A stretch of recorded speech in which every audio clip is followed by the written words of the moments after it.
So let's open the handbook. We're gonna recheck, get a refresh on the truth bullets. Let's check all the evidence. So, Monokuma file number 2. The victim was Shihiro Fujitaki. The time of death is estimated to be around 2 a.m. The body was discovered in the girls' locker room on the second floor of the school. The cause of death was a blow to the head with a blunt object. She was killed instantly. Sakura's account. Although Shihiro wanted to get stronger, she declined several invitations from Sakura and Aoi, and may have used the locker room late at night to avoid them. Despite this, Shihiro has stated that she desired help with her efforts. She may have been meeting someone in the locker room the night she was murdered. A boy? Locker room dumbbell. The dumbbell found on the floor of the girls' locker room has a significant amount of blood on it. Mondo's account.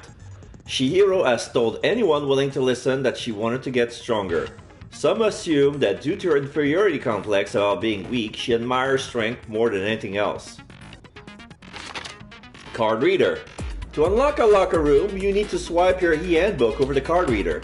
You need a male student handbook for the boys' locker room, and a female student for the girls. It is not possible for 2 people to enter at the same time.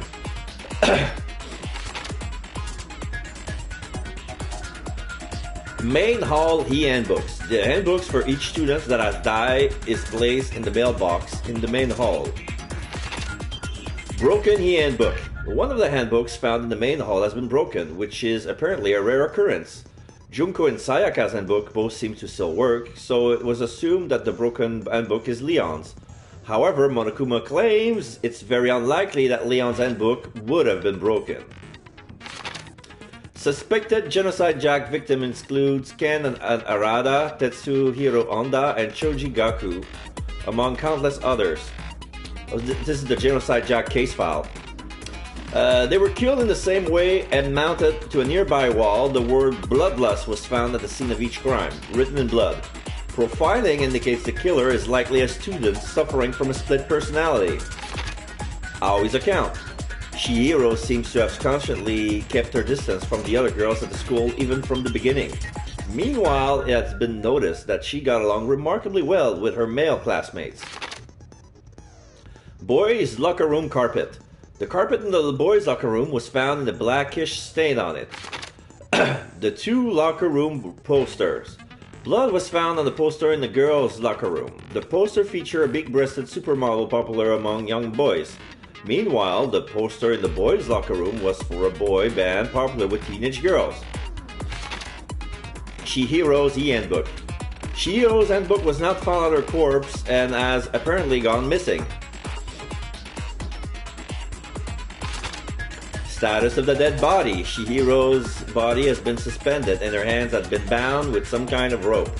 Her fatal injury was a blow to the head. Disappearing stains. Sakura mentioned that she was responsible for a coffee stain on the girls' locker room floor. However, the stain has since been inexplicably scrubbed away.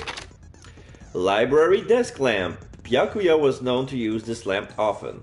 However, the extension cord has gone missing at some point and the lamp's cord couldn't quite reach the outlet. Celeste account. On the night of the murder, right before nighttime, Chihiro was spotted leaving the warehouse. It seems she was stuffing some blue exercise clothes into a duffel bag. Okay. But yeah. Presumably she was on her way to exercise, but the clothes were not found on the scene. Celeste has not told anyone other than Makoto about this encounter. She hasn't told anyone except for Makoto. Okay. So these are all the truth bullets. We're good. Our skills, I don't plan to change them. Preparation, finish. Let's go to... Oh, there's some text on the bottom I can read. Sorry about that. So... The bizarre class trial begins again. Why was Chihiro murdered? Is the killer hiding within the group? Is there any help to be found in this series of murders? Trial, all rise! Let's begin with a basic explanation of the class trial. So, your votes will determine the results. If you can figure out who done it, then only they will receive punishment. But if you pick the wrong one, then I'll punish everyone besides the blackened, and the one that deceived everyone else will graduate. Okay, then. So, first off, let's talk about the murder weapon! Okay. First, we have to make clear that what was used to deliver the fatal blow.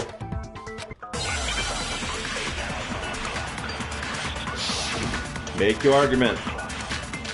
Genocide Jack, case file, library desk lamp, locker room dumbbell. Chihiro's fatal injury.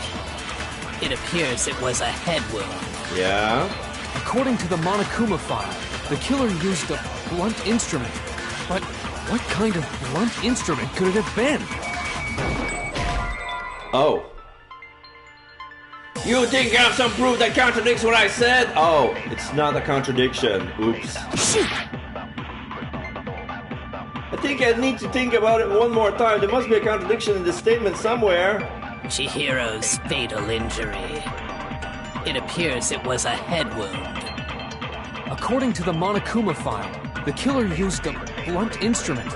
But what kind of blunt instrument could it have been? I bet it was an iron pipe. No, that's wrong. Ah, okay, that was there. Can we agree that the object that dealt the fatal blow was the dumbbell, found at the scene of the crime? It was covered in blood, and there was nothing else at the scene that could have caused that kind of injury. And the wound on the victim's head is consistent with the shape of the dumbbell. As far as I'm concerned, there's no mistake and no room for doubt on this one. You looked at her head wound? Yeah, so? Yes! That's so creepy! ... If you don't mind, I will proceed from here. Let's move on to discussion of the culprit. Although, I believe the criminal behind this heinous act is already quite clear. What? For real? Chihiro's killer is the fiendish serial killer, Genocide Jack. Genocide Jack, the fiendish serial killer. Did he really kill Chihiro? A new element has been added to non-stop debate. Would you like to hear more? Yes. For this debate, lines of white noise will appear to disrupt your reactions. Your truth bells will disappear if they hit these lines, so think of them as obstacle in your debate. But there's a way to keep this white noise from getting in your way. Press the X button to attach the silencer, which you can use to shut down the white noise. However, if you shoot an actual remark with your silencer instead of the white noise, the time limit will decrease. So take careful aim when you have your silencer out. Oh, but if your action difficulty is set to gentle, white noise won't appear at all. In that case, you can forget about the silencer and just focus on the situation in front of you. Well then, good luck and have fun. Make your argument. Just like Jack case file, library desk lamp, locker room dumbbell. The culprit is Genocide Jack. Seriously? I'm sure of it. Case closed, as far as I'm Genocide concerned. Jack? But that's impossible! That's right. Why? What makes it impossible? Well, I mean, come on! There's just no proof for it. I think so too. Hey, so, speaking of Genocide Jack, I don't know who that is! Okay, so the evidence that shows Genocide Jack is related to the case, it has to be the Genocide culprit Jack is case Genocide file. Jack. I'm sure. Case closed, as far as I'm. But that's impossible! Why? What makes it impossible? Well, I mean, come on! There's just no proof for it. No, that's wrong.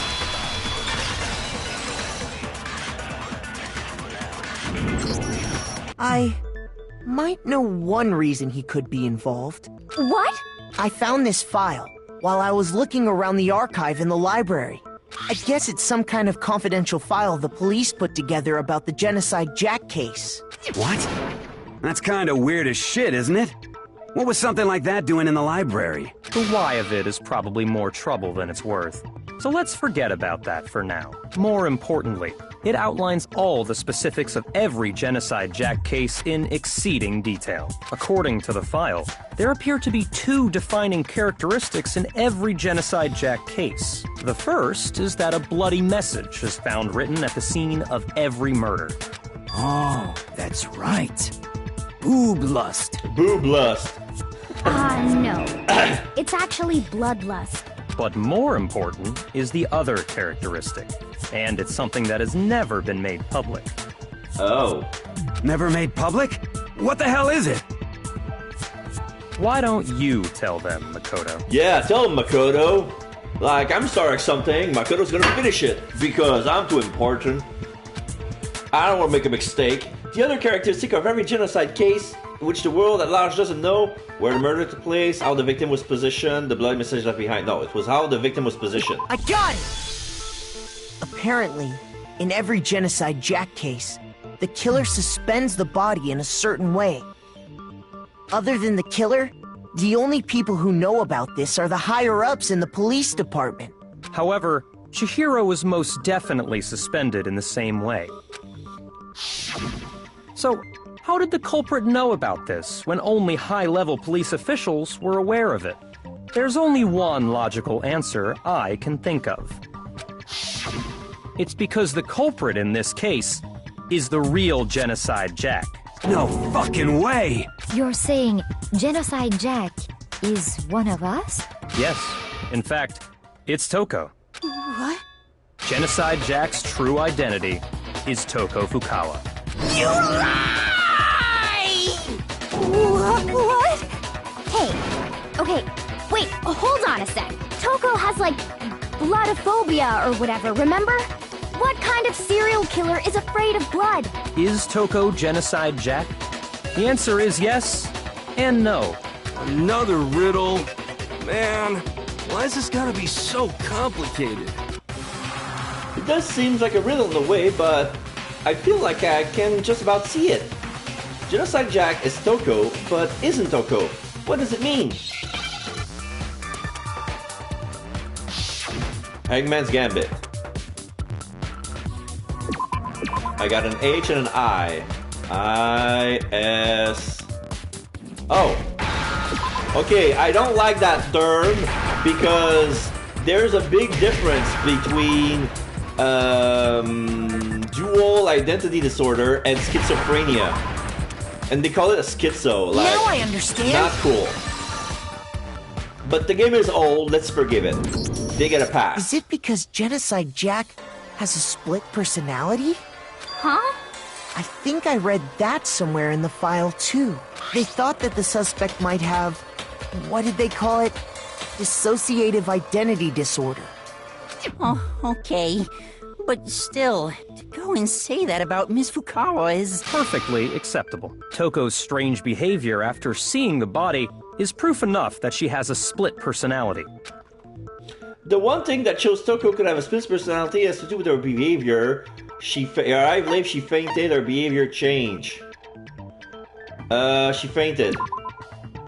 Are you talking about her fainting? Oh, well, I can't say it's close, but not quite.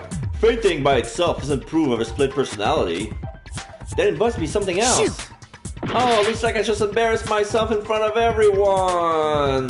Her behavior changed. I got it! You're talking about how she started acting totally different than usual, right? That's right. Think back. She fainted when she saw Chihiro's corpse, and then, when she woke up... Yeah, she acted weird. Her tongue is sticking out. I'm fine! Yeah! Whoa, is that dead body? Hey, are you dead? Yeah! Oh, she must have hit her head real hard when she fainted. The world has a front and a back, a top ending and a bottom, a sea of truth and a web of lies! This is quite disconcerting. I mean, she sounds completely different. She was acting funny, that's for sure. That melancholy tone of hers completely disappeared. Don't go assigning adjectives to my tone without permission. Not to mention, once she regained consciousness and saw Chihiro's body again, she was utterly calm. In other words, within her is one personality that can't handle blood, and one that obviously can. So when Toko trapped herself in her room, it's because she was scared of Genocide Jack? Yeah. I won't let Genocide Jack have control! I'll drive out the killer, drive out the murderous fiend! The reason she locked herself in her room wasn't to keep other people from getting in. It's to keep Genocide Jack from getting out. It was to keep her other personality from getting out. What? Toko was afraid. Afraid of the murderous fiend inside of her. Of killing even more people. How? Yeah. How can you know all this? I do believe you misunderstood her. What she's trying to say isn't, how can you know all this? No. What she wants to know is, how could you tell them? Huh? Last night, just before Monokuma gave his motive speech, Toko and I had a strange conversation.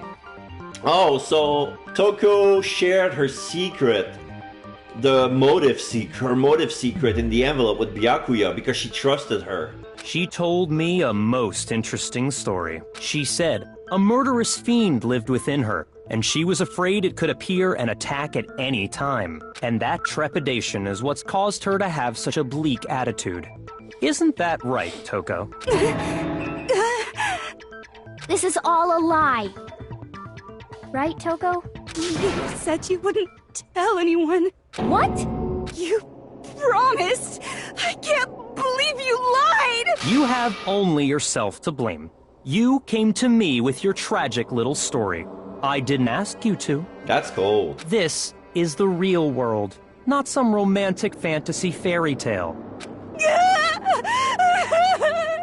Besides, you broke your promise first. You said that as long as you were here, no matter what, you wouldn't let Genocide Jack kill anyone. But in spite of that promise...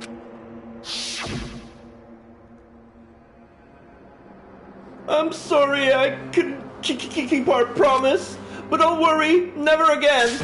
I won't let Genocide Jack have control ever again. You said if I kept my promise, you would go out with me. That's the only reason I promised. Okay, so since there are contradiction about the mounting of Chihiro being killed, and Byakuya knew about bloodlust and Genocide Jack's beforehand, that makes more reason to believe that Byakuya found the body first, and then since he didn't want to keep his promise with Toko, put it on Genocide Jack. So no, I cannot go out with you. How many times do I have to tell you? I never said that, but you weren't able to do it. You just couldn't resist that rush you got from killing, could you? I tried. I swear I tried to control it. For some reason, even Toko thinks that she did it. But there's only a way to prove this wrong, is to bring Genocide Jack out. But your efforts were useless. What a disappointment. I hate you. Well, the opening act is nearly finished. All that's left is to hear from the person in question directly. The person? You don't mean... Toko's body suddenly lunged backwards. A huge thud echoed across the courtroom, but in the next second... Whoa! Hello there! Is it me you were hoping to see? So now her eyes are all red and her tongue is sticking out like I was about to say Gene Simmons, but you know, the guy from Kiss. Yes! What the heck? So you figured it out, huh? Well, whatever. What are you gonna do? I'm the ultimate murderous fiend, Genocide Jack! Or better yet, let's go with Genocide Jill! Yeah, Genocide Jill. Because she's a girl. What the fuck is this? Toko, what happened to you? Not Toko. That's a loser name. And what happened is a textbook split personality. So what if one of them happens to be a serial killer? You should turn a blind eye to one's fault. So intense. Like they say, sound and murderous mind, sound and murderous body. This one is so different from the one we've come to know. Yes, well, the world is composed of a front and a back, you know. Just like how every inning has a top and a bottom, or how in the depths of every truth lives a little lie. Behind every dark and gloomy soul lives another that shines as bright as the sun! This is the murderous fiend genocide, Jack? This is beyond insane! Miss Jack, Jill, can I ask you a question? What's up?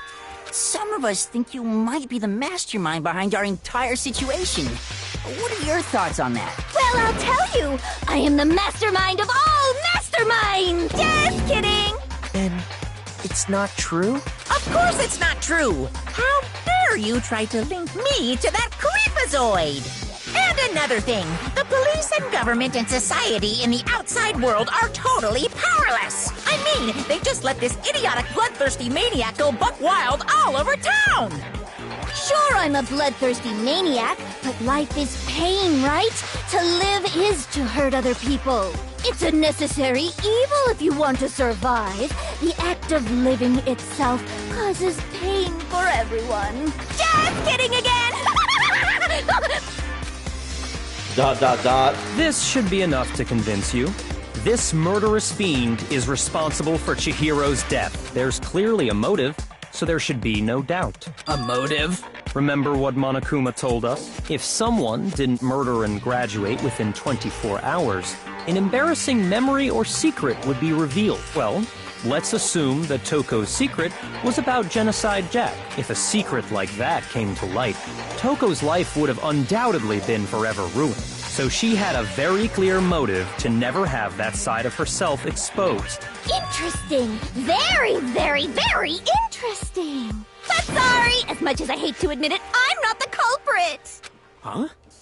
But I cannot imagine anyone other than you could murder someone in such a bizarre fashion. Maybe so, but nevertheless, it's the truth. Do you really expect any of us to believe you? Yeah. I could never believe a word you say, you monster! ... Maybe she's totally right about that, but something's still bothering me. What she said, I need to get some more details about all of this. Make your argument. Hayabari death dance, status of the dead body, disappearing stain. I'm gonna say status of the dead body. Sorry, but I didn't kill anyone!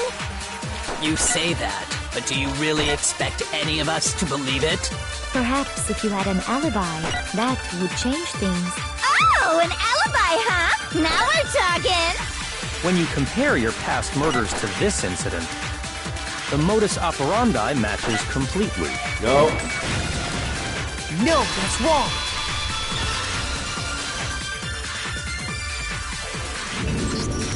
Are the methods of murder really exactly the same? I'm not so sure about that. I think there's a slight difference between the Genocide Jack cases and this one. Huh? How's it any different? Uh-oh, you don't know? Well then, human garbage, let me tell you! I murder with passion and conviction. I consider myself a professional, and I have a very particular way of doing things. Imagine you go to a fancy Italian restaurant. They're very picky about the noodles, the sauce, everything. But what happened to Chihiro? It'd be like if that same Italian restaurant started using ragu or Chef Boyardee. This is no creation of mine. Let me rephrase that, in a way that maybe makes more sense. There are two clear differences between the Genocide Jack cases and this one. I think there's three, but okay, let's hear it. There's one clear difference between the murder, the style of the bloodshed, the victim's fatal injury. Yeah. I got it! For one, the cause of death is different. In the Genocide Jack murders, all the victims were killed the same way. According to the case file, they were all apparently killed with a pair of scissors. But Chihiro died from a blow to the head, right? Ah, yes. That is remarkably different from the other murders. Wouldn't it be strange for someone who kills the same way without fail to suddenly change their method? And there's more. One more conflicting detail. That's right! In my recipe of murder, if the bloody message is the tortellini, then the arrangement of the body would be the pesto sauce! Could you please stop comparing killing people to cooking? So, are you saying the other difference has to do with how the body was arranged? Yeah. That's right, the second difference is related to how she was suspended. What was used to suspend her, when she was suspended, how the body was supposed. What was used to suspend her? A gun! Yeah. Do you remember what the killer used to suspend her? They used some kind of rope to hang her up by her wrists. What is your point? Well, in all the previous Genocide Jack cases, something else was used to suspend them. Specifically, pairs of razor-sharp scissors. And guess what? I used my own specially designed scissors for the murders and the arrangement! Like I said, I'm a professional, so naturally I'm very picky about the tools I use. And you know what else? Yeah, all our victims are male. Big Mac said there's two differences, but he's wrong. Big Mac? Are you referring to me? Big Makoto. Listen up, Big Mac. There's actually one more difference. Huh? My word, you really didn't notice? Take a look at who the victims were in each Genocide Jack case. There's a pattern there, just waiting to be discovered. A pattern? Figure that out, and it'll be plain as death why I couldn't have possibly killed that little lolly girl. Let's see. There was a pattern surrounding the Genocide Jack victims, and Chihiro didn't fit it?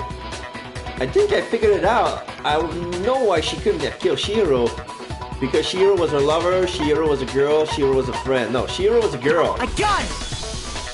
Is it because Chihiro was a girl? Bingo! Bullseye! Right on the money! What are you talking about? In all the Genocide Jack cases, all the victims had something in common. Ken Arada, 32. Tetsuhiro Onda, 17. Shoji Gaku, 23. Kano Issei, 14. Takeshi Yoshida, 30. Komatsu Nataro, Takefumi Gono, Ushida Naoya, Takeshi Masamue, Yuto Yumejima. There was no end to this. They were all guys? That's right! The people I kill with such passion and conviction are all adorable little men!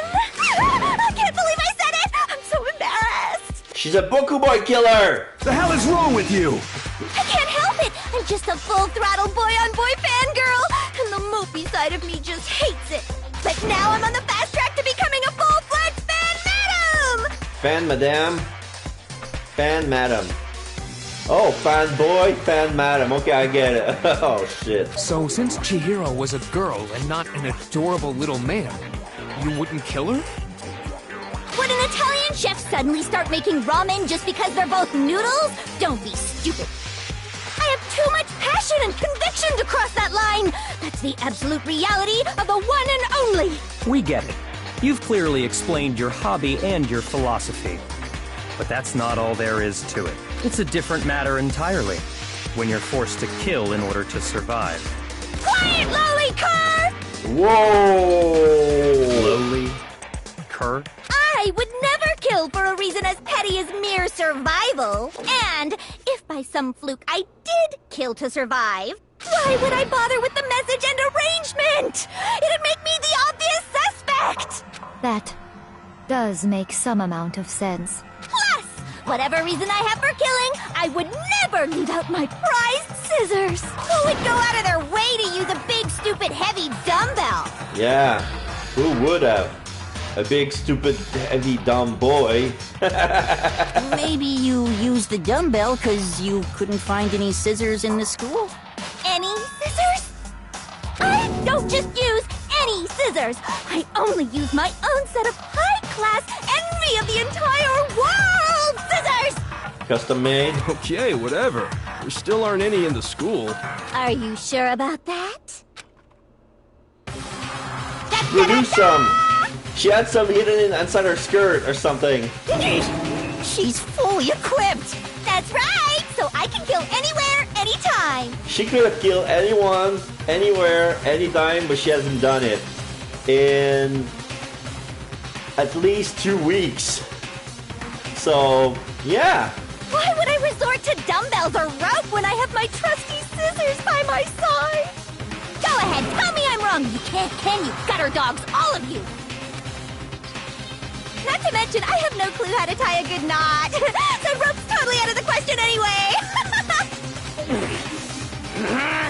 I have no idea what's going on anymore. Could such a heinous villain really be innocent? But the body really was suspended, right? And nobody but the police knew about that. Yeah. That's why we figured it had to be the real deal and not some copycat killer or whatever.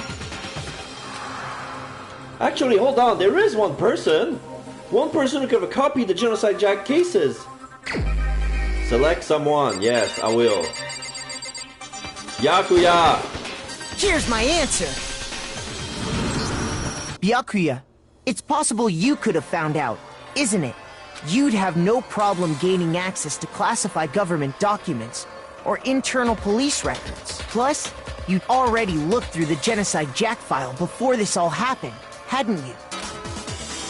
Are you saying Mr. Togami did it? ... Then, the reason he pushed the theory of Genocide Jack being the killer so hard was because he wanted to pin the crime on her. So, he rearranged the scene to disguise it and make it look like I put my stamp on it. The adorable glasses man was behind it all. Oh, I'm on fire! Well, Byakuya, what's your response? I see. So now the suspicion falls on me. Then I must ask, when would you say I began acting suspicious? Surely you must have an answer. Looking back and thinking about it now, the way you were acting right before we discovered the body was a little strange. And the locker rooms. They're suspicious. Very suspicious indeed. Wouldn't you agree? Suspicious? It seems nobody searched the locker rooms. Let's start with the girls' locker room. You wanted to go to the girls' locker room right away, right?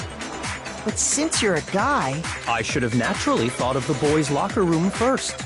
Is that what you want to say? The victim was Chihiro, a girl. Hence why I said we should check the girls' locker room. Nothing strange about that, I'd say. On the contrary, there's something very strange. Okay then. What's so strange about it? Go ahead. Share with the rest of the class. There was a clear contradiction in what Byakuya just said. I need to make it clear for everyone. A new element has been added to non-stop debate. Would you like to hear more? Okay. Next, we're going to add something called a truth flashback. If you aim at a weak spot and hold the triangle button, then you'll memorize that weak spot. This memorized phrase can only be shot once as a single truth bullet. So don't miss. If you shoot or change a truth bullet, it will disappear from your truth cylinder. However, you can use this flashback features as many times you want. If you don't seem to have the answer to a lie or a contradiction in your loaded truth bullets, it might be wise to memorize a different weak spot and use that to make your case. When's the best time to flashback? Well, you just have to use your keen wits, won't you? In this case, though, I will say that if you don't use a flashback, you won't be refuting anything. Well then, good luck and have fun. Make your argument. Monokuma file number 2. Yeah, that's useless. So, you said Byakuya was acting kind of weird before we found the body. Before we found the But body. he was acting weird... how? If you're presented with the opportunity to check out the girls' locker room, You absolutely take it! That's a natural reaction for any guy! The victim was Chihiro, who was a girl. The victim was so Chihiro? Of course I would suggest we check the girls' locker room first. There was no time for pointless distractions. What's so strange about that? I wish you'd taken me with you. Hearing Byakuya's comment about Chihiro being a girl, I realize there's a clear contradiction here. I need to make that contradiction clear. Okay, let me try something. So, you said Byakuya was acting kind of weird before we found the body. But he was acting weird... how? If you're presented with the opportunity to check out the girls' locker room, you absolutely take it! That's a natural reaction for any guy! The victim was Chihiro. No, that's wrong! You knew the victim before you found it. I'll tell you what's so strange about that. Because up until we actually discovered the body, we couldn't have known who the victim was. So your claim that you went to the girls' locker room first because Chihiro was the victim doesn't hold up. I see. That's a good answer, I must admit. Interesting. Very interesting indeed. But your reasoning is still too weak. Huh? What's wrong? Is that it? Surely you've got more than that. Go ahead. Show us. What's with Byakuya's attitude? It's like he doesn't even care. I got him cornered, but he's acting like it has nothing to do with him. What's the matter? You're not finished already, are you? There must be more to it. There is. I think. There is more to it. Think about it. We just talked about the differences between this case and past Genocide Jack incidents. The proof you're looking for is hidden in there. Oh? Proof that I'm the culprit, you mean? The difference between this case and the other Genocide Jack's murders, the evidence that proves Byakuya is responsible is hidden here? What could it be? Make your argument. Library desk lamp, Celeste account, disappearing stain. Maybe library desk lamp. What? The difference between the cases? You want me to explain it again? Can you explain it? When I want to kill, I use my very own special scissors. And I use those same scissors to arrange the body. That's not something to be proud of. But Chihiro was suspended with... It was some kind of rope. Was it not? That's right! It absolutely was! Is it really a rope? There must be something very fishy indeed about that rope. Hey, Byakuya, where'd you get it from, huh? I'd never seen that rope before in my life. No, that's wrong!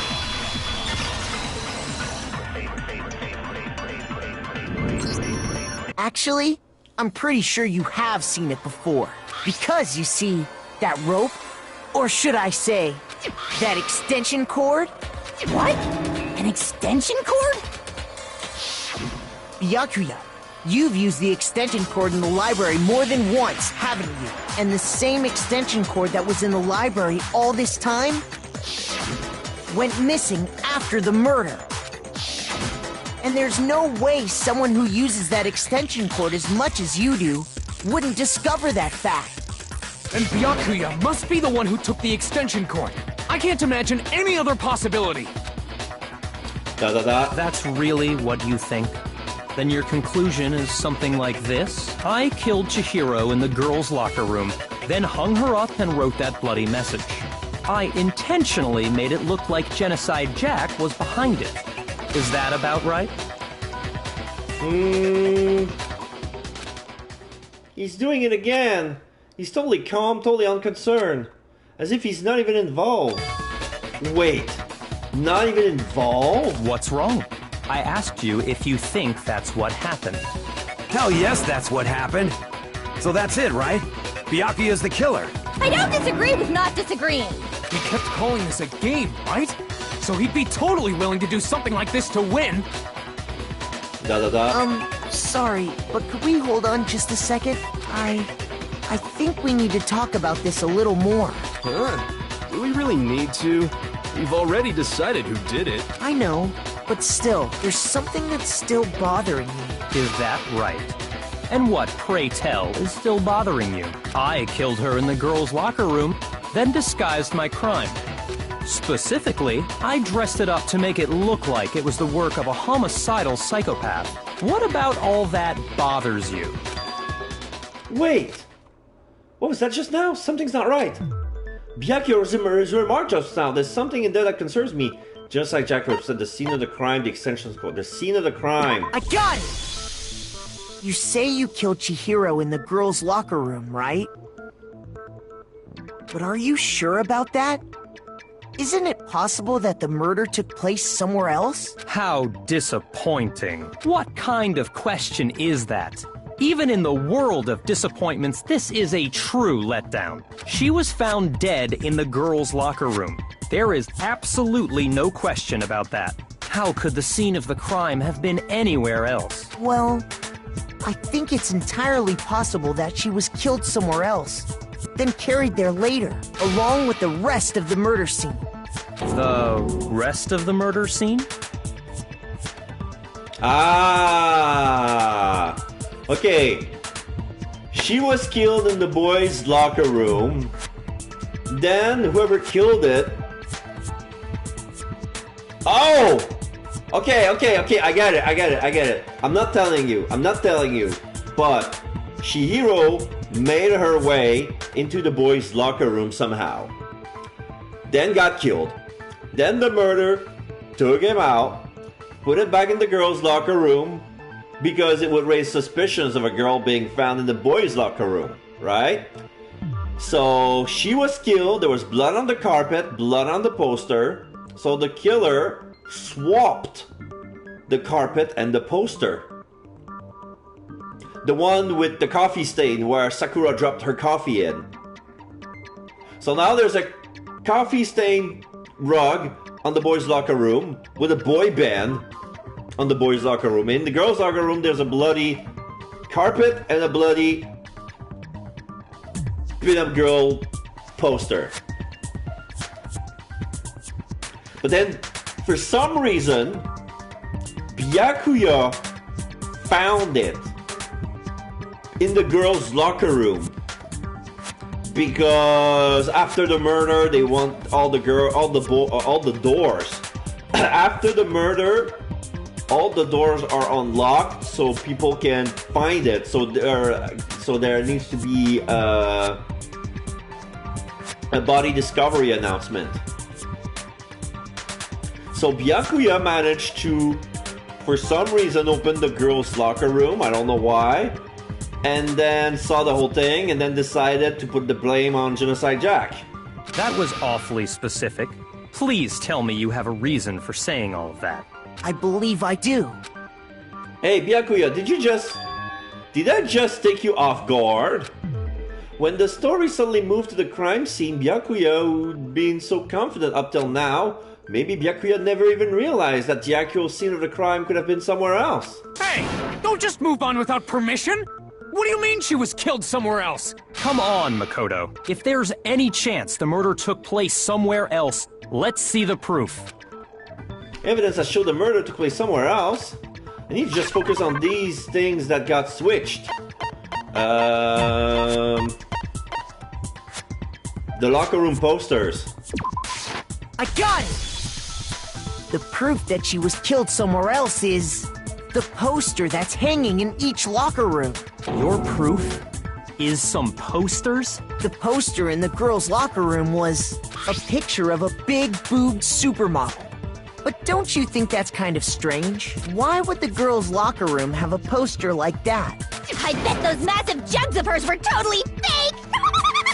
Meanwhile, the boys' locker room had a poster of the super popular boy band Tornado. Again, that doesn't really seem to belong in a boys' locker room. So you're saying that maybe the posters were switched? And there's one other thing I noticed about the locker rooms. You know what I'm talking about, right, Sakura? You're referring to my protein coffee, aren't you? Protein coffee? While I was in the girls' locker room earlier, I spilled some protein coffee on the carpet, but I noticed that after the murder, the stain had been totally scrubbed away. No, it's not that the stain was scrubbed away. It was moved.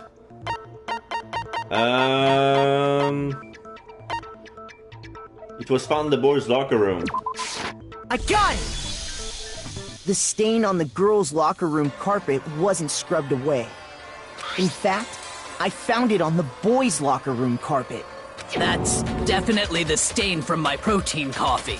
Then, does that mean that the carpets were switched too? But why would anyone do that? To move the murder scene from one locker room to the other. It's certainly plausible, don't you think? What? In other words, in order to completely swap the scene of the crime, the blood-stained poster and carpet were moved along with the dead body. By doing this, the killer was able to change the entire room where the murder took place. I can certainly follow your reasoning, but why would the culprit bother doing that? Huh? Why would they go to all that trouble of switching the scene of the crime? Actually, an even bigger question. If the murder did take place in the boys' locker room, then how did Chihiro get in the boys' locker room in the first place? To get into the locker rooms, you have to swipe your e-handbook across the card reader device. But Chihiro's handbook should have only allowed her access to the girls' locker room. She had no way to get into the boys' locker room to begin with. No, she did have a way, and I can tell you what it was. I highly doubt that. Shut up! I'm telling you, I know how she could have done it. Is he right? Could Chihiro really have gotten into the boys' locker room somehow?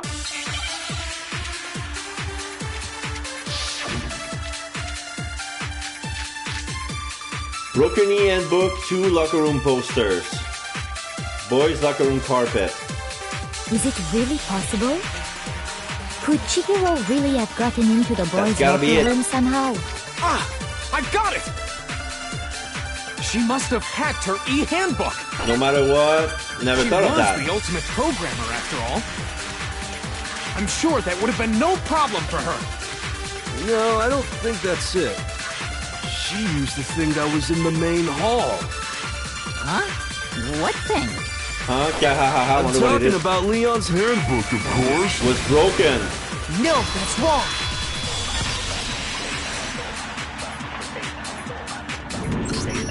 No, I don't think Chihiro used Leon's handbook.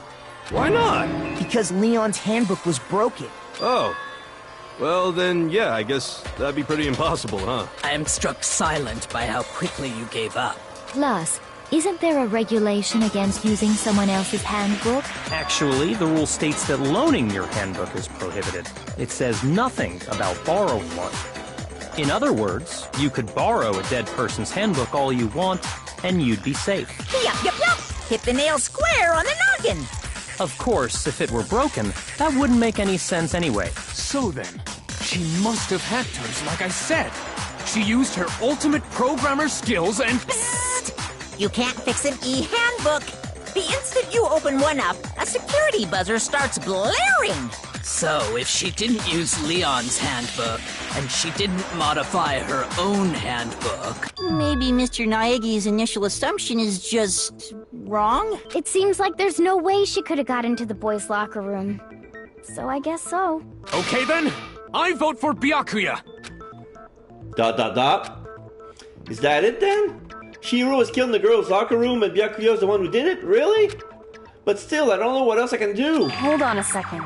I agree with you, though. I think you're on the right track. What the? You finally decide to open your mouth and that's what you've got to say? There's no way she could get in the boys' locker room, right? So... Why are you so sure she couldn't get in? There's still one other way she could have gained access. What? What are you talking about? What other way is there? Well, to explain that, why don't we take a little break from the trial?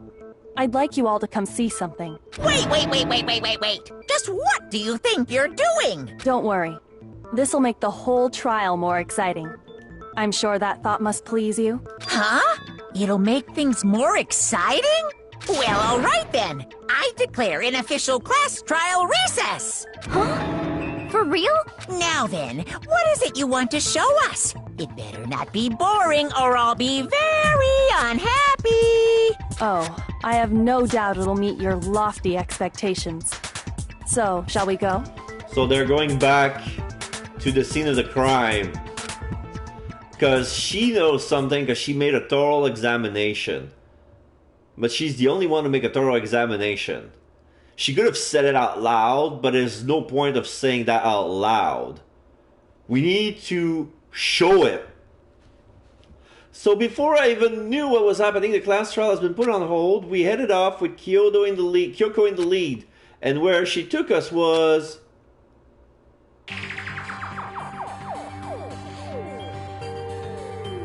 The girls' locker room? We've already searched this place top to bottom! What are you trying to pull, Missy? I'd like you to examine the victim's body one more time. You want to check it again? Be sure to examine the entire body very carefully.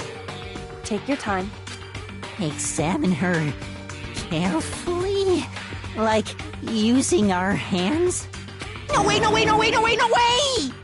It's probably best if I don't run my hands all over a girl's dead body.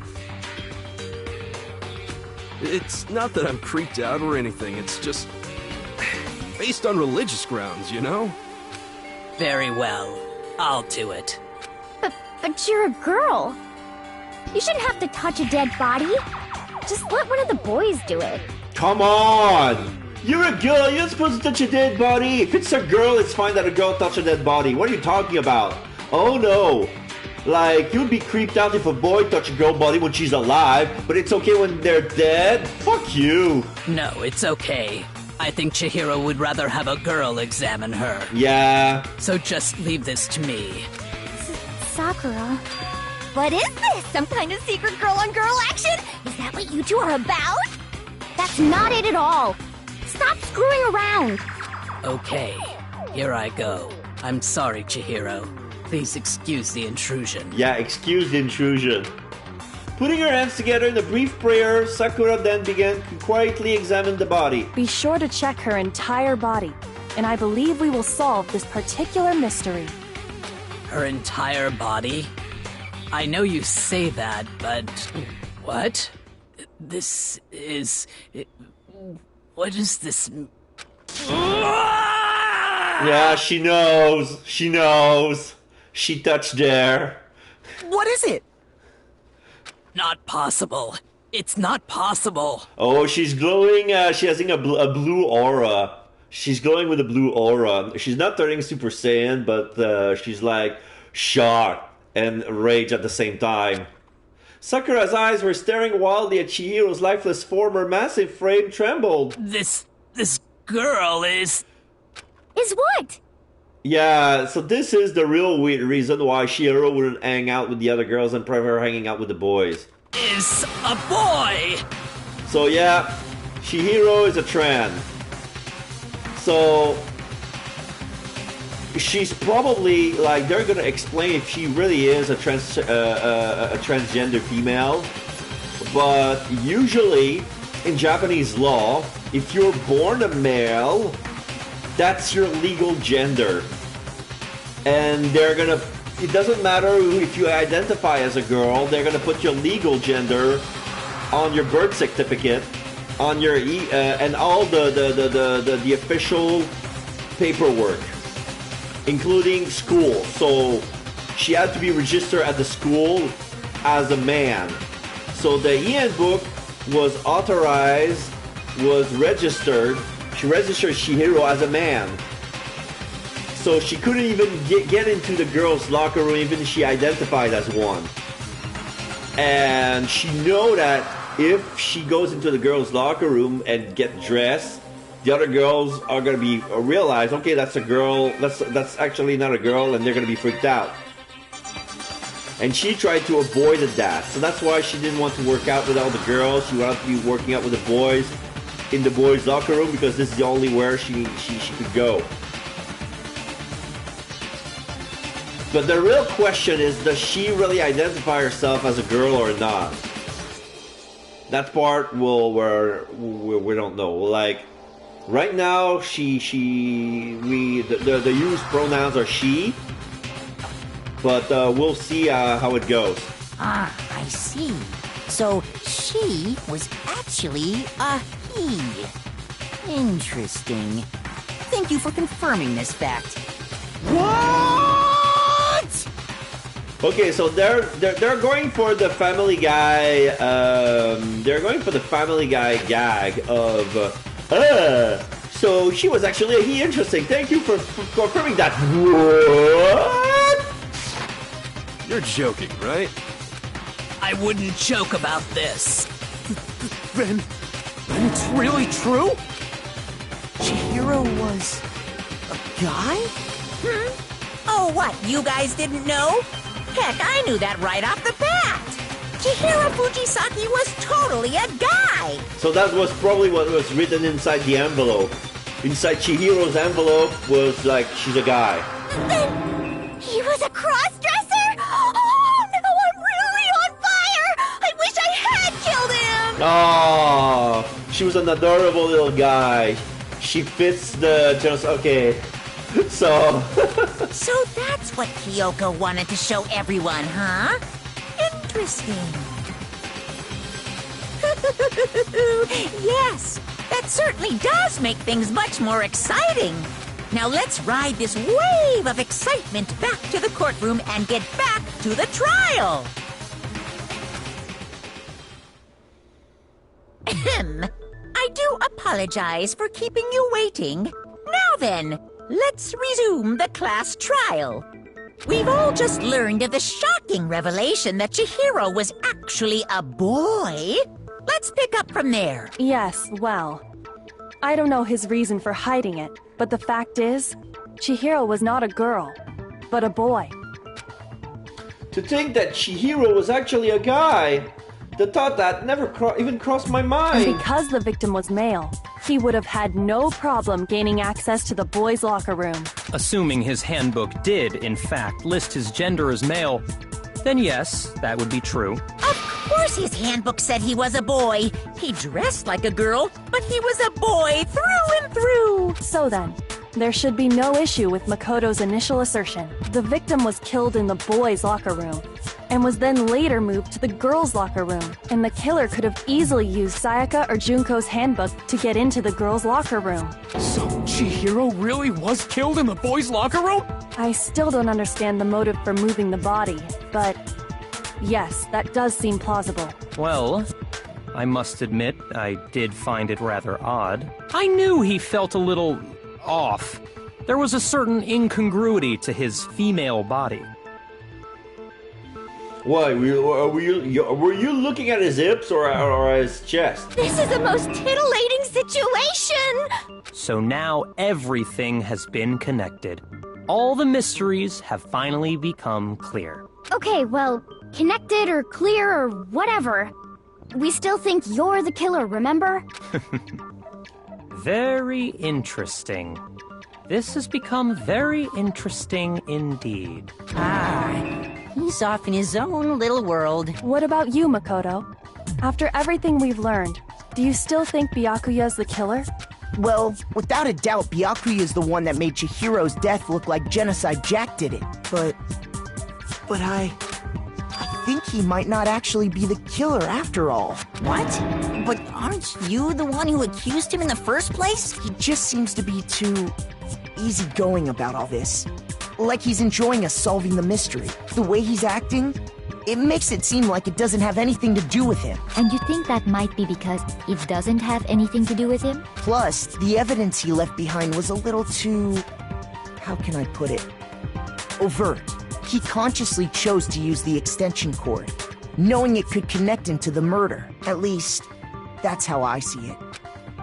And Byakuya, when you found out the murder took place in the boys' locker room, it seemed to rattle you. And then again, when you found out Chihiro was actually a guy, if you really were the killer, that stuff wouldn't have had any effect on you. So that's your thinking, huh? Well, it bothers me that you don't have more concrete reasons, but it's fine. I guess I'll mark it as correct for the time being. Mark it as correct? He's right. I am not the culprit. I just happened to come across the corpse in the girls' locker room and decided to alter it. Are you fucking with us right now? No, I am not effing with you right now. I'm telling you the truth. Well, I find it very hard to believe. Go ahead. Find it very hard to believe. You're free to be executed along with the rest of us. If you're really telling the truth, then why?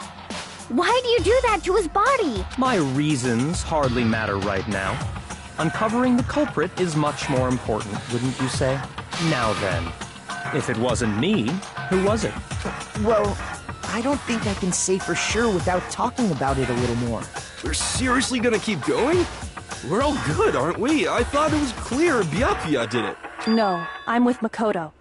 If there's any doubt whatsoever, we need to explore every possibility, because if we're wrong, we all die here. That's true. Very well then. I'm with you too.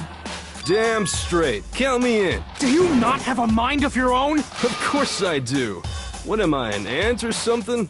Anyway, let's discuss this all as a group one more time. We still have time to make our decision.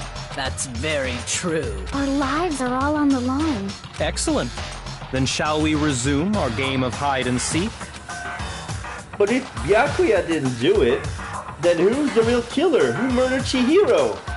There's one thing we can be sure that we know about the killer. The killer's a guy, the killer is Genocide Jack, the killer's a girl. The killer's a guy. I got it! Since the crime scene was the boys' locker room, you would need a boys' handbook to get in. Since Leon's handbook is apparently broken, the killer would have used their own. In other words, it has to have been a guy. But that's still not enough. I need to find some more clues.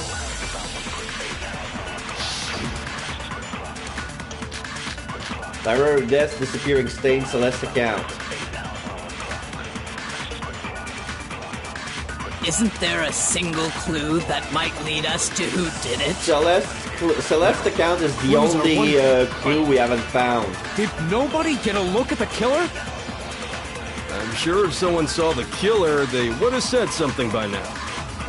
Perhaps someone saw the victim at some point. Even that might be enough for now. Yeah. All we need right now is any kind of new info. It's over. It's all over. You want to know who saw the victim? The killer! And only the killer! No, Celeste saw the victim no, too. it's wrong! Celeste saw the victim as well. Before she was killed. I believe someone else did see the victim before he was murdered. What do you think, Celeste? Now that you mention it, yes. I did see him. Huh? Really? Oh, but I suppose only Makoto knows about this. The rest of you had no idea, did you? That is why you're all making such ugly noises. Whatever! Just hurry up and tell us! It was last night, right before nighttime. I saw Chihiro in the dormitory warehouse. I saw him stuffing a track jacket into a duffel bag. Ah, you see? So this is why I got it wrong last time, because we see in the picture that the track jacket is blue.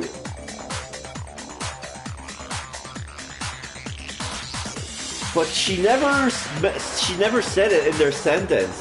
Like, we know it's blue because we saw the flashback of the scene happening. Hey, Chihiro, what are you doing with this blue track jacket? Oh, nothing!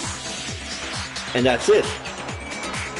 And then, I assume, he headed off to exercise. A track jacket and a duffel bag? But we didn't find anything like that at the murder scene. It seems likely that the culprit destroyed them to get rid of any evidence. And that is when he said something that struck me as rather odd. Oh, wait. Now that they know that Chihiro is a girl, they're gonna call him he now? That's disrespectful. Well, I better get going. I'm kind of in a hurry. Chihiro told me he was in a hurry. Boo! But why would he be in a hurry? Only if someone were waiting for him, I should think. So, Mr. Fujisaki was on his way to meet with someone, and then they were going to work out together? But Hina and I had invited him to exercise with us plenty of times, and he always declined. Probably because he was afraid you'd find out the secret he was hiding, right? Which means that conversely, he must have trusted whoever he was meeting with very much. Enough so that he was willing to risk his secret being revealed. What a marvelous friendship!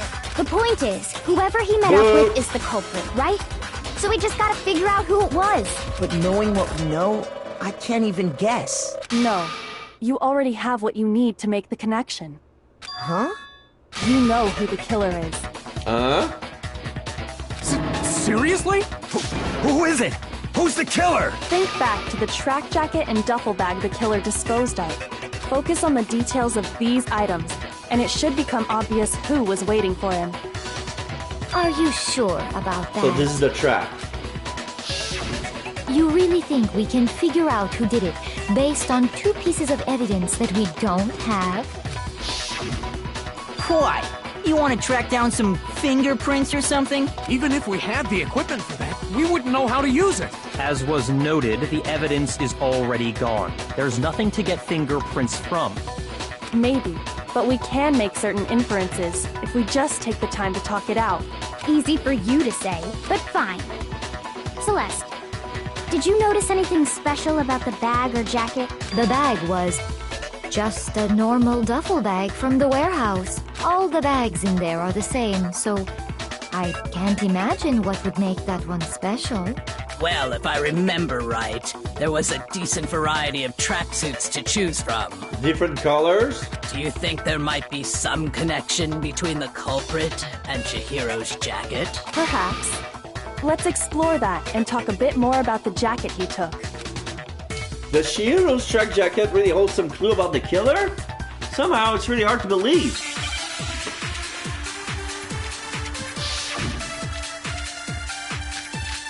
Library desk, disappearing stain, Celeste account. No, I have to make a bullet here.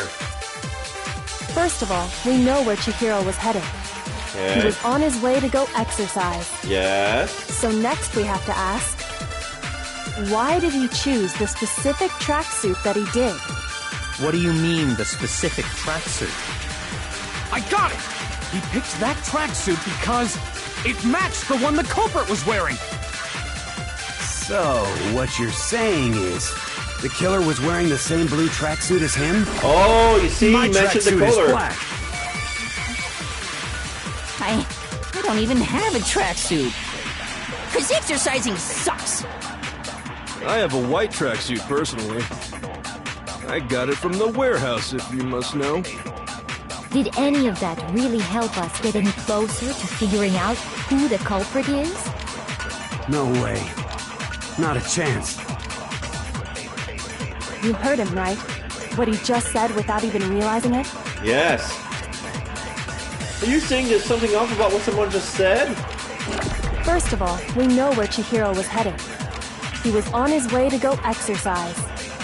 So next we have to ask, why did he choose the specific tracksuit that he did? What do you mean, the specific tracksuit? Oops. I got it! He picked that tracksuit. Let me check something. What does Celeste account says? Okay. I don't think I need to make a truth bullet here. But it matched the one the culprit was wearing. So, what you're saying is, the killer was wearing the same blue tracksuit as him? yeah, No, Celeste it's account wrong. on the blue tracksuit. Yeah, Mondo just denounced himself. How do you Hold on know? a second, Mondo. What did you just say? Huh? What'd I say? When Celeste testified a few minutes ago, she said... I saw him stuffing a track jacket into a duffel bag. And then I assume he ended up to exercise. She never said anything about the jacket's color. So why did you say Chihiro's blue tracksuit? What are you... You just... Hey, Celeste, what color was Chihiro's tracksuit? As a matter of fact, it was blue.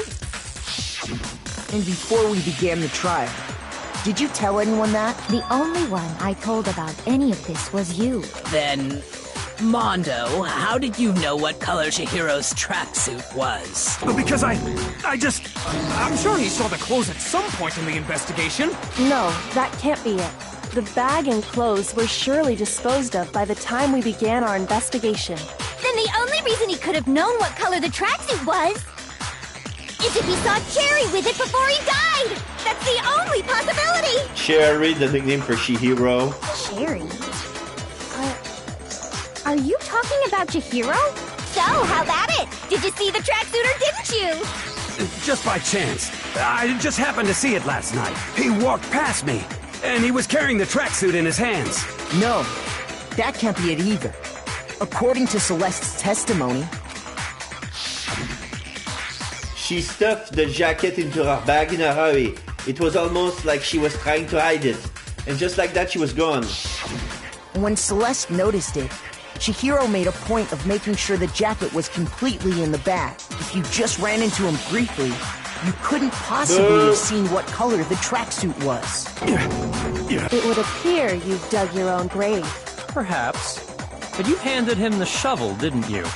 That's why you said what you did. Focus on the tracksuit and it'll be obvious who he met with? What a bunch of nonsense. Ah, now I understand. It was all one big bluff, wasn't it? Your true intention was to draw a slip of the tongue from the culprit. That's why you said you knew who did it, to put them on edge. That's right. However, Mondo was my target all along. I had my suspicions about him from the very beginning. But why? What made you so suspicious? That's a good question. The way he talked, the way he was acting, because I hated him.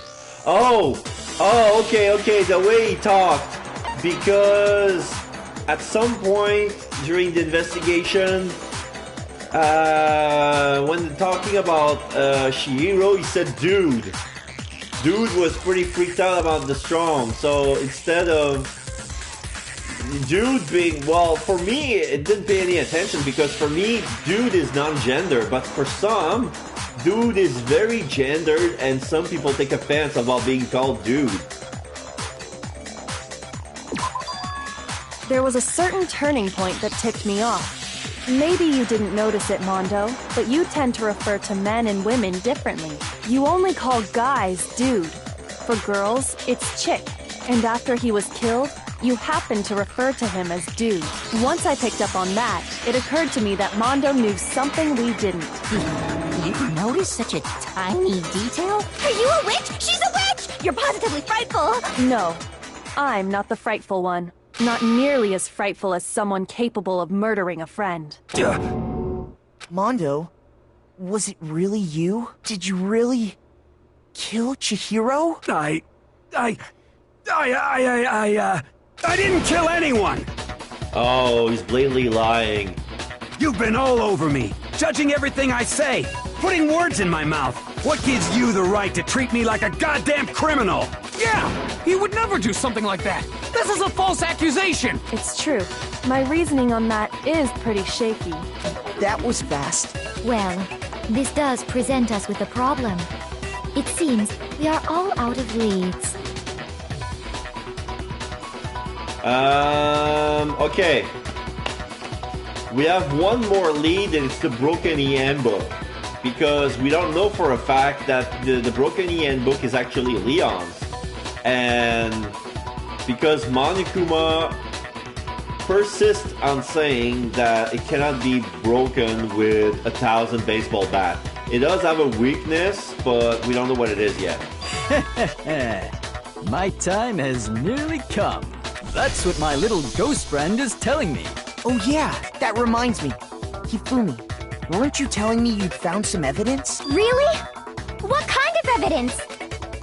Actually, now that I'm thinking about it here calmly, it might not be all that relevant. Jeez, does your confidence just get up and walk away? It's fine, man. Just tell us. If you really insist, then, here it is. What do you have there? It happens to be an e-handbook. I found it laying on the ground, so I scooped it up. You find on the ground that must belong to Mondo, Chihiro, or it's mine. Must be Chihiro's. I got it! We know Chihiro's handbook was missing from the scene of the crime, right? For a fact. For a fact indeed. I was totally sure I'd found it. Then it must hold some clue about the culprit, right? Well, that's what I was hoping. But it's busted. It won't even turn on. I imagine the culprit broke it to get rid of any evidence after the murder. That's odd. I didn't think the handbooks were quite so fragile. You're right. They're not. They're totally waterproof and shock resistant. It would take an awful lot to break one. And yet, this one does appear to be broken, as is Leon's, sitting useless in the main hall. For all your confidence, that is a remarkably high failure rate. You think there might be some kind of mystery in there somewhere? How precisely did the handbooks get broken? How did the handbook break? There's only one possible explanation. By exploiting a bug, by hacking it, by hitting its weak point. I got it! You already told us before that the handbook has one weak point, didn't you? Yeah! You remember that? Sure, maybe I let that slip, but I never told anyone what the weak point actually was. But if the handbook is supposed to never break, and two of them broke in quick succession, Then we can only assume that someone's figured out its weakness. You know what the weakness is, right, Monokuma? So, what is it? Huh? You're asking me? I think it's a necessary piece of information if you want this to be a fair trial. But if I tell you, and someone else decides to copy it, that would be very not good. Just tell us already! Why would we want to break our own handbooks? Oh well, I have a weakness for pushy demands. But you're sure you won't follow their example? Then allow me to make a special announcement. The weak point of my cutting-edge e-handbook is... when it's exposed to high temperatures for too long, it will suffer a meltdown and totally break! High temperature. Oh, okay. So that confirms that it was Mondo. Remember the sauna challenge? Mondo was doing it with his fully clothes on, but he did it with his handbook on him. So he broke his during the sauna, and he figured out that his handbook was broken when he was in the sauna. So he swapped Leon's handbook with his. So the broken handbook is actually Mondo's. And when he killed Shihiro, he figured out that the handbook displayed the gender as well. So he had to destroy the handbook as well. So he put it in the sauna again. I flippin' knew it! You knew it? Yeah, because I found the handbook laying on the floor of the sauna. The temperature in the sauna can reach over 200 degrees.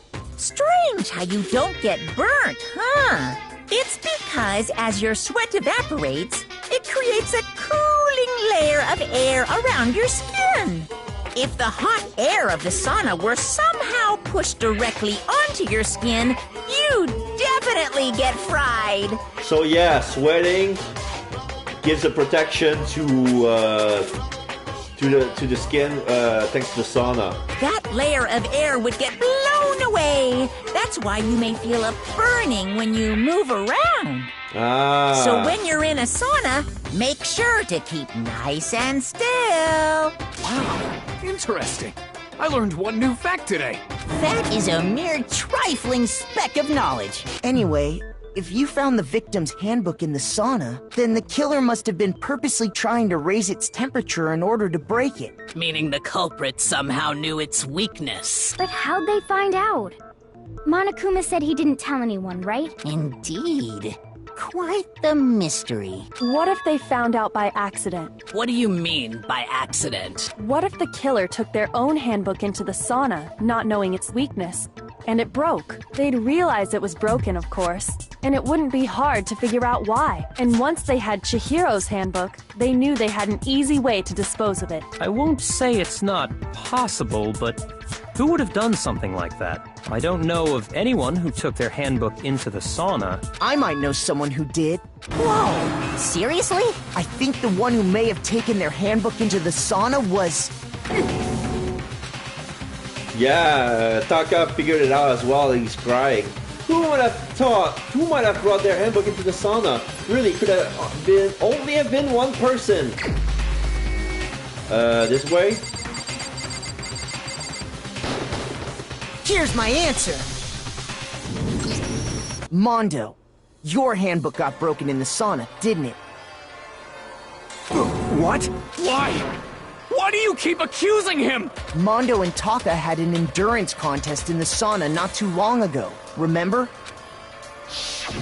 And for the contest, Mondo just so happened to keep his school uniform on. But little did he realize, he'd also left his handbook in one of his uniform pockets. And when it was all over, Mondo discovered that taking your handbook into the sauna could easily destroy it. No, wait, hold on. You've got it all wrong. He would never kill. I don't accept this. Show me the proof. The actual solid proof. I mean, I don't want to believe it either, but I found something that proves it beyond a shadow of a doubt. So now Taka is freaking out. Broken handbook, Chihiro's handbook, card reader. Let's test Makoto's assertion.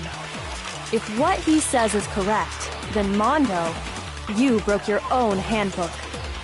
Interesting. In other words, if Mondo's handbook is actually broken, then that proves that what Makoto said is right. Well, my goddamn handbook works just fine! See? Look! Makoto was wrong after all! Mondo wouldn't hurt a fly!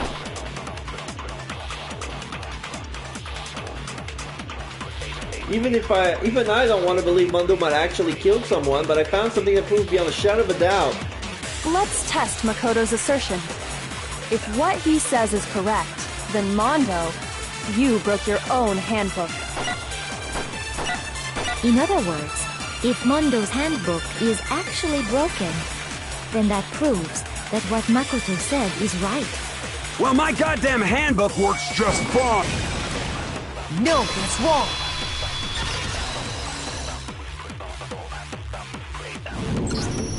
Mondo, the handbook you have right now, is it really yours? Open it! The fuck is that supposed to mean? The broken handbook that was in the main hall, isn't that one actually yours? What the heck are you talking about? What I mean is, I think Mondo swapped his handbook out for one that actually works. I think he took Leon's handbook and replaced it with his own. After all, Monokuma said himself that Leon's handbook never should have broken. That's right! The punishment it suffered wasn't nearly enough to destroy it. So then, the broken handbook in the main hall is actually Mondo's, which would mean that the handbook Mondo has right now is actually Leon's, yes? But doesn't that violate the school regulation that says loaning out your handbook is prohibited? No, because it's a dead person. Well, here's how I look at it. There is a rule about loaning your handbook to another student, but if they're dead, they're not a student. It's kind of a gray area, I admit. But no worries. If anything, it just makes things more interesting. As such, I decree that exchanging handbooks with a corpse is not a violation of the rules. Well, Mondo, if I'm wrong about this, you're welcome to say so. I'm happy to admit I made a mistake, but... Son of a bitch! What's wrong, bro? Come on! Tell him he's wrong! You are wrong! You have to be wrong! Everything you just said is wrong! You made it all up! Okay, then why don't we look back on this case one more time, from the beginning. That way, everything will become clear, and we'll all see if I was right or wrong. Alright, closing argument, climax reference. Alright, so now we have Chihiro, duffel bag, Celeste saw her, and then,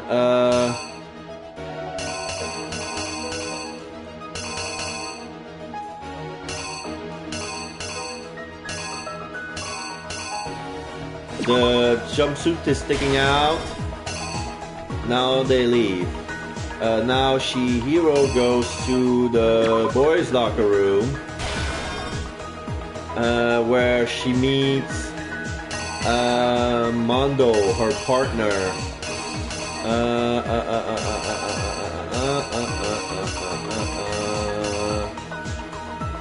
Using her e-handbook. Oh no! Wait! That's the hand of the culprit. She got in. Like this. Okay. So now she changed. Culprit is lifting his left heavy belt. And then something happened. Split. Bumped into the head. There's blood on the poster and blood on the carpet. Now we realize what he just did. So now roll the carpet.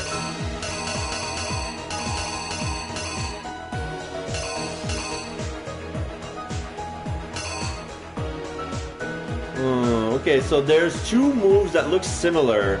One of them is putting hand on the poster and one is taking it out, but I don't know if it's a reverse. So probably this one is taking off the poster from the boys' wall. Grab the body. Go into the girls' locker room.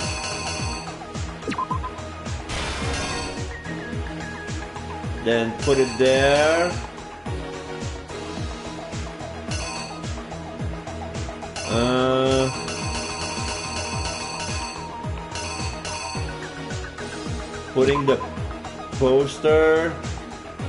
Putting the poster back, putting the body on the carpet.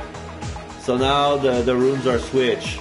Act 4, Byakuya comes in and decide to grab the extension cord, writes bloodlust on the wall with his finger, makes it look like Genocide Jack did it. And then the killer tossed the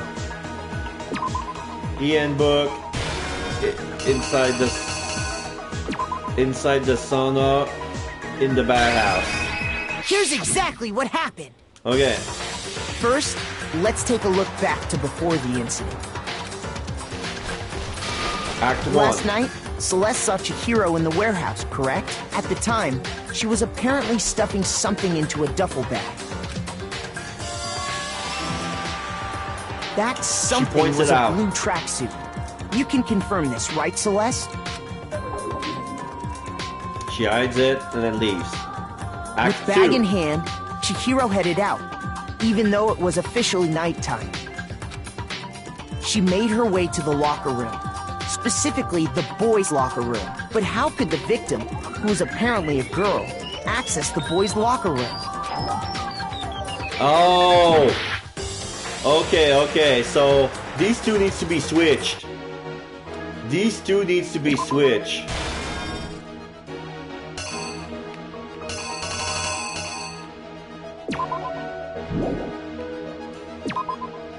The killer is Oh, that was a small detail, but... With bag in hand, Chihiro headed out, even though it was officially nighttime. She made her way to the locker room. Oh yeah, the door was specifically open, so it has boys' to come locker room. after that. But how could the victim, who was apparently a girl, access the boys' locker room? Simple. Because she was really a he, which is why he was able to use his own e-handbook to gain entrance to the boys' locker room. Once inside, he met with someone there. And the person he met was the one who killed him. It seems likely that the killer grabbed the nearby dumbbell, approached the unsuspecting Chihiro, and attacked him. And that's where the bloodstains on the poster and carpeting in the boys' locker room came from.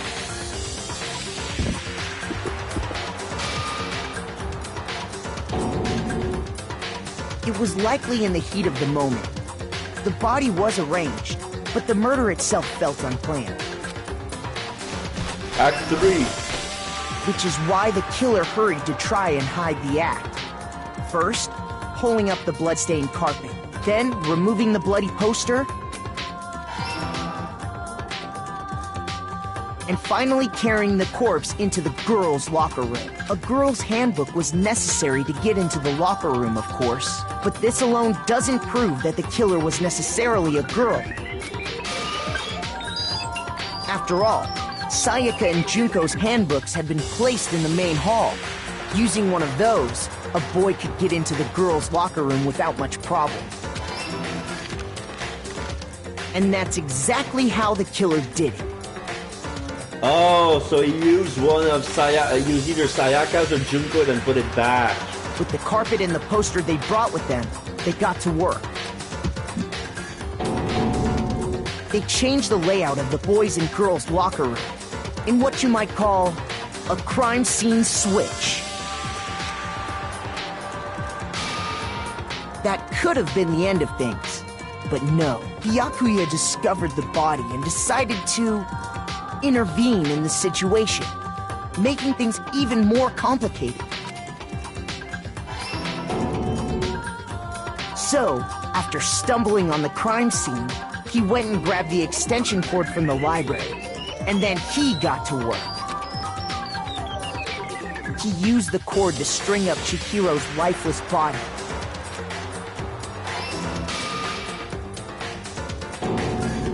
Then, using the victim's own blood, he left a grisly message there at the scene of the crime. He wanted to create the illusion that Genocide Jack was responsible for the slaughter. And around the same time that Byakuya was putting together this facade, the killer, having already disposed of Chihiro's bag and other belongings, arrived at the sauna. There, they planned to destroy the last piece of evidence, Chihiro's handbook. And just as the killer expected, the steamy sauna was enough to ruin the electronic gadget. Somehow, the killer knew that the handbook couldn't stand up to the heat of the sauna.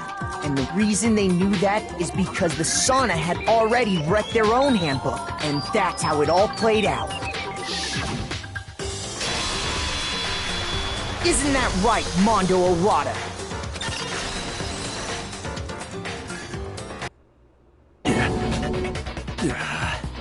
Wait! No! This can't be right! Where's your evidence? Yeah! Where's your evidence? You need evidence!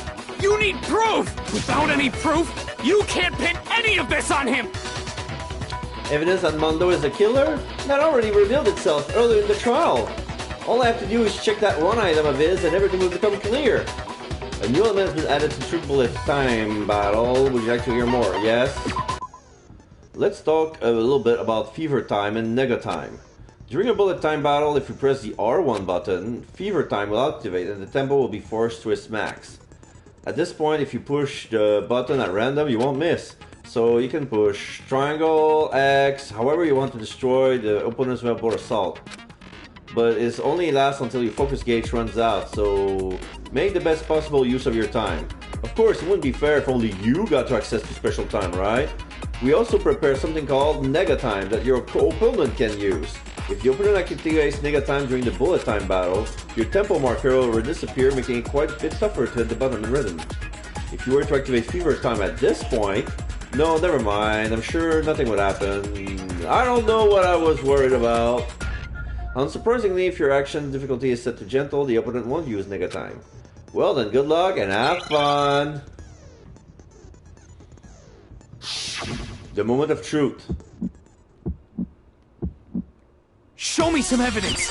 You're wrong! I won't listen! I refute you! False! Show me some evidence! I won't listen! I refuse to vote! Show me some evidence! You're wrong! I won't listen! I refute you! False! Show me some evidence! I won't listen! You're corrupt! I refuse to vote! I refute you! False! You're corrupt!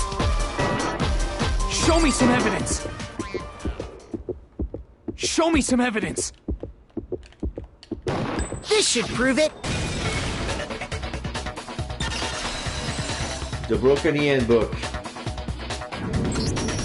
If my thinking so far is right, Mondo must have replaced his broken handbook with Leon's. In which case, we can just check each of our handbooks right now. Once we do that, we'll... We don't gotta do that. Huh? Yeah. Yeah. I did it. I killed him.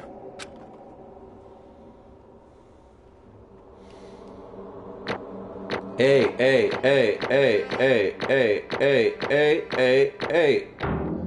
1,056 point. Translate into 115 coins. Nice. Bro, what are you saying? What are you saying, bro? I got no choice, man. After hearing all that, I gotta just give up. Go ahead, Monokuma. Get it over with. Ask for the goddamn verdict. Roger that. Wait! Hold on! No waiting, no holding on. Time for the moment we've all been waiting for. Grab your lever and give it a yank! Who will you elect as the Blackened this time around? Will you make the right choice or the dreadfully wrong one? What's it gonna be? What's it gonna be?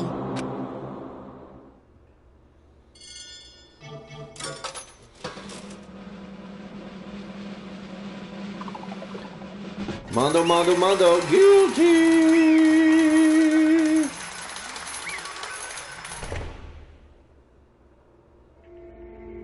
What?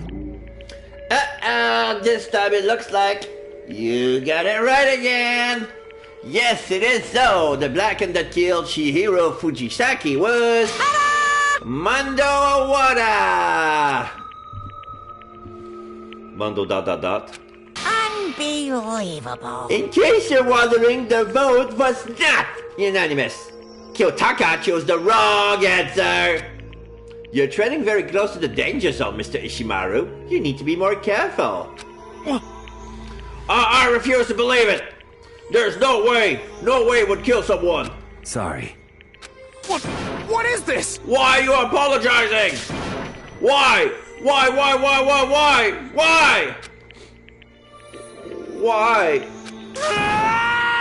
Why did you do it? ... Now then. Well, it looks like Mondo's taking a vow of silence, so allow me to explain on his behalf. Actually... The story of the murder this time is the sad story of two men. Ha! Oh, but for anyone who doesn't really want to hear it, you can hit the circle button to fast forward the text. Anyway, there once was a young boy, and his name was Chihiro Fujisaki. Chihiro has an extreme inferiority complex regarding his own lack of strength. You're so weak, even though you're a boy. He would hurt things like that as long as he could remember, and he couldn't overcome his weakness. On the contrary, he tried to hide and bury himself further and further into that weakness, to take on the fragile forms of a petite young girl.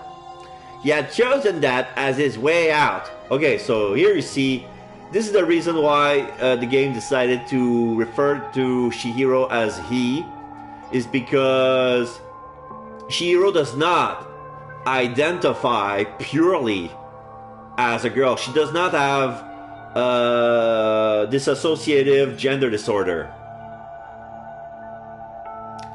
Chihiro still refers to himself as a boy, but because he's been bullied all his life for being weak, he decided to embrace that weakness of some sort by pretending to be a girl. In that way, like if everyone thinks I'm a girl, nobody will say that I'm weak, because they would expect girls to be weak to begin with, which isn't fair. Now nobody will be able to say anything about even though you're a boy. But no matter how tightly he wraps himself up in that shell, the inferiority complex has already taken root deep inside of him and was not so easily weeded out. As it turned out, the shell was completely empty. The complex didn't disappear. Instead, he only grew stronger and stronger. I'm weak. Weak.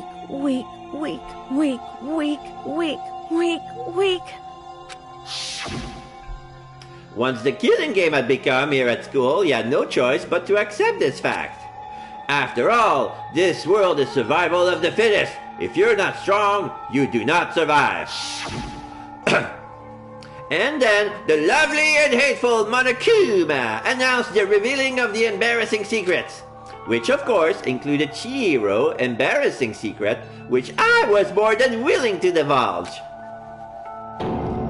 Even though he dresses like a girl, Chihiro is actually a boy. Hey, And that was something Chihiro couldn't let anyone find out, no matter the cost. If that was revealed, it would be the end. The hardened shell would crack, the armor would fall away. Without a doubt, those around him would torture him more than ever before. Everyone figured being thrust into such a dilemma must have sent things spiraling into despair. What? And yet... I'm sorry. I don't really want to talk about it right now. But... I also don't want to leave things the way they are, so maybe I can talk about it later. After I try my best to become strong, then I can tell everyone. Annoyingly, he used the threat of discovery to motivate himself to become stronger. That's right. Now's my chance. I want to change. I'm going to get stronger and accept who I am. So you see, in the end, he doesn't want to have anything to do with being in a girl. So that's why we cannot say that Chihiro is actually a trans woman. So basically, cross-dresser or something like that. Strong enough so that when people say even though you're a boy, I'll be okay. I'll get better. With that thought at the front of his mind, he resolved to take immediate action. And so, that day he made the commitment to begin exercising. He was prepared to retrain his mind and body. But sadly, that would be the first and only chance he would get at it. Hey, When he decided to start exercising, he thought it would be good to ask for someone's help. But he wanted to tell that person his secret first, and then ask them to help him from there. And the person he went to... Yeah, that's right. Was me. Yep, it sure was. The biker gang fella had been painfully clear about how important his manly promises were. So Chihiro probably figured that even if he confided in Mondo, his honor would make him keep his secret. Mondo ... uh-huh. Plus, Mr. Macho Mondo was the very symbol of a strong man that Chihiro always aspired to. Maybe talking to Mondo about it will help me give me some more courage. So it says Chihiro Furizaki, but that's probably a line from Monokuma. So he went and asked Mondo to help him become strong. That was his aspiration. And he thought that only with Mondo's support would he ever be able to come close to that. Correct. So then, that must be why Mondo did what he did, to keep the promise he made to Chihiro.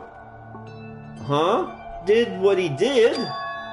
You mean that's why Mondo carried Chihiro from the boys' locker room into the girls' locker room? Indeed. Yes, that's exactly what I mean. Wasn't that to cover up what he'd done? Certainly. That could have been part of it, but I don't think it was the main reason. The real purpose was to keep the promise between men he made to Chihiro.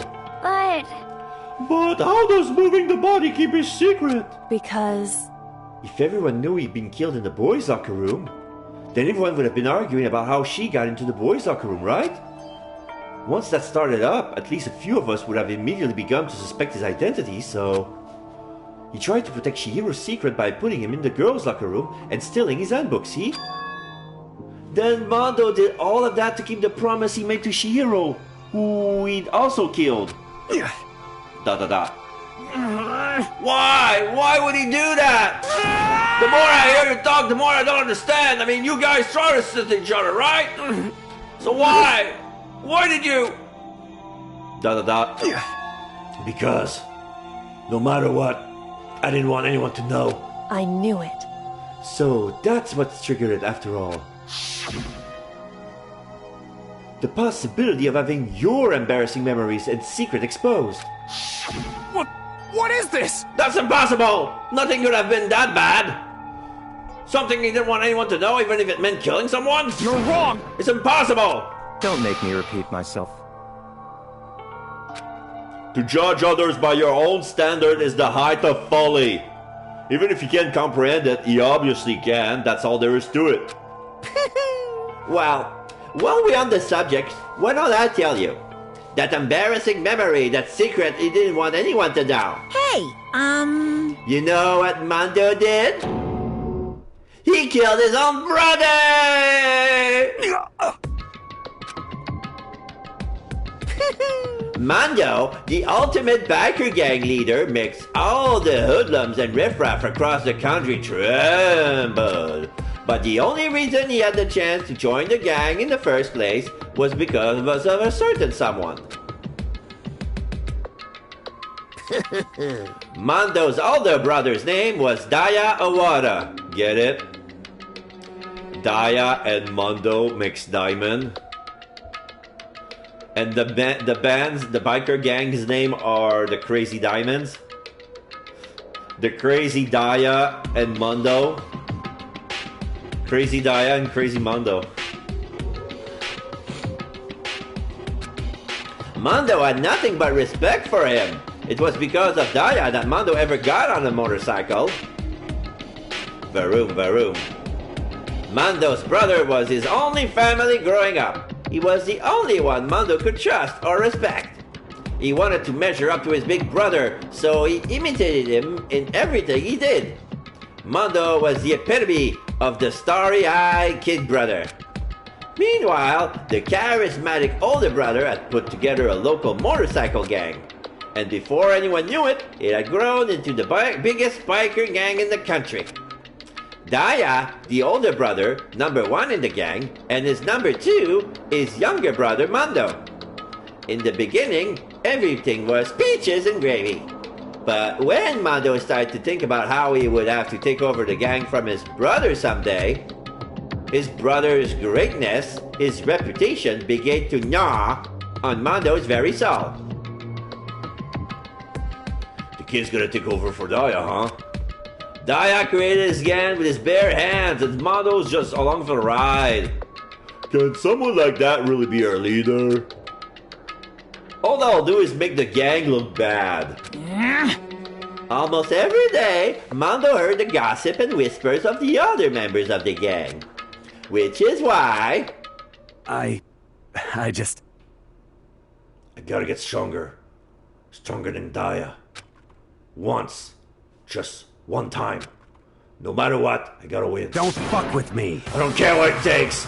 I gotta come out top. And on the night of this amazing brother's retirement ceremony, Mondo challenged him to a street race. During the race, tragedy struck. Mondo was about to meet Chaku, and he was about to send him into another world, a fantasy world. An isekai, if you will. Burp, burp. The kid brother pushed away his reckless abandon, eager for victory, and dashed into oncoming traffic. But suddenly, Daya pushed him out of the way, and then he got isekai'd instead. No! Laying in this kid's brother's arm, the older brother delivered his final word. My bad, kid. I fucked up. Sorry. Of course he knew it was his brother's fault, but Daya never blamed him for what happened. Hey, kid. The rest is up to you. No matter what, you gotta keep the gang together. Because it's the team, you and me, put together. It's a promise between men.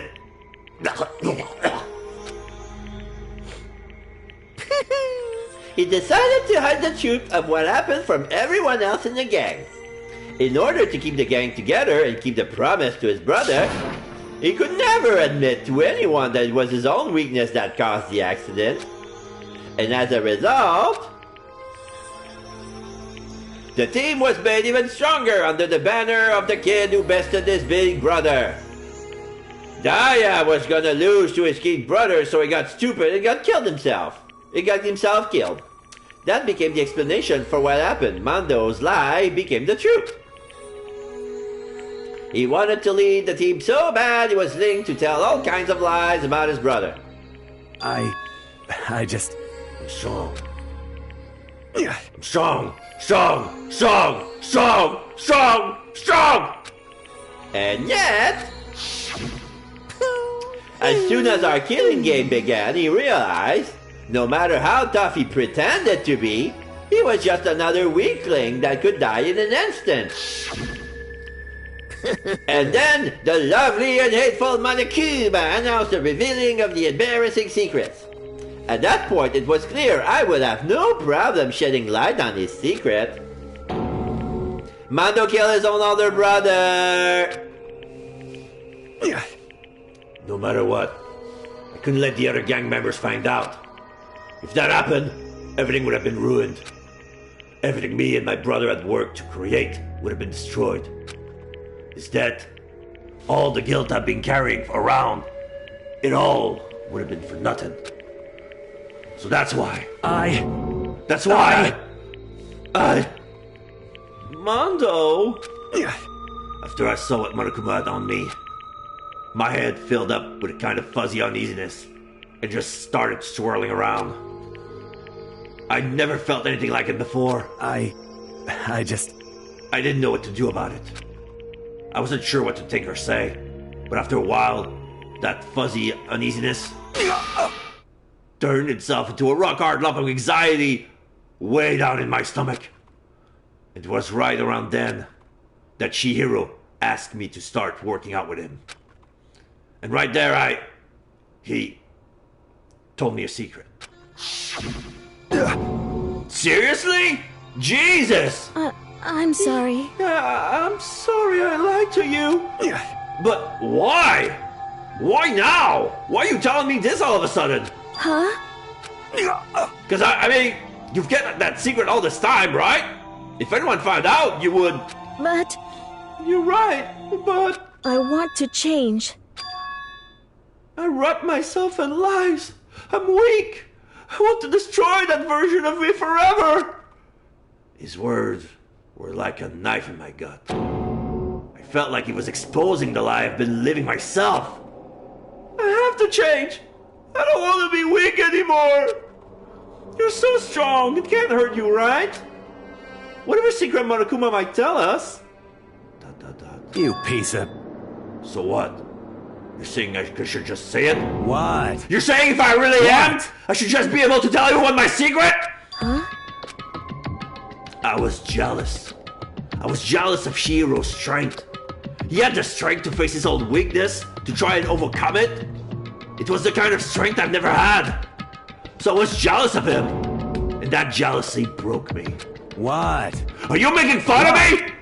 I'm strong? Are you fucking with me right now? No! I'm not making fun of you! You're really strong, Mondo! I felt like I could hear something starting to creak. Something inside my head. What did he want me to do? What was I supposed to do? Was I supposed to just sit back, let my secret get revealed and ruin everything? What's wrong? Why did you have to tell me like that? All that? Are you trying to rub my failure in my face? I just wanted to... I just really admire you. I admire your strength. Yeah, that's right. I am strong, huh? I'm strong. I'm strong. Strong. Stronger than you. You son of a bitch. And stronger than Daya! I don't remember anything after that. When I woke up again, he was laying at my feet, covered in blood. I had the string in my hand. I was just staring at him down on the ground. Hey! I killed him. I killed Chihiro. Even after all this time, I'm still just as weak as I've always been. And thanks to that, I did something I can never take back. Mondo! He was normally so aggressive, so angry. He did all that weak side. He hid all that weak side away from everyone. That was his secret. A weakness that lived in a heart like his, and it turned him into cold-blooded. God damn it! Look at him! You see? You're all just like him. for a secret from the past, for a memory. For that, he killed another living human in cold blood. He couldn't confirm his regret from the outside world. He doesn't know what true strength is. Do you see hope anywhere in there? 'Cause I sure don't. You bastard! Just shut up, you son of a bitch! Go ahead! Dare! Say that again! I dare you! Yep. Okay, I'll say it as many times as I want. Is what I want to say, but unfortunately I can't do that right now because the time for punishing is fast approaching. Punishing? It can't be. You mean the execution? Well now. That's what I promised you, right? The black and the disturbed the beast will be punished, yeah? Ridiculous. Oh, hold on! Now then, I've prepared a very special punishment. For Mando Owada, the ultimate biker gang leader. No, wait! Let's give it everything we've got. It's punishment time! I said wait! Sorry, man. I couldn't keep the promise we made. From one man to another.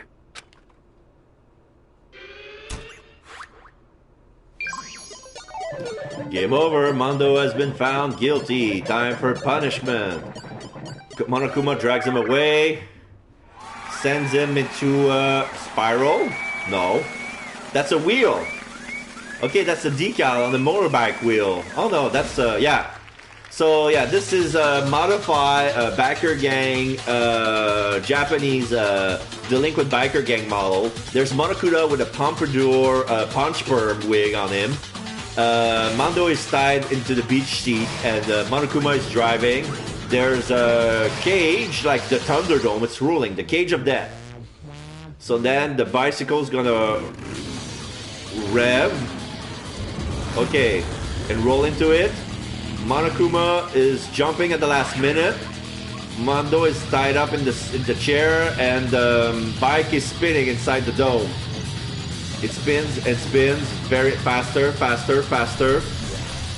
There's some light being producing. It's like centrifuges. It's gonna be squashed by the centrifugal force of it. And there's some sort of lightning. Now Monokuma is pooped, and the bike slows down, and there's no Mando. Like it's being received and processed into a machine. He's been turned into butter! Mando butter. I can't believe it's not Mando. And then we see a crayon drawing of Monokuma eating pancakes. Bon appetit! I'm gonna eat Mando with pancakes. A new flavor of Mando. A new flavor of I can't believe it's not butter. It's actually Mando. Look at that. So this took a beating out of me, because there's some. It's kind of silly when you think about it, but it's like a reference to an old legend, an old folklore tale, something like that. But the way it's presented, it's like it's been crushed by the centrifugal force, by the G-force of spinning very, very fast, and it's been crushed, and all the blood and fat of his body has been transformed into butter. So I know you can make, like, it reminds me of Titus Andronicus' execution of the two brothers who were his only daughter. Basically, he blended them, he captured them, he blended them dry, like he opened their throat, take all of their blood, grind all their bones into dust, mix it with the blood to make a paste, and grind all the meat and turn them into pies. Basically, he turned them into pies, made a human meat pie, and he fed them to the parents of the person who did that. So yeah, it's like it's worse. It's like the same thing as Monokuma turning his parent into Sheely and fed it to Scott Tenorman. Laugh at that, and your soul will forever be at peace. It can't be. My brother! Another murder and another execution. I want to feel again. Everyone's lives are taken so lightly here. I feel like I might be going mad. Maybe I'll just let it happen.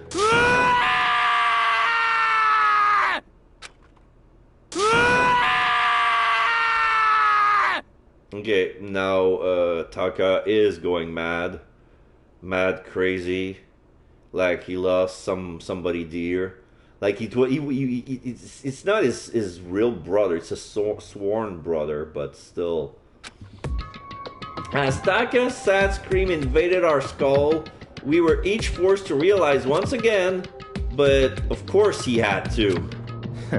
What a disappointment. This is the end of the game? Byakuya? What is this? You're completely insane, you know that? A game? One of our friends is dead! Do you realize that? Naturally. Of course I do, but this game is... because this game is a game of life or death. Hey. I don't have anything to say to you. I don't have a response, except that... However... I just don't understand why. Why did you go out of your way to disguise Mondo's crime? What? Why? Isn't it obvious? Because it makes things more interesting. His voice was calm, emotionless, like the voice of death. It chilled me to the bone. Last night when the murder took place, I was in the library as usual. Honestly. So you ignore the nighttime rule too. That rule never mattered to me. I don't recall agreeing to it. There is nothing to be done. Well, I don't particularly care. Please continue. The night grew late, and I decided to return to my room, which is when I stumbled upon him. I spotted Mondo coming out of the girls' locker room. After he'd gone, I looked inside and saw the corpse. What? You mean you actually witnessed the murder? Oh, he was such a fool. He didn't even have the slightest idea that I've seen him. Well... So you're saying you knew who the culprit was from the very beginning? That's right. Indeed. But if that had been the end of it, how boring would that have been? I mean, what a waste of time to have to answer the reveal night at the beginning. What a waste of time to have the answer revealed right at the beginning. Which is why I decided to lend a little helping hand. I thought it would liven things up. You did all that to living things up? I see. So after hearing about Genocide Jacks from Toko, you decided to use that to create a fake murder scene? But damn, man, if we haven't figured out who really done it, you would have been dead too, right? Well, obviously, I would have revealed the truth before I reached that point. Of course. Byakuya turned and looked me in the eye. I could feel his sharp eyes piercing into me. Thanks to a certain remarkable someone, it never did. And I was able to perform an interesting experiment. Interesting. Once I do decide to become Blackened, I know who I'll have to watch out for. Correct. So that was your reason. Are you satisfied? Indeed. Yes. We're done listening to your story. Moving on. Hey. There's something I'd like to ask Monokuma. What's this? Oh, I'm up next. Ooh. You like to perform this elaborate execution each time, correct? My question is, why? You like them? But you know, this punishment, this despair, is not just for you. All of this punishment, all this despair, it's my gift to mankind itself. What? You are exaggerating. I am not over-exaggerating now. These punishments are meant to transform all hope into despair. Damn. What do you mean? Huh? Mean? What the heck? Mean. Shit! Good grief, I don't understand why you have to pick apart every little stupid thing. Whatever, it doesn't matter. In the end, I'm going to stand alone as the victor, and then everything will be revealed to me. Ooh, how exciting! The noble son of a noble family. Truly, you understand me. Ooh. I think this is the start of a terrifying friendship. That's enough. Shut up! I would never stoop to the level of a childish criminal like you. Let me just say this. After I've achieved complete victory, you're up next. I'm going to find you and kill you, understand? In the name of my family. In the name of the Togami family, for which victory is a foregone conclusion. You're getting all riled up. Ooh, so cute! It's like you're the main character of a video game or something. And no trash map for you. I swear, whatever it takes, I will kill you. Temper, temper. Sounds like someone needs a nap.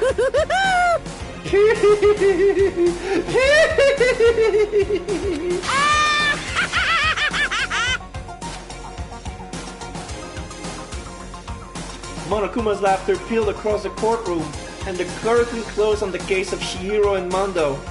But I knew that wasn't the end. The killing game would still continue. Because the mastermind wouldn't let it end. For those of us who were still alive, our worst fear and despair kept on multiplying. It was the kind of despair that felt like a blind puppy in hell had more of a future than us. All of our courage, our effort, our friendship, it felt like it amounted to nothing at all.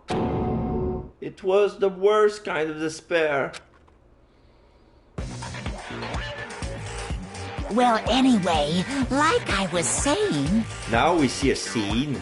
We're inside Monokuma's room, and he's playing cat scriddle, and he's talking to a blackened person. So we don't know who that person is. This is a pretty good spot. Yeah, a really good spot. Anyway, isn't it amazing how that girl went and killed someone before things even had a chance to get boring?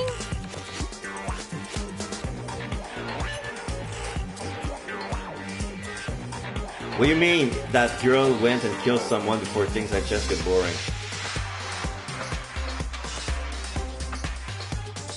Once things really get moving, it'll be like a roller coaster. There won't be any stopping it.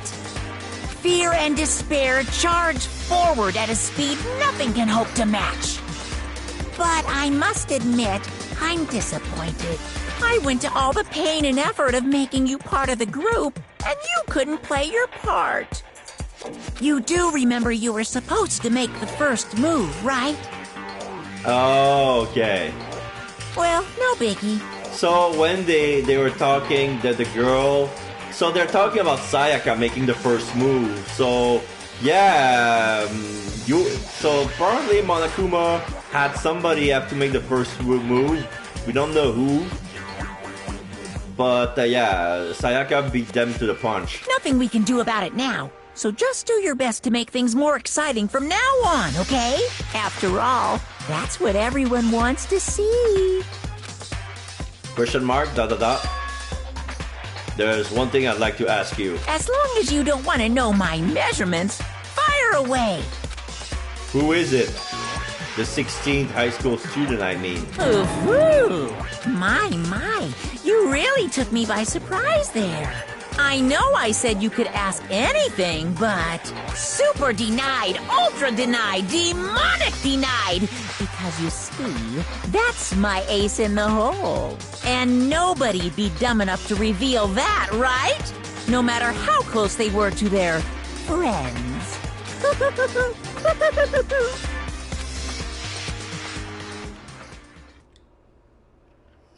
Chapter 2, Boy's Life of Despair. Complete. The end. So, surviving student, 10. To be continued. And we got the Crazy Diamond present. We got Diamond Mondo's jacket. Save the data? Yes. Chapter 2 ending.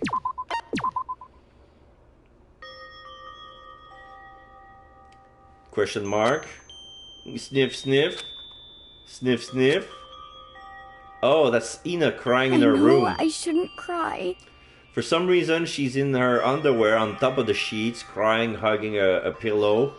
In a revealing position, like it's fan service of some sort, but like, okay, here's a bit of candy after a big I've had enough. I can't take it anymore. Getting out of here anytime soon. It's impossible. I can't let myself think about how much I want to get out of here. If I keep thinking like that, I might decide to.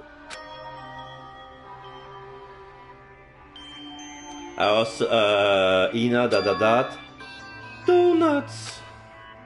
I need to eat some donuts. That'll cheer me up. So she got out of bed. Glazed donuts, twisty donuts, jelly donuts, cream-filled donuts holes, malasadas. Okay. Oh, God of donuts, I'm praying for a wonderful encounter. I'm sorry. Please forgive me for breaking the nighttime rule. But right now, for me, donuts are absolutely necessary. That sounds like a modem sound. Huh? Huh? What's that sound? It sounds like it's coming from the bad house? But I'm super scared, but is someone there? Hello?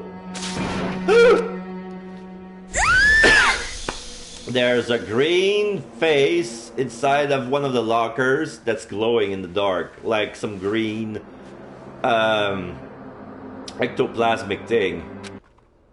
Like she saw a ghost. A next generation legend, stand tall, galactic hero, chapter 3. The morning after the conclusion of the second class trial, everyone met up in the dining hall, just like always. Okay, I'm gonna need a recharge because yelling that Mondo made me parch a bit. So this time I'm gonna try the G Fuel energy drink flavor Raging Gummy Fish. 0 calories, 0 sugar.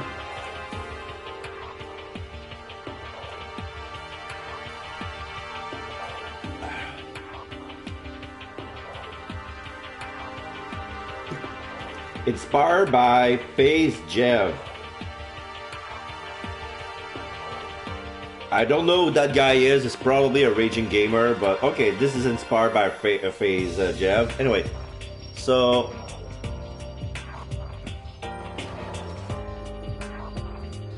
it's nice. I like the gummy flavor energy drink.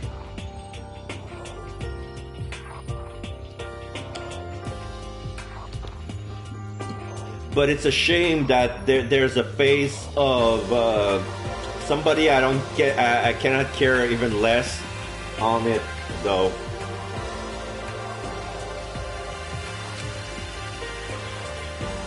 Everyone met up in the dining hall just like always, and I expected it to start like any other day. That's what I expected, but today's count kinda sucks, huh? Toko and Byakuya still refuse to show up. And I haven't seen Miss Asahina here anywhere. She said her stomach was hurting, so she's taking it easy on her room for today. Okay. So she saw that ghost, and now she's lacking sleep, and now she's out of a stomach pain. Or she didn't see a ghost, and she filled her face full of donuts, and she woke up with a stomach ache, a real one. Oh. That is rather unusual for her. Normally she's so full of energy. Which is exactly what makes me worry. So then... So it's just the 7 of us then? It looks that way. How about that? It's time like this when the committee chairman needs to get things going with the bang. And then Taka is limp and silent. He's like catatonic. ... Impossible. Or not. ...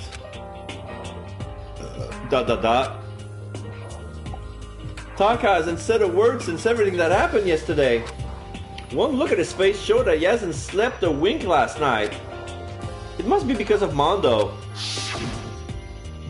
The two of them became so close, and then he finds out Mondo killed him. Mondo killed Chihiro. And then having to watch Mondo get punished and nothing he could do about it? I can't even imagine what it must have done to him. Well... So, I mean, what's gonna happen now? We haven't found any way out, and we have no idea if help is ever gonna come. Now I'm all depressed just thinking about it. We simply have to make the best of things, do our best to get along, and live here together in peace. Forget about the outside world and accept this new life. That is the only hope we have now. What? To live here forever? Well... Here we have every convenience. We have food, clothes, every need is seen to. Why are you dissatisfied? In fact, let me ask you this. What is this about the outside world that you long for? Is that okay? Competition, discrimination, victimization, and violence. As society grows, so does its perversion. In which case, it is our current situation, not? Is our current situation not, Demon Angel Pretty Punchy Princess! Huh? Here we go! Mickey, the drill shop owner, the bunny-eared Amazon, Catgirl Dog Boy, Robo Justice, the Galactic King, and he's naming all IPs that he missed. Like, ever since he's out, he's missing all his favorite shows. What I mean here, there is no 2D here! There is nothing to be done. The mastermind put such base desire to their advantage, bending you to their will. You know? Okay, well, anyway, since Taka's like catatonic, as the oldest one here, I'm officially stepping up to take the lead. So, we're all gonna work together and spend the rest of the day searching the school. Searching? I'm right. Well, right? I mean, since the class trial is over and all... Perhaps. There should be new places for us to investigate. Yeah, that's the ticket. Maybe we'll find some kind of clue this time. Well then. Then once we're done eating, let's clean up and begin looking around. Do you have any problem with that, Celeste? There may be well discovered waiting for us, which may further enrich our life here. No, the point is to look for clues. And just as we were starting to come together, she barged in and ruined the conversation. You called for me and so I appeared! Genocide? What?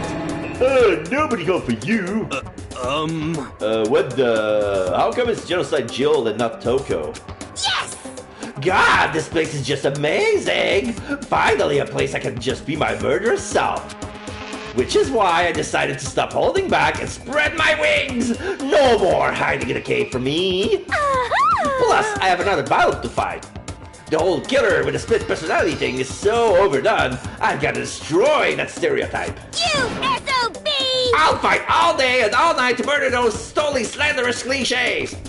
But you are a killer with a split personality. If she weren't here, my chances of survival would go up at least 10%. Come on, you gotta back me up here. Even the biggest stars need the little people to hold them up. Well, whatever else we do today, first we should eat. Can't do anything on an empty stomach. You're right. Let's hurry up and eat so we can start our investigation.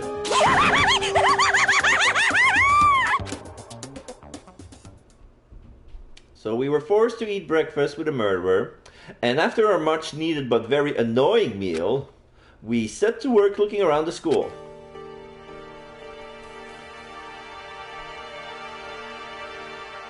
Okay, I can move now. Alright, leave the area? Yes.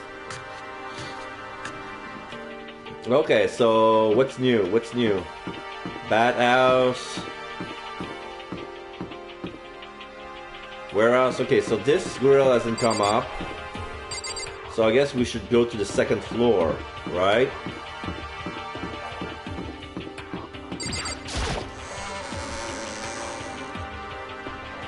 Okay.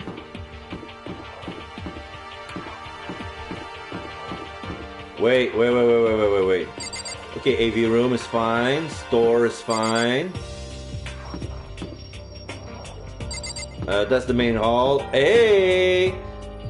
The nurse office is open. Ah, it's open, so I guess now we can get in here too.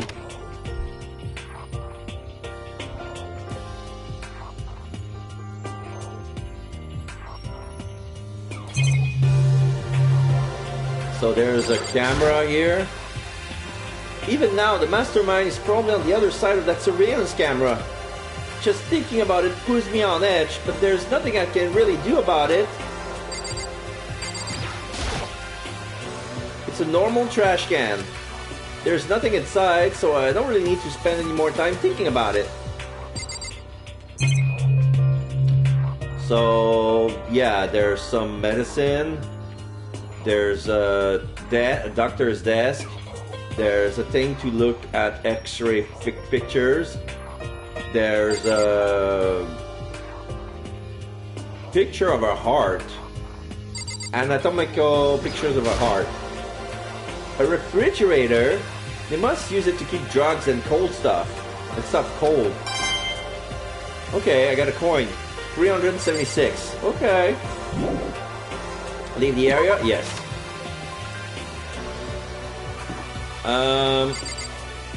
I want to spend all my coins.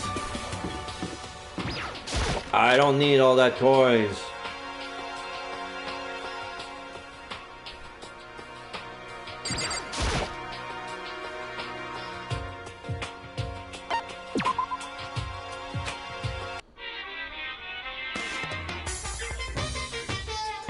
Oops.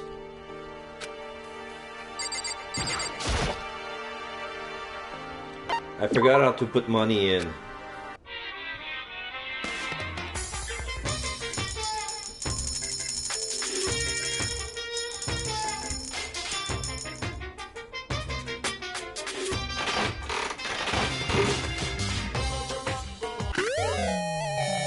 I got a pen. Okay.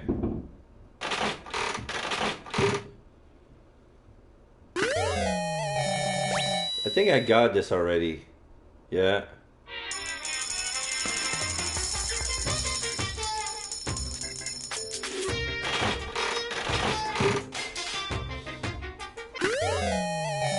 A flashlight.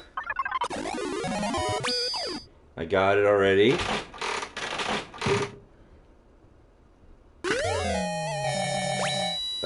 This looks like a... No, I already got this already.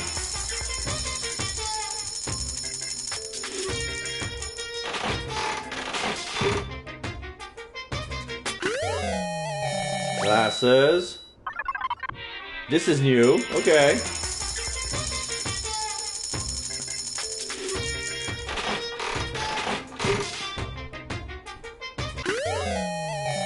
Chips. Chips are new.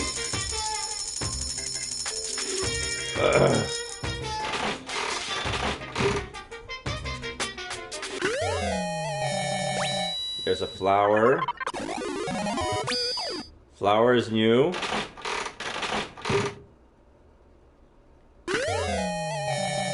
Some sort of hoodie.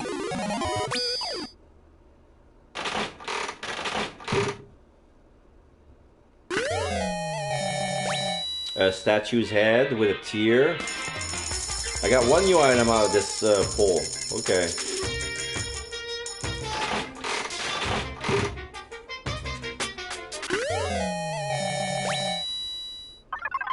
This is new.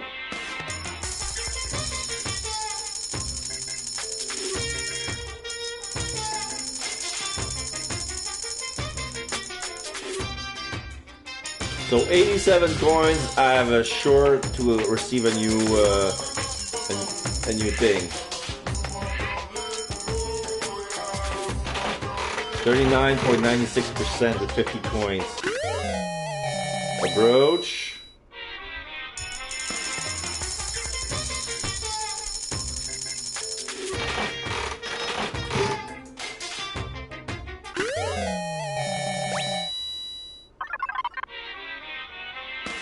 So, no new thing. Oops. Let me check my presents, see what do I have new. Rose hip. Chips. Black croissant. Ration. Okay, no flotation donuts.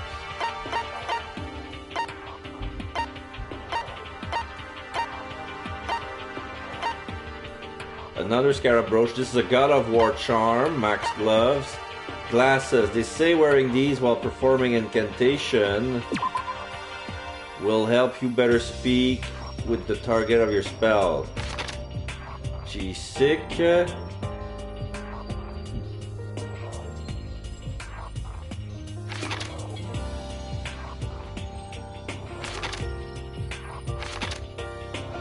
Leaf covering. Oh, I already got some of those. Okay.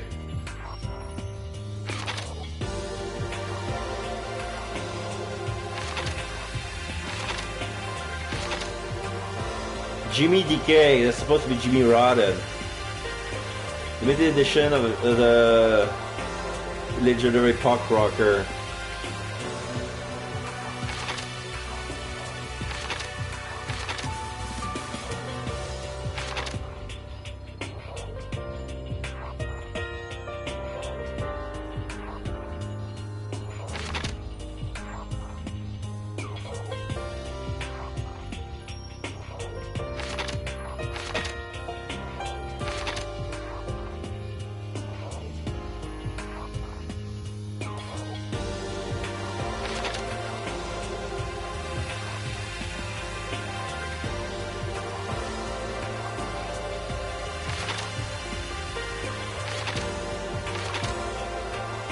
Unending dandelion. It's a dandelion toil. You can blow the fluff away and the attached strings will pull it back.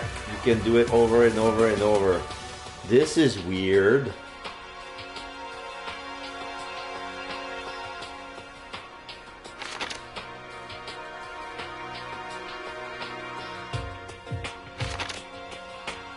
Cherry Blossom Bouquet, collection of branches from a sakura tree.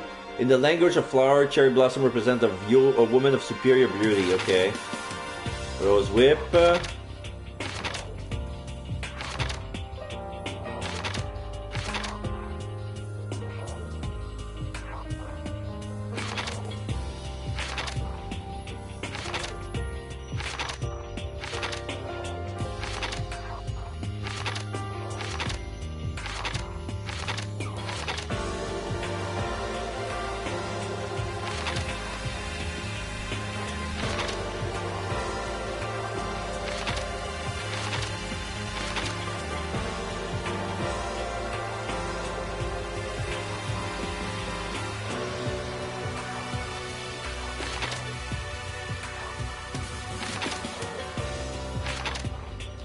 Maiden's handbag.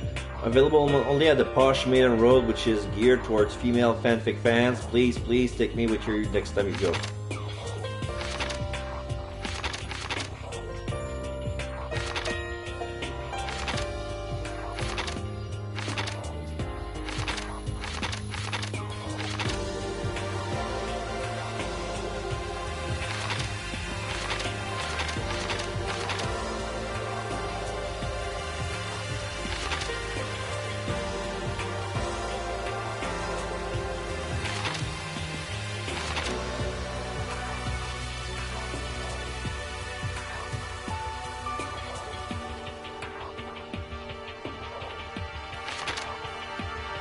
Novelist fountain pen.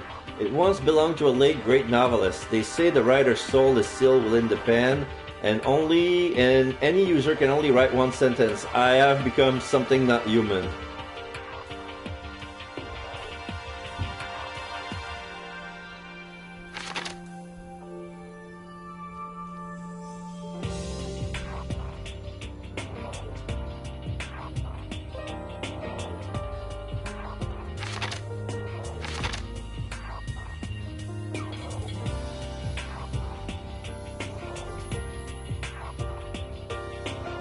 Meteorite arrowhead, I feel like this is a JoJo reference. An arrowhead discovered in some ancient ruins, fashioned from a meteorite. They say that getting pierced by it will give you the power to see demons.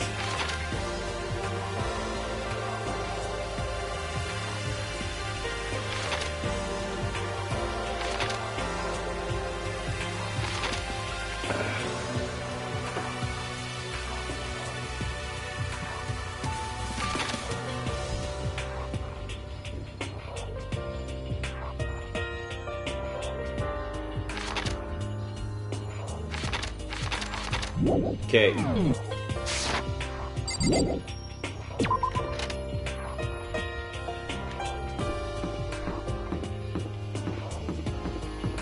Okay, so let's go to the second floor.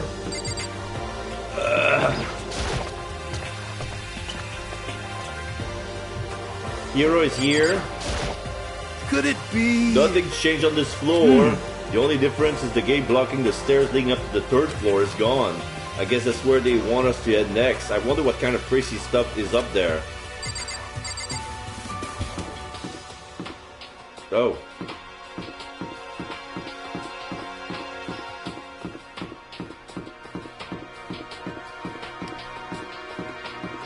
Where's the gate?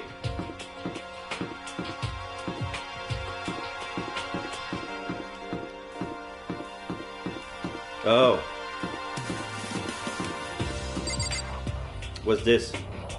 School zone, second floor, okay. The third floor of Hope's Peak Academy. I wonder what we're gonna find this time. What's up here?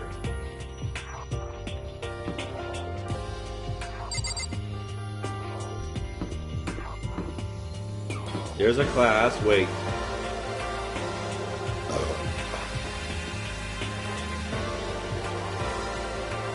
Okay. 3A. So there's another classroom, Despair Squadron Monokuma. So there's a red one, a green one, and the black one. It feels like a Despair Squadron. Sakura's here. So in the end... the windows up here are also barred with metal plates. No, surprising, I suppose. So escape still looks impossible. But I'd better check all the other metal plates again just to be sure.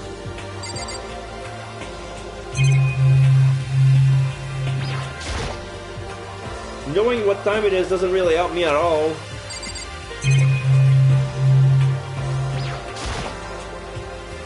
Assuming I make it out of here alive, I'll never look at surveillance camera the same way again.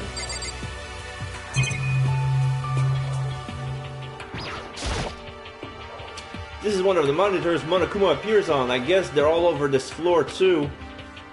There's not much point in worrying about it now. I should try to just forget about it. Leave the area? Yes.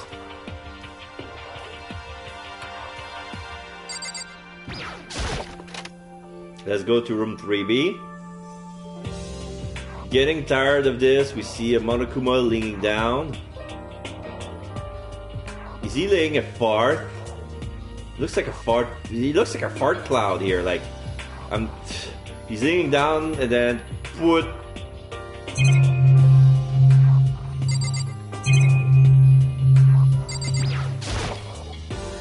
Yet another metal plate. I guess I shouldn't expect to find an open window anywhere.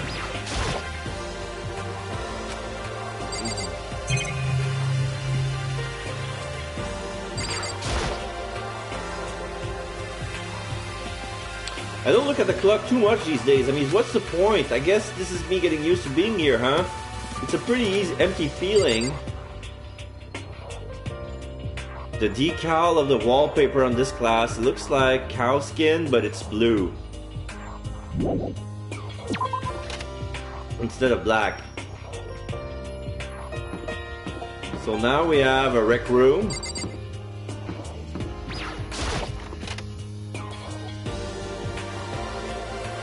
There's a pool table, and Celeste is in the room. There's a dart game. There's some magazines. There's a table with a board on it. I think it's for checkers, I'm not sure.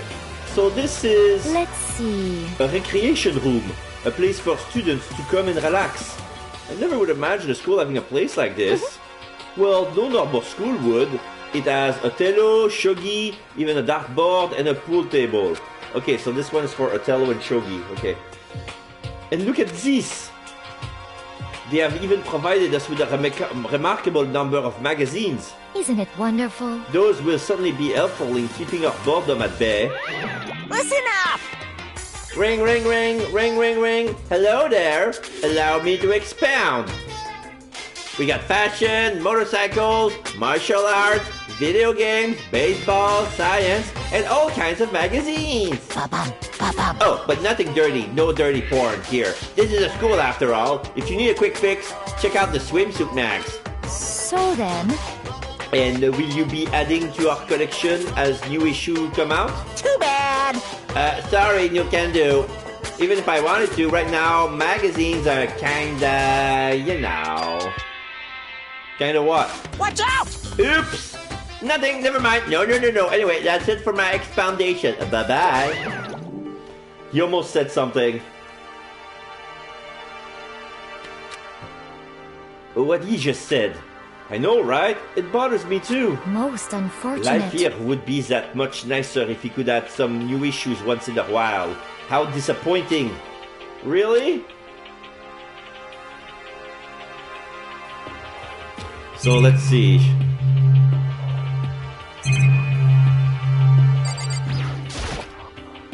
Leave the area? No. So there's the monitor talking to Celeste. So this is the board. Oh, this is for Othello. There's a table here. It's kind of similar to the desk in the classroom, but also kind of not. Camera. It looks like a cigarette machine, but no, that's not it. Pool table. Pool table is normal school equipment. Is this thanks to Monokuma or did the school buy it? Chair. A firm-looking leather couch. It looks pretty comfortable. There's even a dartboard. Did Monokuma put this here, or was it always part of the school? We got 3 more coins. All different kind of magazine here on the shelves. They even have a bunch of monthly comics, but without getting regular updates, what's the point?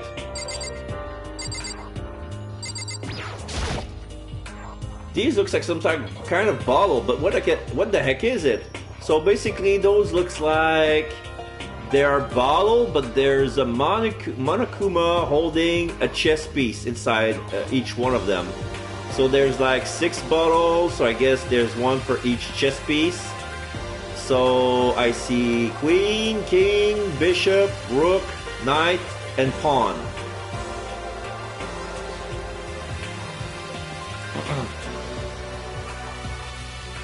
Yeah, bishop, knight, rook, and pawn. Yeah. Okay. So from left to right is pawn, rook, knight, bishop, queen, king.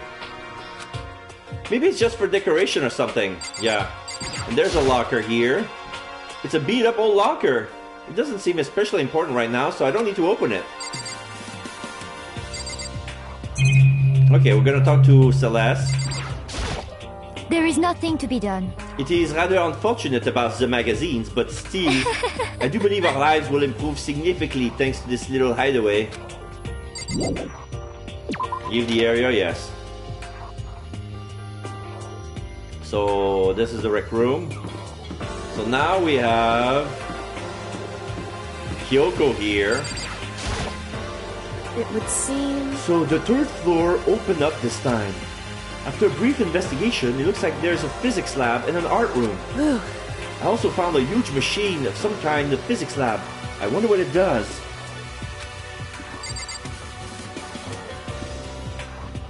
Okay.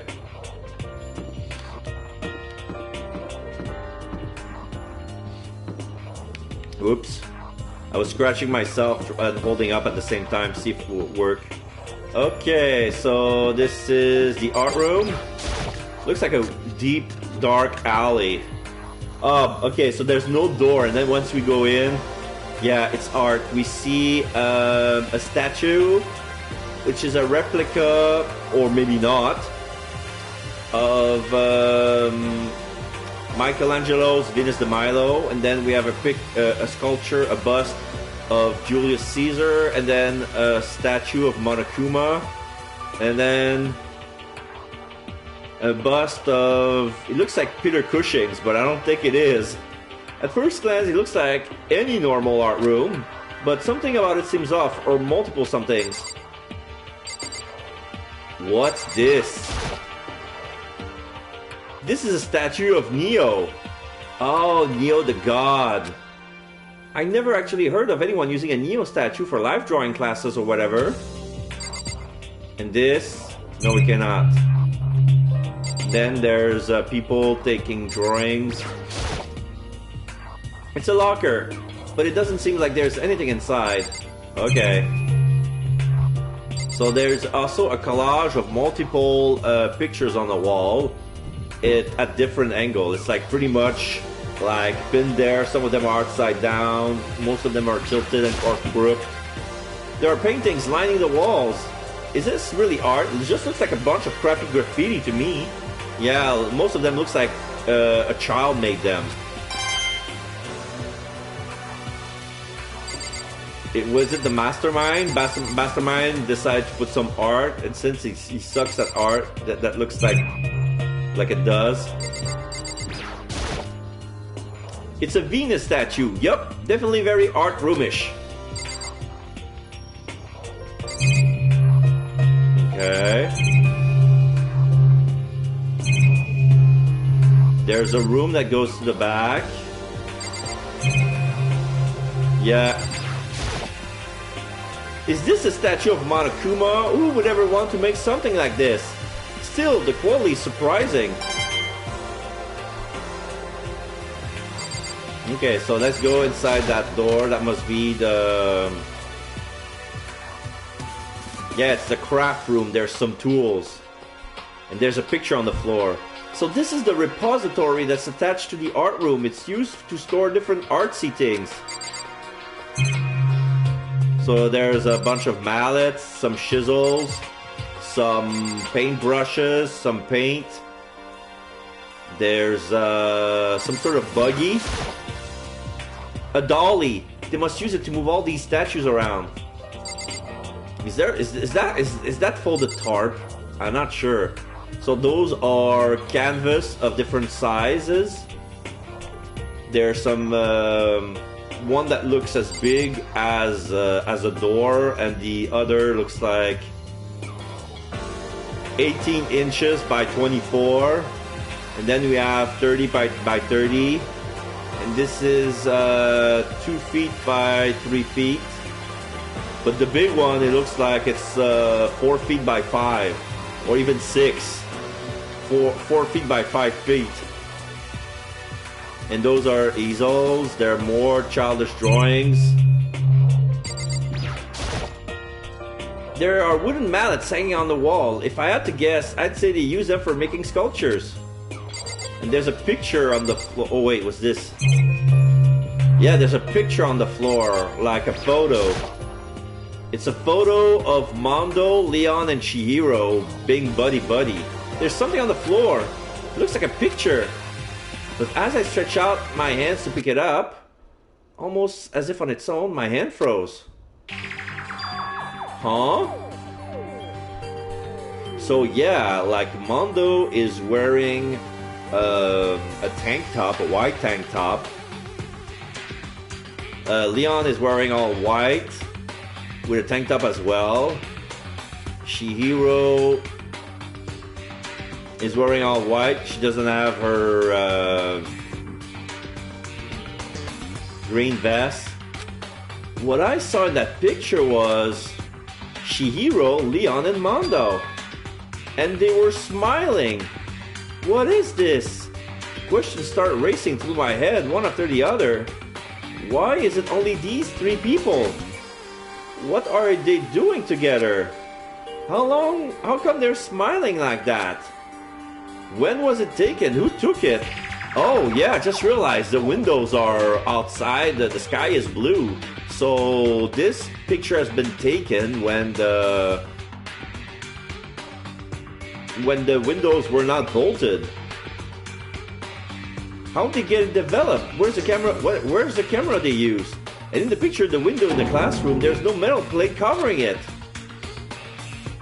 Which must mean wherever this picture was taken, it wasn't here at Hope's Peak, but there was no time to find an answer. All the questions floating around my head were quickly drowned out by... That's mine! Give it back! Monokuma appeared out of nowhere and snatched the photo, and any chance I had, that answer evaporated. Ha! You picked, didn't you? Well, they all had some pretty dazzling smiles, huh? Isn't that wonderful? They were definitely living their school life. It's cool. It's like they ripped a page right out of the Book of Youth. What's going on with that picture? Do you know? I'm not telling you nothing. Why can't you give me a straight answer? Never mind, he's gone. I don't even know why I bothered asking.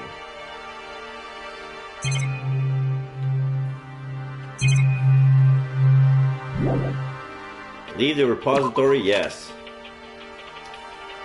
I haven't talked to Ifumi yet, so let's do that. Well, look at all this equipment. It certainly scratches that artistic itch of mine. Art supplies, of course, but I also collected all kinds of sculpting tools. So, Ifumi, do you like sculptures and figurines and stuff? Yes, indeed. Well, normally I limit myself to 2D, but figurine are like borderline 2D, so it's okay. I don't know how that's borderline, but okay. I'm a fan of Sharambo, Pumpkinhead, and I especially admire anything that Saburo Roppongi makes. Sharambo's ability to express the movement of muscle is exquisite, as seen in his Mama Cat series. A Pumpkinhead is like a little sculpture fairy representing this century's greatest quality. Saburo Roppongi, meanwhile, is known for his Mecha Musume series, which led to a worldwide tour. Truly, they can only be regarded as the Elite Four. One of your elite is missing. You know nothing! Well, the Elite Three just sounds stupid now, doesn't it? Yes, indeed. Besides, that empty seat rightly belongs to me. It begins. Today begins my reign as the legendary ruler of the next century. I see. Well, good luck with that. There's an empty seat for him. Leave the area, yeah.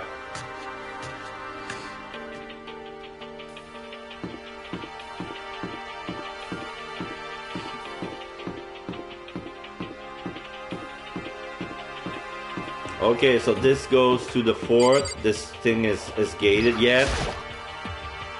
There are stairs leading up, but the gate's blocking my way.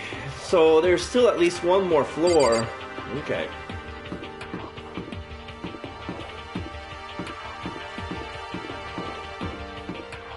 So this is the physics lab.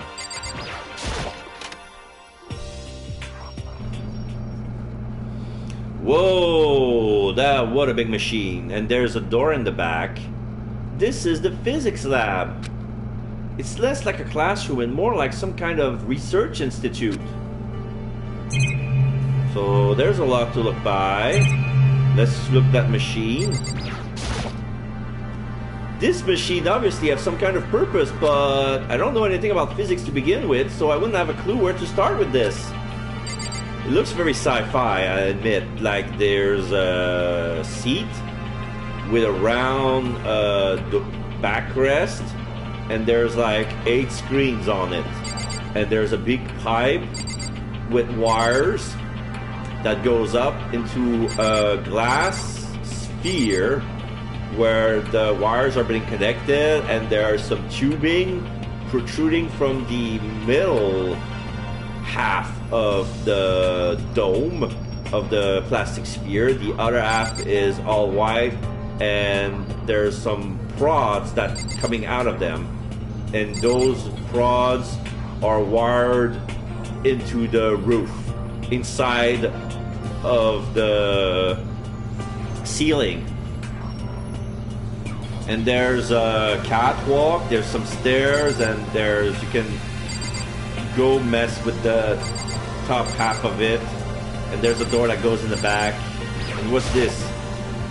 They must use these for physics experiments and stuff. There's materials, pulleys, steel plates, magnets, and all kinds of stuff I don't even recognize. And there's Taka in the next nearby, who's still stiff as a corpse in his catatonic state. Hey Taka, don't you think this place is lot like some kind of research institute? ... Still no reaction.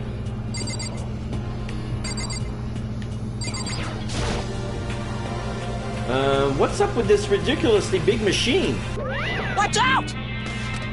What? What?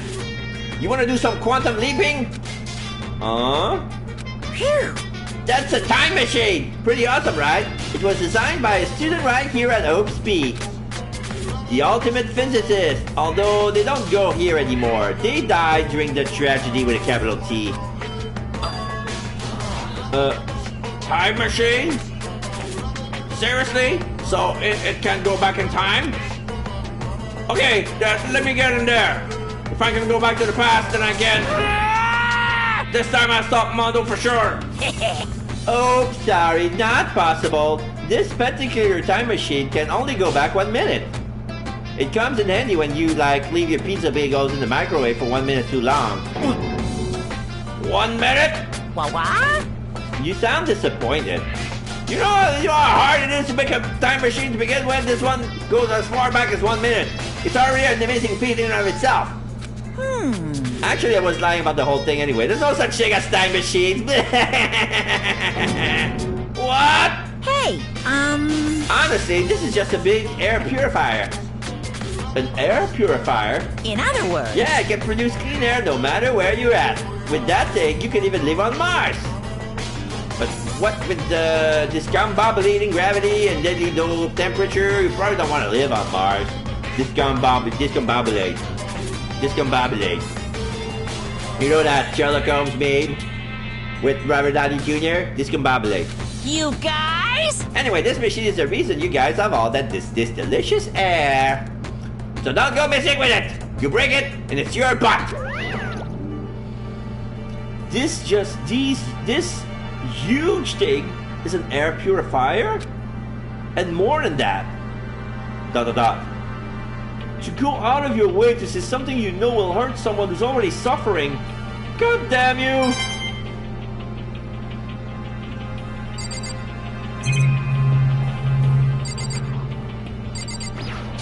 Okay, let's go inside.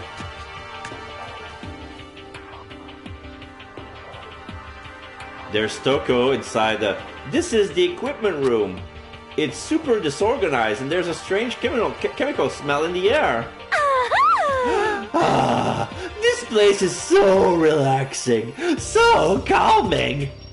The smell of formaldehyde is almost unbearable. I'm getting seriously excited! It's so tempting. I just want to dunk myself right in it. Of course, Genocide Jax likes it. That just goes to show how disgusting it really is. So, let's see. This is the monitor. Monitor here too. What's the point of putting one in here? So there's a bunch of files here, probably old lab files of research data.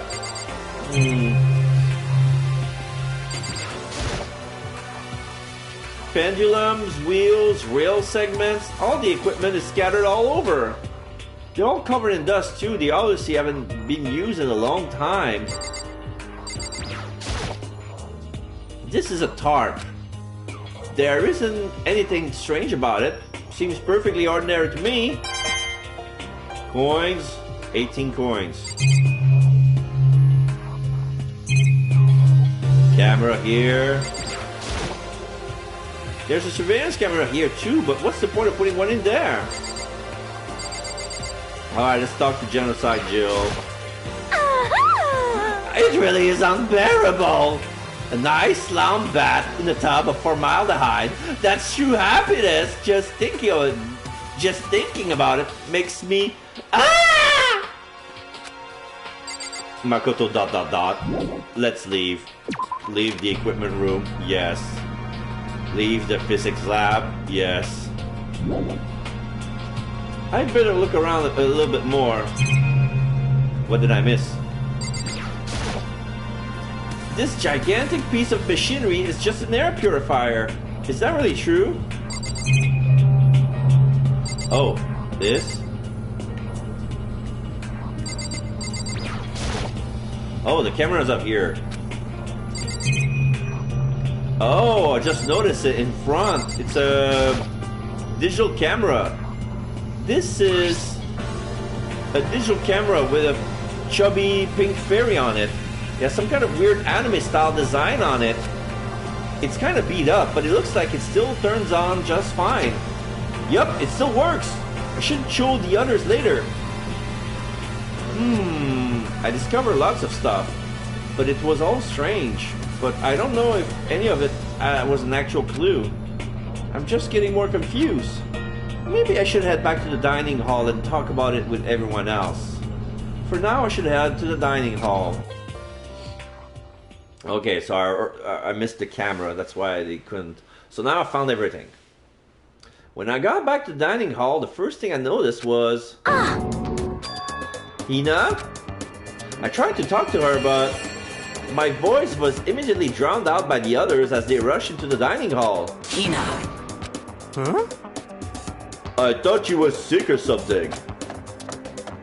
Everyone rushed past me and crowded around Hina. Being surrounded by everyone like that, Hina looked really uncomfortable. Hina. Are you feeling better already?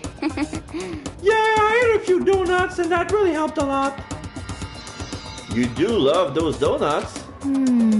But wasn't it your stomach that was hurting? Well, my stomach ache kind of made me hungry, so you know.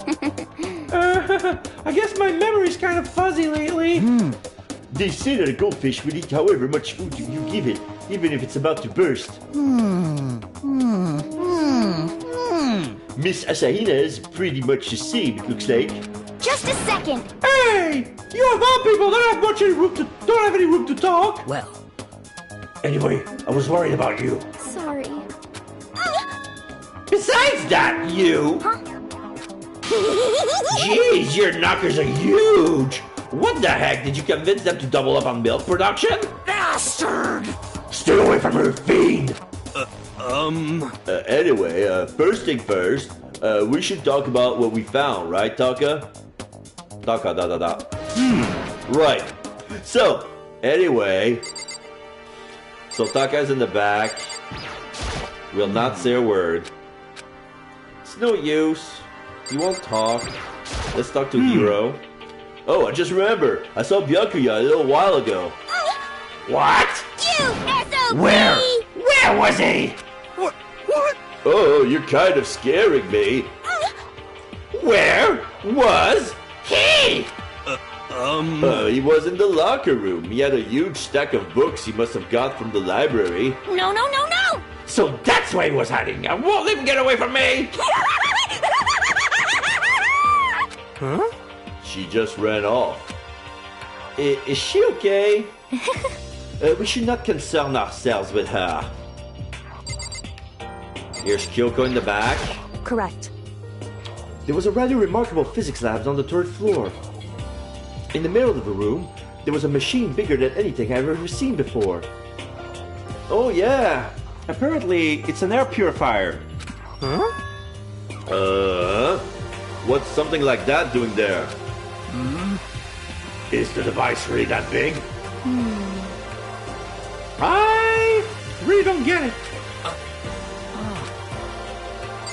So yeah, Taka Hina. So, I wasn't able to help much with the investigation, but I did make one discovery. Could it be? It didn't happen to be a donut-related discovery, did it? What does that even mean? That's right. Never mind. It's about the nurse's office, remember? There's one on the 1st floor, right? Well, I remember, but it's locked. Yeah. Actually, not anymore. So then... Did you find any protein in here? Or even vitamin supplement would be fine. I did look, but no dice. Just a bunch of headache medicines and over-the-counter stuff. I see. That's disappointing. It is disappointing. Like the end of the world is already here. I'm not sure if that's disappointing. Alright, Sakura. Oh no, wait, Celeste in the back. There is one piece of good news. There just so happens to be a rec room up on the third floor. I have no doubt that our student life here will be even more enjoyable because of it. Will someone join me in a game of Othello sometime? Then Sakura. I searched the entire third floor, but all the windows in the halls in the room were blocked off. I wish they'd give this a rest already, for serious. Give me back my bright blue skies. Just forget about it. Impossible. You make it sound like I dropped a nickel or something. Just to be sure, I went from one end to the other, testing each metal plate. None of them budge. So in the end... It would seem escape via the third floor is as impossible as we feared. I see.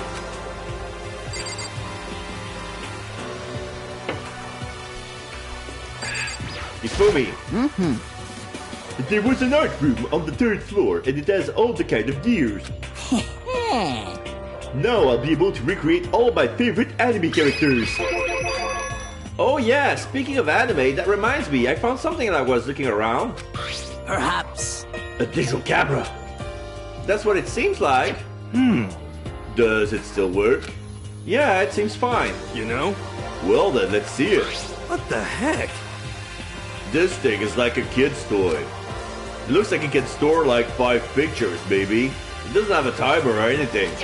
Well... On top of that, its appearance seems questionable. Is this some kind of anime character? Strange. You know nothing! Rude! She's not strange. She's Princess Piggles from Demon Angel Pretty Punchy Princess. Oh, you recognize this, Ifumi? Of course I recognize this. It's a super rare prize that was given away at a bingo contest at the big anime convention. You have any idea how much I have to pay that guy to get my hands on it? Wait! That's my camera! What? Damnation! Where did you find it? In the physics lab. It's my most prized possession. I brought it here with me, but I lost it on the first day, along with my phone. Let's see. Why would it have reappeared in the physics lab? However... But look at it! What? Oh, it got all messed up. Like when someone steals a sticker from your collection, or you buy a second-hand shirt. Well, that's it. That's it? It's no longer in mint condition. I don't need it anymore. But weren't you saying how much it meant to you? Then may I have it? I might be able to find some sort of use for it. If any of you would like to borrow it, please feel free to ask. Well, I can't really imagine any use of us are gonna need to take pictures or whatever. Yeah, true. Okay, I've heard what everyone else has to say. So now it's my turn. Hey, can I tell you guys something? I found something that's kind of been bothering me. What? What is it? I found this weird picture in the repository. Apparently Monokuma took it. A weird picture? You mean like dirty? No, not that kind of weird. It was a picture of Leon, Mondo, and Chihiro all together. Why? Those three? And the three of them were laughing. Oh, It showed the three of them together laughing? When could it have been taken? And there's more. In the picture, there weren't any metal sheets covering the windows. Well then. Then the picture wasn't taken here? Let's see. But I don't recall hearing anything about them knowing each other before coming to this school. Well... You probably just imagined it. Monokuma cast a spell on you.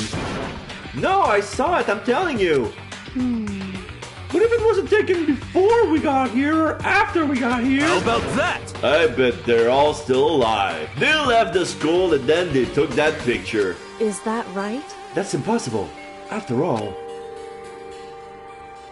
we saw it with our own eyes. They're all dead. Either murdered or executed. And they're not the only ones. Monokuma killed Junko, and then there's Sayaka. Ah, there show us all of them. That wasn't an illusion. It was real, I'm sure of it. They all died. There's no way any of them are still alive. So we have to figure out when that picture was taken. Monokuma most likely forged it. I can't imagine any other possibility. Forged? Is that all there is to it? Stay focused, man. Don't let Monokuma's bullcrap sidetrack you. He's right. But more importantly, on another topic, there is something that has been bothering me. I would like to discuss that. Okay, so let's talk to Celeste. There is also something that has been bothering me, which I would like to discuss. What's bothering you, Celeste? Actually... It's about Ina. What? Me? You said your stomach hurt, did you not? But I believe that was a lie. What really happened? It varies from person to person, but whenever someone lies, they tend to have a way of showing it. It is called a tell, something that you cannot hide no matter how hard you try. Is that okay? Whenever Ina's lies, the tip of her nose gets just a little bit longer. Huh? What, for real? Actually, no. Huh?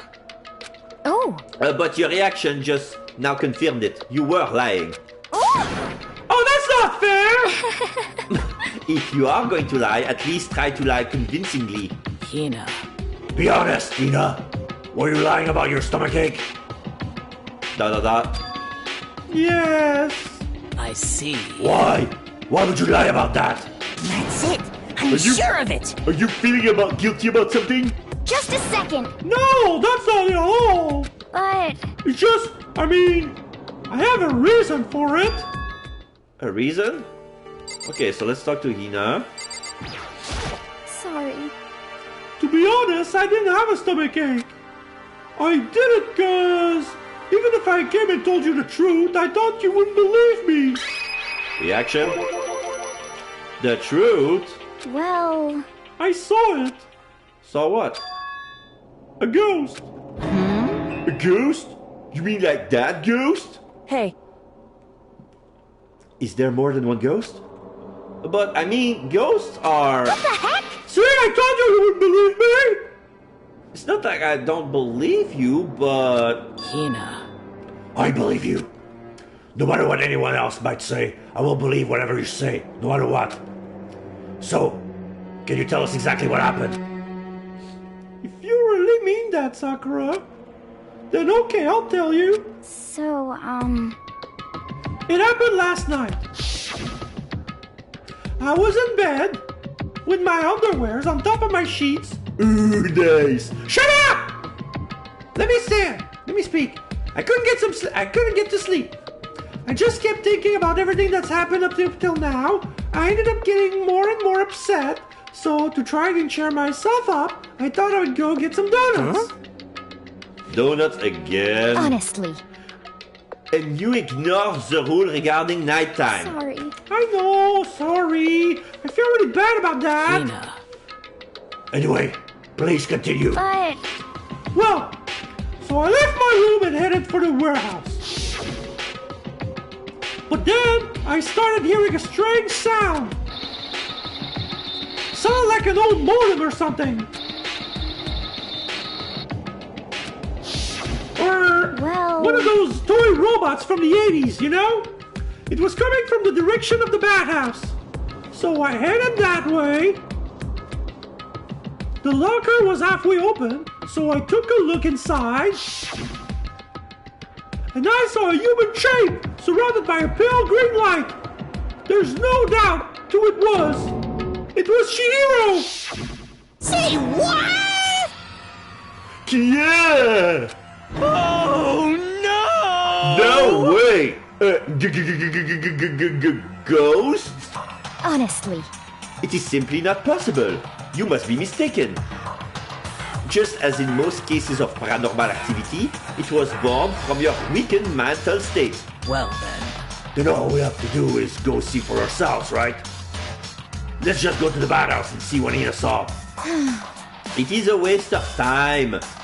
Maybe, but there's no harm in it, right?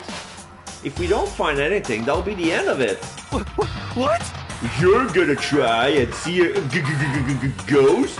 Is that really a good idea? It might put a curse on you. What the heck? You can wait here if you want. I don't want to be alone. Take me with you. Hey. What are you going to do, Celeste? There is nothing to be done. I suppose I have no choice. How about you, Mr. Ishimaru? Are you gonna wait here? Oh, I guess that's a yes.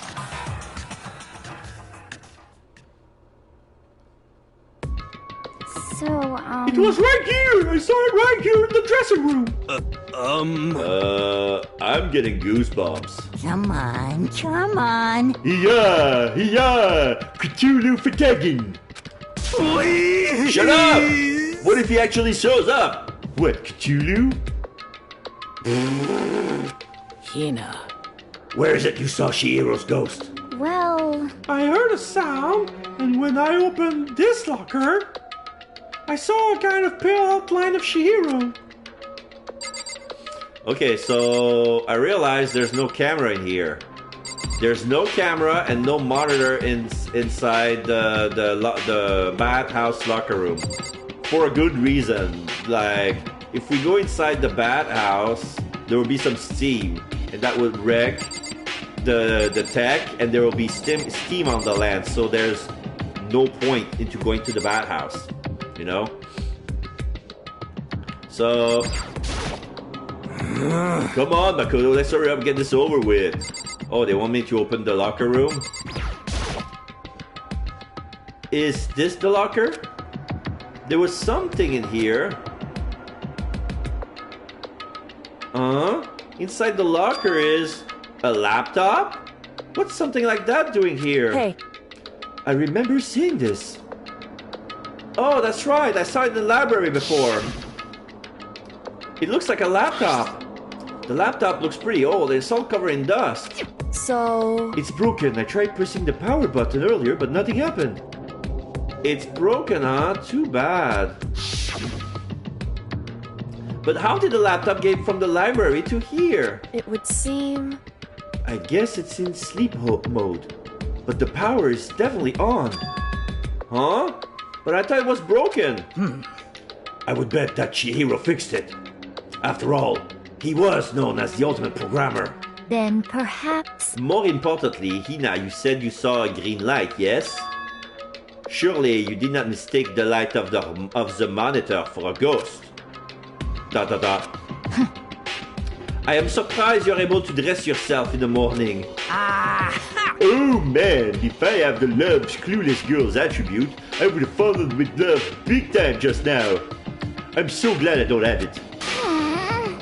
Well, I didn't really expect to find a freaking laptop inside our freaking locker, okay? Hey, come on. It's okay, man. I mean, anyone can make a mistake like that. As a matter of fact, one time I thought I spotted a gray alien, but it turns out to be a tadpole. what are you saying? Don't compare what happened to me to one of your stupid delusions! Don't be mean! I was just trying to make you feel better. What if I got all depressed forever now? But listen, isn't this really strange? What's this laptop doing in here? In other words...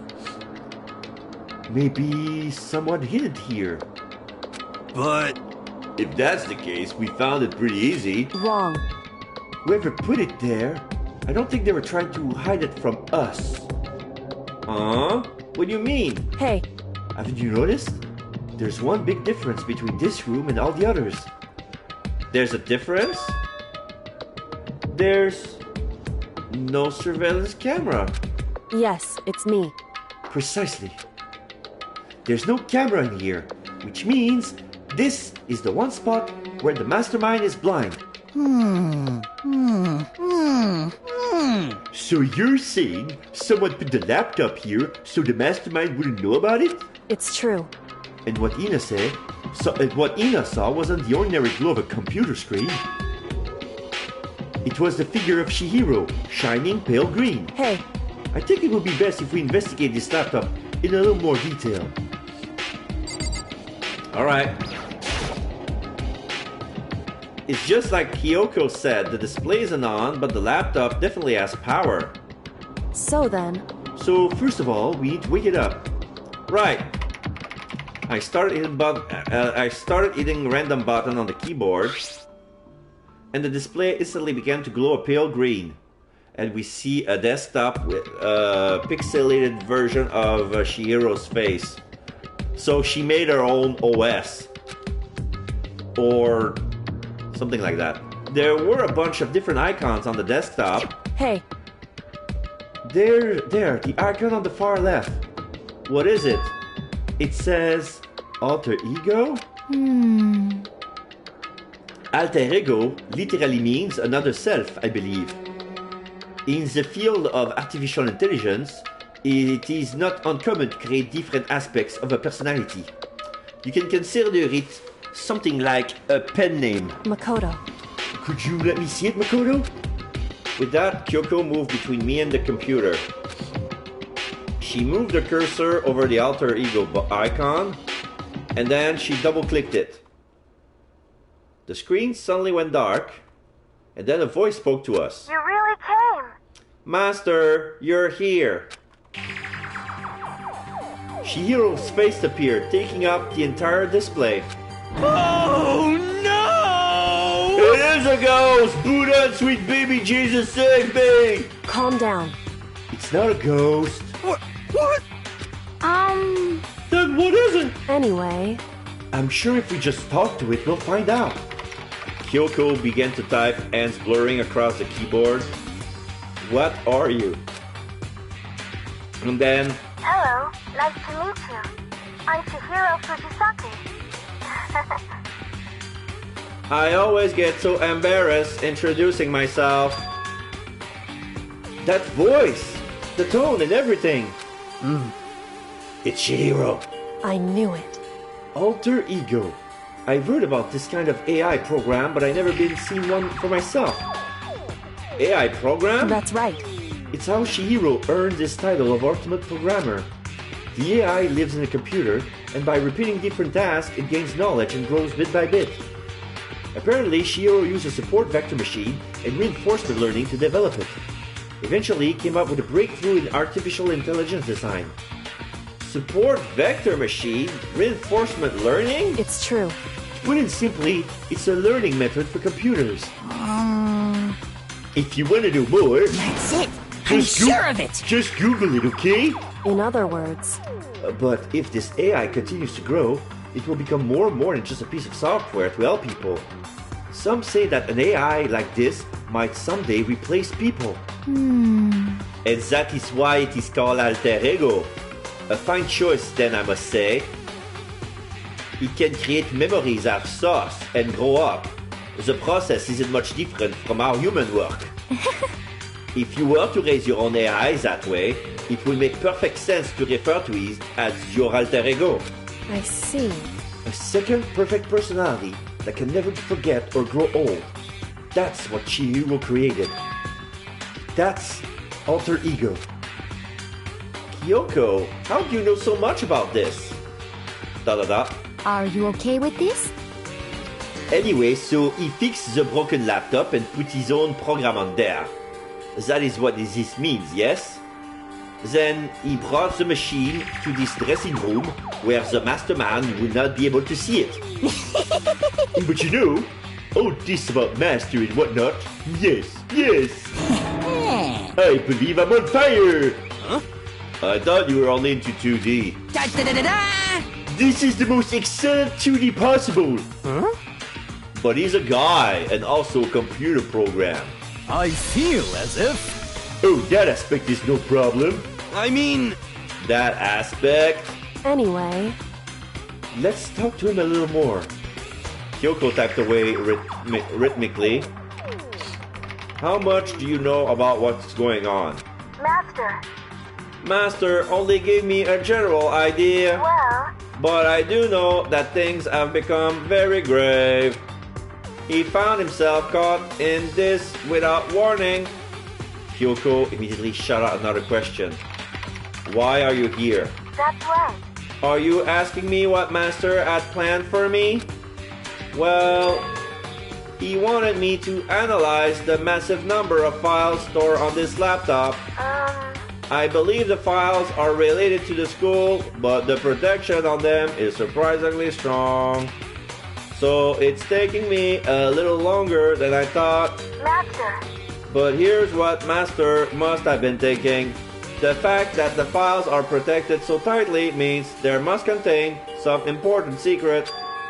For example, perhaps the secret of this school. Exclamation mark. While I was busy struggling to make a sound, Kyoko pushed forward and asked her next question. How much longer until everything's unlocked? That's right. It's gonna be a while. Leave it to me. But I'm definitely gonna do it, so you can just leave it to me. I see. So because of how long it would take, he designed Alter Ego to handle the workload. Smart. It also means that the work remains uninterrupted even after his death. Once again, Kyoko typed quickly. Keep it up, but be careful not to let the mastermind notice you. That's right. Don't worry, I've got a secret plan all ready, just in case. Actually, I can see what's going on using my building webcam, so if anyone suspicious shows up, I'll just scream for help real loud. It's a pretty basic plan, I have to say. Yes, indeed. That is fine during the day, but nighttime is a concern. Why? Are you okay with this? Have you forgotten? All our rooms are completely soundproof. Once we close our doors, he can scream as loud as he wants, but we won't hear a thing. Okay. Then, how about once it's nighttime, we each take turns guarding the dressing room? However, there's a good chance the mastermind will notice us all going in and out of the dressing room like that. Then what can we do? So then, once nighttime comes, I'll leave the door to my room open. Then there's no way I can miss Alter Ego yelling. But... if you leave your door open all night, then... It's true. There's a chance I may become a victim myself, I know. However... But I'm not as weak as you may think. I wouldn't go down without a fight, I assure you. There was an undeniable strength in her voice when she said that. She was totally confident she would be okay. That confidence was somewhat similar to Byakuya's tone, but at the same time different. Yeah, it has an entirely different feel for sure. Like someone who's been dropped onto a battlefield versus someone who's been born on a battlefield. I felt like that was the fundamental difference. I was pulled out of my thoughts by the voice suddenly emanating from the laptop.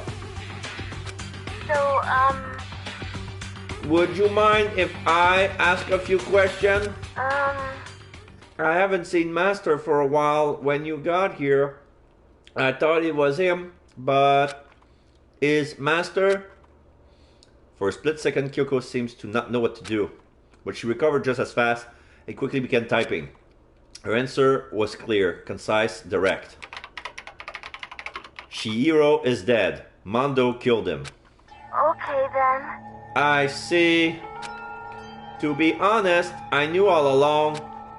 I knew the chances that Master would survive this situation were very low. So I was prepared for this moment. It's like... Somehow I feel kind of sorry for her. I can't even imagine how it must feel to use your other self. It is a simple computer program. It does not have feelings. What? Are you sure about that? Shall we go? Anyway, that's enough for today. If we linger here too long, the mastermind will start to suspect something. And then Kyoko typed one last sentence. I'll come back later. Yes, please do. It's a promise, okay? Bye-bye. The AI seems totally different from where we first arrived. It seemed upbeat. Was it just because he was following his programming, or could he have actually been worrying about us? Could it be... What's wrong, hero? You know? Oh, nothing. I was just wondering if we might be able to get this laptop online. Then we could call for help from the outside. But this is just a dressing room. I don't think we can get online from here. Well? Well, if we take it out of here and find somewhere that does have online access... That's way too dangerous. The mastermind would find out in no time. Oh yeah, true. Indeed.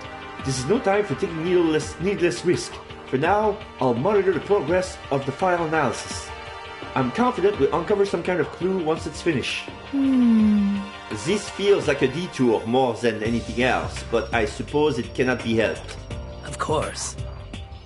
Well, for now, all we can do is wait for Alter Ego to finish his work. You know? So, should we get going? It's true. Indeed. Goodbye.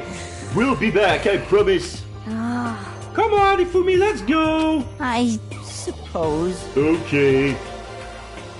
And we all left the dressing room.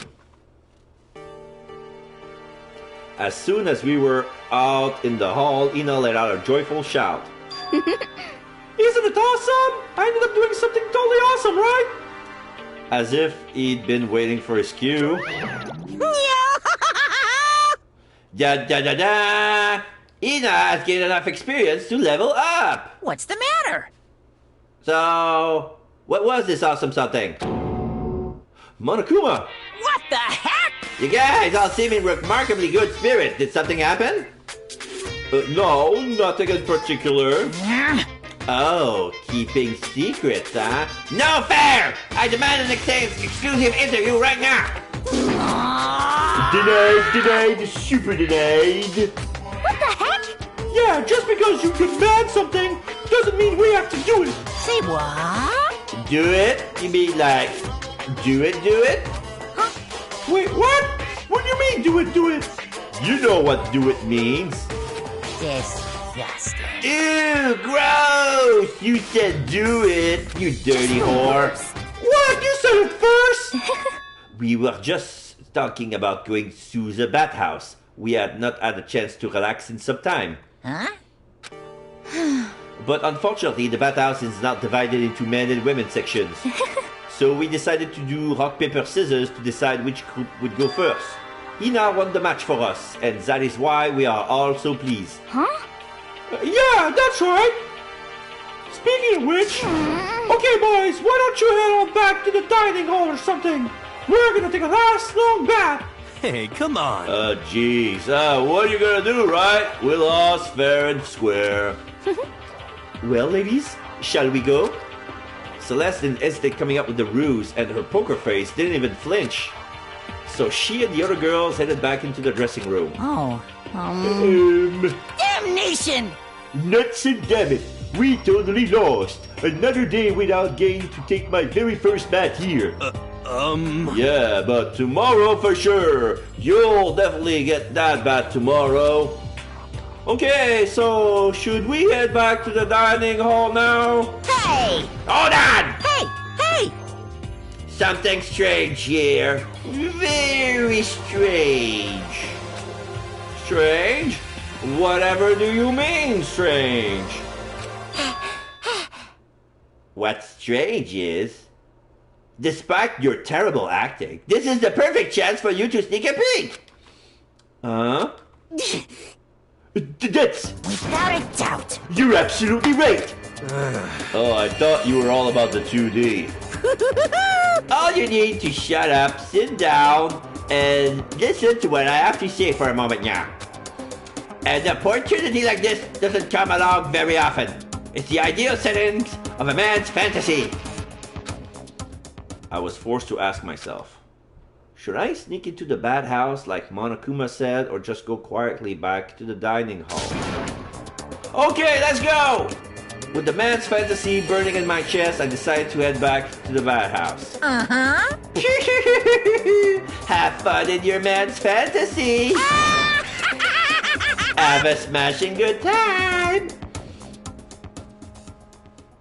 We opened the door to the dressing room, silent as death, and peeked inside. It looked like the girls had already finished changing and gone into the bathhouse. This had all started as a lie, but apparently they decided to go in for real. Making sure it was empty, we quietly made our way into the dressing room. The Forbidden Land. But... So, they really are taking a bath. Is this what Celeste meant about lying convincingly? Mr. Agakure, please refrain from pointless whispering. We're deep in enemy territory here. Just up ahead is the bathhouse, and there awaits a great dazzling passion.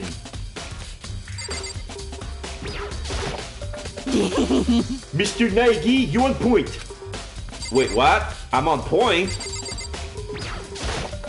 We're serious. Be careful. Don't get us caught. If Ogre finds us, we'll be meeting up with Hades in no time. Alright, I'm opening the door. They really want me to do it, eh? Here. No, I want to take... Without a doubt. What are you doing, Mr. Naegi? There are no fantasies in here. If you need to calm down, try counting prime numbers. Wait, what? Why would counting prime numbers calm me down? 1, 3, 5, 7, 11, 13, 17, 19, 23... that doesn't help me. I place my hand on the door leading into the bathhouse. I open it gently, inch by inch. I maneuver my hand like a master craftsman to avoid making even the slightest sound. A little further. A little further. And then... White. On the other side of the thick rising steam, I saw. Okay.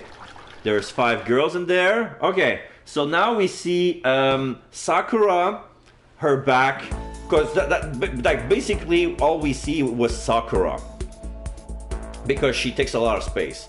So we see Sakura's muscular back. She was washing her hair.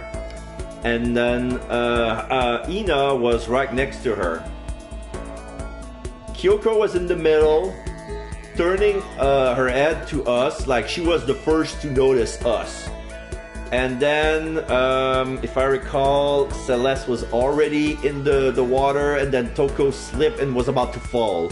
Toko was already naked, but with her legs hiding her private parts, and since she was way far in the back, we couldn't see anything. But yeah, Tokyo slipped on something and was about to fall gracefully into the water, back first, head over heels.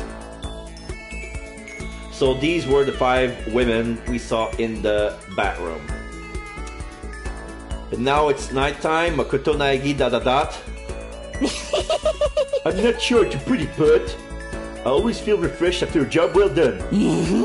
A 3D body isn't so bad in its nude state, I suppose. Could it be... But still, I just can't believe it, like, first serious, y'all. How about that? Ogre's a girl?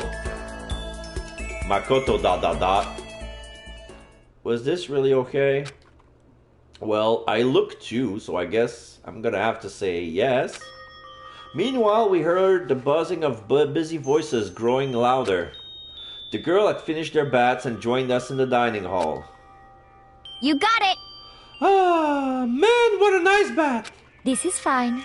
Getting a chance to stretch out and relax after all this time was a true pleasure. Indeed. Of course. Normally after a long bath, I like to make myself a nice protein coffee, but... Sorry, no time for that! So in the end... That's what I figured. Huh? Actually...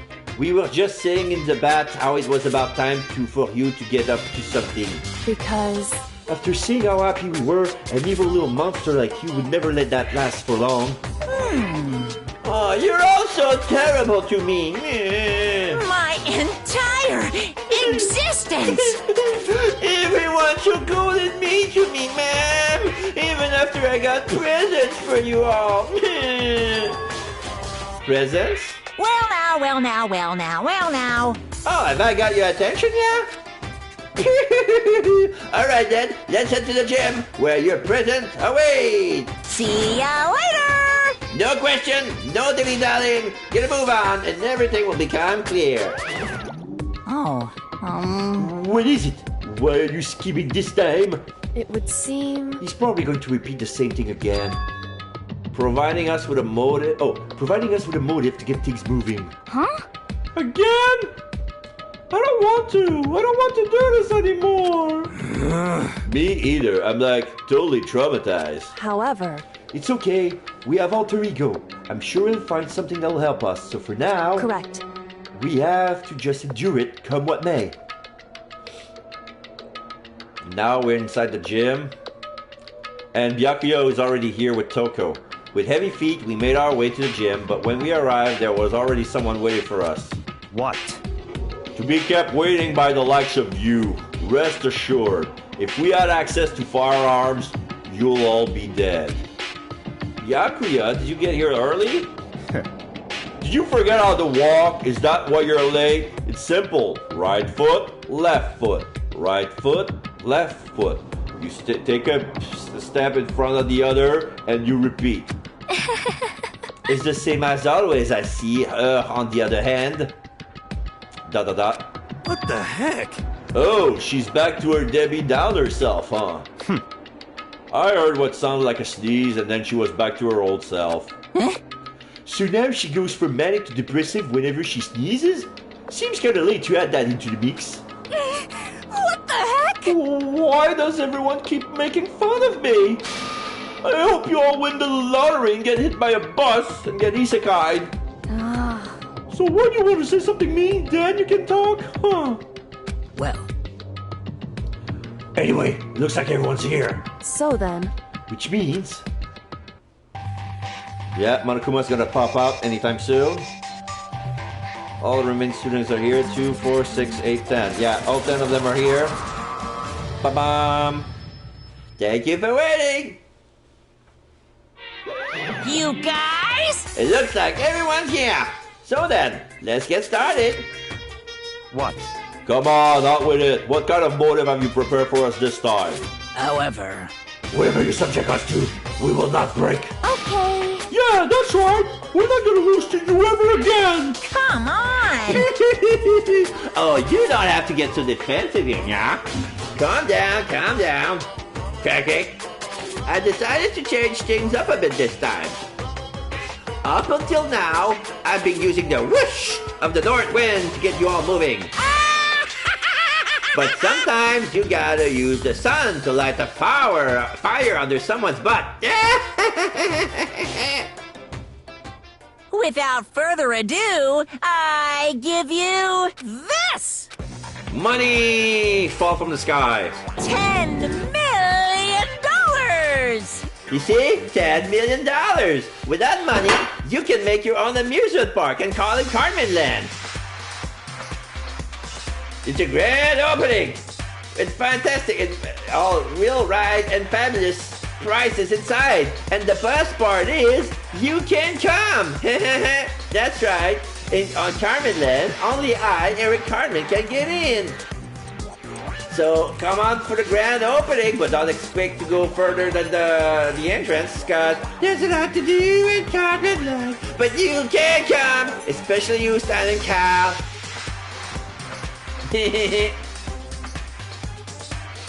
I've prepared this graduation present for whichever lucky student makes it out of here alive. What do you think?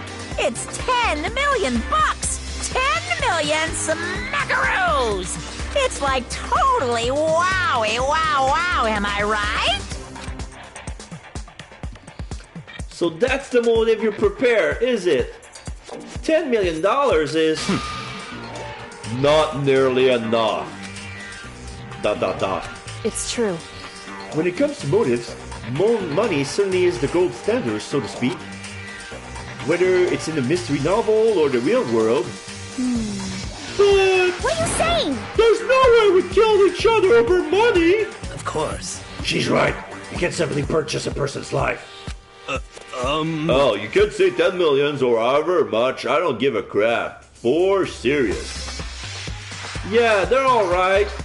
Even though that's how much a person would make in his entire life. And most people won't even make $10 million in lifetime. And that gets you set up for life with $10 million. But no, whether it's 10 million or any other amount of money, no, not even just money. From now on, no matter what you do, we won't kill our friends. Come on, stop trying to act so tough. I can't wait! I can't wait! The most important thing is to live a pure and moral communal life. Monokuma disappeared, leaving his words on stage along with a massive sum of money. There's nothing to worry about, right? Nobody would kill a friend for money, right? Have you so quickly forgotten the lesson from last time? You can't judge others by your own standard. Yeah, there might be someone here who's having money problems. Personally, I've earned over $1 million from my gambling efforts. So my life is comfortable. I'm telling you! For me? What about you? You know nothing! I'm a super popular content creator. I don't have any problem making enough to buy my comics and DVDs. Then... Hey. Just stop. Pressing others about their personal finances is ugly.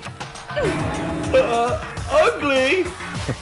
Don't worry. Either way, whatever's going to happen will happen without warning. That is the nature of this game.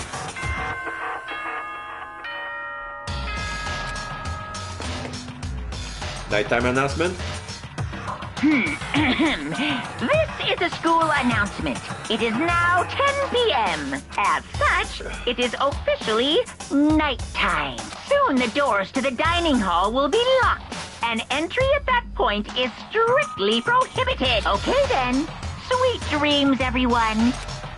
Alright, so nothing new. It's that time already, huh? Hey. Before we separate, let me remind you, starting tonight, I'll be leaving my room door open to make sure nothing happens to Alter Ego.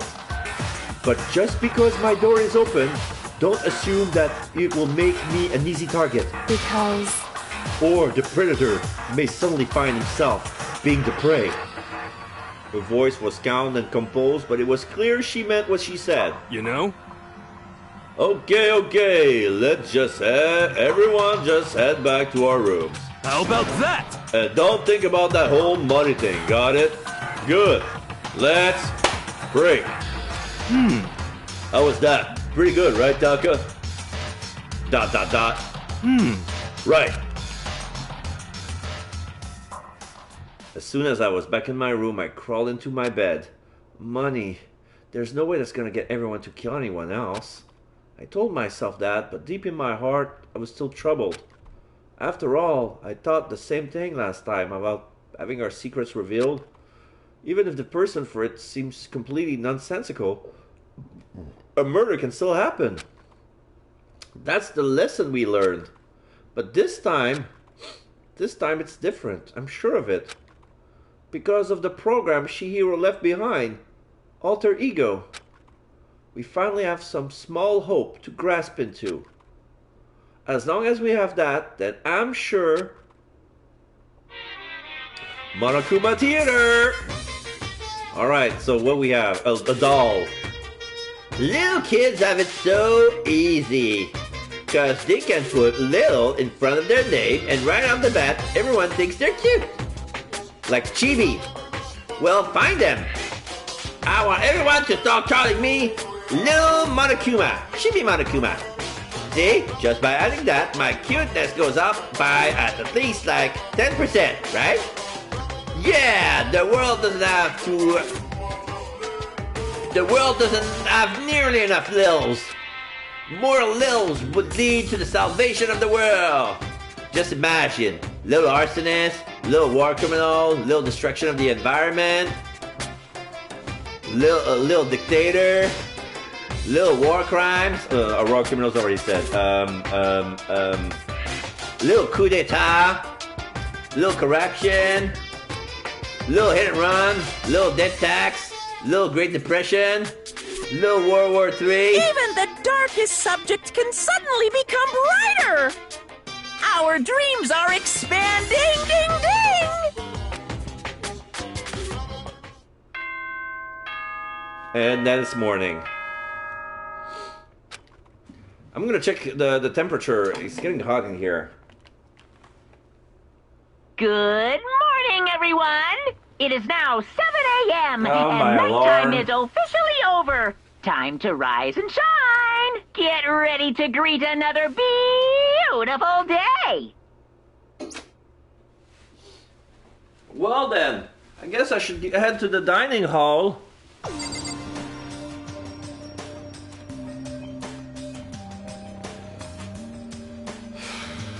I guess it's me after eating that. I guess it's that the energy drink that I had is making me produce some body heat because the temperature is not as high as I would set it. And for some reason, boom, it's getting hot. It's getting hot in here. All right, let's leave my room. My boring room. Okay, so Sakura and Ina are already in front. But that's not their room, right? This is Taka's room, and this is Kyoko's. Sorry. Good morning, Sakura. Did you just wake up? Yeah. Waking up for our breakfast meeting is fine, of course, but getting up a little early is better. You can exercise in your room till nighttime ends. A big meal after working is up to sweat is divine. Okay. Ina. Hey, Makoto. Morning, Makoto. Good morning. You're kind of sweaty. Have you been exercising? That's right. Me and Sakura were doing our morning workout. Oh, but I didn't break our nighttime promise. I just ran around my room until it ended. Why don't you come with us next time? I don't think I could keep up with you and Sakura. Huh? Seriously? Ah. Okay, then we can do something in the rec room. I'm not good at much, but I do know how to play Othello. I'm not very good at that either, but I don't like to think when I'm playing, so... Okay.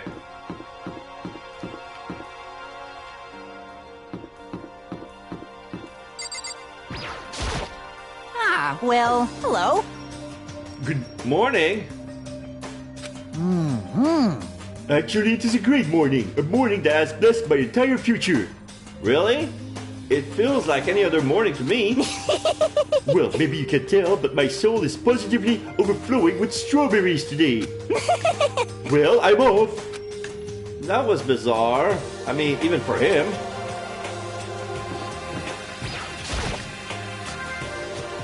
Let's go to the dining hall. Could it be? So, the people here today are the same as yesterday, just us 7. Byakuya and Toko are lost cause, but... It looks like Taka's decided to stop going for good, too. It's like he just given up. For people wound as tight as he is, even when you snap hard. I wish there was some way to make him better. Hmm. On another topic, Kyoko, did everything go all right last night? Indeed.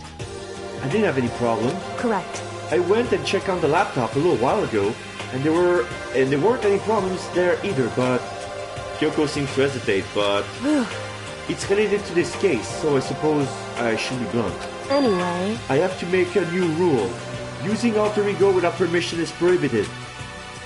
Someone going in and out of the dressing room would draw unwanted attention from the mastermind. Oh. I would have thought that would be obvious. Why do we need to make a rule about it? Well... That's a good question. Hey. Do you have any thoughts on that, Ifumi? Oh, No, it's just like you said. We all need to be very careful. Huh? Say what? Whatever, let's just hurry up and eat. We don't have time to stand around flapping our lips. What? Jeez, why are you talking like a pissed off drill sergeant all of a sudden? We ate breakfast in a rush, then headed back to our rooms. Oh, it's free time. What should I do today? What should I do today? What should I do today? Nothing, that's what. Sorry, just there's nothing to do. I cannot talk with people anyway. I cannot make time progress, so I'm gonna have to sleep to pass the time.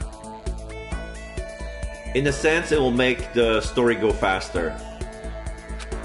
I still have... Oh, ding dong. Sounds like someone's here. Taka!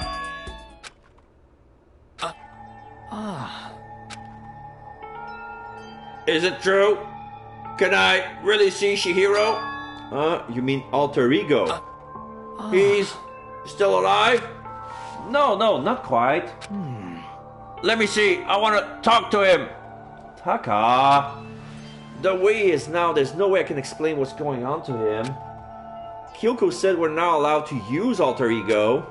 But even so... I can't just leave him there like this. Okay, why don't we get going? Alright, he's in my room. I can see Chihiro. Take me. Leave the area, yes. Kyoko's here. She's outside her room. Just a second. Where are you going? Huh? Hey. It's probably best if you don't drag him around with you too much, given his current condition. Kyoko looked at Taka standing right behind me. Yeah, I know that. But I was getting kind of hungry. I thought we could head to the dining hall or warehouse or something. Correct. Well then, I guess that's okay. I thought I saw a brief flicker of doubt, but maybe it was just my imagination. And then we have Toko. Oh no, that's Genocide Jack. Is that Toko? What? What are you two up to? Don't tell me you're gonna... Yes. Having lost his new brother, Taka is ripe for the taking, so Makoto swoops in to steal him away. This isn't a cheap BL romance story. God. Am I on fire? I severely regretted talking to Genocide Jack, even if by accident. You SOB! But that doesn't matter right now! Have you seen Byakuya? No, I haven't. Good heavens! My love is being pushed to the limit. I almost feel bad for him.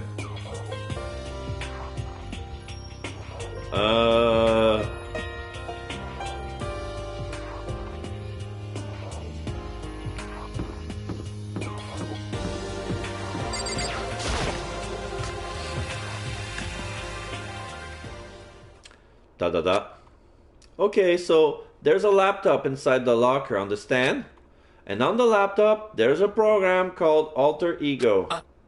How do I talk to him? Oh, well, you just tell me what you want to say and I'll type it in for you. Do you hate Mondo? And since I couldn't stop him, do you hate me? It was clear he was forcing himself to get the words out. But his mouth, from the bottom of his heart, he forced his weakened voice to make the sound. Please! Okay. I typed the question exactly as Taka had asked them. And then... So, do you hold yourself responsible? But... If Master could talk now, I think this is what he would say. Please, live your life for the both of us. It's impossible for me now, but you can still survive and escape. All of you. ... Hey, Taka. I was about to say more, but quickly closed my mouth. Hey. The one asking those questions is Taka, right? Analyzing all available data, that's the only conclusion I can come to. Master told me how close Taka and Mondo had become. So that must be why he feels responsible. The screen suddenly went dark. And what happened next was... Stop fucking around! You're not letting yourself get crushed under the weight of that responsibility, are you? Good. Yo. A man's only worth as much as the load he can carry. You get it, right, bro? Hell, what am I saying? Of course you do. That's... So? I'm sorry if I startle you. That was my intent at a simulation using the data about Mondo that Master had given me. I figured if Taka was depressed, that's the kind of thing Mondo would have said to him. Yo. So you're just gonna stand there, huh? Just wait for things to get better? Just take your time and get all depressed. Take your time to indulge your regrets. You might even start walking again without realizing it. Sure, that kind of mediocre thinking might work for some people. What if I said it with that kind of condescending tone?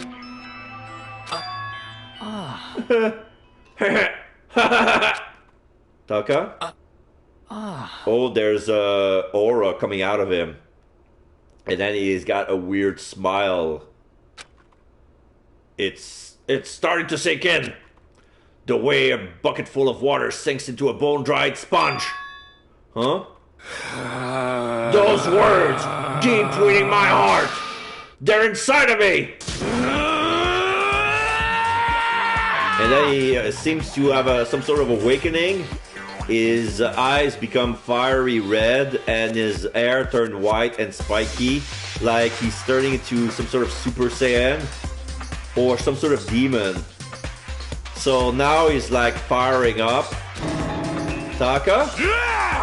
Who the fudge is Taka? Your eyes. F you. Wait, don't worry about it. Guess I got some kind of scene, huh? Shoot, man. And your voice. Yeah. I'm a new me. Raw! Kiyotaka Ishimaru. So yeah, this is probably Kiyomondo Ishiwara.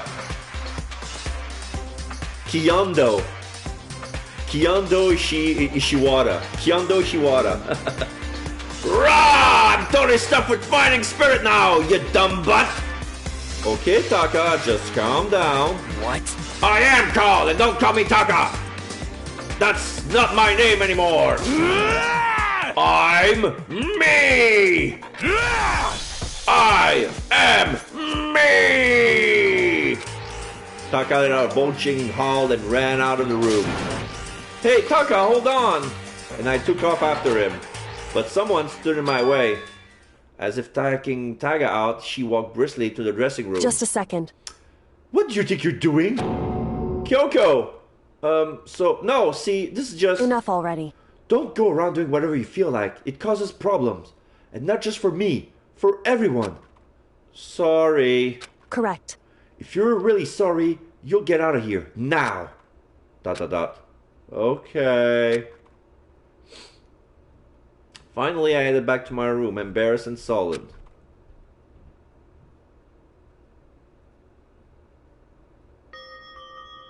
But still, what was with Taka's sudden freakout? I'm seriously worried about him. Oh, nighttime?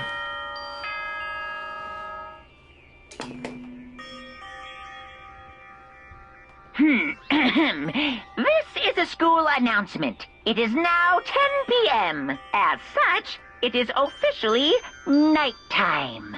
Soon the doors to the dining hall will be locked, and entry at that point is strictly prohibited. Okay then, sweet dreams, everyone. Good night, sleep tight. Don't let the bed bugs bite.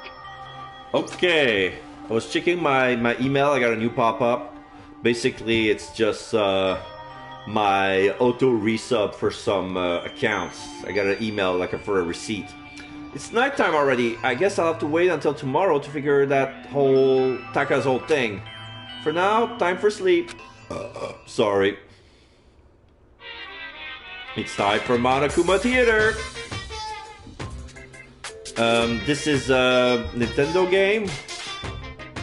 You wanna know why I hate video games? You might not believe this, but I had a best friend once. Actually, he was my only friend, but unlike me, he had all kinds of friends. So me and him were at his house one day when a big group of guys showed up to hang out. they would just bought the latest big budget video game. They sat there, lost in the game, passing the controller back and forth for hours. But not me. I just sat there watching. That's right, I just watched. What's wrong with that? I didn't care. Just by watching, I was able to nail down all the best strategies, even though I never actually played it. And I don't plan on ever playing it in the future either. So this is kind of basically it's some things we. I'm gonna. Sorry, the music is kind of distracting what I was trying to say. There's nothing wrong with people experiencing the game passively by watching someone else's play. This is basically the essence of playthroughs, of like when people are watching me play, like they want to experience the game, a game that they probably won't be playing, but they're still curious to see what the game is about. So in some way it gives them a chance to experience the game and figure out strategies about the game. Like it's like how to become good at the game without even actually playing it yourself. So basically it's me with God of War. Like I never played a God of War game even once. The only time it was to help Sturlock, who was kind of stuck in one puzzle, and I had no idea what the controls were. I was like figuring it out as it go. And when I'm gonna be plugging my PlayStation 5, probably I'll be able to play God of War. Probably not. We'll see how it happens.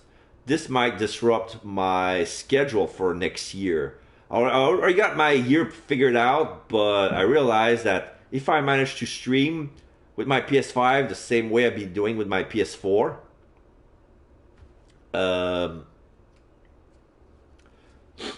I'll be able to stream, God of War, but also Yakuza Ishin,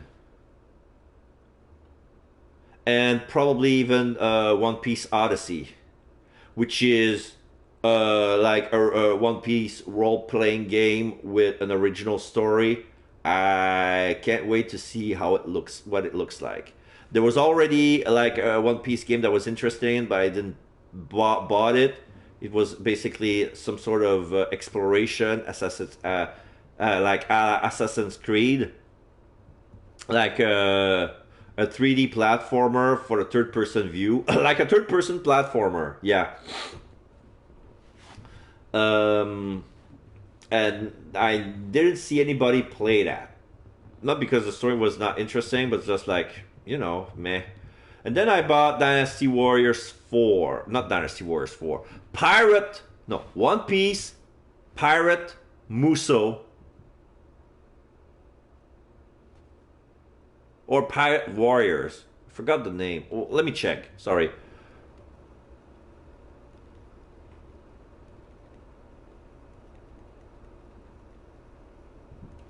Yeah, One Piece Pirate Warriors 4. Sorry about that. But because I wanted to make a playthrough with Pirate Warriors 3, but there was some scene. Every time there was a cutscene, it was blocked. And that didn't change with One Piece Pirate Warriors 4. So this game is not streamable as it is. Because even with... Because I bought one of the pack when you can actually put the, you can change the music, and there was a music pack where there was a lot, not all of them, but most of One Piece intro music, like the song the people compose especially for One Piece. So yeah, you can actually put this in the game. But since it's copyrighted, you cannot. The PlayStation would block it, so you will not see it. It's basically the same as if you would see a scene from it. So it's very well protected. So One Piece, as it is now, cannot stream, but as soon as I manage to get a good PC with my Elgato card, and that the thing won't crash, because here's the thing, my Elgato, every time I try to put on my computer, the computer would crash. Like, I cannot stream with this. I tried to do some experiments with this, and every time it makes my computer crash, and it's not practical.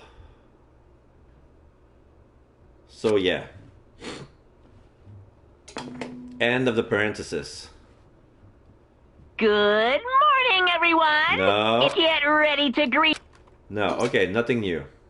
Alright, I need to hurry up and get to the dining hall. I need to tell everyone what happened with Taka yesterday. They're probably gonna figure it out. Like, they see a big raging man with white hair, with red eyes, with the energy of a demon, and he swears just like Mondo. It's like he put, yeah. You know? Hero is here. Yo, I've been waiting. Are you the only one here? Where's everyone else? Oh, they went down ahead. Went on ahead to where? Hey, come on. We can talk about it later. For now, let's go take a bath. Bath? So there's gonna be a meeting at the bathhouse. Someone help! Ifumi, what's going on? Makoto says me I never asked you for anything, but I'm asking now. What happened? She's trying to kill me. Ifumi pointed at Kyoko. Kyoko ... Kyoko's trying to kill you? I never said I was going to kill him. I simply asked him a question. I'd like to know why he made the same mistake twice. The same mistake? What did he do? So... He snuck into the dressing room in the middle of the night and accessed Alter Ego without permission. And when I caught him last night, he was hugging the laptop and breathing strangely. Huh? What were you doing? I thought I made myself clear yesterday, but since being subtle didn't work... Listen to me. I suppose I have to clarify myself further. Please don't kill me! Wrong. I'm not going to kill you. Merely instruct you, if not scolding you. How very sad. Okay, so, Ifumi? Could you tell me what happened? Well...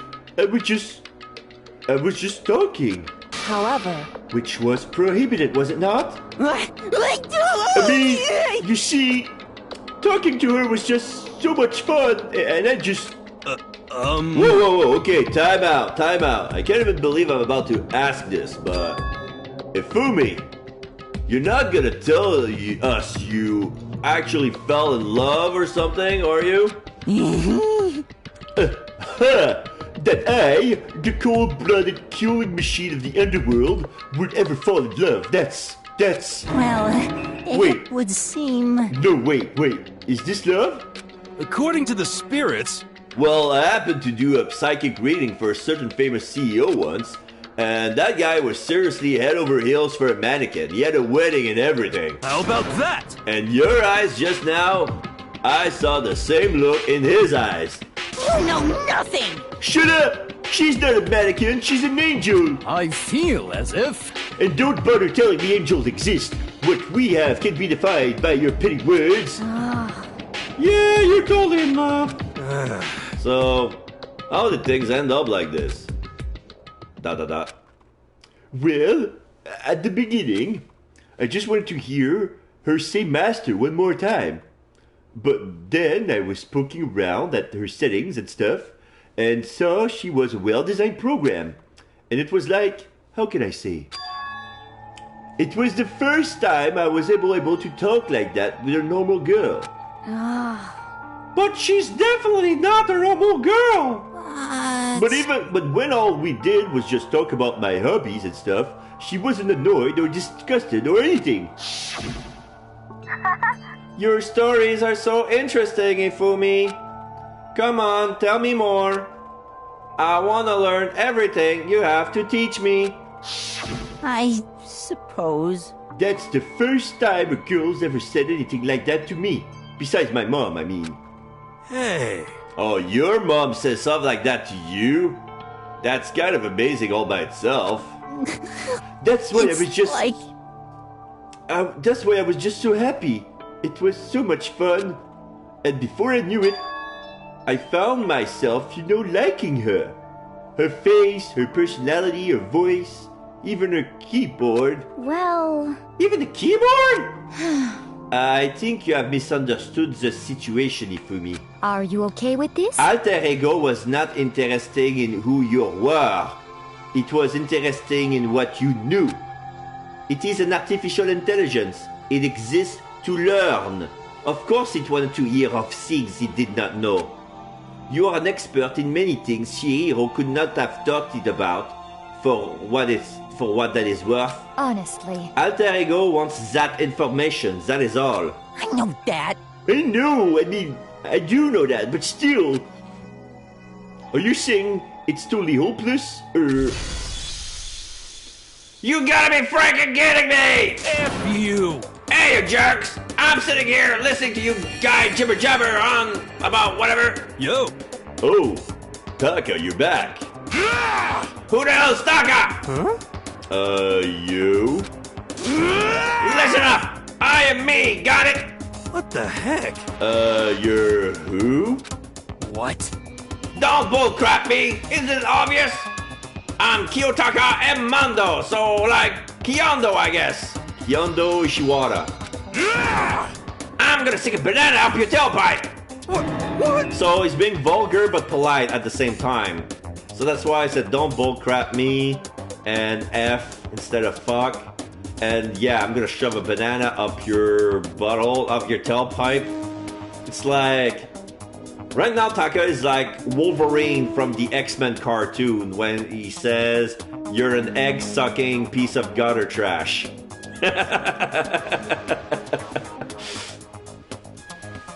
What the hell kind of fusion is this?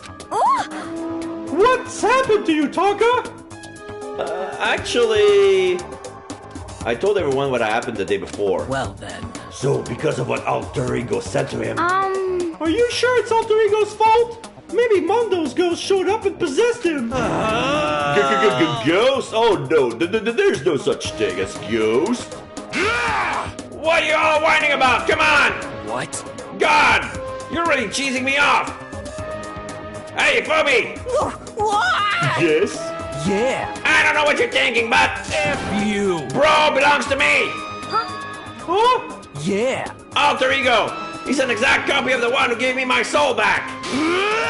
And I'm not gonna let anyone else have him here again, fudging idiot! Ifumi da. I'm afraid I cannot allow that. What? So it would seem. I can't withdraw.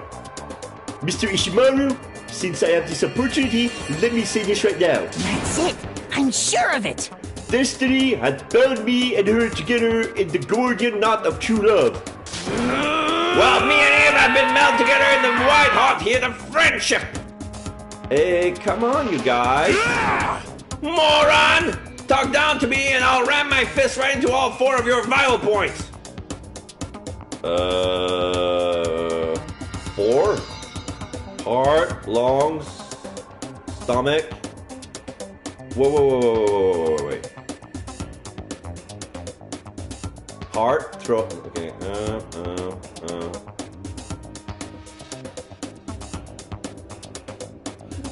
At the same time, I think I have more vital points, but I cannot name the fourth one. Fuck. Well, I punch at the speed of sound, and I don't have any arm hair, so there's no drag. Woo, woo. So I'm gonna move my arm like this, and if any of my arm flinging hits you, it's your own fault. Woo, woo, woo. Just like in The Simpsons. So I'm gonna kick some hair, and if you're gonna be in the part of the hair I'm gonna be kicking, it's your own fault. Ow! Enough already. Knock it off, both of you. Hey, This doesn't belong to any one person. Chihiro left him to all of us. We can use him to totally gain access to vital clues. Kyoko's right. If anyone dares disturb our peace any further, they'll have to deal with me. Exclamation mark. What? Exclamation mark from Kiyotaka. Anyway, Until Arto Igo has finished his work, don't do anything weird. Have I made myself clear? So? I can't hear you. I suppose. Yeah. so then, Let's get out of here. We can't afford to linger too long. Hey, Are you sure it's okay to let them off with a warning? indeed. Yes, I have a plan. You'll be fine. After watching Ifumi and Taka leave dejected, we all went back to our rooms. It's still morning, but because of everything that's happened, I'm tired already. Well, anyway, I have to just pull myself together. What should I do with the rest of my day? I'm gonna go to bed since I'm tired and I have to listen to my body. When my body feels tired, I should take a rest. Oh, it's the beginning of the next morning. Yes, true. So this is the afternoon.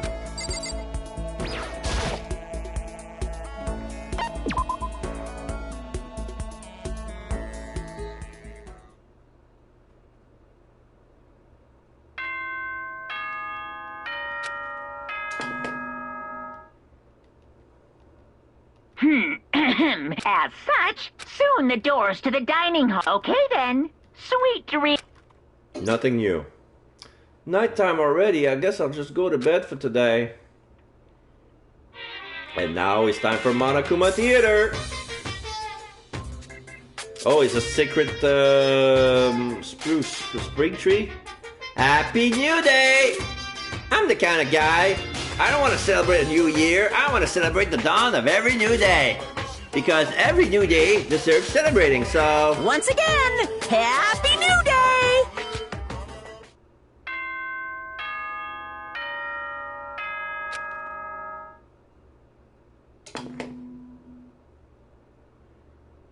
Good morning.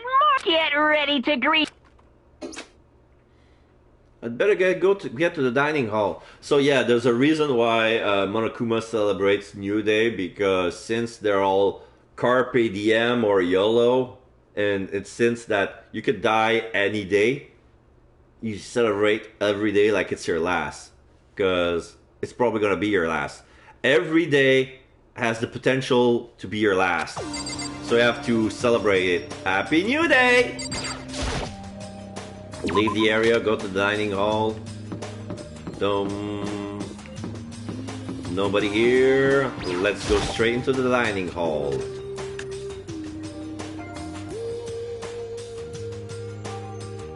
Oh. Okay. Taka and Kyoko are not here today. You know? Kyoko is still on guard duty, probably. I have no idea about Taka. Damnation!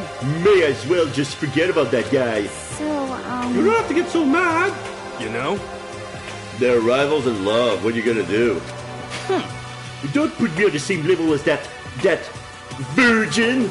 I might catch his virginity. Shut up. Pretty sure you're virgin as well. But... Nah, my guess is you're already infected.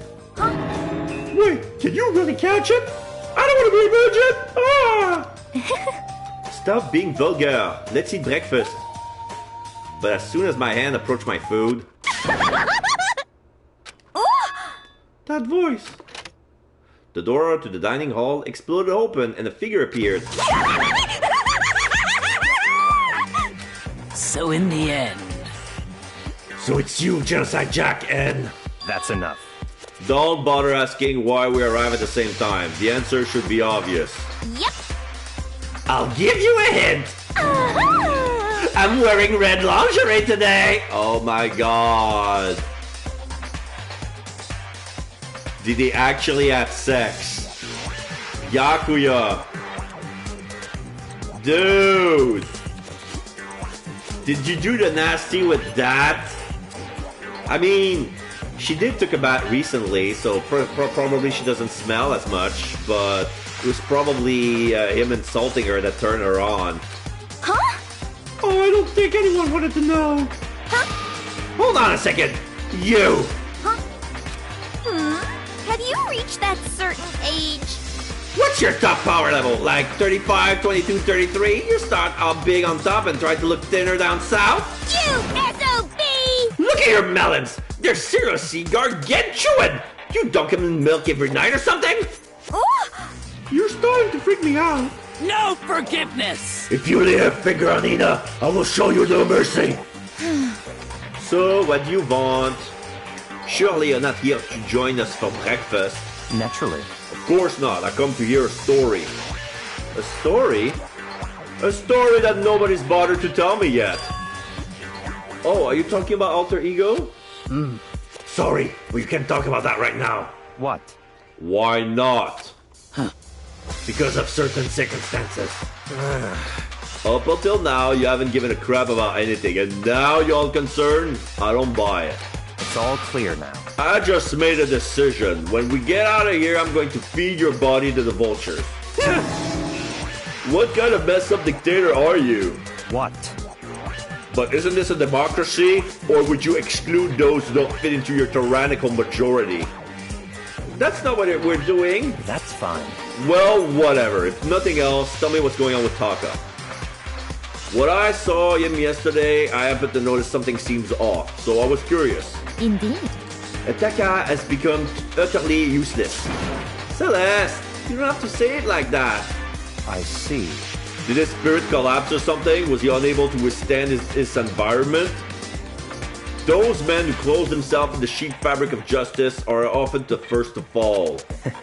But perhaps that will make things all the most interesting.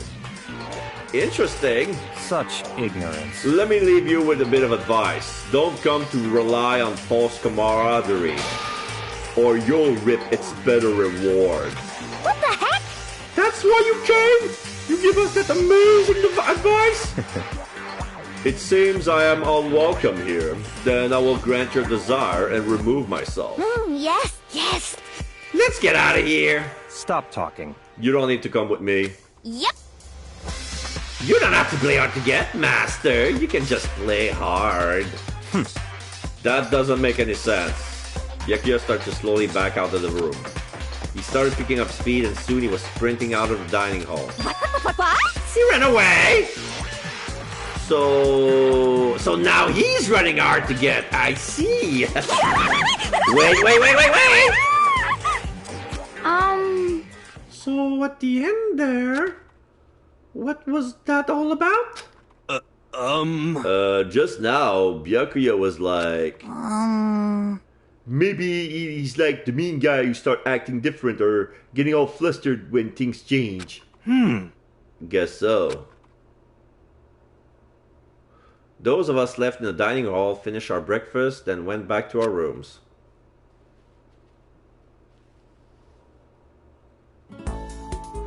What to do today? Going to bed since I cannot do the ba-da-ba-dum.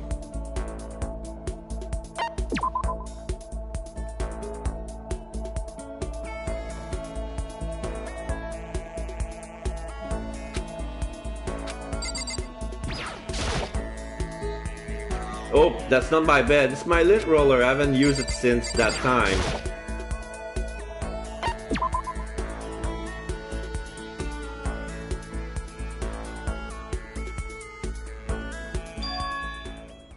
There's something by the door. There's a paper on the floor. This piece of paper looks like someone must have slipped it under my door. Meet in the dining hall. The handwriting is really good. But to want to meet up so suddenly? Who wrote it and why? What's the point of calling me out like this? I'm kind of nervous, but there's no way I can check it out. Leave the area? Yes.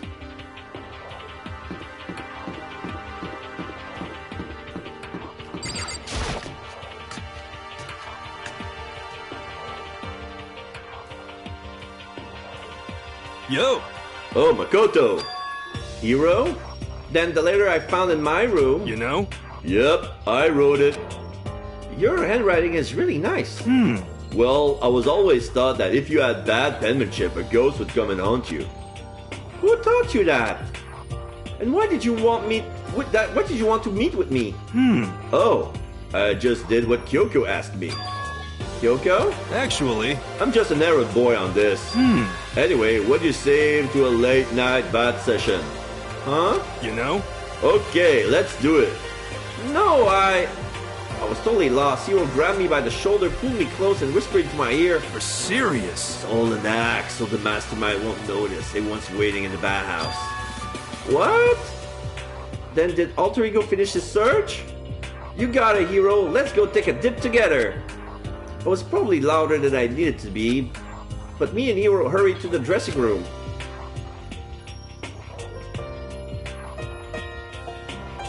Oh, even Byakuya's here.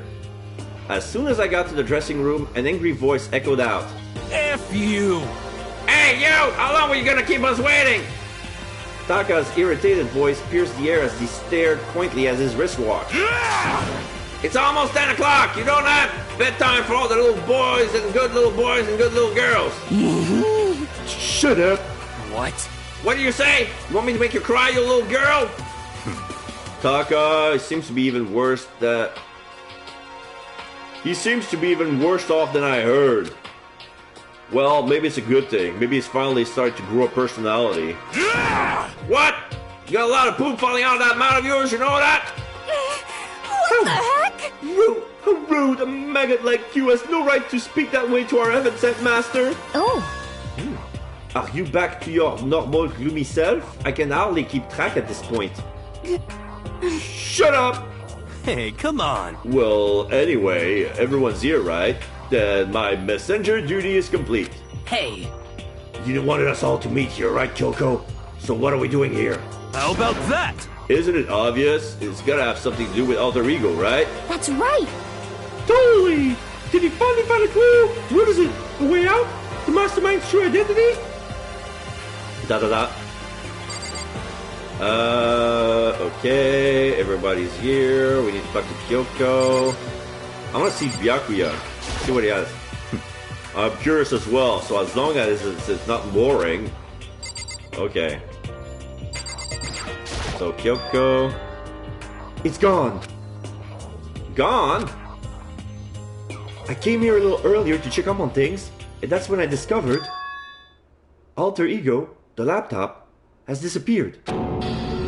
What? No way! You're kidding, right?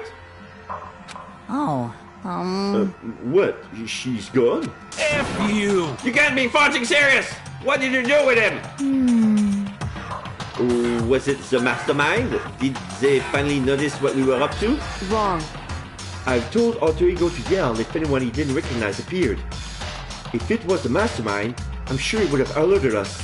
Well... Maybe we just missed it?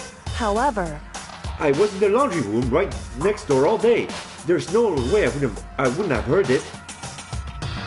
But if it wasn't the mastermind, then... The solution to this particular mystery is obvious. It could only have been him. Without a doubt. Mr. Ishimaru, you stole her, didn't you? What? What? I'm the ultimate moral compass. I would never do something like that. I don't think it counts when you say it about yourself like that. F you! You're the suspicious one here. You're nothing but a big jiggling sack of fat.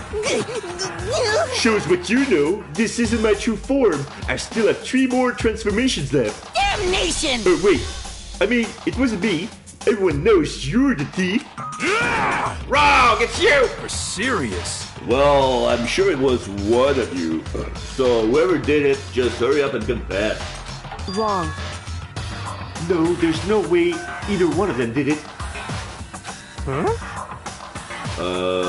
Why not?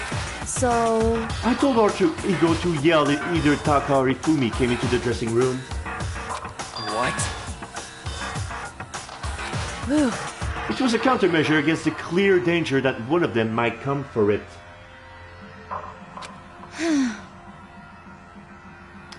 But...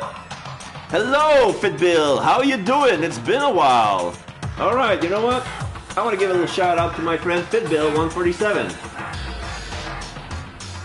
If it's okay with you, FitBill147. What have you been up to lately?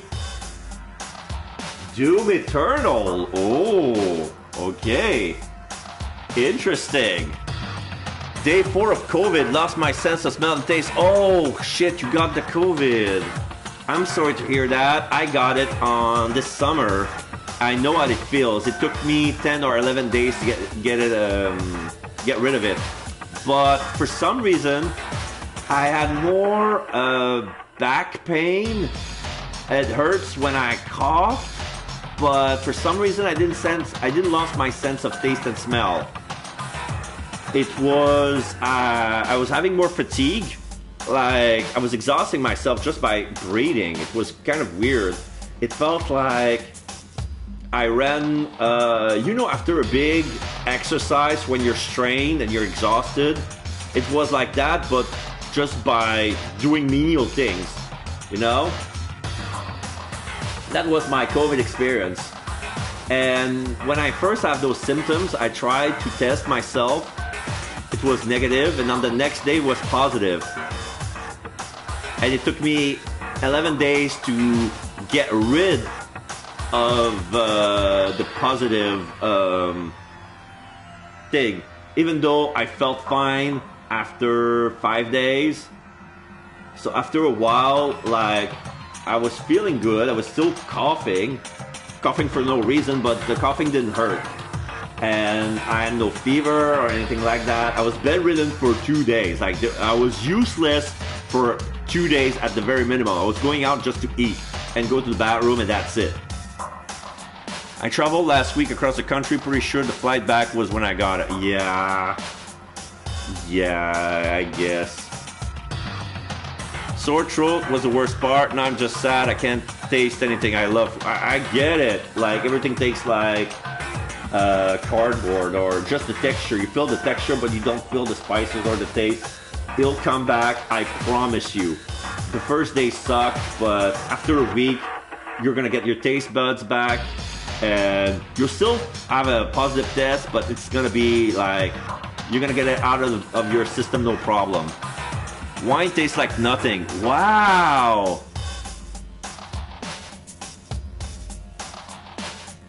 But usually when I'm sick, I don't feel the urge of drinking alcohol, you know? I was on chicken noodle soup, hot wings,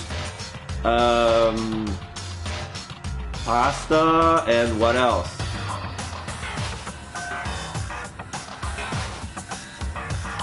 Lemony beverages. Like, I was trying to get as much vitamin C as I could. It's like my reflex, you know? I was taking my daily vitamins. I'm on Centrums. Or a Centrum-like formula. Like, it's a common brand.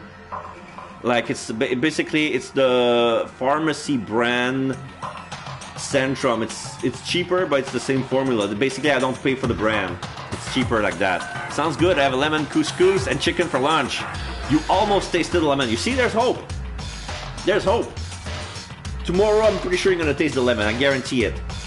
So, right now, we're playing DANGANROMPA, Trigger Happy Havoc. It's a visual novel. It's children who's trapped inside of a school and they're forced to play a killing game. And there's a motive of money. People say, oh, I'm not interested in the money. And then there's an AI called Alter Ego who's investigating into the secrets of the school. But since it's an AI, like the ultimate fanfic creator who's all into 2Ds and stuff like that was into this AI because it felt like, you know, a living anime character. So he was in love with it. And one of the guys who was mourning the last murderer because it was his bro felt a strong bond of friendship over the AI because it was able to mimic anybody with enough data. So for him, it felt like this is the like the AI helped him recover. Like that guy needed a psychiatrist, like mental health. He needed help mentally, he needed a specialist, but there was nobody in the room because they were all students and nobody had a degree in psychology. He needed help getting over grieving and loss, and the AI helped him through that. Not saying that an AI should replace a professional, but he treated it as such, and it felt like abuse. And the bathhouse is like a blind spot for the mastermind because there's camera everywhere except in the bathhouse because of the steam, you know, fog on the lens, etc., etc. So it's like a blind spot, and everybody says being careful. Okay, let's not go to the bathhouse and use alter ego for personal purposes because it might raise suspicion, and the mastermind might be on about it. But right now there's been some issue. The mastermind didn't do anything, but yeah, right now the laptop is gone. So basically this is what's happening yet. So she's the ultimate gambler. I never heard any yell. Indeed. Which means it wasn't them. But then who was it? He's a clairvoyant. So that's it.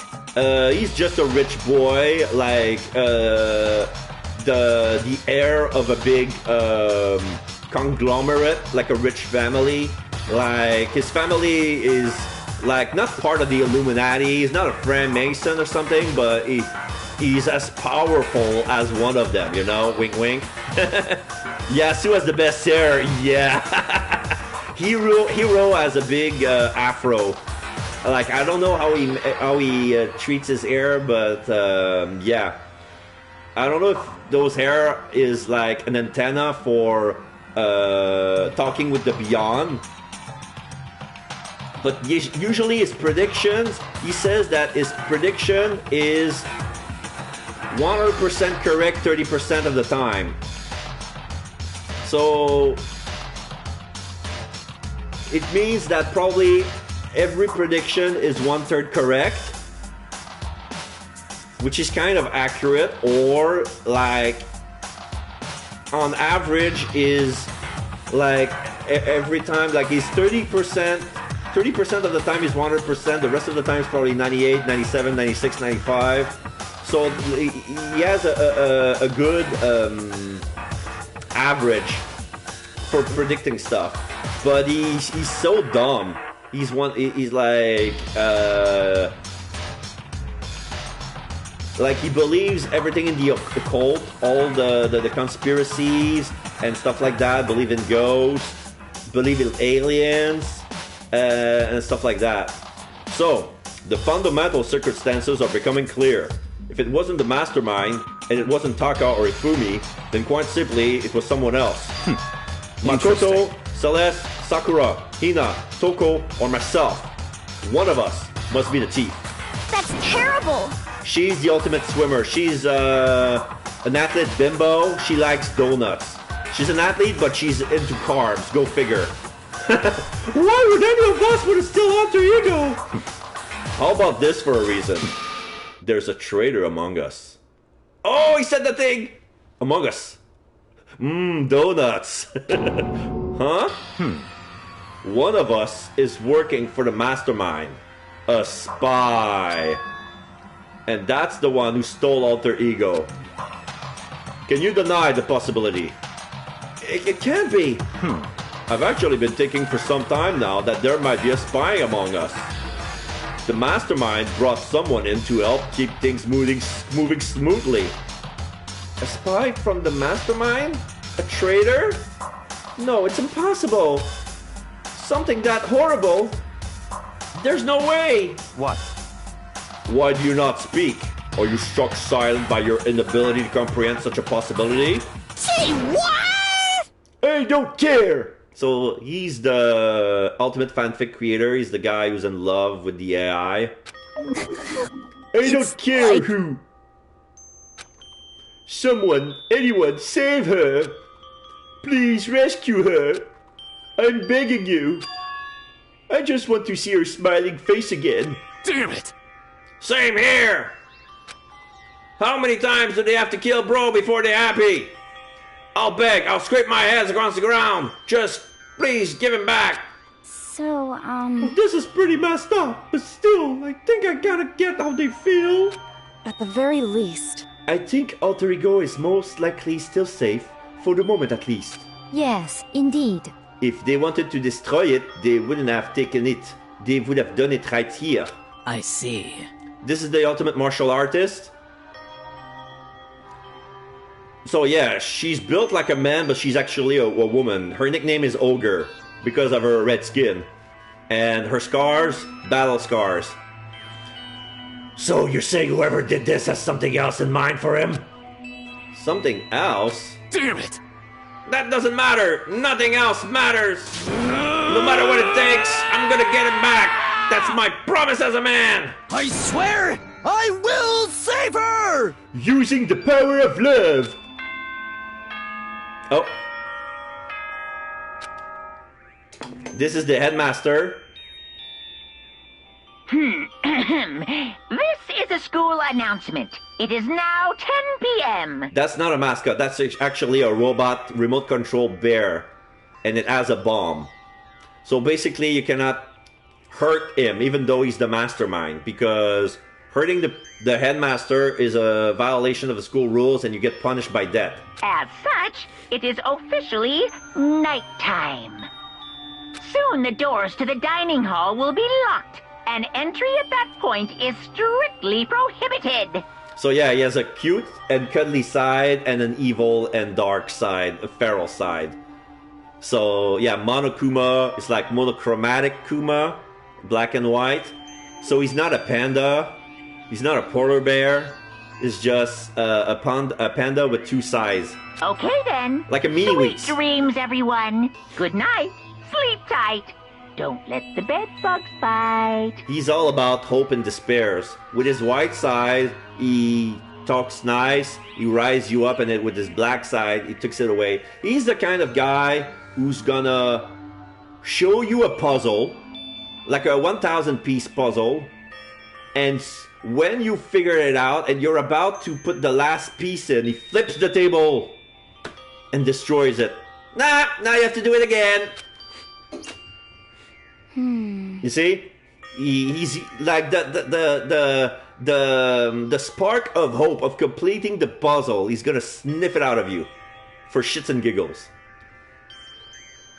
So that's why I give him a Cartman voice, because he's kind of chaotic like that. There is nothing to be done. It's nighttime. It is unfortunate, but we'll have to leave the search for tomorrow. For now, everyone get some sleep. How can you be so casual? We don't have time to wait around. What good are you if you are too tired? You will be much more effective after a good night's sleep. Who gives a crap about effective? We're talking about our feelings here. Calm down. Everything we do at night might bring a higher chance of the mastermind noticing us. Celeste is right. We should begin our investigation tomorrow morning. What do you think, Makoto? I agree with you. If we run around tonight in a panic, the mastermind is sure to notice, and we won't get anything done. Takai, Fumi, I know how you feel right now, but it's best if, just for tonight, you can try to endure it. This is fine. Okay, then let us part for today. We'll begin our search for Alter Ego in the morning. And you should think about what I said. Someone may very well be spying for the mastermind. Alter Ego gone as quickly as he appeared. We finally discovered some small measure of hope, but even that was taken away from us, and we couldn't even put up a fight. We were given hope, and then that hope was taken away. Despair. It's just like what the mastermind is doing to us. Then could it really be true? Whoever stole Alter Ego, could they really be working for the mastermind? If that's true... No! It can't be! There's no way! I didn't even realize I yelled that out loud. The scary thing isn't the idea of someone spying on us. What's really scary is the idea that we're starting to doubt each other again. That scares me more than anything. Damn it! I threw myself into bed, trying to shake off all those unsettling thoughts. Before long, I fell into a restless sleep. It's time for Monokuma Theater again. So this is a gavel. Murder is a word whose definition changes with time, with place, and society. If murder is evidence of abnormality, then all of history's greatest heroes must have been abnormal. Sometimes the murders that people forgive are way more abnormal than the ones they don't. Words of wisdom. Just ponder about it. The murders, the crimes that people forgive are more abnormal than those that we don't. Good morning, everyone! It is now 7 a.m. and nighttime is officially over. Time to rise and shine! This is my morning alarm. Get ready to greet another beautiful day! Every time I woke in the morning at 8 in the morning when I go to work, it's that alarm. Good morning, everyone. Today we have to look for alter ego. Okay, first thing first, to the dining hall for breakfast. I found myself in surprisingly high spirit and hurried to the dining hall. But when I found out what was waiting there for me,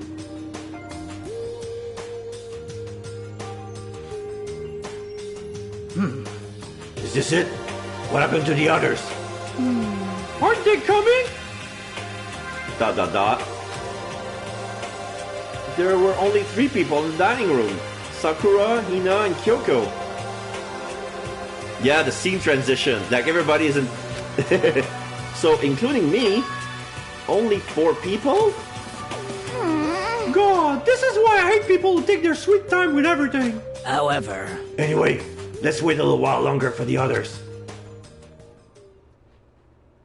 So we decided to wait in case anyone else showed up. But no matter how long we waited...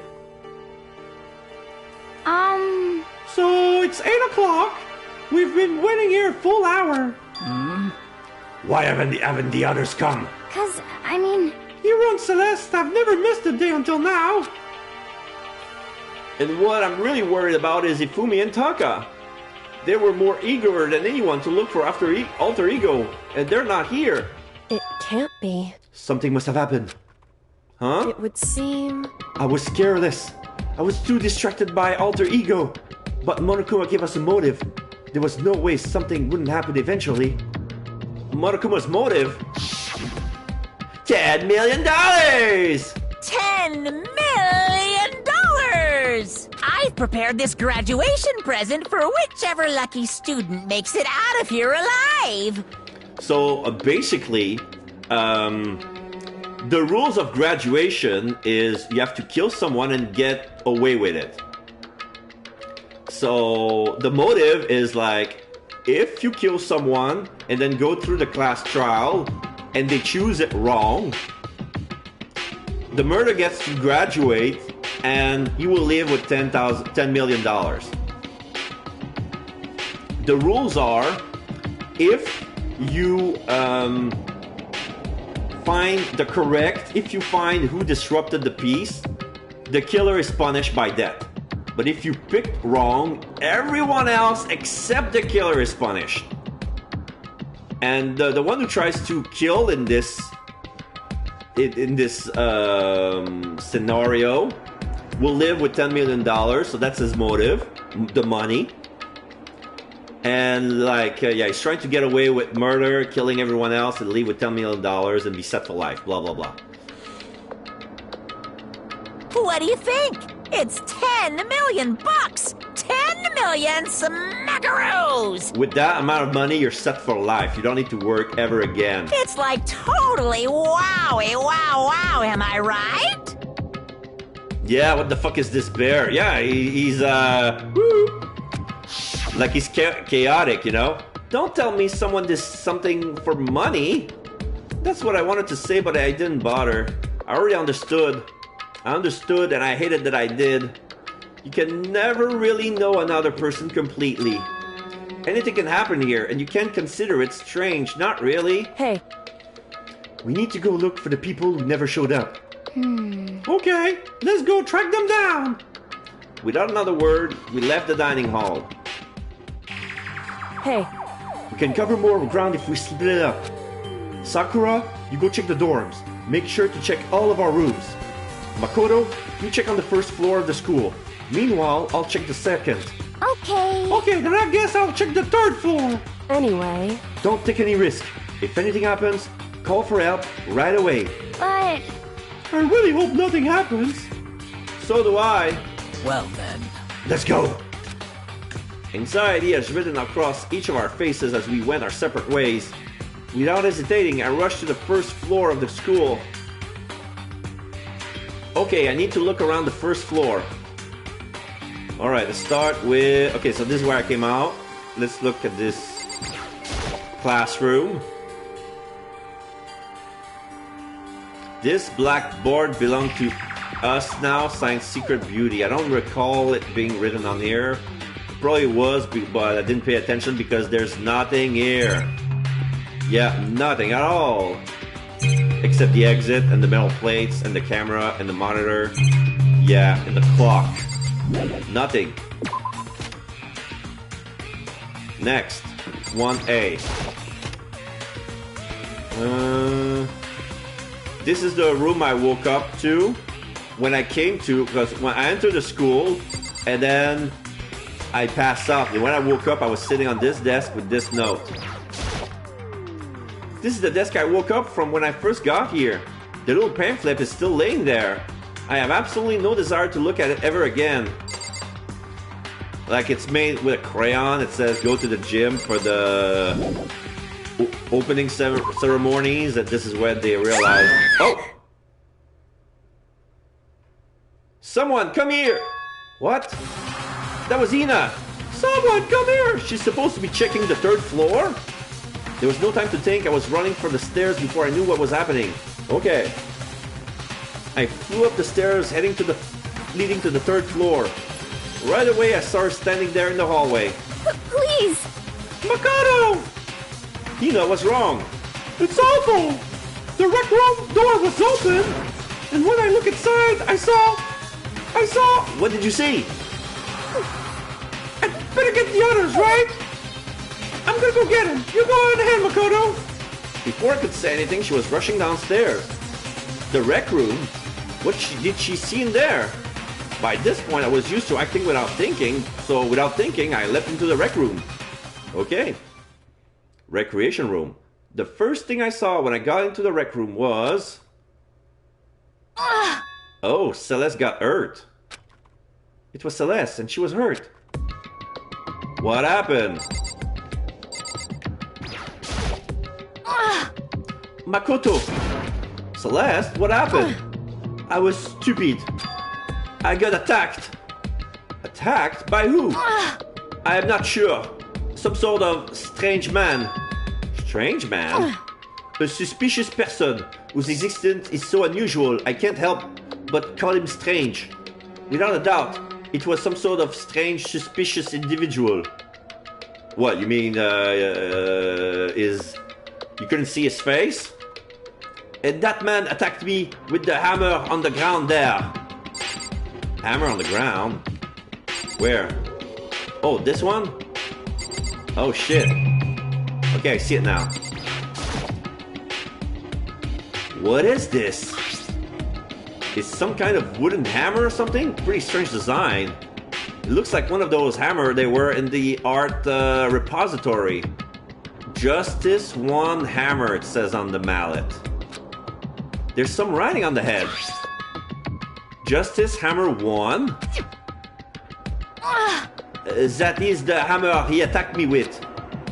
I barely managed to avoid the blow, but I stumbled and fell. I now curse my lack of daily exercise. So you were attacked by this? Justice Hammer 1. Makoto! Celeste! Oh! Okay. I found Sakura! What? Celeste, what on earth happened here? Apparently, she was attacked by some kind of strange man. A strange man? Tell us everything you can remember, Celeste. Be as detailed as you can. Well, it all happened earlier this morning. I woke up a little before 7 a.m. Nighttime was not yet over. But I knew it was about to end, so I decided it would be okay if I decided to take a little stroll around the first floor. I understand now that was a mistake. Anyway, that is where I first saw the strange man. I was immediately wary of him. He was obviously suspicious, so I decided to follow after him in secret. As I followed, I saw him go into the rec room. I tried to peek through the gap in the door, which is when he noticed me, and that's when you were attacked. It happened after 7 a.m., just after nighttime has ended. So if it happened just after 7 o'clock, then that was just about an hour ago, right when we were all meeting in the dining hall. That attack caused me to lose consciousness, which would mean I was unconscious for about an hour. But... Well, I'm just glad you weren't hurt too badly. That is because I begged and groveled for my life. You did? As for me... I told him I would do anything if he spared me. I offered to lick his boot, whatever it took. I see. So you were willing to throw away all your pride? Indeed. It is a necessary skill for survival. Anyway, the important thing now is that we go search for the suspicious individual. If we do not hurry, this could become a serious problem. Reaction? Celeste, what do you mean a serious problem? When I looked in the rec room, I saw that the suspicious man was not alone. He had with him Ifumi. Ifumi? After he attacked me, he dragged Ifumi away. What? You mean Ifumi was kidnapped? Shouldn't we start looking for him then? Listen, Celeste, did anything in particular stand out about this strange guy? Did anything stand out? Rather than trying to explain it, it would probably be faster if I simply showed you. Show us? Indeed. This is Ifumi's hand-me-down. He's a digital camera. You don't mean... Actually... I was able to photograph the suspicious individual without him realizing it. Huh? Seriously? Let me see it! I will tell you not to be shocked, but I fear it would do you no good. With that strange comment in mind, we all looked at the camera. What the hell?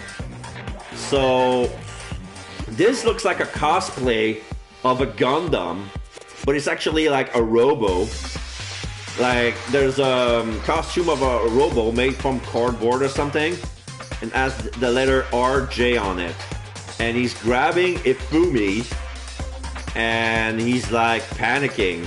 But the grab he got on Ifumi is kind of weird.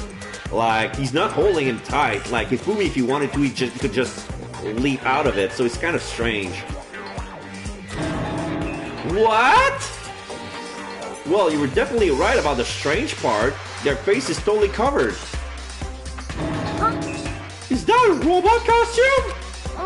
As I said, a very strange and suspicious individual, yes? So, this weird robot guy dragged Ifumi away. So basically, the culprit went into the art room and made himself a cosplay of a robot with weapons from the art room. Like... And I took this right after being attacked. In other words, a full hour ago. Which is why if we don't hurry, it could become a serious problem. I see. I believe I understand what happened. Well, no, there is much I don't understand, but... The point is, someone dressed like that dragged Ifumi away. And it happened over an hour ago. Just a second. This is bad. We have to hurry. Celeste, do you know where this mysterious man went? Let's see... When they left the rec room, they headed left. I see. That's true. They were headed toward the stairs leading down to the second floor. Then he must be down there, right? The second floor. That's where Kyoko was supposed to be! Speaking of which, why isn't Kyoko here? Sorry, I didn't have time to go look for her. This is bad. If the strange man did here head to the second floor. Kyoko might run into him. We have to hurry. Kyoko's in danger. As soon as the words were out of my mouth, we rushed out of the room and down to the second floor. Oh, that was Makoto talking. Hey, you two! What? What's going on? What's all the fuss? What? You guys playing a game or something? This is the ultimate screenwriter. Not screenwriter. Just a writer. She's a novel progeny. Like, she wrote a bestseller, but she also have a dissociative individual disorder. No, DPD, dissociative personality disorder, and she turned into a serial killer called Genocide Jill, and she murders cute little boys. So, hey, yeah, you guys playing a game or something? What are you saying? Does it freaking look like we're playing a game? Listen, have either of you seen Kyoko or Ifumi? You gotta be kidding! Nope, sure haven't. Are they on this floor? We just got here ourselves. I heard some kind of uproar, so I came running. We came here together! Stop talking. No, you're just stalking me. Anyway, can you guys help us look for them? What? Why? What happened? There's no time now. We'll explain later. That's fine. It sounds like something interesting is going on. Okay. Ifumi! Kyoko! If you can hear me, say something! Her voice echoed down the hall in vain. Oh. Did you hear something? Maybe. Perhaps. I think it came from the library. Okay. The library! Okay, let's go! We ran to the library as fast as our legs would carry us. When we opened the door to the library... Oh! Ifumi's got injured. Blood is trickling down his face.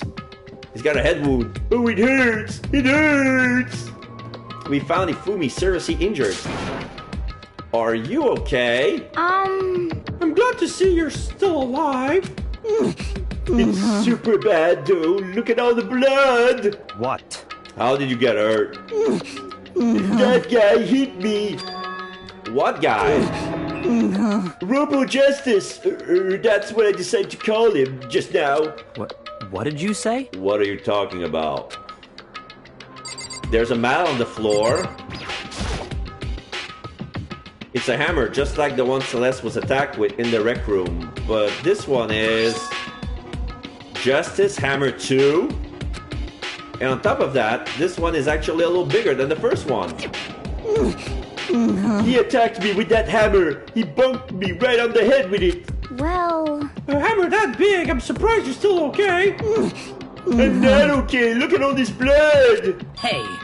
Protein helps heal the wound, you know. Would you like some? I have never heard such a thing. Are you sure it isn't just you? Yeah, you have a blood. Have some protein.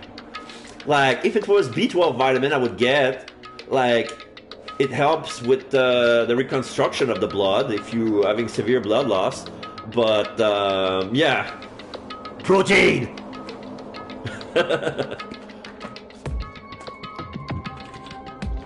I'll take a sip of water. Have a Snickers. You're not yourself when you're hungry. Exactly. Alright, let's talk to him. That guy was Robo Justice. Indeed. This Robo Justice you are referring to is it not? What the hell am I looking at? Yeah.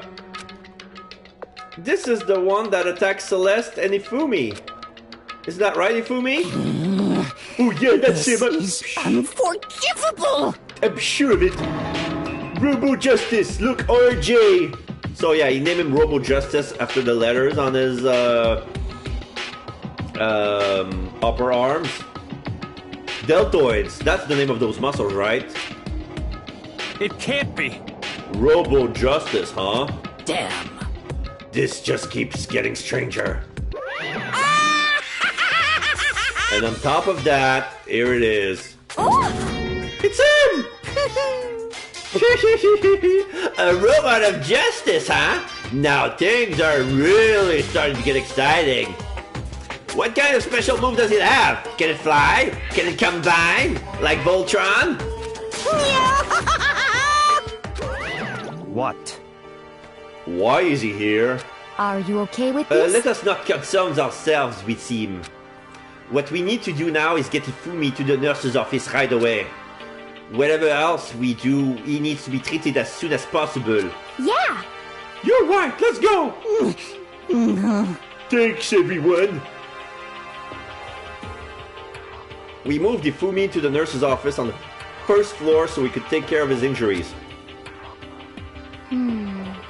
So, how you feeling, Ifumi? You want me to take a look at it, yeah? I'm okay, I think it stopped bleeding. I'm still kind of dizzy though. So then... Perhaps you should rest here a while. I suppose. Yeah, good idea.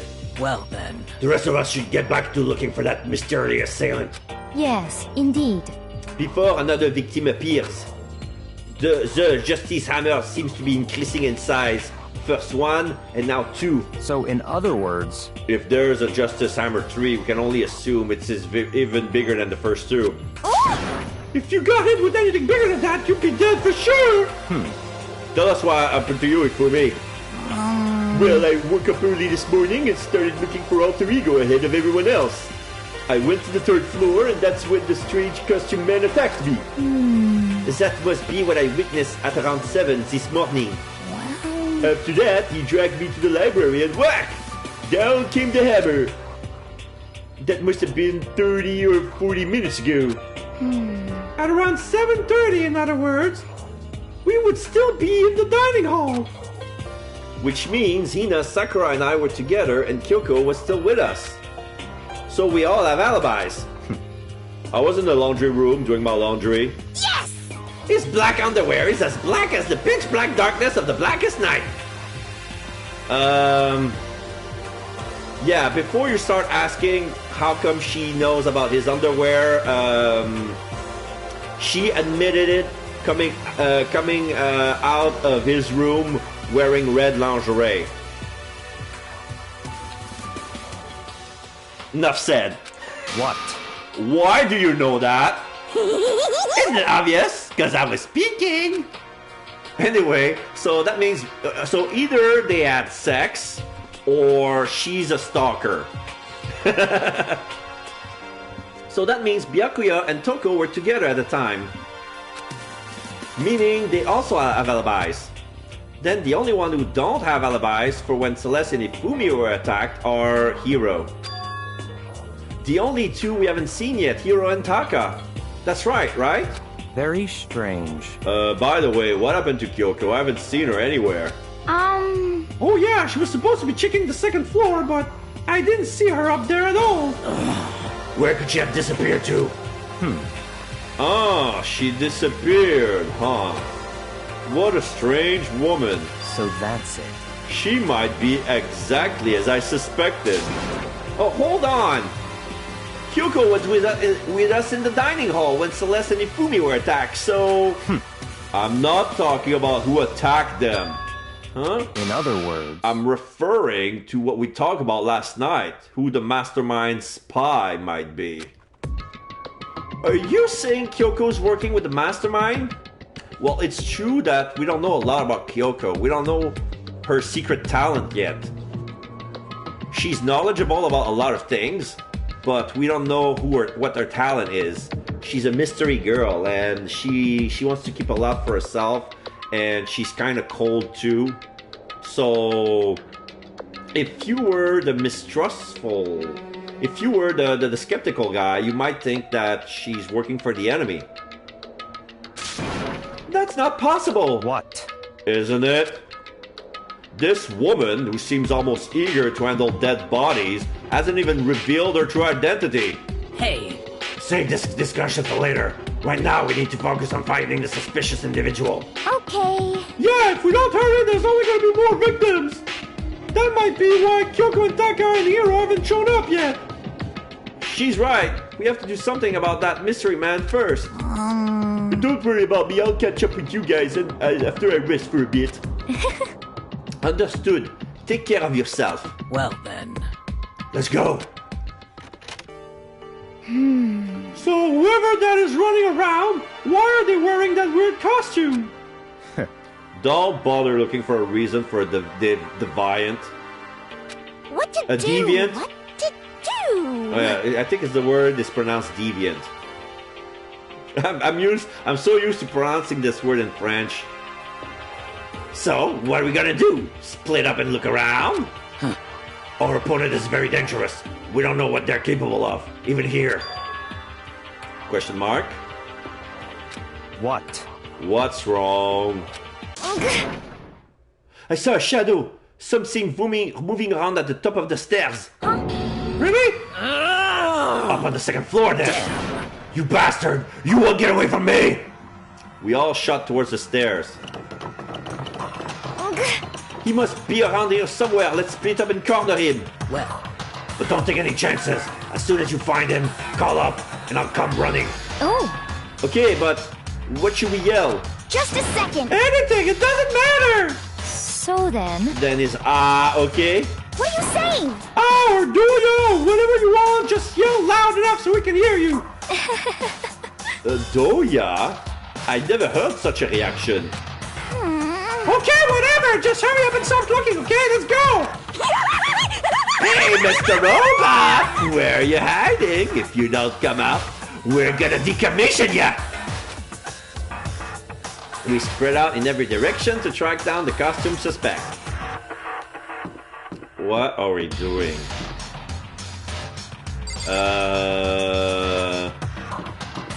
I don't want to be decommissioned. Yeah, Johnny 5 alive. No disassemble. Disassemble, dead. I'm gonna check the library again. Okay, the hammer is still there. The archives.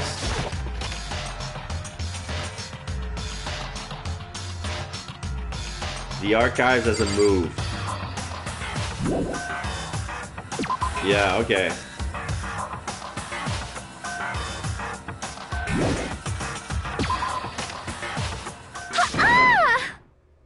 Okay, that's Celeste. Ha-ha! That strange cry. That had to be Celeste. It came from the floor above. She's on the 3rd floor. I sprinted up to the 3rd floor. Everyone. Over here, everyone. Everyone who heard the scream had come running. Just a second. Celeste, what's wrong? What? That was a rather intense scream for someone like you. I saw him, the strange costume man. He ran off as soon as I screamed. I was blocking the stairs, so he headed further down into the hallway and disappeared. So, the art room? He must be down this hall. Come on, let's go. What is it now?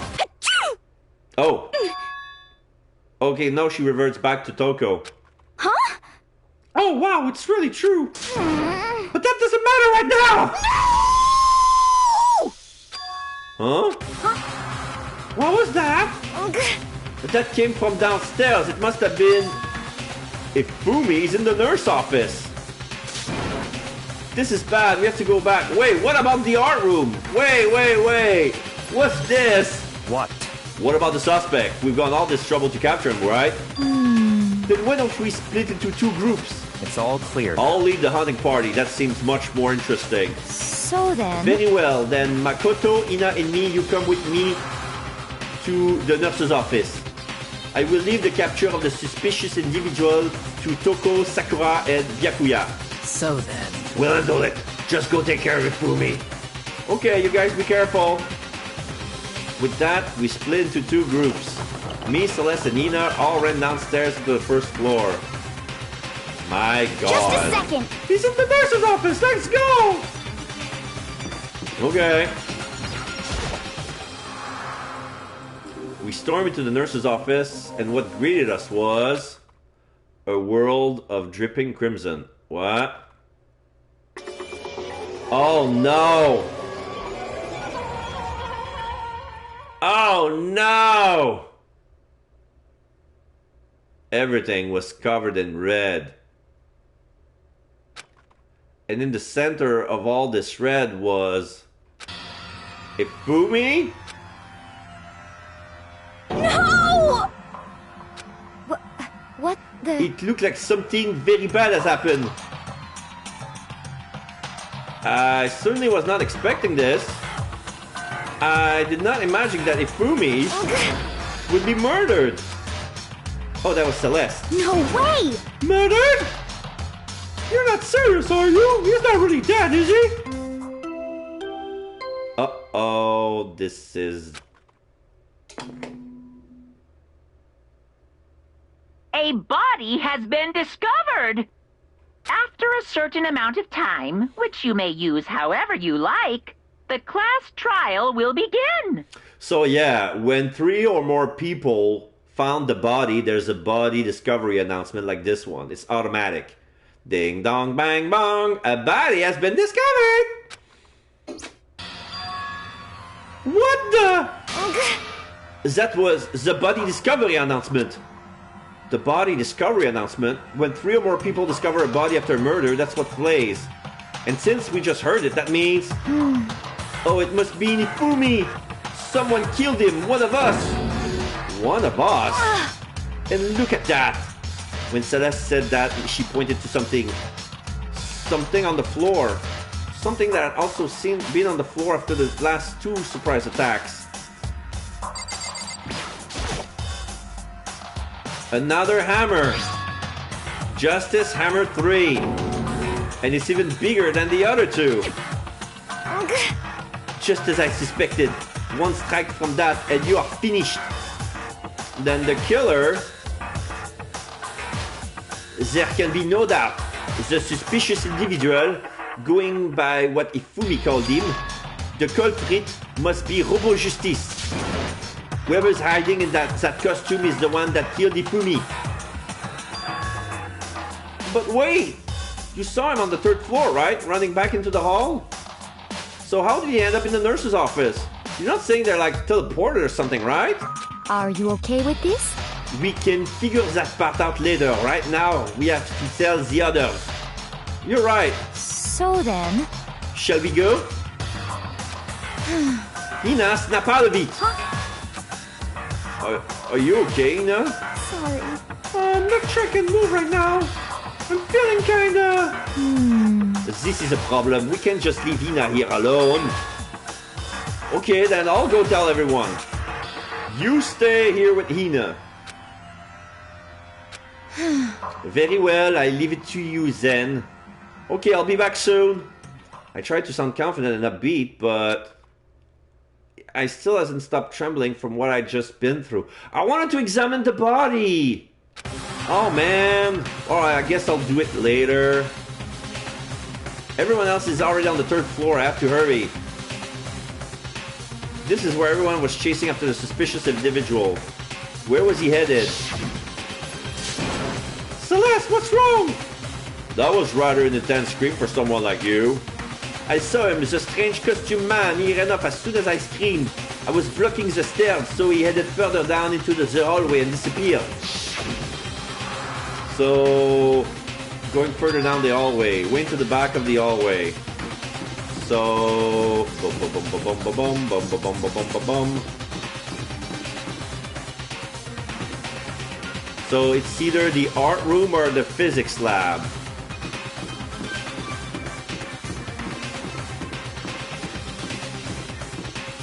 Yeah, this is a dead end.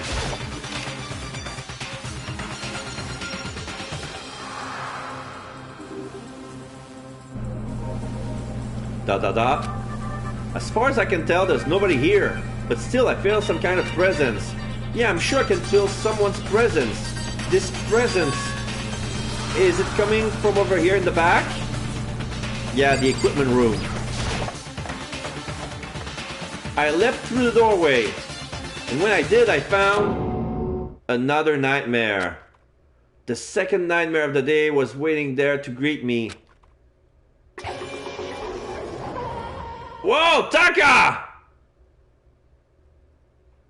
There, in the pool of his own blood, was Taka, dead.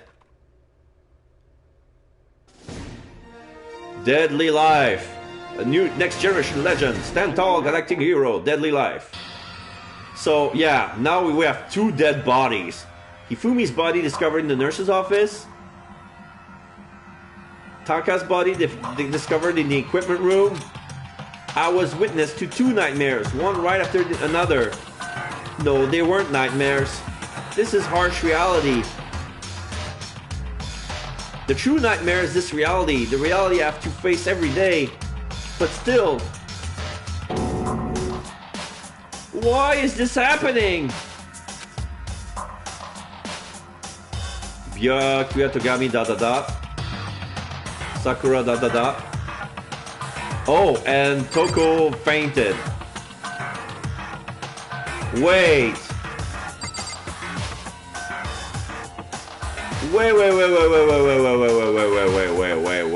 Wait.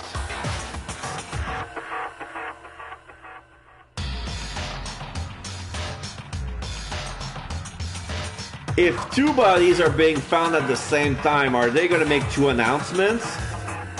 Because that would have been it, you know? I'm gonna look at Taka. Taka.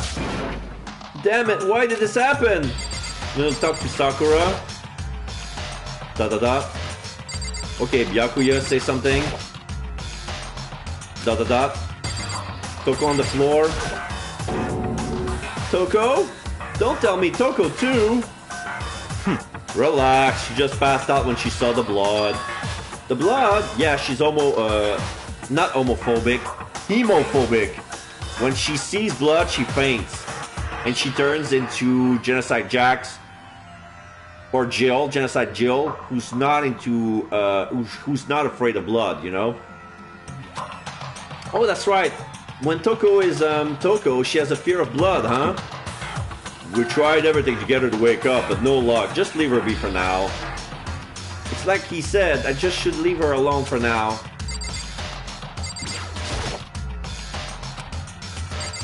What else? Oh, examine the body.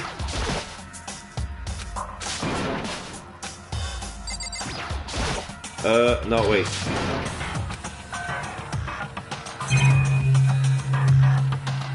Oh, the hammer! Another hammer! Now it's Justice Hammer 4 and it's even bigger than before. Why is there no blood? There's supposed to be blood. If Taka was killed with that hammer, there should have been blood on this hammer.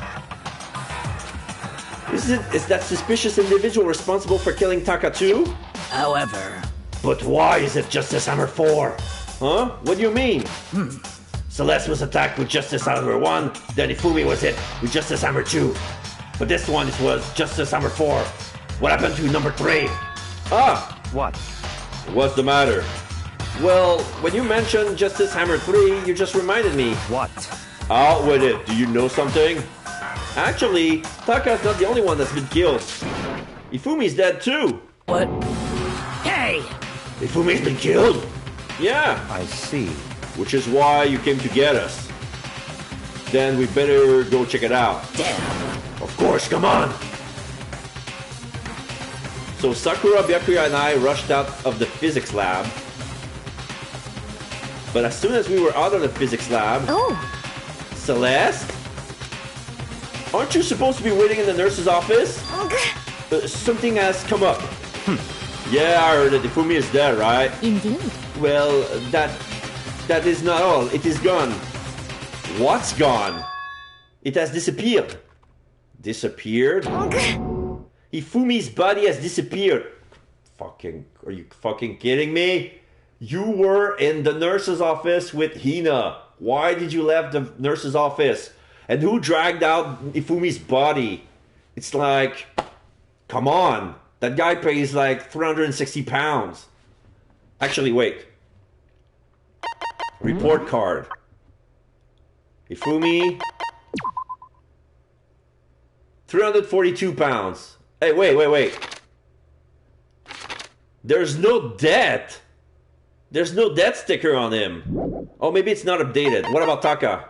Yeah, okay, it's not updated yet. Okay.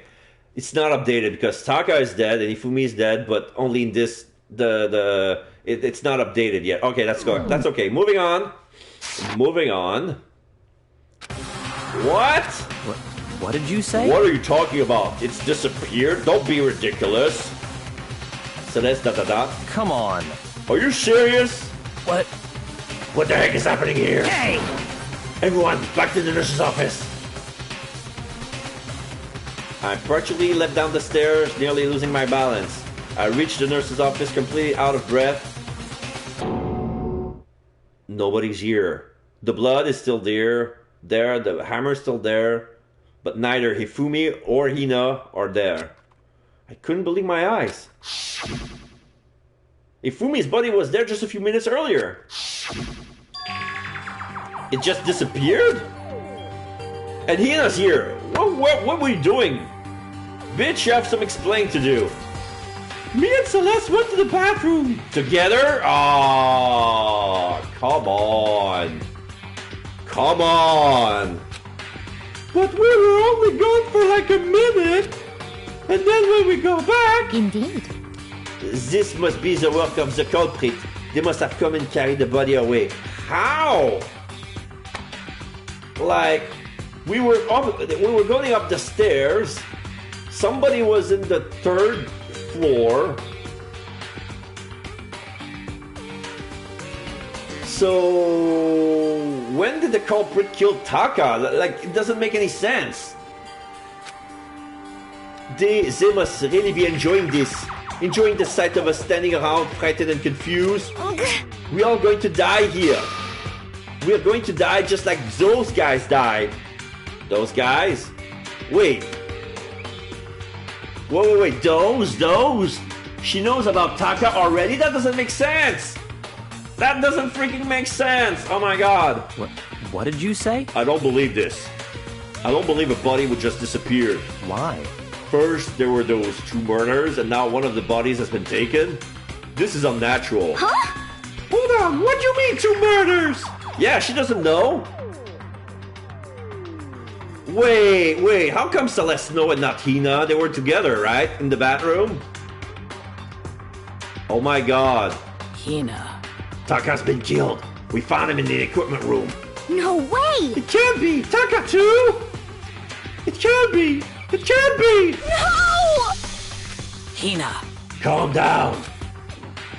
We're all gonna die! All of us! They're gonna kill all of us! Then who might be the next target?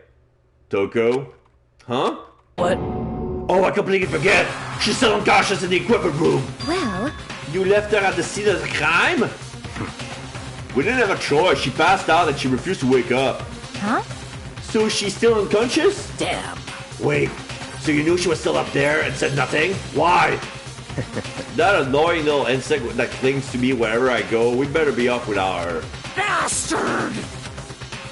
Calm down. You forgot about her, didn't you? You have no right to blame me. Everyone, stop fighting. Right now, we need to hurry back. Huh? I can't take this anymore. I don't want anyone else to die. It's okay. I think the Monokuma said in the rules.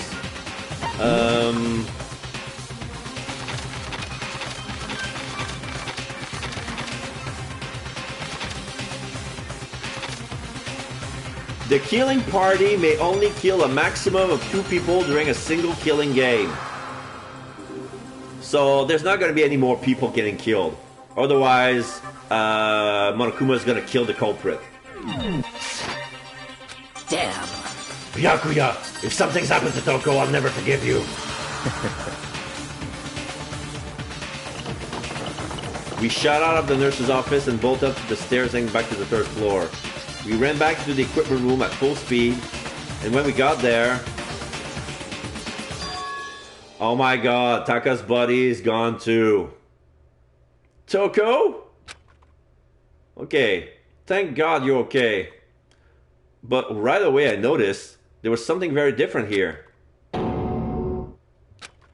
It was gone. Taka's body, which should have been right there, had disappeared. This can't be happening! Are we hallucinating all of this or something?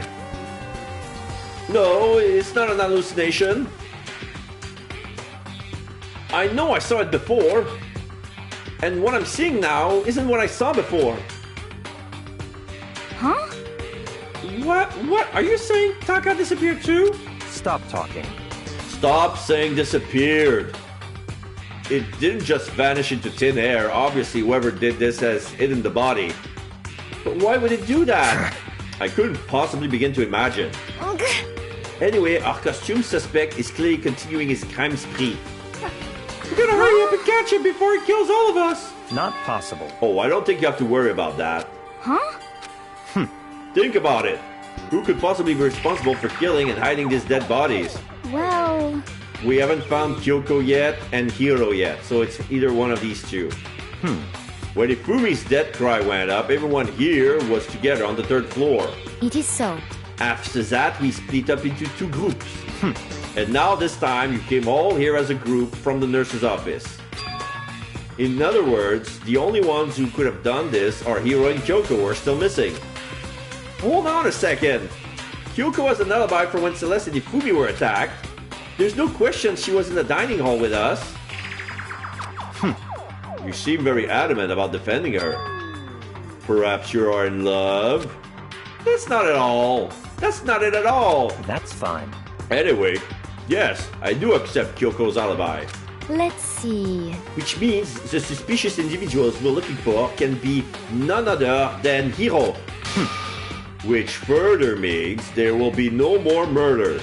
The regulations are very clear about that. Oh, that's right. There's a rule that says you can only kill a maximum of 2 people. That's right. As long as that rule is in place, there will not be a 3rd murder. If they were to break that rule... Shing! Add Mincia! Mincia without second thought! Mincia, grind you and turn you to paste! By the way, did you know that fish paste can also refer to be shellfish, like shrimp or crabs? Indeed. Let's see. So, since 2 people have been killed, there is no possibility for any more. Perhaps. You knew that from the beginning, didn't you, Byakuya? Which means you knew Toko was never in danger. I still meant when it said we better be off without her, though. In other words... With that in mind, we can now relax and search for the 2 missing bodies. The 2 missing bodies? 2 people has been killed and their bodies has been hidden. The only one without an alibi, the only one who could have done it is Hiro. But is he really the killer? And what about Kyoko? If she's not involved in this case, where did she go? What? Hey, Makoto, what's the matter? No, it's nothing. Whatever, we need to find those bodies or our little narrative here cannot move forward. So then... Very well, then let us split up and begin searching. But... There is no need to be afraid. No more murders will take place during this case. I know that, but... I think I do, but... Hina. If you're still nervous, I'll come with you. Huh? Okay, thank you. No need to thank me. Then let's get moving. Yell out if you find anything.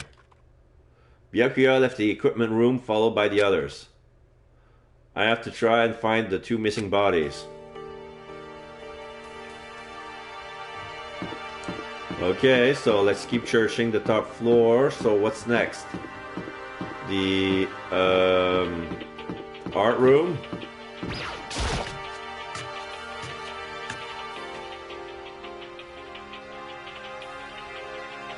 Okay, Ina and Sakura are here. Damn. We need to search for the bodies that disappeared. What happens after that? Huh? Where could 2 dead bodies have disappeared to? Rattle, rattle? The door is locked. The repository room is never locked. Okay, Sakura, we need to break down the door. Huh? The door must be locked. Damn. They won't let us search? Wait, what?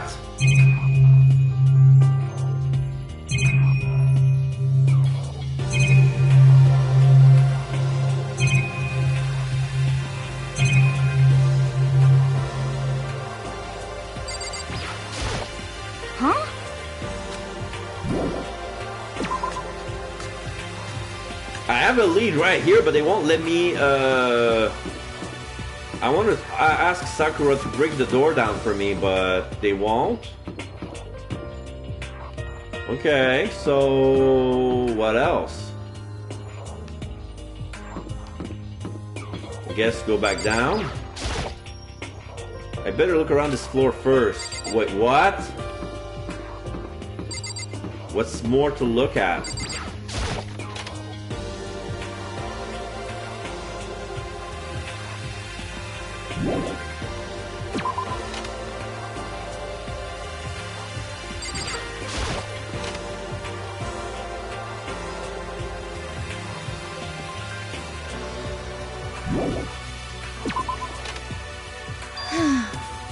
Makoto! Celeste again.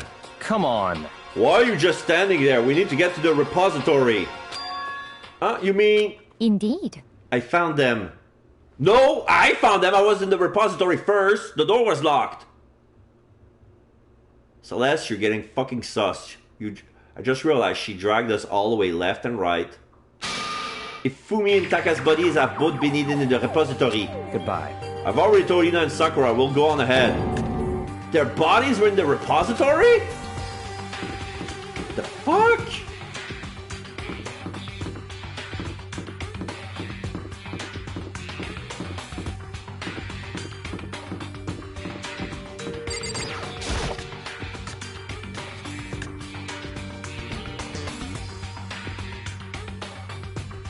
Are the bodies here somewhere?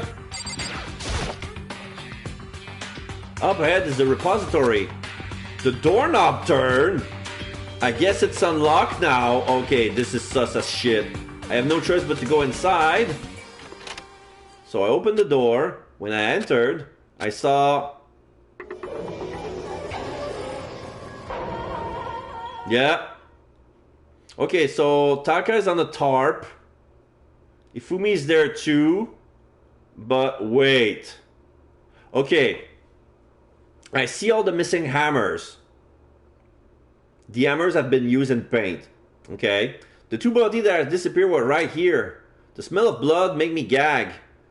What I saw before my eyes was unquestionable, unavoidable, unwavering reality. And then I heard the announcement for a second time.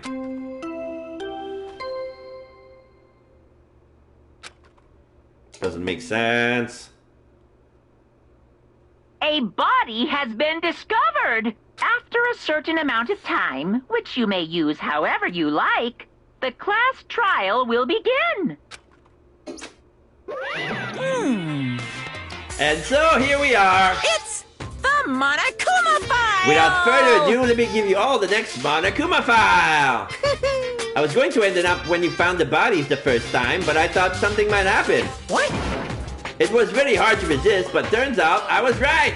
Stop talking. Just hand it over already. Punishment is waiting for you. Now make sure to investigate with all your mental might and prepare for the class trial. See ya later! Well then, now that we found the bodies, all that's left is to uncover the culprit. What the heck? Hold on! How can you be so calm? I mean, they're dead, you know! That's terrible! Dead! Gone forever! They're never coming back! Awful! This is just too awful! Ina suddenly burst into tears. She clutched at Ifumi's lifeless body. Who would do this? Oh, okay. Alright. I was wondering why the second body announcement, but just I realized something. When Ifumi we found it the first time, and then the first body discover announcements when it was announced, Ifumi had blood on his glasses. Right now, he does not have blood on his glasses. So the first body discovery announcement was meant for Taka. Ifumi was not dead, just pretended to be. So nobody moved this fat ass, he just get out. Because in 1 minute, it was removed. So Ifumi was in on this. But now Ifumi was killed for real. And this is the reason of the second body announcement. Why? Why? Large wet tears fell from her eyes. The tears landed on Ifumi's cheeks. If this were some world of make-believe, that might have been when Ifumi opened his eyes. But this wasn't a movie. Yeah, we see the tears. She drops the tears. Oh, he opens his eyes. This wasn't a movie. This wasn't. Yeah. So yeah, the second body discovery announcement was fake too, because yeah, he's not dead yet. He's alive again? Where am I? Cold. So cold. Is winter coming? Yes, winter is coming. Game of Thrones. Na, na, na, na, na, na, na, na, na. Hifumi! Wake up! You just been starked, bro. Huh? That's right. I remember now. Hope's Peak. Come on, you gotta wake up! I remember everything before I met you all. What? I met you all.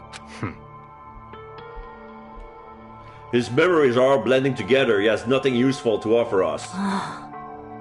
The light, it's reaching out to me like the tail of a comet. Hey, Hifumi! Who was it? Who attacked you? Who tried to kill you? Who killed me? That's right. I remember their name. Yasuhiro. Yasuhiro. And then boom. His eyes closed. And they never opened again. Dead for the second time. Absolute undeniable death. No matter how many more of Ina's tears splashed his face, there was no second miracle. Reality set in again. This isn't some stereotypical fantasy world. Tears can't restore a person's vitality. Honestly. You have no tears, do you? No blood in your veins, no calcium in your bones. At least you have your meat. Stop talking. You're just angry. Going out of his way to return, just to leave us with those unnecessary dying words. Now this game has become exceedingly boring. He said Yasuhiro, right? Then perhaps... Yasuhiro Agakure. That is the only person he could have been referring to. So in other words... And with that, the case is solved. Assaulting people, even killing Taka and Hifumi, and then going so far as to hide their bodies? A criminal that hides his face behind a mask and uses a bunch of giant wooden hammers? Is that what Hero is? What is this? If it's true, I can't forgive him! No way can I ever forgive him! To kill two of our friends? That's fine. Anyway, it's about time we track down the culprit in our little life or death game here. Although, this time it's not all that life or death. The trial will conclude without much trouble. Indeed. Yes, it does look that way. It's going to begin again. We have to go through this one more time. I have to accept it. I have no choice but to go through with this to make sure everyone survives. I'll just have to do it. Investigate. Okay. Okay, before I start the investigation, I need to make myself some food real quick. Be right back.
Okay, I'm back.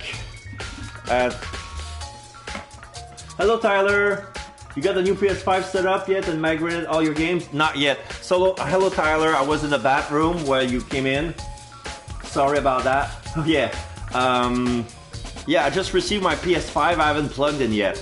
I wanted to do my show stream with Danganronpa, and then I'm gonna take care of it tonight and later on this week. So for the next week, I probably won't be streaming. I'll be figuring out what can I do with my new setup and what am I gonna do for the upcoming year. Like, I'm prepping already my schedule for next year and stuff. So now I'm making a little food break. I'm getting a bit hungry. We need to get you a gaming PC. Yes. Yes. I have the money for that. Now I'm still shopping. I need a gaming PC where I already got an Elgato. So I have to plug my Elgato so I can put it with connect my Switch on it, putting my PS5 on it. But I will migrate all my games into the PS5, that's for sure. You think the Elgato's not gonna be good enough for the PS5?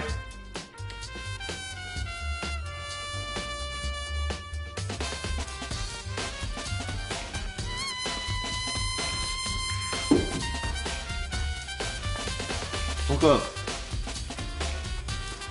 As long as it's 1080p. Okay, yeah. I tried to remember the model, but it's supposed to be 1080p. Try to recall the model. Wait. Is that it? No. I put the box for my Elgato somewhere. It's nearby. I haven't checked it yet. Oh, here it is.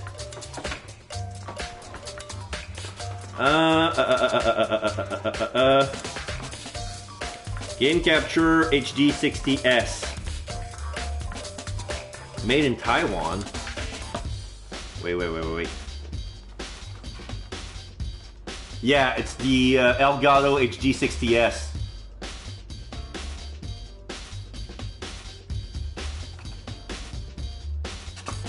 I had it for a while. It was a gift from Super Blind Man. All right, so I'm eating while playing because I've been streaming for almost 6 hours. And I figured out I could finish this in one go. I can do it. The class trial is gonna be like 2 more hours. So if I take a break to eat, I went to the bathroom already.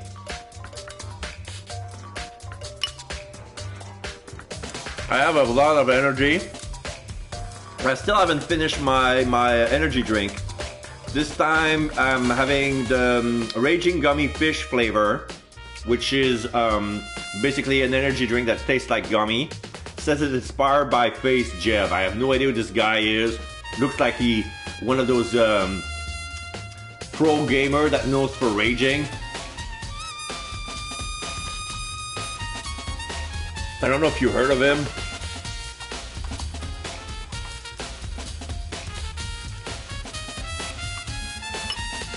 Like, let's just say I care more about Ninja than I care about Jeff.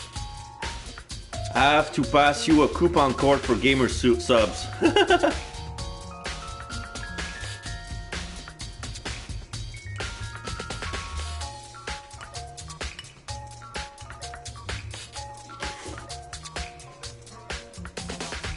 Okay.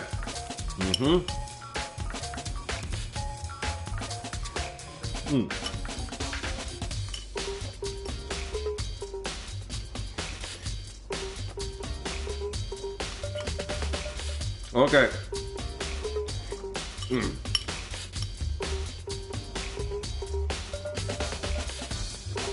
Alright, my lunch is complete. I put enough in my body to sustain myself until the end of the stream. Okay, let's continue. First, I better check the Monokuma file. The victims were Ifumi Yamada and Kiyotaka Ishimaru. The cause of death for each was a blow to the head. It is thought that they were both killed with a similar weapon. That's it? Very strange. Yeah, it is pretty strange. We got way less information this time than before. It's like 36 cents US per 8-ounce serving. Really? With the coupon code, it costs 38 cents US. But I got my stuff from a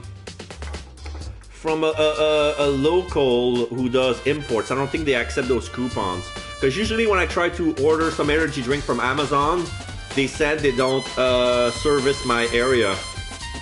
So I'm trying to go for another party, like either buy it at the grocery stores, but this like the regular brand,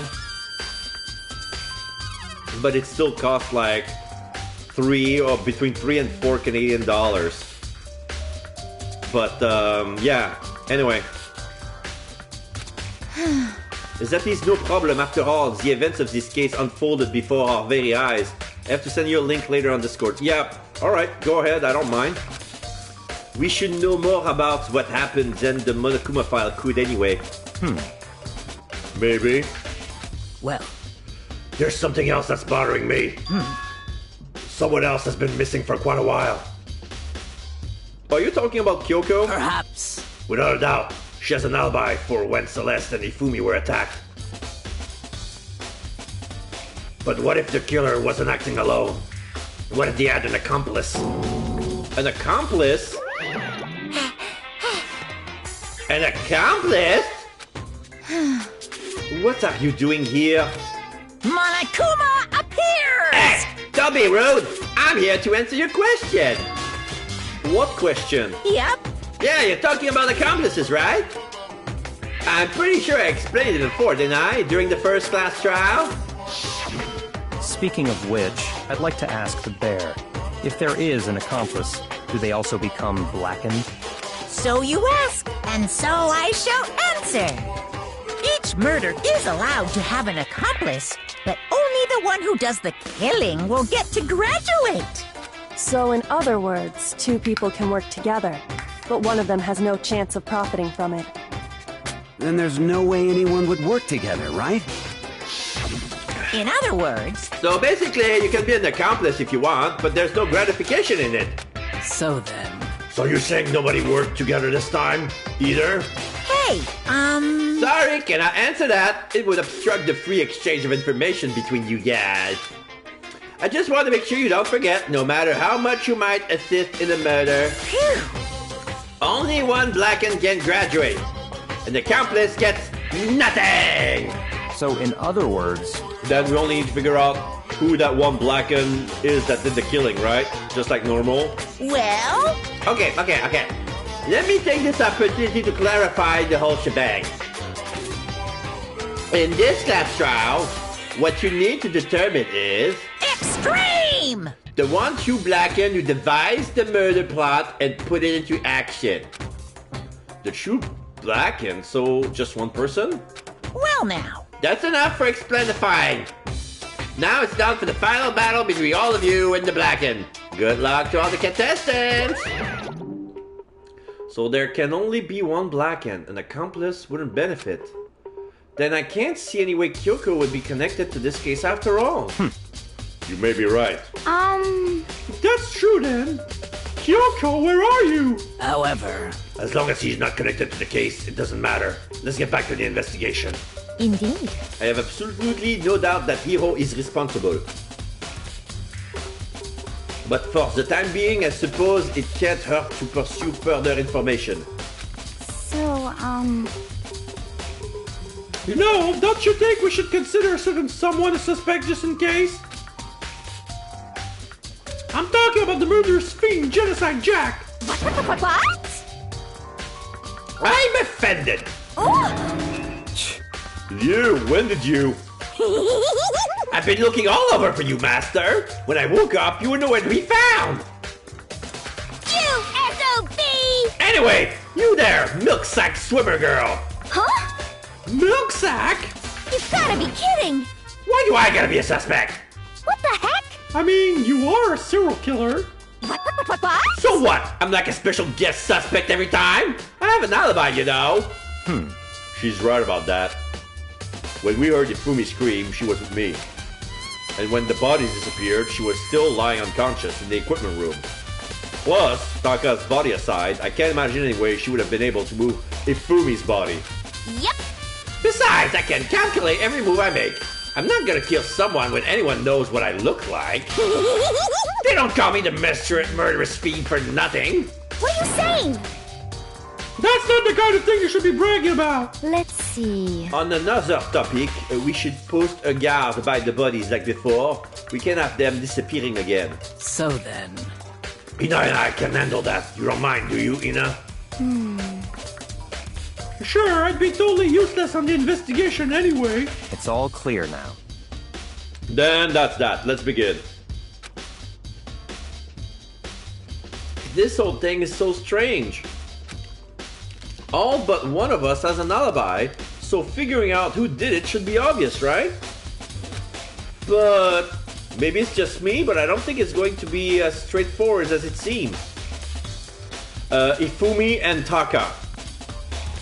There were two people, and we suspect that there was an accomplice because this morning Ifumi was still alive, and there was an assailant dressed up like a cosplay Gundam, and we were running around, and then we found like Celeste was hurt, and then Ifumi was hurt, and then Taka was dead. No, wait. Then, before Taka was dead, Ifumi got assaulted again, and we found him dead in the nurse's office because he was resting from his head injury. But then we found a lot of blood on his face, and then Taka was dead. And then when we returned to the nurse's office, Ifumi was gone. When we returned into the lab, Taka was gone. And then when we were looking into the third floor, the repository door was locked. And then just while we was about to give up, they said that the repository door was unlocked, and then we found both the bodies together. Who did the last one? Mondo. So Mondo was with Chihiro. Basically, he just denounced himself. What happened with this case was that Chihiro wanted to start working out, and she used Mondo as a sparring partner because she has more affinity with man rather than female, because Chihiro was actually a guy, and her EN book showed her legal gender, which is male. She was hiding the fact that she was a guy all along, so she couldn't train with the girls. She couldn't even enter the girls' locker room because of her handbook. So she tried to do this in secret during nighttime. So she was working out with Mondo. And at some point, before they started working out, she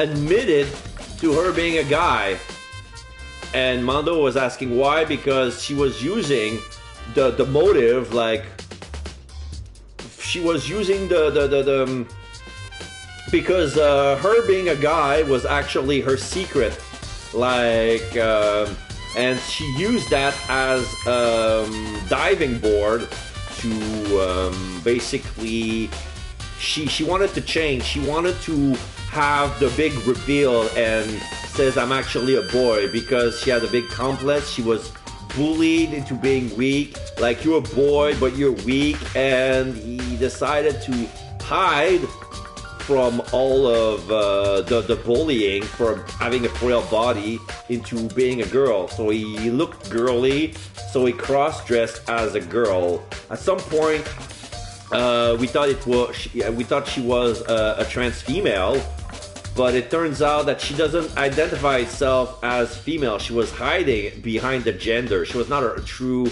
trans. So she wanted to change. She wanted to grow up. She had some inner strength to change. And Mondo, his secret was that he killed his own brother, and he tried to lie, so he pretended to be strong, but he's actually weak inside. And when Chihiro confessed to him, and she found some strength to change, that made Mondo jealous, and into a fit of rage, he killed her. But he made a promise not to reveal that Chihiro was a girl, so he moved the murder scene back into the girls' locker room. Basically, he used one of the girls' handbook to open the girls' locker room. So they put, he swapped the carpets and the poster because they had blood. They had the swapped. And when he finished, he came out of it. But Byakuya was in the library, and he kind of saw him going out of it. So, and when he got in, the door was still open, by the way, like it was unlocked. And when he got in, he saw Chihiro's dead body, and he was like, fuck. Since I know Mondo's the killer, I'm not gonna reveal it. I want an interesting class trial. So he modified the crime scene and making it look like Genocide Jack did it. Like, oh, there's a serial killer, so he mounted the body like Genocide Jack would. He took the extension cord and wrapped the girl on the barbells and wrote with the where blood lost. Like, he copied the whole thing. And Mondo had to destroy Chihiro's handbook, because if they opened the handbook, they would realize he was a guy. So we put it into the sauna because that's how he knew that's how the handbook can be destroyed. At first we see, oh, there's 3 handbook and it's all belonging to the dead bodies. So there's Sayaka, Junko, and the broken one. So they assume, okay, Leon has been broken. It's okay because he's been battered, stoned to death with baseball. But Monokuma said, no. Those are impact proof, they're waterproof, they're bulletproof. But they're not heat proof. After, if the handbooks melt down when they stay into too much high temperature, and the sauna can go up to 200 degrees Fahrenheit. So he just left it there and destroyed it because he found it out during the endurance contest with Taka when he was with his fully clothes. So that's the whole case.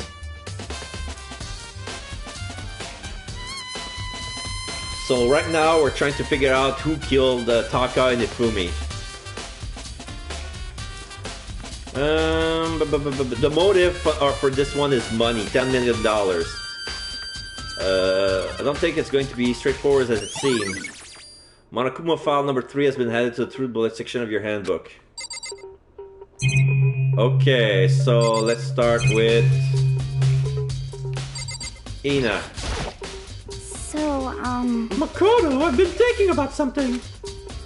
It's about the repository. Oh, what is it? After Ifumi and Taka's body disappeared, we split up to look around, right?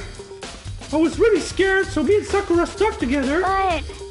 And we came right to the repository to, you know, look around. But when we got here, the repository was locked. We couldn't get inside. It was locked? And we came here as soon as the search started, so there's no way someone could have beat us there. So if that's true, then who locked it? And why is it unlocked now? I wonder the same thing. The door was locked when the search for the body began, but now it's wide open? There might be some secret lurking in there. Well, I'll probably have to leave this area to figure it out. Okay, so here's the mallet. There are hammers of all different sizes hanging on the wall, although they are more like mallets. Mallets? Could the Justice hammers have been designed using these as a model? Either way, all the hammers here have obviously seen a lot of use. They're all covered in debris and chalky stone powder. Wait. For some reason, this one hammer isn't dirty at all. And it's wet. Did someone wash it recently?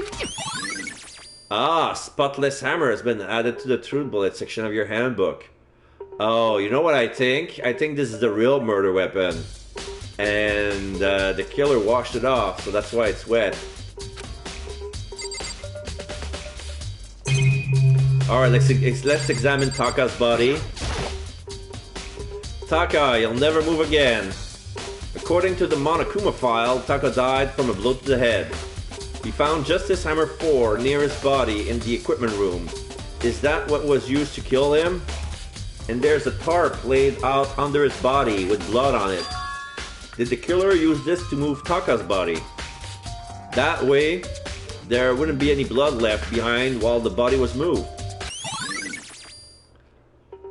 Blue tarp has been added to the truth bullet section of your handbook. Okay, let's talk to Sakura. There are many aspects to the incident this time. Too many, to be honest. Considering that, it may be good to look back on everything that's happened. So then... Would you like my help? Yeah? Yeah, let's go back on things. This morning, only 4 of us met up at the dining hall. Hina, Kyoko, you, and myself. We waited for the others, but nobody showed up, so we decided to go look for them. It was around 8 o'clock when we began our search. And soon after we split up, Kyoko disappeared.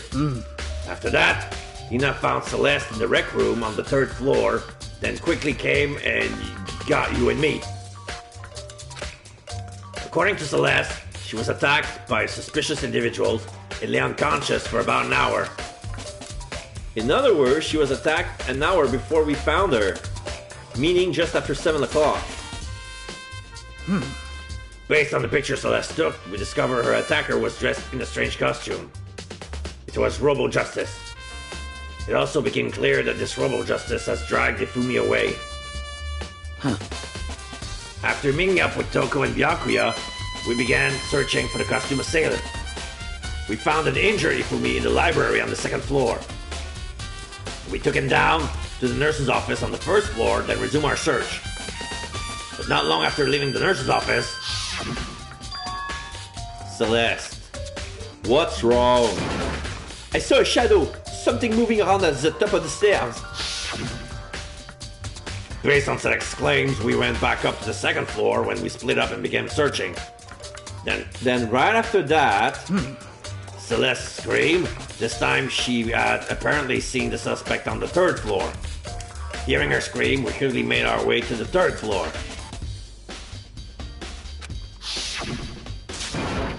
Celeste, what's wrong? That was a rather intense scream for someone like you. I saw him, the strange costume man. He ran off as soon as I screamed. I was blocking the stairs, so he headed further down into the hallway and disappeared. And then... Yeah! What was that? That came from downstairs. It must have been Ifumi. He's in the nurse's office. This is bad. Come on, we have to go back. At that point, we decided to split into 2 groups. Celestina and I went back to the nurse's office. Meanwhile, you, Byakuya, and Toko pursued the suspect on the 3rd floor. And when we got back to the nurse's office, we found Ifumi's corpse, which also when we heard the body discovery announcement play.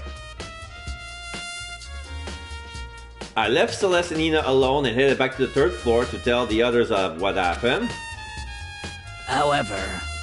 But at the same time, we had discovered Taka's body in the equipment room. Which means Ifumi and Taka's body were discovered right around the same time.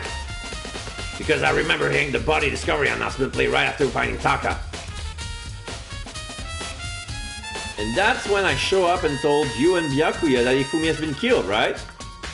Then you, me, and Byakuya all headed back to the nurse's office, leaving behind Toko who had fainted. But as soon as we left the physics lab, we ran into Celeste, who just arrived to tell us something very unusual. Ifumi's body has disappeared. We hurried back to the nurse's office to discover that his corpse was in fact gone. Then remember that we have abandoned the unconscious Toko and rushed back to the equipment room. This can't be happening. Are we hallucinating all this or not something? This time, Taka's body had disappeared. But I noticed there's wheel tracks on the blood.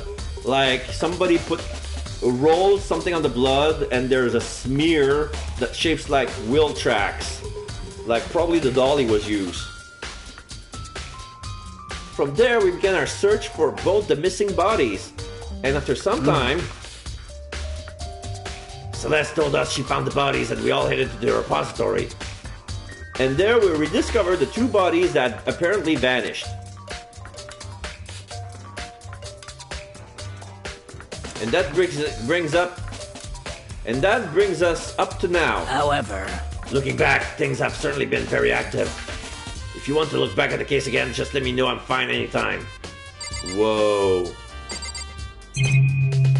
Okay, so here's the dolly. It's a dolly. It doesn't have a handle. Wait. I saw this in the art room before. I guess it's used to move statues around. It's kind of awkward, but if you bend down, it's not too hard to use. But wait! Wasn't this in the equipment room when we found Taka's body? Oh! The dolly was in the equipment room! Aha! And there's 3 tarps. And look at the wheel! There's a blood stain on it, yeah. So there's blood on the wheel of the dolly that was moved from the equipment room to the repository. What's the explanation for that? Repository dolly has been added to the True Bullet section of your handbook. And now we're gonna look at Ifumi's body. Ifumi's big, cold body is laying on the floor. His really big body. I mean, how on earth was the killer able to move something so big? From the nurse's office where he was discovered to here, the repository. All the way from the first floor to the third, and all without anyone noticing it. How the hell? It's no good, I just don't get it. I can't think about it either. I can think about it later. For now, I have to finish investigating Ifumi himself. If I remember correctly, Ifumi's fatal injury was also a blow to the head. Probably from Justice Hammer 3, which was laying on the floor in the nurse's office. Wait! Something's off about his body, his glasses are clean. Why am I getting this feeling? Something's different. Something about Ifumi's body in the nurse's office versus his body right now. That's it, his glasses! When his body was in the nurse's office, his glasses were covered in blood. But now they're completely clean. Does that mean someone wiped his glasses off? But who would do that and why? Ifumi's glasses has been added to the True Bullet section of your handbook.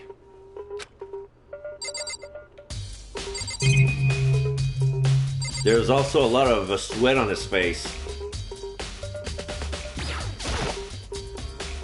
Byakuya, do you think Hiro really did it? I don't see how anyone could think otherwise. When the attacks and murders and disappearance all happened, every one of us has an alibi. And the last thing Ifumi said when he died... Yeah, he said Hiro's name. So in other words... Then there's no room for suspect anyone else. Okay, but if he did do it, why would he hide his identity with that weird costume? Maybe he thought that no matter what happened, he'd be safe as long as his face was covered? Because he's the fool of the century, you see. I mean, he is kind of dumb, but do you really think that's enough to explain it? I feel there's a clue hiding in there somewhere. What? And is that it? That's all that bothers you about the case? Well, no, there are a few other things. Like, why did the killer try to hide the bodies? They probably figured that if we couldn't find the bodies, we couldn't complete our investigation. But if that's the case, we found the bodies pretty easily, didn't we? Again, it comes back to the fact that the culprit was a moron. Is that really all there is to it? ... The other thing that bothers me is, why they bother killing 2 people? What? Because all the rule says is if you can kill someone and get away with it, you graduate, right? So if you're the killer, your number 1 priority is not getting caught. But killing 2 people means more clues, means more chance you'll get found out. I see. Hold on. Perhaps. Oh, I see. So that's what that means. Is everything okay? ... That's enough. Don't talk to me as if we're friends. What's with the attitude? But you have my appreciation. Goodbye. Thanks to you, I might have some fun with this after all. His mysterious words hung in the air as he left the repository. He talked as if he figured something out. But if he did, wouldn't he have killed him to tell me what it was? No, he's gonna say it during the class trial.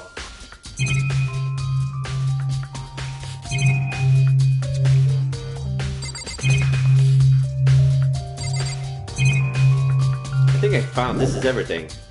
There's only one way in and out of this room. Through the door that Hina said was locked before. There's definitely a lock on the door, but it can only be locked from inside the repository. Oh.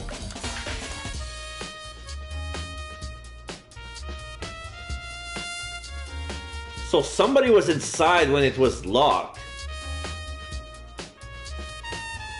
Okay.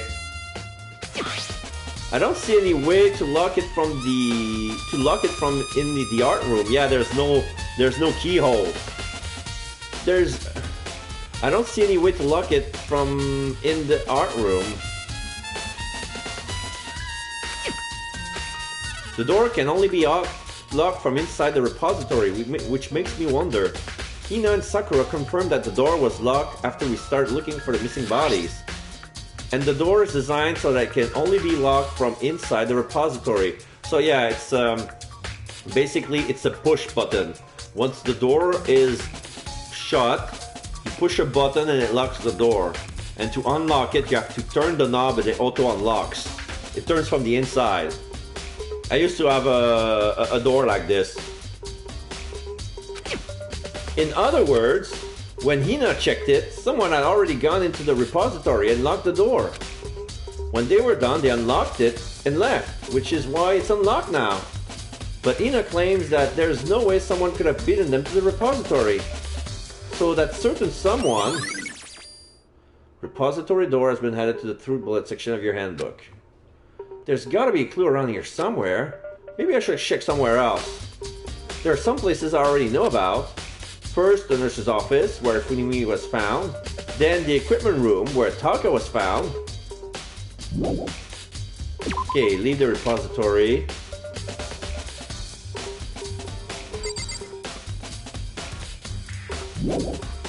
Leave the area, yeah. Since we're here, let's go to the physics lab's equipment room right away.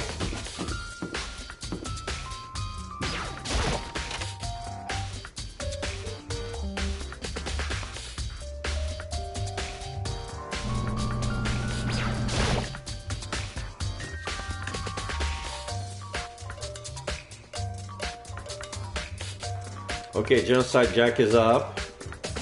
So let's see. There's this hammer, now hammer number 4. Justice hammer number 4, the weapon that was used to kill Taka. The body was moved, but the murder weapon was just left there.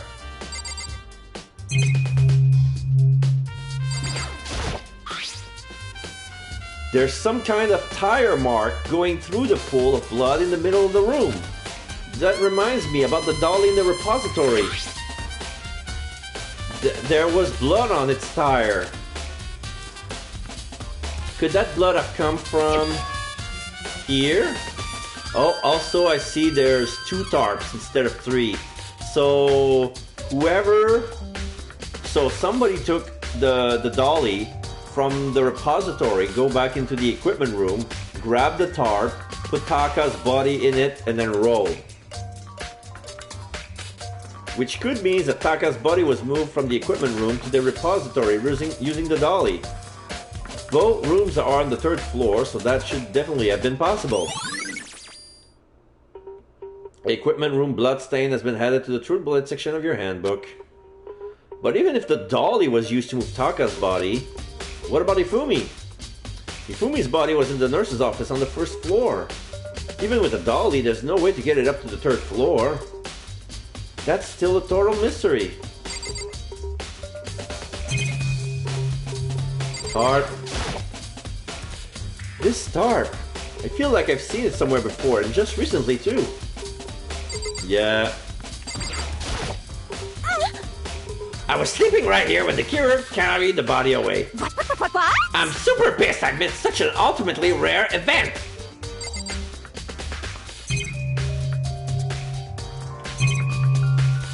Okay. I think we're done. Leave the equipment room, yes.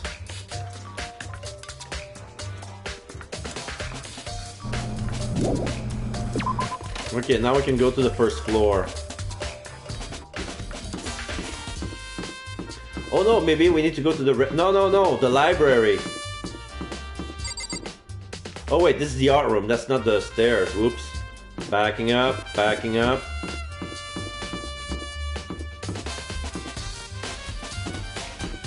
Whoops.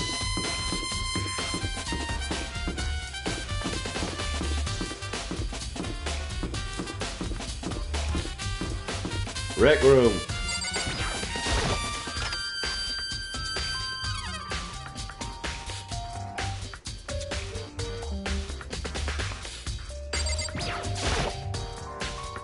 Celeste. Was she really attacked with this Justice Hammer 1? But what the heck is with this thing?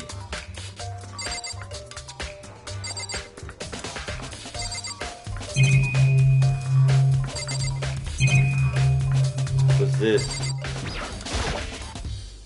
There's a table, can I zero to the desk in the classroom? Can I not?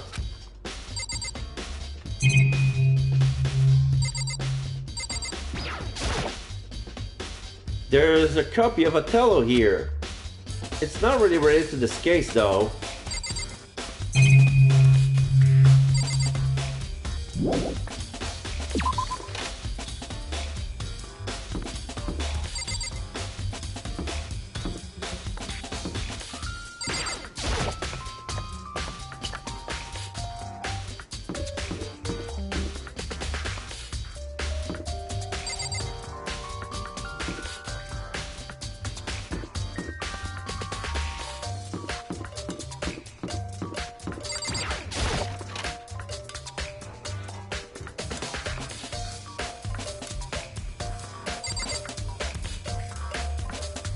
Where's hammer number 2?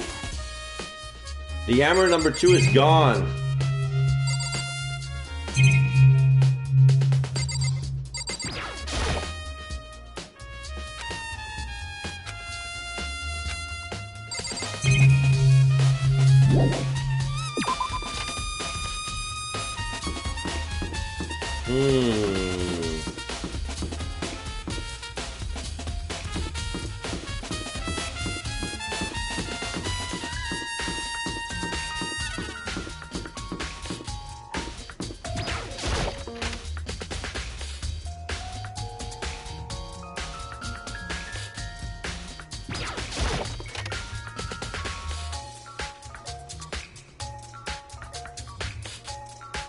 Ah, the poster has been...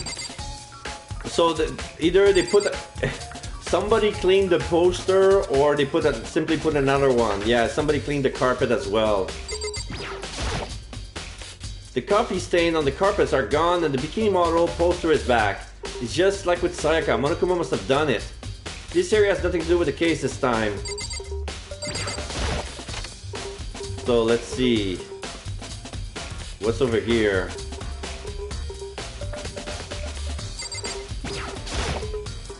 Okay. Dang, this locker sure is big. That's it?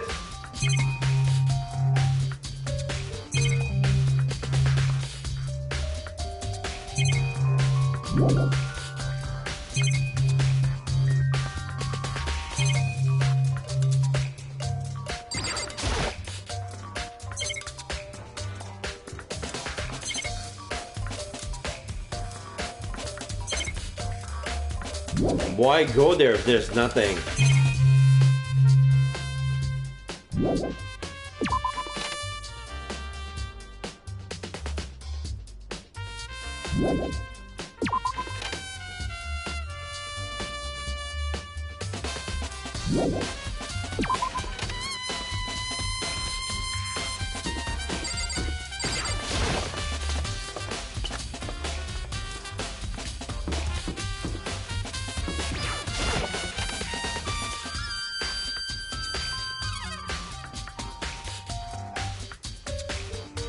Okay, Celeste is in the nurse's office. What are you investigating, Celeste? I am not investigating anything, precisely speaking. I am simply going around seeing if Hiro might be hiding somewhere. What about you? Oh, you know, I'm just checking this and that. The main thing on my mind is how someone could have moved Ifumi's body. Let's see. How Ifumi was moved, eh? When it disappeared, you were supposed to be in the nurse's office, right? Yes, indeed. Correct. Ina was not feeling well, so I stayed behind to look after her. But she seems to be getting worse, so I took her to the bathroom. And when you got back, the body was gone. We could not have been gone for more than a minute or two, though. Yeah, Ina said the same thing. So then, the killer was able to get in and move Ifumi's body in that short amount of time? Indeed. It would seem so. To carry off someone as big as Ifumi in only a couple of minutes is... I can't think of anything less than impossible. Celeste account has been added to the truth bullet section of your handbook. Okay, let's check out the blood. No, not the blood. The hammer. Justice Hammer 3, the one that was used to kill Ifumi. Someone moved the body but left the weapon behind.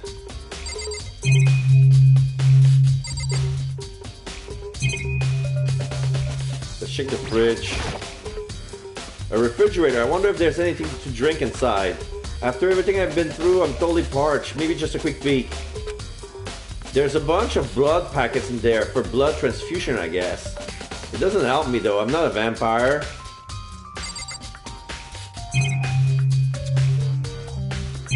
So we're just here for Ifumi's account. Oh, the garbage can. It's just a normal trash can. Wait, there's something inside. Oh, it's too small to be a handkerchief. It's a glasses cleaning cloth. Yeah, there it is. This is the proof. Ifumi was alive back then and he wiped his glasses off in his Princess Piggle's handkerchief and threw it in the garbage. And it's got some kind of cartoon character on it. Ah, but it's also covered in blood. Oh. Did you find some scene? Yeah, there was a cleaning cloth in the trash can. Huh? A cleaning cloth? And it's all bloody. Whoever this belonged to must have used it to wipe out some blood. But who would need to do something like that? I haven't the slightest idea. Yeah, me either, but I think it might be important. Glasses cleaning cloth has been added to the through bullet section of your handbook.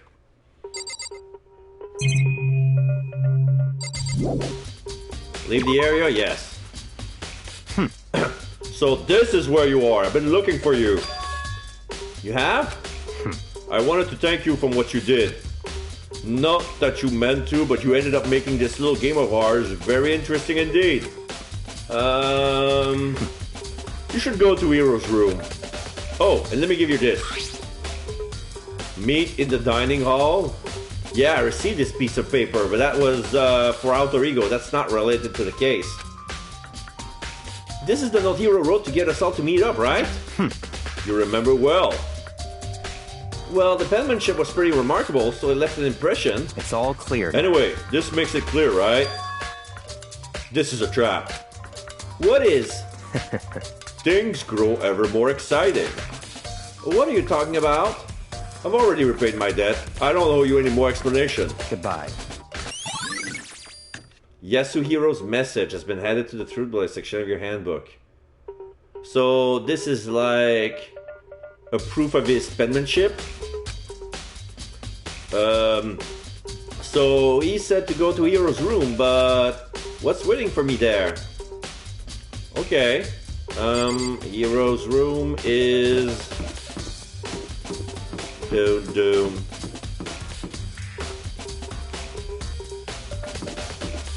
Here.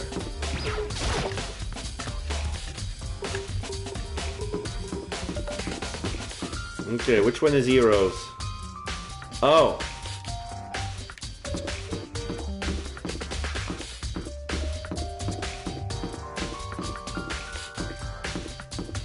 Hiro right here.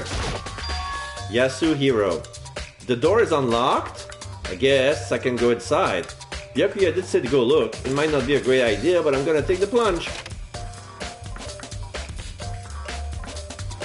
So this is Hiro's room. The doors are identical, but there's some sort of yin-yang map. There's there are some charms, a map of hand lines. This is Hiro's room. There's all kind of weird stuff in here. Oh, there's also a table with a cloth for card reading. Where do you even get it all from? This is probably for tarot. More importantly, he still hasn't turned up. Which means he can't really complain if I don't get his permission to search his room, right?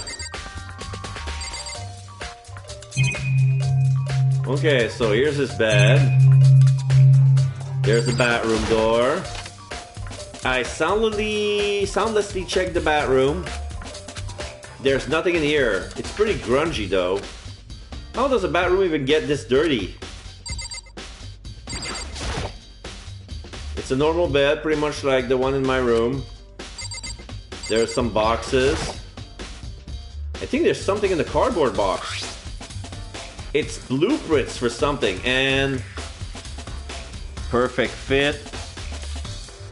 Knees should be flexible. Arms, I have the arms bent like this. Okay, so this is like blueprints how to put it inside the body. But yeah, the writing is not Hiro's. Some things made out of, it looks like cardboard, plastic and plaster. Is this Robo Justice? And it's in Hiro's room. But wait, these blueprints, something about them bothers me. Yeah, Robo Justice have the arms bent like this. So yeah, this is not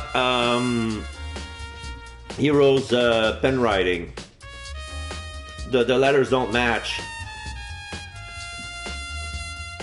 This is probably Fumi's.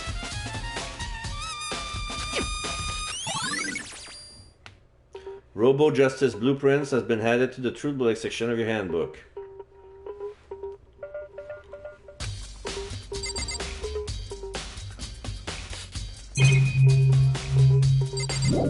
Okay, I think we can leave. Makoto! Big news! Big news! What's wrong? We found Kyoko! What? Is she okay? Where is she? Wait, I wasn't done. There's more big news! Just a second. Robo Justice showed up too! Robo Justice? It's Hiro wearing the costume! Okay. Anyway, as soon as you can, head to the pool on the second floor. I just came from here. To think Hiro and Kyoko would turn up at the same time? Anyway, I had to head to the pool. I ran up to the second floor as fast as I could. Okay, I'm being warped into the pool.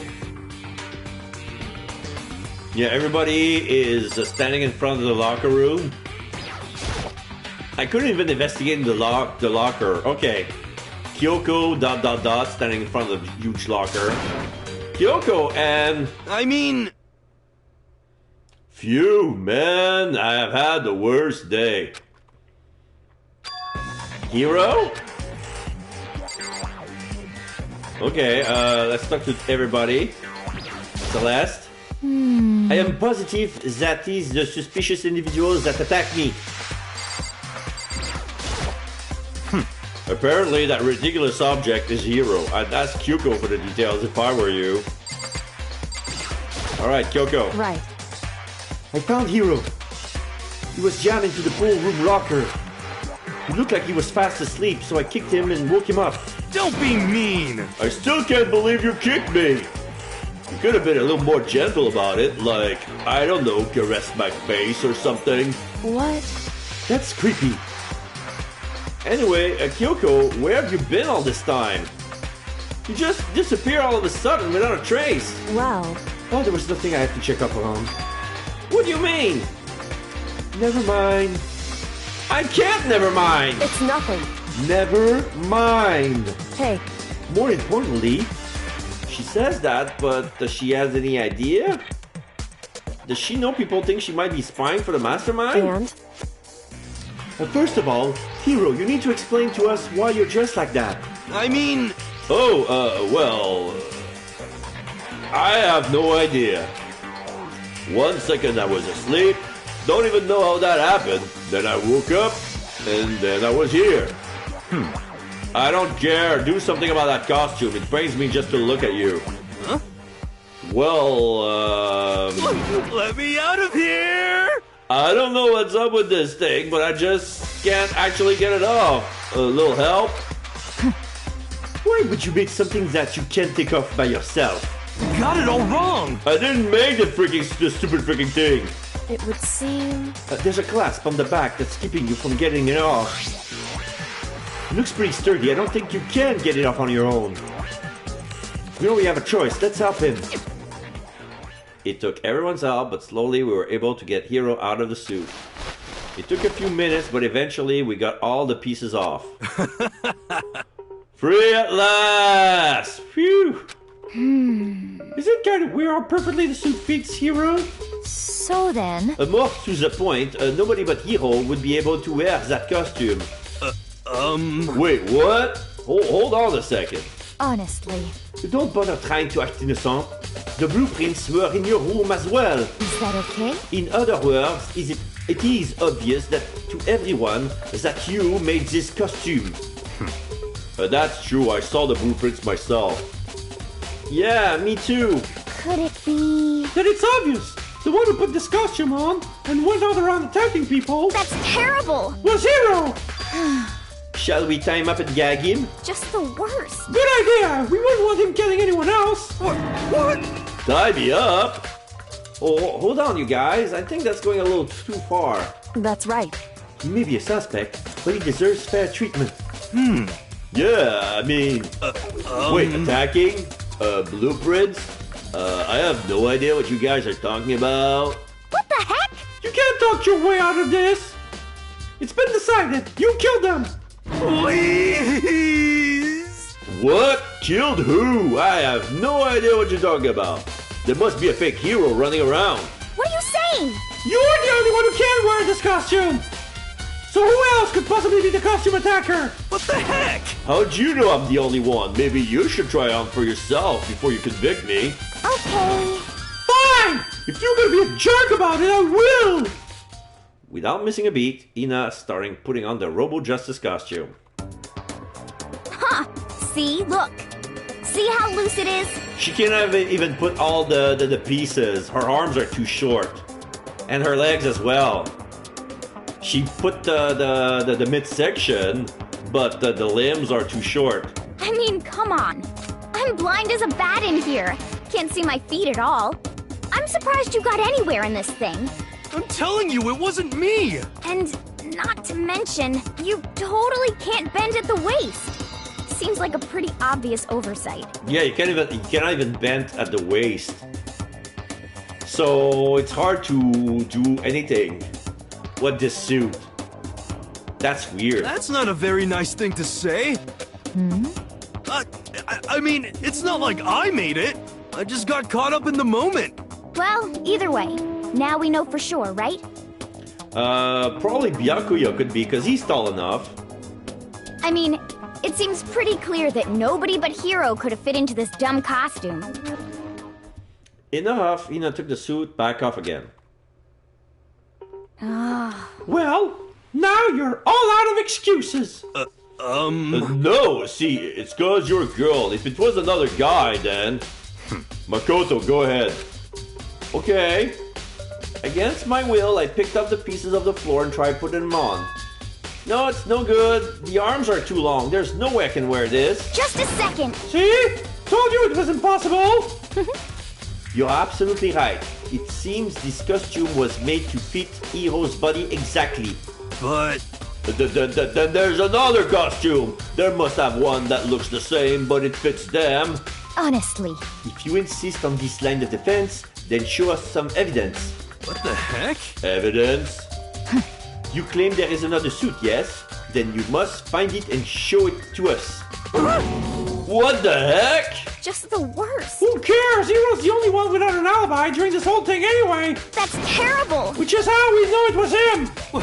What? I mean, is that really true? I have no idea what's been happening. Could someone, tell me? Robo Justice costume has been added to the True Bullet section of your handbook. Okay, so can we check the locker?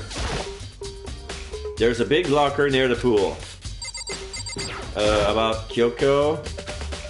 She looks like she's lost in thought. I don't think she's in the mood to talk. I better leave her alone. She's thinking. So, Hiro? What the heck? If you don't tell me what's going on, how am I supposed to understand? I think I figured out that someone's been killed, right? Hey, Makoto, who was it? Well, 2 people were killed. Kaka and Ifumi. What?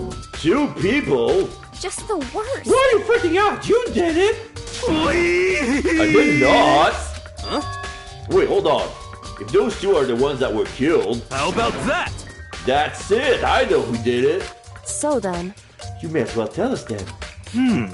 Taka and Ifumi were fighting each other over Alter Ego, right? I'm at least 30% right. Which means Alter Ego and or Chihiro must have done it. Correct. I see. That's unfortunate. Please! Unfortunate? What the heck? Stop trying to trick us. Just admit that you did it, okay? I'm telling you, you got it all wrong. Oh, so then. Oh, I know. That note. Note? Last night, someone slipped a weird note under my door. And here's what it says. I found a hole maybe we could use to escape. Monokuma can find out, so don't tell anyone else for now. Let's meet up in the rec room at 1 a.m. But the last thing I remember is going to the rec room, then for some reason I fell asleep. Hey. The real killer probably drugged me or something. Just the worst. Not a chance. So... No, hold on. He could be onto something. The nurse's office, they have chemicals that could do that. Huh? Really? I told you, someone's tried to set me up. A secret patches, a chance to escape, someone wrote all of that to trick me. Even if that's true, you must be one dumb fish to bite every piece of bait that floats in front of you. Well, after being trapped here for so long, even if you know it's a lie, you're still gonna check, right? They preyed on my desire to get out of here. They deceived me! I still don't buy it. Don't be mean. Well, you should buy it. Just a second. Okay, then show us that note.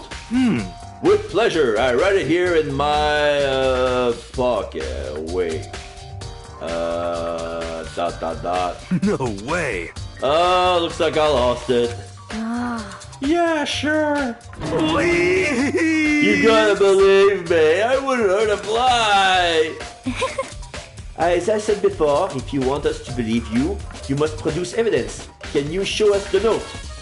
I have no particular issues with what you claim, but if you want us to believe you, give us a reason. What the heck? For serious?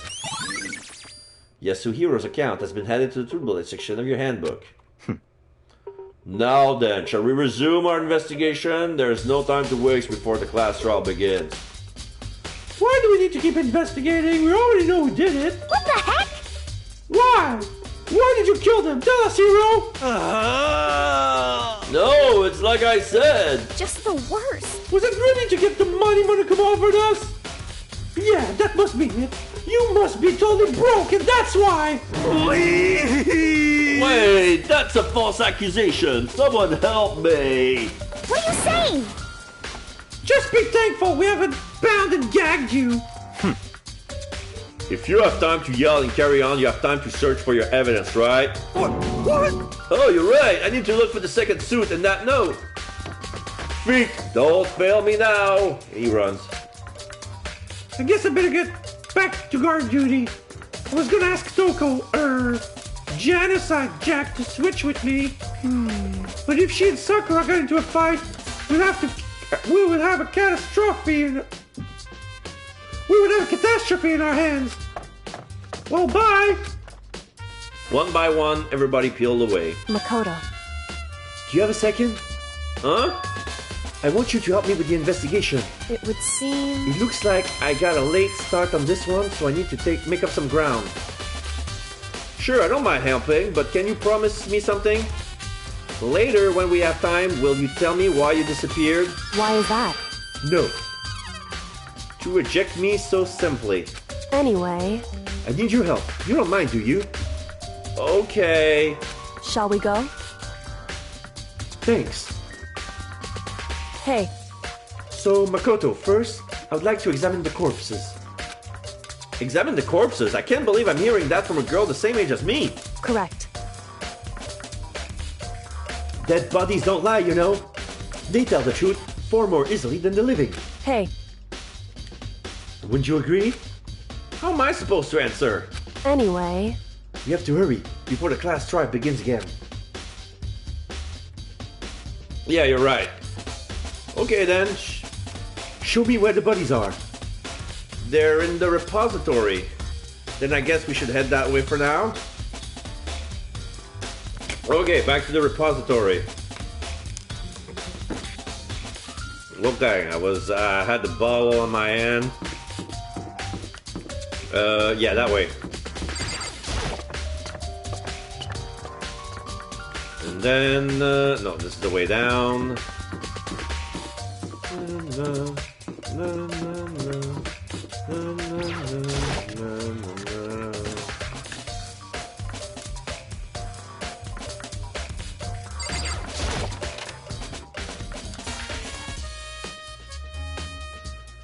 Ifumi and Taka. For a moment, Kyoko seems to go rigid. But only for a moment. So then... Let's get started. She crouched down next to Taka and without hesitation began poking and prodding the bodies. I knew it. The Monokuma file was right. They were killed using similar weapons. Her movements were so smooth, she was so calm. Seeing how uncomfortable she was actually made me feel more comfortable. I see. Makoto, I found something. You did? Hey. You remember the wristwatch Taka always wore on his left hand? He did? Are you so oblivious to the people around you? Do you dislike other people that much? No, that's not it. Anyway, so you said he had a watch? So then... Take a look. It's broken. You can see the hands aren't moving, right?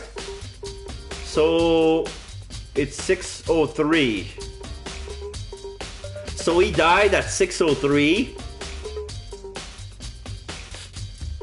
So he died before the morning announcement. Ah. Interesting. It most likely broke when he had his encounter with his assailant. And if you notice, the hands are frozen at just past 6 o'clock. So that would mean the watch was broken sometime just after 6? That's right. But last night, Taka's watch definitely wasn't broken. Hey, you! How long were you gonna keep us waiting? Taka's irritated voice pierced the air as he stared pointedly at his wristwatch.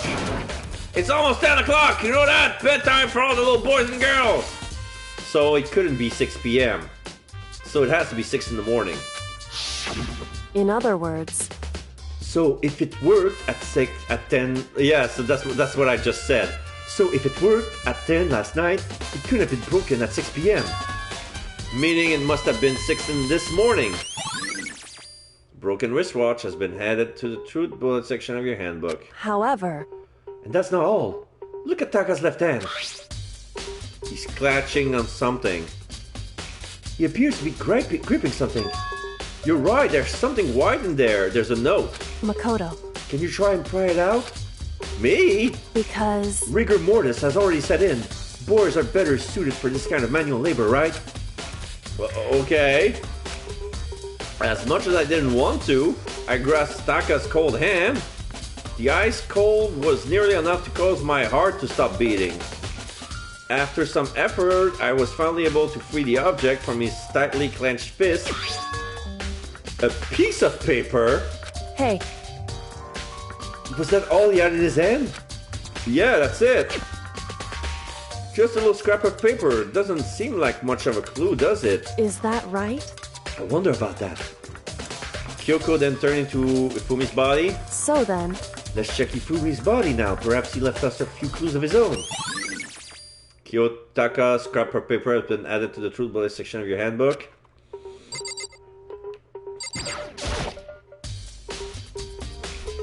The biggest problem I have right now is how the killer was able to move Ifumi's massive corpse from the nurse's office where it was discovered to here, the repository, all the way from the first to the third, and all without anyone noticing it. I just can't see how that's possible. Further, it seems that Hifumi died from a blow to the head. He was most likely killed during Justice Hammer 3, which we found in the nurse's office. But when we found his body in the nurse's office, his glasses were covered in blood. But now they're spotless. Does that mean someone wiped his glasses clean? But who would do that and why? Oh, okay, I need to talk to Kyoko again. I thought that pointing at Hifumi's body would trigger the search. So, did you find anything? Indeed. I did. More than I expected, to be honest. Look at this. A wad of paper? That's right. Hifumi had it hidden on him. Hidden? Indeed. He stuffed it in his pants. So I can only assume he did it on purpose, you see? In his pants? Wait, so you... Why is that? It was just his pants. Not like his socks or in his underwear or something. I don't know what that means. Hey. Anyway, let's take a look at the paper. Go ahead, Makoto, open it up. When I think of how it was stuffed down his pants, it's like... It better be important, Ifumi, or I'll never forgive you for this. A note? Okay, so this handwriting fits the blueprints. So this is probably Hiro's note he was talking about. I found a hole maybe we can use to escape. Monokuma can find out, so don't tell anyone else for now. Let's meet in the equipment room at 6 a.m.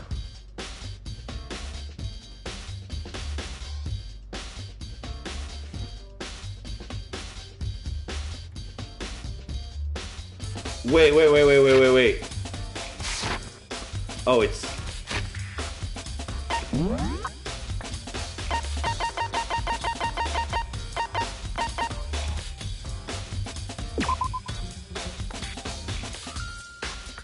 At 1 a.m. Oh, okay. So Ifumi wrote a note to Yasuhiro to come at 1 in the morning. He drugged him, put him to sleep, put him in the robo-suit. And then he sent another note to Taka to send him at 6. And that fits the murder time. So Ifumi probably killed Taka. But then Ifumi was killed. But we need to figure out who did the planning.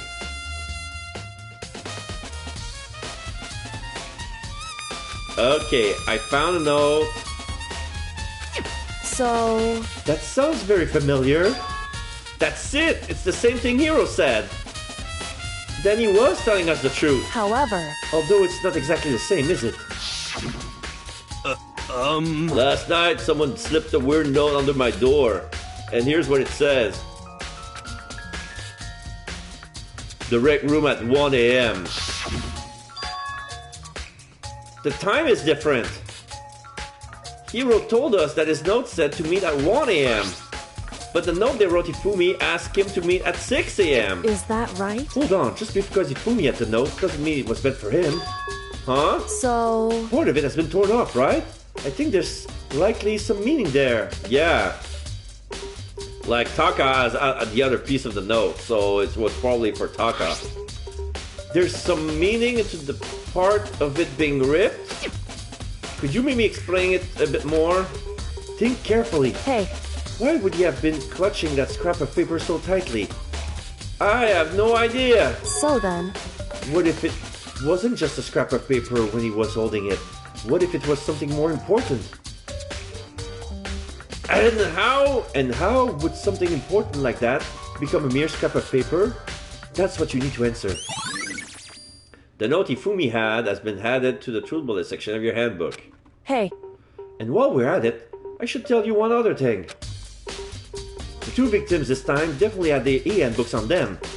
So the handbooks have nothing to do with how the murders were carried out. Not that there was any reason to think they were connected to the killings in the first place. So you're saying I don't have to think about the handbooks this time, right? Is that right? If you didn't have to think about them at all, I wouldn't have gone out of my way to mention it. All I said that they weren't used to help carry out the murders. They may come a point, however, where a handbook may play a role. A handbook may play a role? I don't think I understand. But if Kyoko thinks it's important, I better keep it in mind. Handbook has been added to the truth bullet section of your handbook. I wonder why. Oh!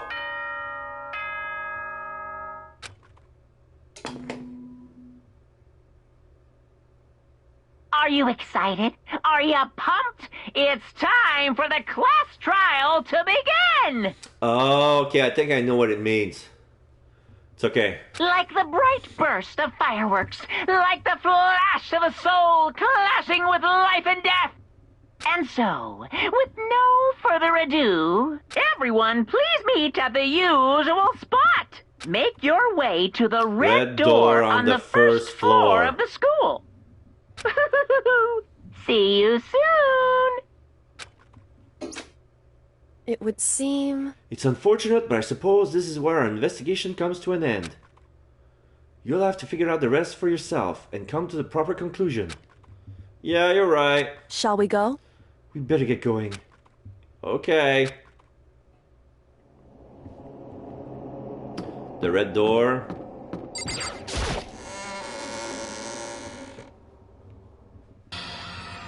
Everyone had heard Monokuma's proclamation and they were gathered by the red door. And as soon as we were all there... Monokuma appears! Hello! Hello, hello! There's two Monokumas. He's multiplied? Wrong! Nope, not multiplication. It just looked that way because it's an illusion. I move so fast, one of us is an after image. Yeah. I'm moving so fast, it only looks like I'm multiplied. Can you guys tell which one is the real Monokuma? Can we just get on the elevator already? Boy, tough crowd. You're not playing along. Hello. Stop talking. We're not here to play with you. Okay. Okay, fine. Hey!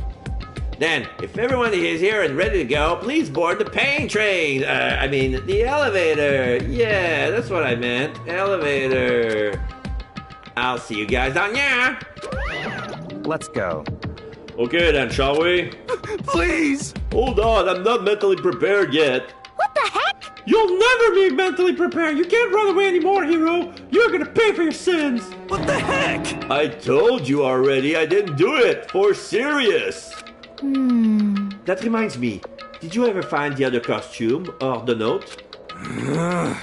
Well, no, but... How unfortunate. Then it would seem we have our culprit. Hey. This isn't the place to talk about it. Save your accusation for when we get to the courtroom. That's right. Let's get down there first, then the story we can really begin. Yeah, good idea. That's right. I have to do it. I can't let whoever killed Ifumi and Taka get away with it. For everyone who's still alive, and for the other two that lost their lives, Ifumi and Taka, and the body at the same place. The one who killed Ifumi and Taka, the one who killed two of our friends, the killer is someone right here. Roll call. Sakura. Damn.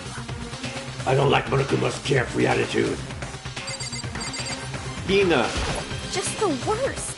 Let's hurry up and go so we can make Hiro pay for his crimes. Byakuya. Were you listening? Wait till we get into the courtroom to begin your arguing. Celeste. It would appear the culprit has been confirmed. This trial will be over in no time. Kyoko. Hey. The story begins when we get down there. Hiro. It wasn't me, you gotta believe me. Genocide Jill. Yes. Come on, Big Mac, let's do it! Elevator. I took one last deep breath and exhaled slowly. I began to walk towards the elevator. Once everyone was aboard,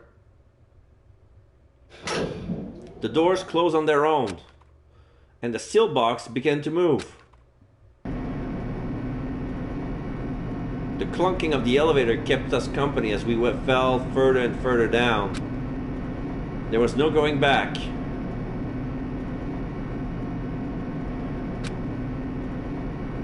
Until we settled all this, we couldn't go anywhere. I'm not sure how long it was before the elevator finally came to a stop. The elevator door slid open, opening up to a cruel fate. Yeah, now the walls are all striped blue, pale and dark, and some crescent moons on it. And drapes are now silver white. Well, I see all of you gathered together like this. I realize just how few of you there are left. Your school life is slowly reaching its climax. Just the worst. Only because of you! Why? Why are you making us do such cruel things to each other? What? What? Do you really hate me so much? I'm so cute! Come on. Stop goofing around and begin the trial. Don't rush me! Of course I'm gonna start it. I would never be like, stay tuned for the action-packed class trial after this commercial break. Yoo-hoo! I would never hold down on you like that. Alright, let's begin. Get to your assigned seats. And so, the curtain opens once again. A deadly judgment, a deadly deception, a deadly betrayal, a deadly riddle, a deadly defense, a deadly fate, a deadly class trial. Want to save? Yes, I want to save. Pre-trial prep over. I don't think I need to review the evidence. Now they must confront two murders who claimed the lives of Ifumi and Kiyotaka. In this class trial, suspicions builds upon suspicion. Alright, it's time for a class trial! All rise! Let's begin with a basic explanation of the class trial. So, your votes will determine the results. If you can figure out who done it, then only they will receive punishment. But if you pick the wrong one, then I'll punish everyone besides the blackened, and the one that deceived everyone else will graduate. Now then, to begin with... We already know who did it. Was that? It was Hiro. He does not have an alibi for when the murders took place, and we found him in that suit. Don't try and deny it. You killed them. I didn't! Someone knocked me out! I was asleep the whole time! I don't know anything about it! Shut your murdering mouth, murderer! Who are you calling a murderer? I am sorry to say, Hiro, But we do have evidence. Blueprints for the suit. Parts we assume were used to build it. And all of it was found in your room. You have to admit, the evidence is quite compelling. It points to you as having created the suit and wearing it while committing crime after crime. How many times do I have to tell you? I don't know. I don't know. Is Zero really the killer, or before anything else, you have to make that clear. Make your argument. Robo Justice costume, Yasuhiro's message, Robo Justice blueprint. Everything we found in your room. Hero's room. The blueprints, the suit parts, they are all proof enough that you are the culprit. I don't know anything about Just that bringing stuff. this up now. It's not true. It's a conspiracy. Is there any evidence? Hero, why? Why did Just you like kill Hina said. them? No! Just hold on a second. Oh, okay. So it is at the beginning. Compelling evidence that Hero is the killer. Is that really true? Everything we found in your room. Okay, Yasuhiro's message. What is it? Oh yeah, the note.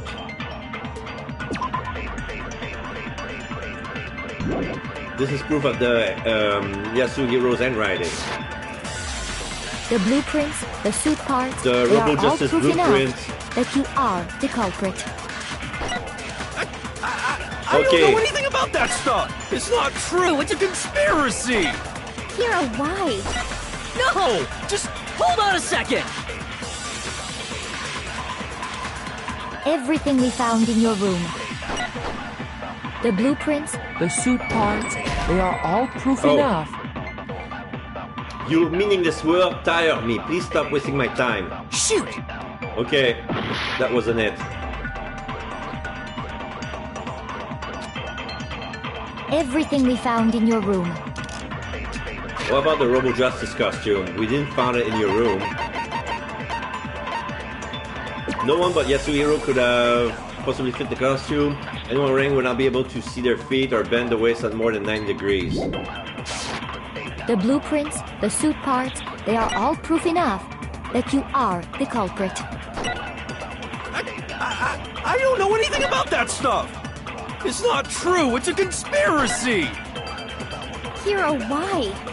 Why did you kill— No! Just hold on a second! Everything we found in your room. No? Shoot! Everything we found in your room. Message? The blueprints, the suit parts. Oh, it was the message. No, it was wrong. not the blueprints. Okay, I got my angle. Are we sure Hiro really made those blueprints? What do you mean? Well, take a look at this. It's the note that Hiro wrote, asking everyone to meet up after Alter Ego disappeared. The handwriting's obviously different, wouldn't you say? When you compare it to the blueprints. There's no way you could think the same person made both of them. Unless that person made it a point to disguise their handwriting. He's not bright enough to do that. No, the differences are bigger than that, I think. Come on! I'm not smart enough to think of trying to change my handwriting anyway. So, Makoto, are you saying you don't think Hiro's the culprit? And he's not the only one. I think Hiro's innocent as well. Well, he thinks it's Kyoko. That's not the same. What? Then who was in that Robo-Justice suit? Is it like Hiro said?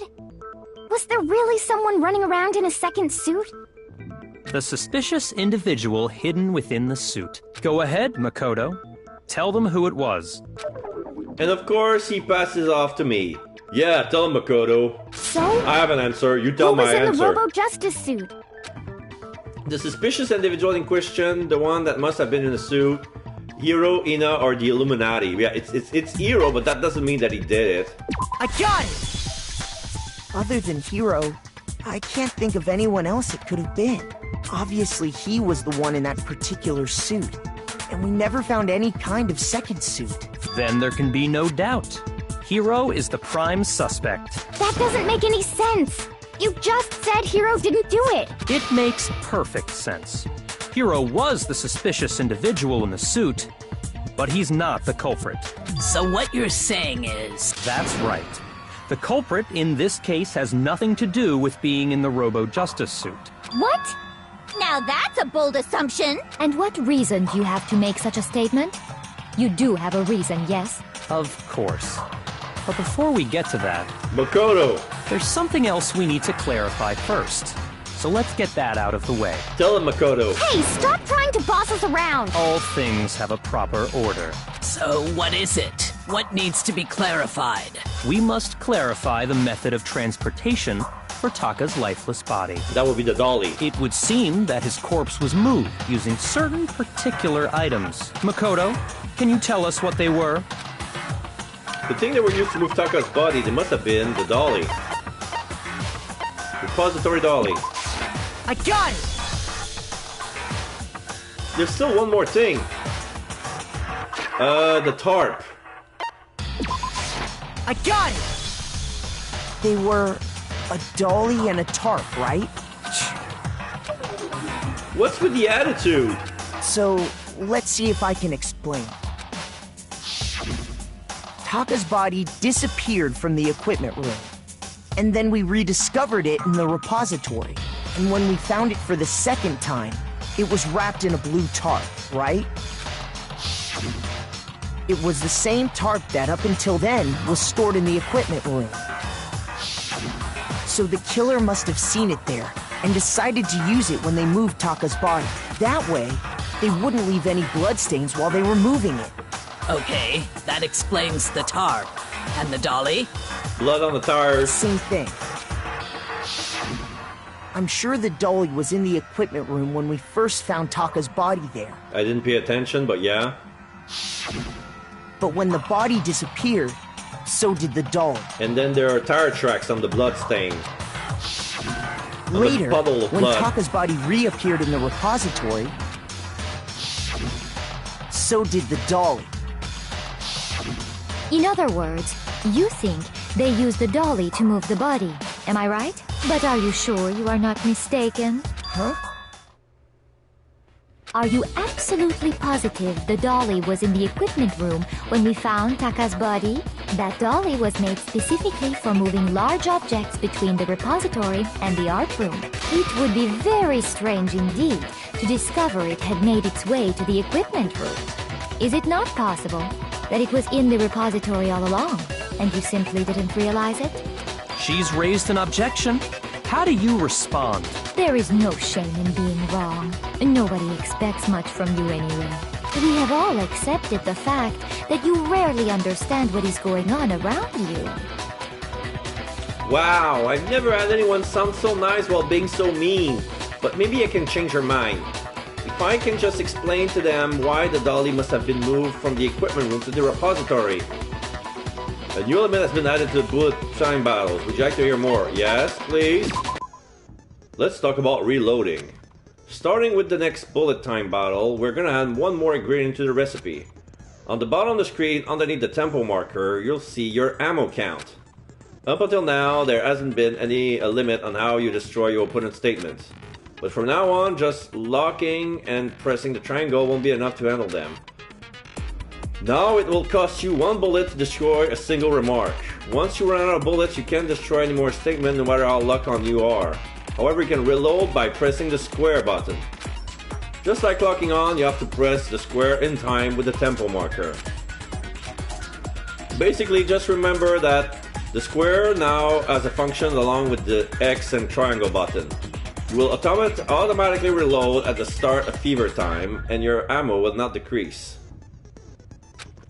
But if your action difficulty is set to gentle, you won't have to reload at all. In which case you can ignore everything I just said. Well then, good luck and have fun! So this is the moment of truth already?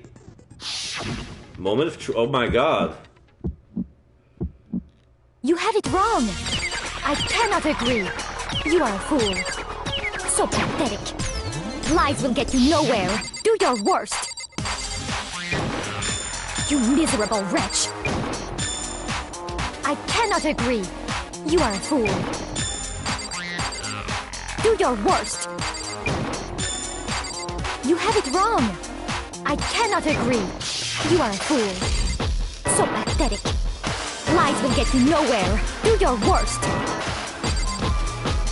You miserable wretch. I cannot agree. You are a fool. Final strike. I Equipment cannot room agree. bloodstain. This should prove it.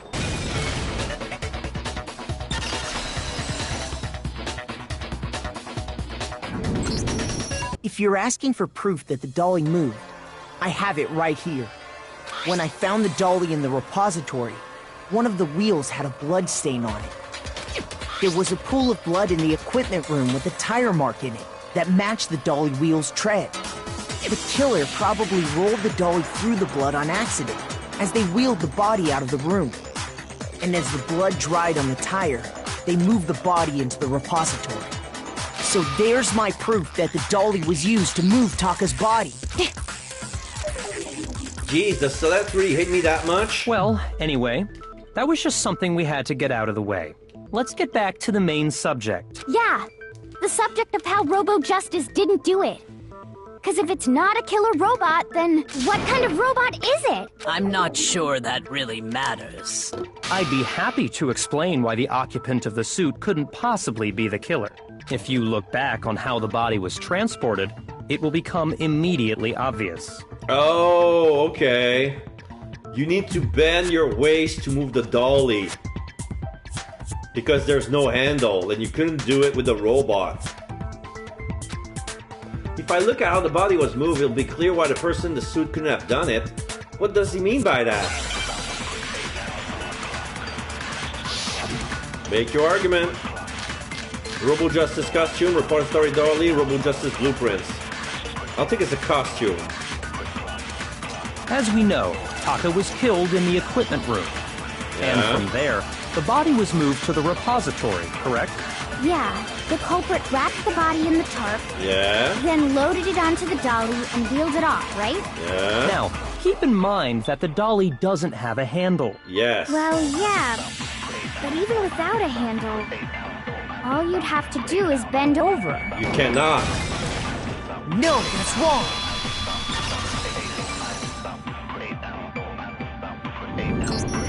You're absolutely right that you could push a dolly without a handle if you stoop down low.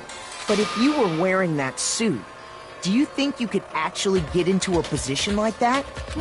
What do you mean? Think back to what you said when we were all checking out the suit together. Remember?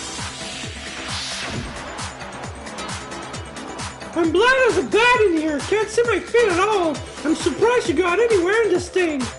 I'm telling you, it wasn't me.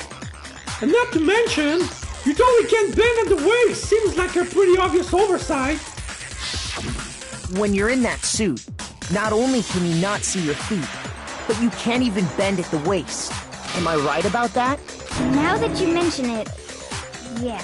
It seems like it'd be awfully hard to push that dolly if you couldn't bend over. Well, what's to stop you from simply pushing the dolly with your feet? When you can't even see your feet?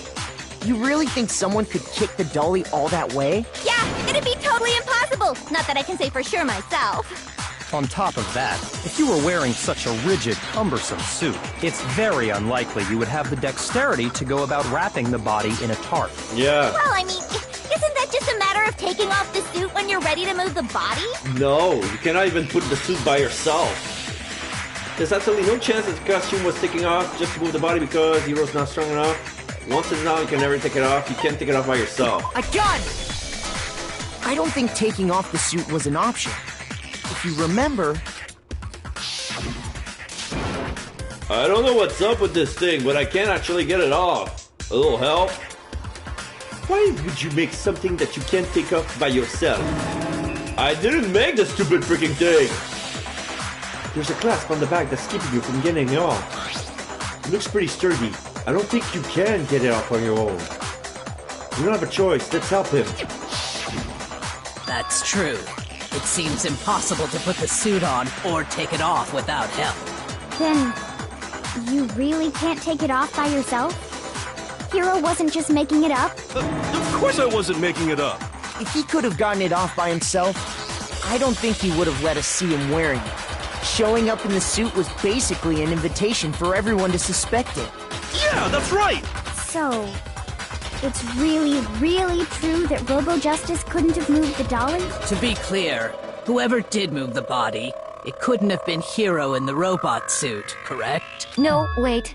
Just a second, if you please. Have you forgotten about the picture that I took? You all got a good look at it, did you not? The image of Hifumi being dragged away by Robo Justice? He's not being dragged away.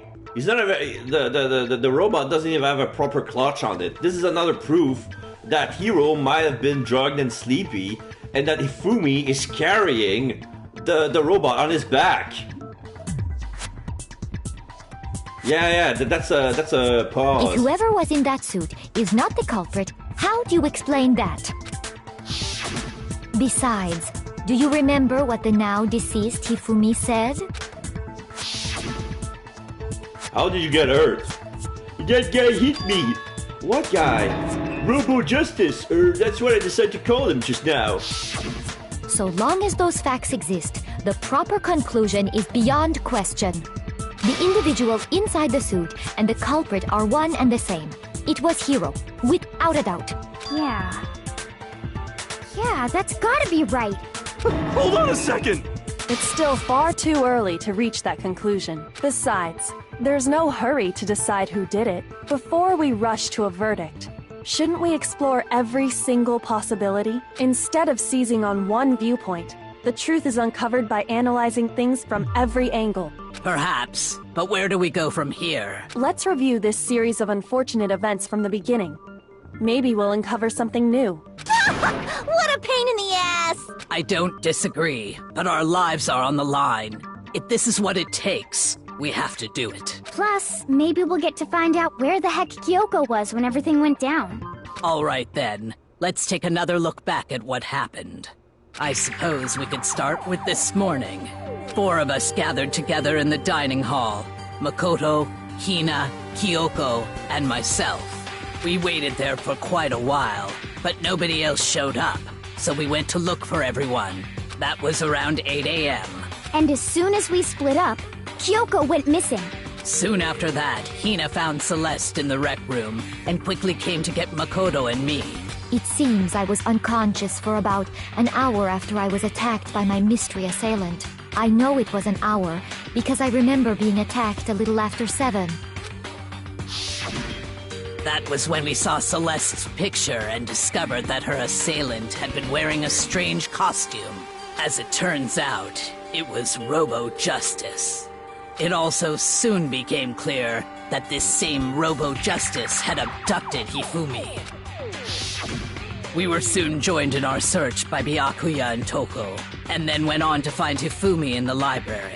He was injured, so we took him to the nurse's office and resumed our search for the suspect. But not long after leaving the nurse's office... Celeste? What's wrong? I saw a shadow, something moving around at the top of the stairs. When Celeste told us that, we decided to split up and search the 2nd floor. And soon after that, I saw someone moving around on the 3rd floor. And I yelled out to everyone as soon as I did. Celeste, what's wrong? That was a rather intense scream for someone like that, like you. I saw him, the strange costume man. He ran off as soon as I screamed. I was blocking the stairs, so he headed further down into the hallway and disappeared. And then...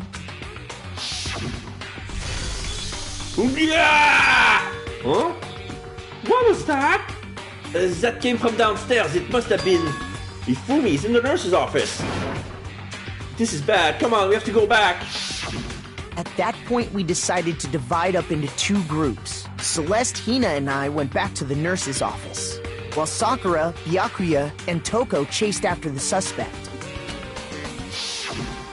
When we got back to the nurse's office, we found Hifumi, dead.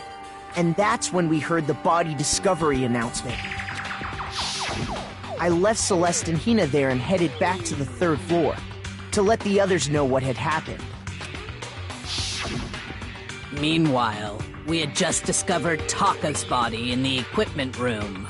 We must have found both bodies at almost exactly the same time, because we heard the same announcement not long after we discovered his body. And that's when I told you guys about Hifumi. Then the three of us headed for the nurse's office. But right after we left the physics lab, we ran into Celeste, who'd arrived after us. And she told us something very surprising.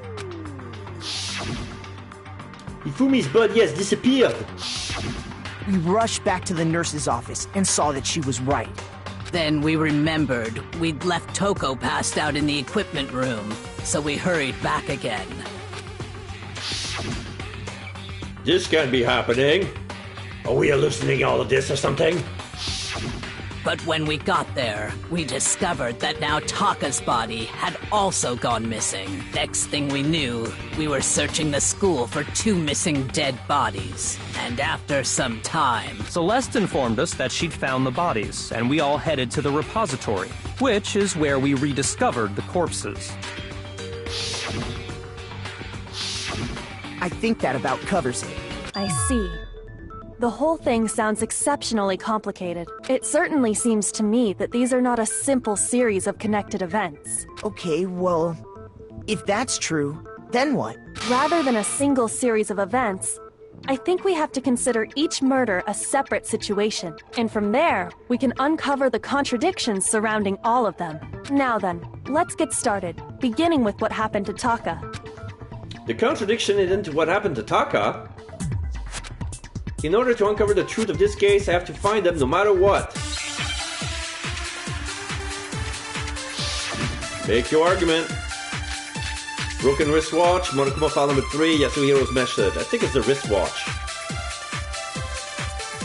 So, regarding Taka's death, I wonder if he died before Hifumi. He died before. Or perhaps it was after?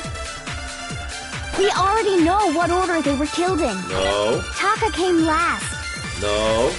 What makes you say that? Because of the numbering of the Justice Hammers. No. Oh. Come on, Makoto, don't scare me like that. Makes me think something weird is going on. Shoot. Alright.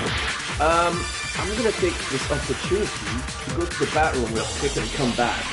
I can't concentrate well when I'm holding my bladder. Be right back.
Okay, I'm back.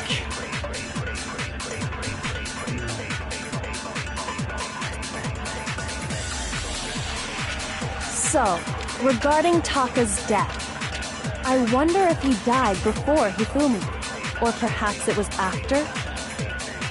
We already know what order they were killed in. Because of the Taka numbering? came last. What makes you say that?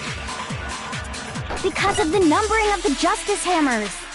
It's true that Hifumi was killed with Justice Hammer 3, while Taka's death came from a swing of Justice Hammer 4.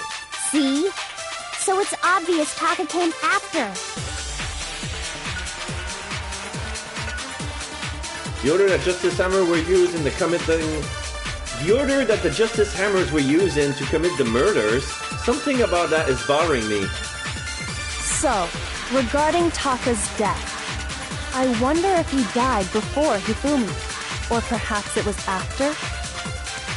We already know what order they were killed in. Taka came last. What makes you say that? The order is wrong. Because of the numbering of the Justice... Yeah, no, I had to make the bullet about the order and contradict it with the number of the hammers. There's no reason to assume that the hammers were used in the same order as their numbers. If anything, that's just another way the killer tried to disguise their actions. So you're saying the culprit wanted us to think the hammers were used in order, but in reality, Taka was killed before Hifumi? Yeah. Okay then, let's see the proof. Evidence that proved Taka was killed before Hifumi, that's the wristwatch. I feel like there was something.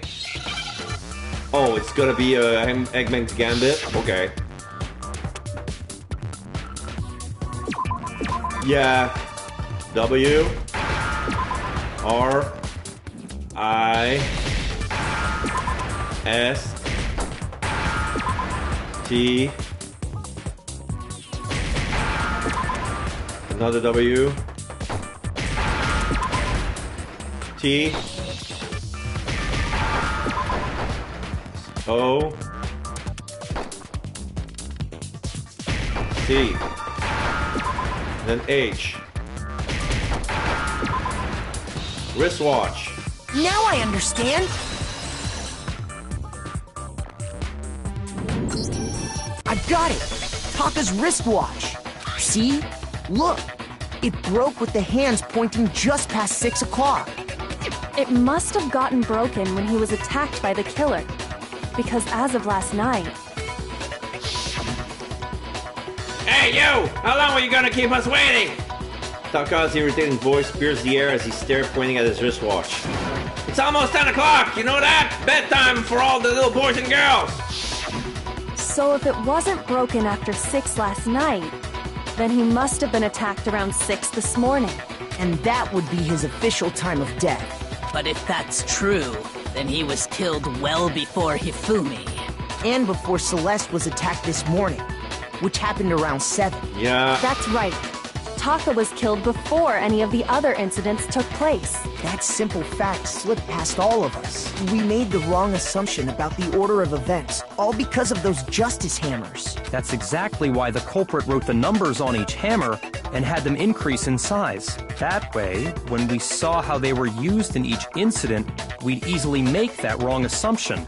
Now, if Taka was killed around 6, then everyone's alibis for his murder go out the window. Because when he was killed, we hadn't met up in the dining hall yet. Yeah. That may be true in the case of Taka's murder. But about Hifumi. But all of our alibis still hold true for Hifumi's death. That's right. With him, at least, we're all safe. Yeah! What was that? That came from downstairs. It must have been... Hifumi's in the nurse office. This is bad. We have to go back. When we heard Hifumi screaming, we were all together. Except for Hiro and Kyoko. Then we all ran down to the nurse's office. And that's where we found his body. That's totally true. We're all in the clear. Oh, I know. They must have recorded him screaming on a tape or something, then played it later on. If that's true, where's the tape? I don't know. Don't just go making stuff up. Anyway, we all have rock-solid alibis for when we heard Hifumi scream. Since all of us were there together, clearly none of us could have killed him. And it does not stop there. There was also the moment when we discovered his body had disappeared. When his body vanished from the nurse's office, Hina and I were in the bathroom together, while everyone else was in the equipment room, correct? And then there's the disappearance of Taka's body from the equipment room. At that time, We were all gathered together in the nurse's office because of Hifumi going missing. Well, don't forget, I was passed out in the equipment room the whole time. Wait, then what if Genocide Jill did it? She could have dragged Taka's body out of there right then! Even if she could pull that off, there's no way she could have done the same with Hifumi's body. Because, as we just established, she was passed out in the equipment room when his body disappeared. Besides, I didn't do either of them anyway. In other words, it is impossible that any of us could have killed Hifumi or moved either of their bodies. On the other hand, Hiro and Kyoko had disappeared, so they most certainly could have done those things. So what now, Kyoko? For now, we can't get fixated on who did it, or we'll just keep going around in circles. So instead of who, I propose we start talking about how. In particular, I think we need to figure out how Hifumi's body got moved. Yeah. That's true. We searched everywhere, but we couldn't figure out how to explain his body disappearing. And according to what Celeste said, We could not have been gone for more than a minute or two, though. So then the killer was able to get in and move Ifumi's body in that short amount of time? It would seem so. his body apparently disappeared in the 1 minute her and Hina took their eyes off of it. But to carry that much weight from the first floor up to the third in that short amount of time? Oh man, yeah! There's no way! It'd be impossible! Well, what if I told you there was a way to make the impossible possible? What? How? If the dead body were to move itself. The dead body moved on its own? No! Not another... ghost! I don't think it has anything to do with the occult. I think what she's implying is we thought Hifumi was dead, but perhaps in reality he was still alive. He was... alive? Are you saying Hifumi wasn't carried out of the nurse's office, but simply walked out on his own? But I mean, we found his body. He was dead. Perhaps he was simply playing dead. That it isn't possible. The idea that Hifumi was still alive? Is it really possible? Yes. Make your argument. Broken wristwatch, equipment room bloodstains, Celeste account. Are you saying that when we first found Hifumi in the nurse's office, there's a chance he was actually still alive? I want to check, Celeste account. Hifumi's body disappeared when Celeste... Okay, apparently... I don't know how that works. No, it is impossible. Hifumi was dead, without a doubt. And you know that how? Surely you heard the body discovery announcement along with the rest of us. That was for Taka. Hifumi's dead body had been found. And that is why the announcement was made. Are we really so sure about that? Maybe the announcement was intended to signal someone else's discovery. But the dead body discovery announcement was only made once. That much I'm sure of. Are you saying that when we first found Hifumi in the nurse's office... So I have to make another bullet here. There's a chance he was actually still alive? No, it is impossible. Hifumi was dead, without a doubt. And you know that how? Surely you heard the body discovery announcement along with the rest of us. Hifumi's dead body had been found. And that is why the announcement was made. Dead body has been found. Are we really so sure about that? Maybe the announcement was intended to signal someone else's discovery. Okay. Maybe I got the wrong bullet. Are you saying that when we first found Hifumi in the nurse's office, there's a chance he was actually still alive? No, it is impossible. Hifumi was dead, without a doubt. And you know that how? Surely you heard the body discovery announcement along with the rest of us. Hifumi's dead body had been found. And that is why the announcement was made. Are we really so sure about that? Maybe the announcement was intended to signal someone else's discovery. Someone else's discovery. Are you saying that when we first found Hifumi in the nurse's office, there's a chance he was actually still alive? No, not like that. Maybe you have some idea, but I don't understand at all. Shoot! Oh, maybe this is what I need to do. Are you saying that when we first found Hifumi in the nurse's office, there's a chance he was actually still alive? He was actually still alive. No, it is impossible. Hifumi was dead, without a doubt.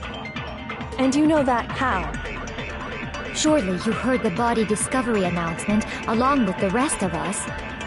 Hifumi's dead body had been found. No. Shoot! Okay. Are you saying that when we first found Hifumi in the nurse's office, there's a chance he was actually still alive? No. Hifumi was dead, and you know that. Surely you heard the body, the Hifumi's dead body, and that is why the announcement was made. Are we really so sure about that? Maybe the announcement was intended to signal someone else's discovery. Oh shit! I lost it. What does that have to do with anything what I said? Don't you not just know what you're doing? No, I made a mistake, sorry. I made a mistake. Are you saying that when we first found Hifumi in the nurse's office, there's a chance he was actually still alive? No. It is if Hifumi was dead, and you know that. Surely you heard the body, the Hifumi's dead body had been found, and that is why the announcement was made. Are we really so sure about that? Maybe the announcement was intended to signal someone else's discovery. No. Shoot! Are you saying that when we first... There's a chance you... No. Hifumi was dead, and you know that. Surely you heard the body, the Hifumi's dead, and that is... Are we really... Maybe the announcement was intended to signal someone else's discovery. Someone else's discovery. Are you saying that when we first found Hifumi in the nurse's office, there's a chance he was actually still alive? Oh shit! No. Hifumi was dead, and you know that. Surely you heard the body, the Hifumi's dead, and that is... Are we really... Maybe the announcement was intended to signal someone else's discovery. Are you saying that when we first found Hifumi in the nurse's office, there's a chance he was actually still alive? Okay, that's not it. Shoot! Are you saying that when we first found Hifumi in the nurse's office... I'm healing with when I press the concentration. There's a chance he was actually still alive? No, it is impossible.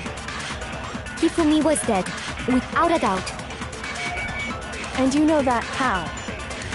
Surely you heard the body discovery announcement along with the rest of us. Hifumi's dead body had been found. And that is why the announcement was... Are we really so... Maybe the announcement was intended to signal someone else's discovery. I did it again. Are you saying that when we first found him, there's a chance he... No. Hifumi was dead, and you know that. Surely you heard the body discovery announcement along... Hifumi's dead body had been found. And that is... Are we really... Maybe the announcement was intended to signal someone else's discovery. Shoot! Are you saying that when we first found Hifumi in the nurse's office, there's a chance he was actually still alive? No, it is impossible. Hifumi was dead, without a doubt. And you know that how? Surely you heard the body discovery announcement. Hifumi's dead body had been found. And that is... Are we real? Maybe the announcement was intended to signal someone else's discovery. Are you saying that when we first found Hifumi in the nurse's office, there's a chance he was actually still alive? No. Shoot! I think there's another one, but... Are you saying that when we first found... There's a chance he was actually still alive? No. Time It to is load a impossible. save. Hifumi was dead. Without a I think the doubt. last time I saved was at And the you know beginning of the that trial. Surely you heard the body No, it's discovery fine. announcement. Oh shit, time's up. I don't have the answer. Time is running out if I don't do something. Uh-oh, we come to the end of the debate when the class trial is officially adjourned. Now it's time to reveal who's the black end.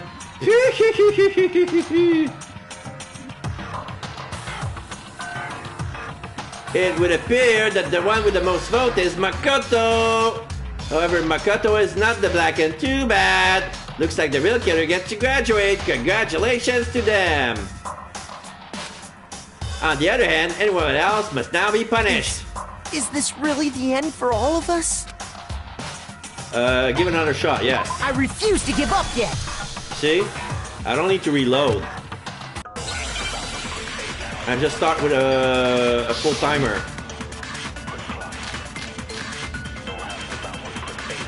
Are you saying that when we first found Hifumi in the nurse's office, there's a chance No. Hifumi was dead, and you know that. Surely you heard the body discovery announcement. Along Hifumi's dead body had been found. And that is... Are we really... Maybe the announcement was intended to signal someone Oh else's shit, discovery. I didn't mean that. Okay. Are you saying that when we first... There's a chance you... No. Hifumi was dead, and you know that. Surely you heard the body discovery announcement. Hifumi's dead body had been found. And that is... Are we really... Maybe the announcement was intended to signal someone else's discovery. Okay, so it's one of the evidence that I have, but I cannot see which one. Are you saying The that when... equipment room bloodstain. What is that? Oh, no, that's a proof that shows that Taka's body was moved. We first found Hifumi What in the nurse's about office. Celeste account? There's a chance he was actually still alive. No. It is impossible. Hifumi was dead, without a doubt. And you know that how? Surely you heard the body discovery announcement along with the rest of us. Hifumi's dead body had been found. And that is why the announcement was made. Are we really so sure about that? Maybe the announcement was intended to signal someone else's discovery.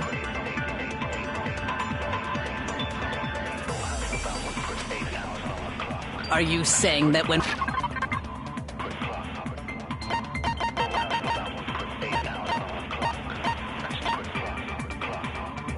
I'm gonna go with a broken wristwatch. It was someone else, and it was Taka because he was killed at 6. Hifumi in the nurse's office. There's a chance he was actually still alive. No. Hifumi was dead, and you know that. Surely you heard the body discovery announced. Hifumi's dead body had been found. Okay. Shoot!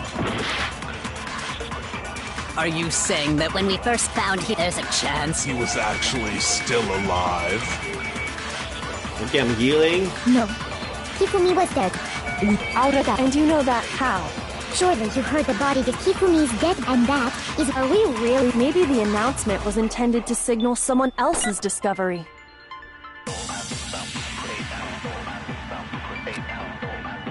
Are you saying that when we first found Hifumi in the nurse's office, there's a chance he was actually still alive? No. It is impossible.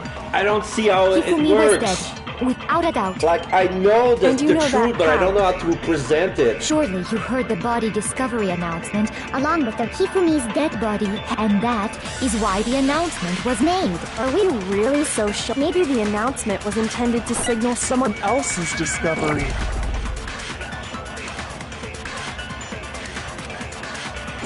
Are you saying that when we first found... There's a chance he... No. Hifumi was dead, and you know that. Surely you heard the body discovery announcement. Hifumi's dead body had been found. I don't know why it didn't work the first time, but okay. Alright. Was the body discovery announcement that was made really intended for Hifumi? Of course it was. The announcement played right after we discovered his body. Maybe. But that was also the same time that Taka's body was found. That's right. It wasn't long after finding his body that we heard the announcement. So there's a good chance we've made a mistake in there somewhere. I think we've confused whether the announcement was for Hifumi or Taka. First of all, if 2 bodies had been found, there really should have been 2 announcements. And there was 2. Maybe Monokuma simply got lazy and rolled them together into one. What do you say, Monokuma? Any comment? Well, it's a very sensitive issue, so I can't go into too much detail. But what I can say about the body discovery announcement is that it's only broadcast when 3 or more people find a dead body for the first time. That didn't answer our question, man.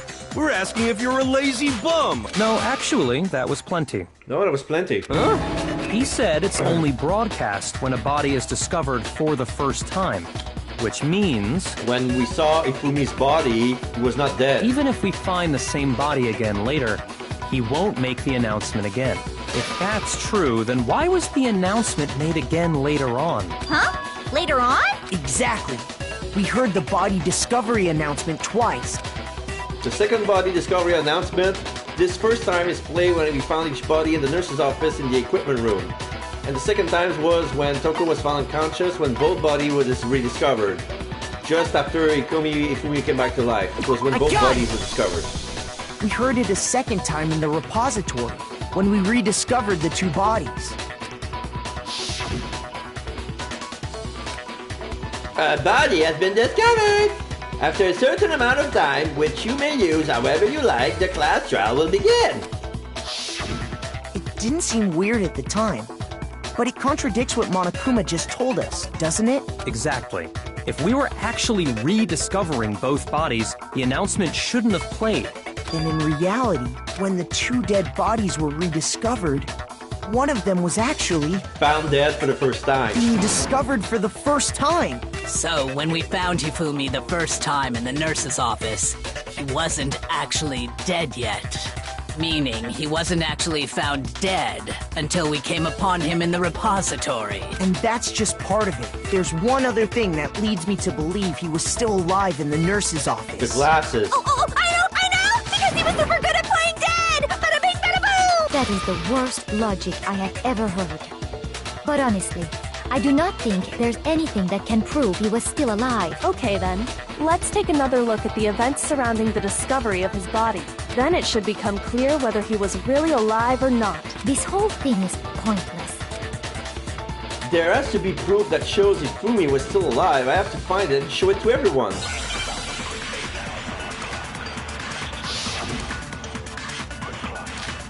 Ifumi's glasses, repository door. No, it's Ifumi's glasses. Well, here's one thing we do know. The first time we found Hifumi's body was in the nurse's office.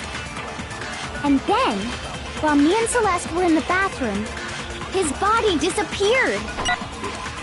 And the next time we saw his body, it was in the repository. But when you compare his body before being moved and his body after being moved, other than the change in how it was positioned, there was no notable difference. No, that's wrong!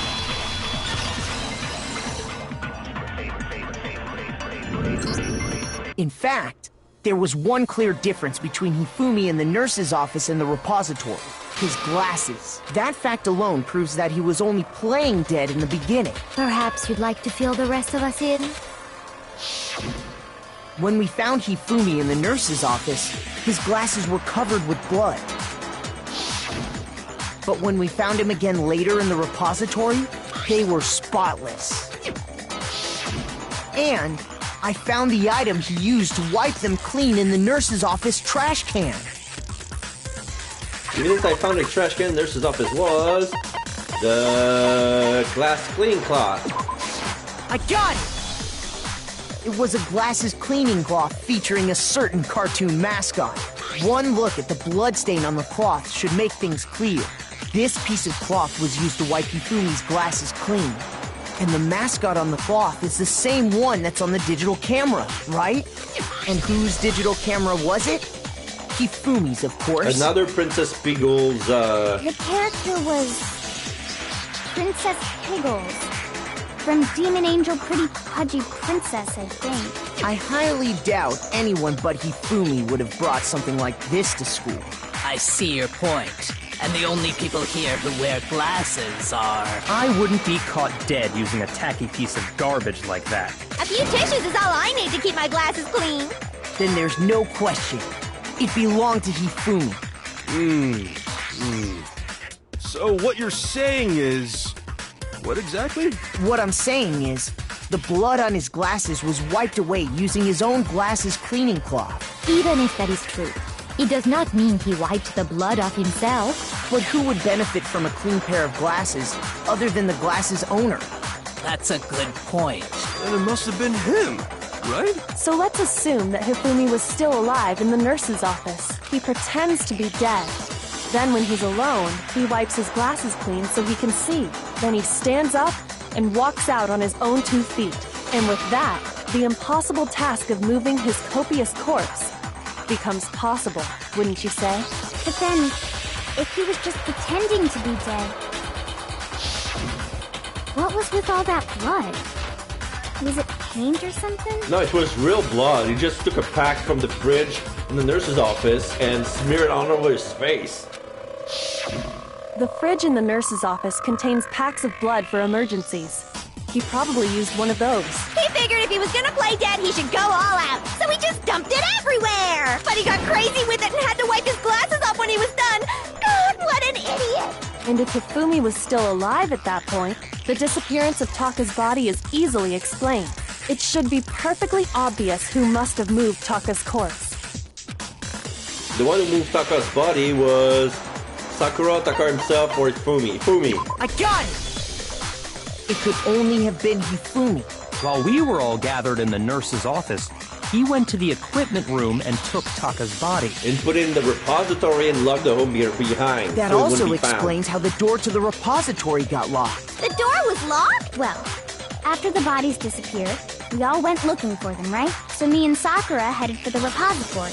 But when we got there, the door was locked. And the repository door can only be locked from the inside, which means when Hina and Sakura got to the repository, someone was already inside. And it could only have been Hifumi, who just finished stashing Taka's body there. Oh, I think the culprit was already in the repository when the body was, okay.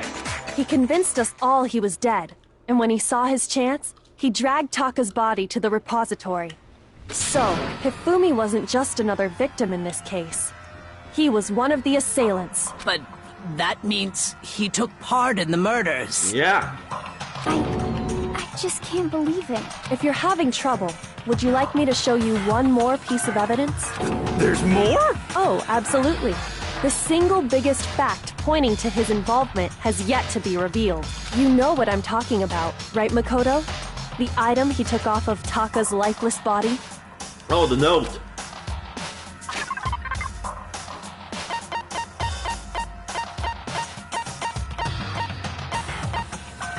The note Hifumi had. Oh wait, I need to press triangle. I got it! You're talking about the note Hifumi had hidden away, aren't you? Hidden note? That's right. We found it stuffed in his pants. What? In his pants? Yes, his pants. Okay, well, forget about the pants for now. Take a look at what the note says. I found a hole maybe we can use to escape. Monokuma can find out, so don't tell anyone else for now. Let's meet in the equipment room at 6 a.m. Ah! That's the note I was telling you about! The one that told me where to go! Huh? Wait, this one's a little different. In my note it said, Monokuma can't find out, so don't tell anyone else for now. Let's meet in the rec room at 1 a.m. I see. Then this note isn't the same one Hiro got. It's not the same? In other words, the killer got in touch with another person besides Hiro. And that person could only have been... Me, Ifumi Spence, or Taka. I got it! That's right! Taka! The killer used this note to draw out Taka and murder him. Hello? over here! Objection! Objection! This isn't Phoenix Wright, but go ahead. I don't really understand what's going on, but Hifumi had that letter, right? So whoever wrote it wasn't drawing out TikTok, they were drawing out Huffy! Huffy? Just to be clear, TikTok is Taka and Huffy is Hifumi. Okay, right? okay. TikTok is Taka. Ugh! Yes! Why must you ruin it every time? You make stupid nicknames. Man, Genocide Jack is seriously scary, but still, I can't let her get to me. I can't let her get to me.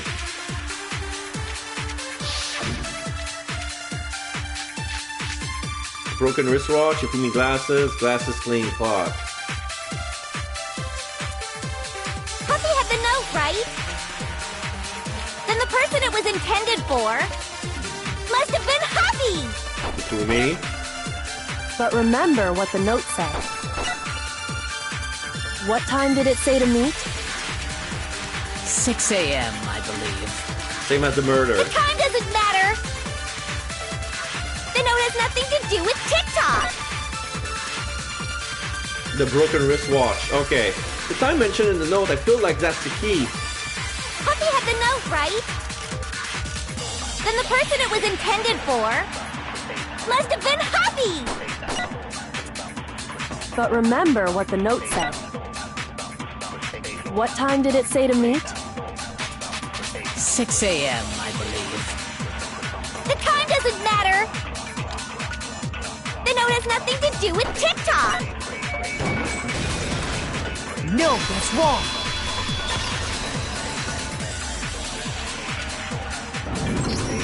No, there absolutely is a connection. What the hell are you talking about? The note said to meet at 6 a.m., which is the same time Taka was murdered.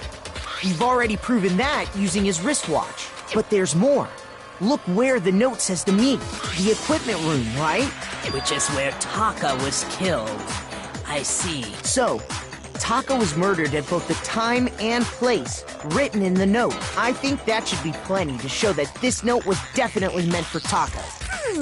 Well, when you put it like that... No further objections! Then someone used that note to trick Taka. Just the same as me. The culprit really is a cold-blooded monster. Telling people they found a way out.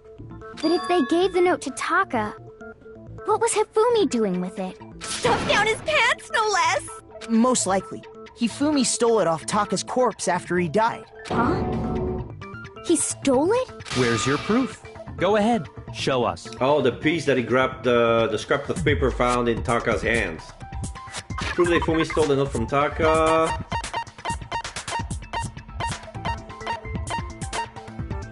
Kiyotaka scraps of paper. I got it! When I searched Taka's body, I saw that his lifeless hand was gripping a small scrap of paper. If I'm right about this, the sheet of paper this piece came from is... I knew it! It fits perfectly with the note we found hidden on Hifumi. Then Taka's scrap and Hifumi's note... Yup. They're from the same piece of paper. Hifumi had the note meant for Taka, while Taka's corpse still grasped a small piece of that note. There's only one way to explain it. Taka died clutching the note. Hifumi tried to free the note from his death grip, leaving behind only one small scrap. Did I get all that right? That means Hifumi knew the note was important. Exactly. Which proves that he was an accomplice in the murder. Whoa. Yeah. After seeing all this, Hifumi was super involved in this whole thing for sure. In fact, he was behind the whole thing. In fact, he's still alive! Oh my god. Sorry, no. When we found him in the repository, Hifumi was truly and completely dead. The second body discovery announcement proves that. So then, who killed Hifumi? Whoever did is the mastermind, the true killer. He was killed in the repository, so he must have been killed not long after transporting Taka's body. So, he must have been killed after Taka's body vanished, But before we found both bodies in the repository. During that time, we'd all split up and were searching for Taka's missing body. In other words, during that time, none of us have alibis. Wait, but me and Sakura were together. Stop trying to steal the spotlight, you stupid walrus! Who are you calling a walrus? Anyway, when they were killed bothers me too. But there's something that's been bothering me even more. And what might that be? The weapon they used to kill Hifumi. The weapon? Yeah, because I mean, according to the Monokuma file, the way Taka and Hifumi were killed was almost the same, with them having similar fractures and all. But Justice Hammer 3 and 4 were still laying around in the nurse's office and equipment room, right? And they were spotless. So if Hifumi was killed in the repository, the culprit would have had to grab one of the hammers, kill Hifumi, then put the hammer back where they found it. But wouldn't that be seriously risky for him? I'm surprised. It seems there's some semblance of a brain knocking around that skull of yours after all. Hell yeah! It's packed in there good and tight. He's right, though. I don't understand it either. The Monokuma file makes it clear that they were killed using similar instruments. But if the hammers were already laying around those other rooms... So the question is, how could the culprit have gotten their hands on either of the hammers? Personally, I haven't a clue. So which hammer was used to attack Celeste? Number 1 or number 2? Number whatever. Those were accounted for in other rooms too. And I don't think either one is big enough to kill someone. Then, Is it not possible they used a different weapon? I don't think it is possible. They were both killed with the same kind of thing, right? So then, what was used to kill Hifumi? The weapon that was actually used to kill Hifumi, the whole picture surrounding this case won't become clear until we figure that out. Somehow I have to find the truth. I know what it is. Make your argument. Loot the spotless hammer. What was used to kill Hifumi? Was it Justice Hammer 3? Maybe Justice Hammer 4? No. Well, whatever it was, there's one thing we have to figure out. How was the culprit able to move around so freely with the weapon? How did nobody witness them carrying it? Sounds like a Justice Hammer 5 is about to make its appearance! Okay, no. That's not a... I have no idea what you're talking about, but I want to stab your seriously, adorably steers face off. Shoot! What was used to kill Hifumi? Was it Justice Hammer 3? Maybe Justice Hammer 4? Well, whatever it was... There's one thing we have to figure out. How was the culprit able to move around so freely with the weapon? How did nobody witness them carrying it? Sounds like a Justice Hammer 5 is about to make its appearance! Check out murdergear.com/hammertime for more info! Well, one thing seems pretty clear. The murder weapon had to be one of the Justice Hammers! Okay, so no, this one. it's wrong!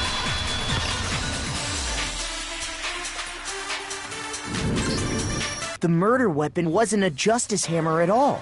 No, it was something completely different. But, seriously? A different weapon? Specifically, a hammer from the repository. The killer could have easily used that to kill Hifumi. Now, all the hammers in the repository were covered in flecks of grit and debris. But for some reason, one of them had been scrubbed clean. Huh? And the reason it had been scrubbed clean was most likely because it was used to commit murder. If the hammer got covered in Hifumi's blood, of course they'd have to clean it off. I'd also like to point out that the repository has all kinds of hammers. Big ones, small ones, And it's the biggest one that was used to kill Hifumi. and even some flat mallet-like ones. I think whoever made the Justice Hammers used those as a basis for their design. If that's true, that would explain the Monokuma file's note about the wounds being similar. So Hifumi moved Taka's body to the repository, where someone then used a hammer to kill him.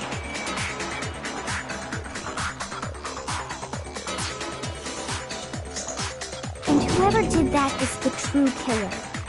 The one Hifumi was working with. And the one who betrayed him. Yeah. Hold on a moment. I still think it's strange to assume someone was working together with him. The way the graduation rule works, there is no benefit to helping someone else carry out a murder.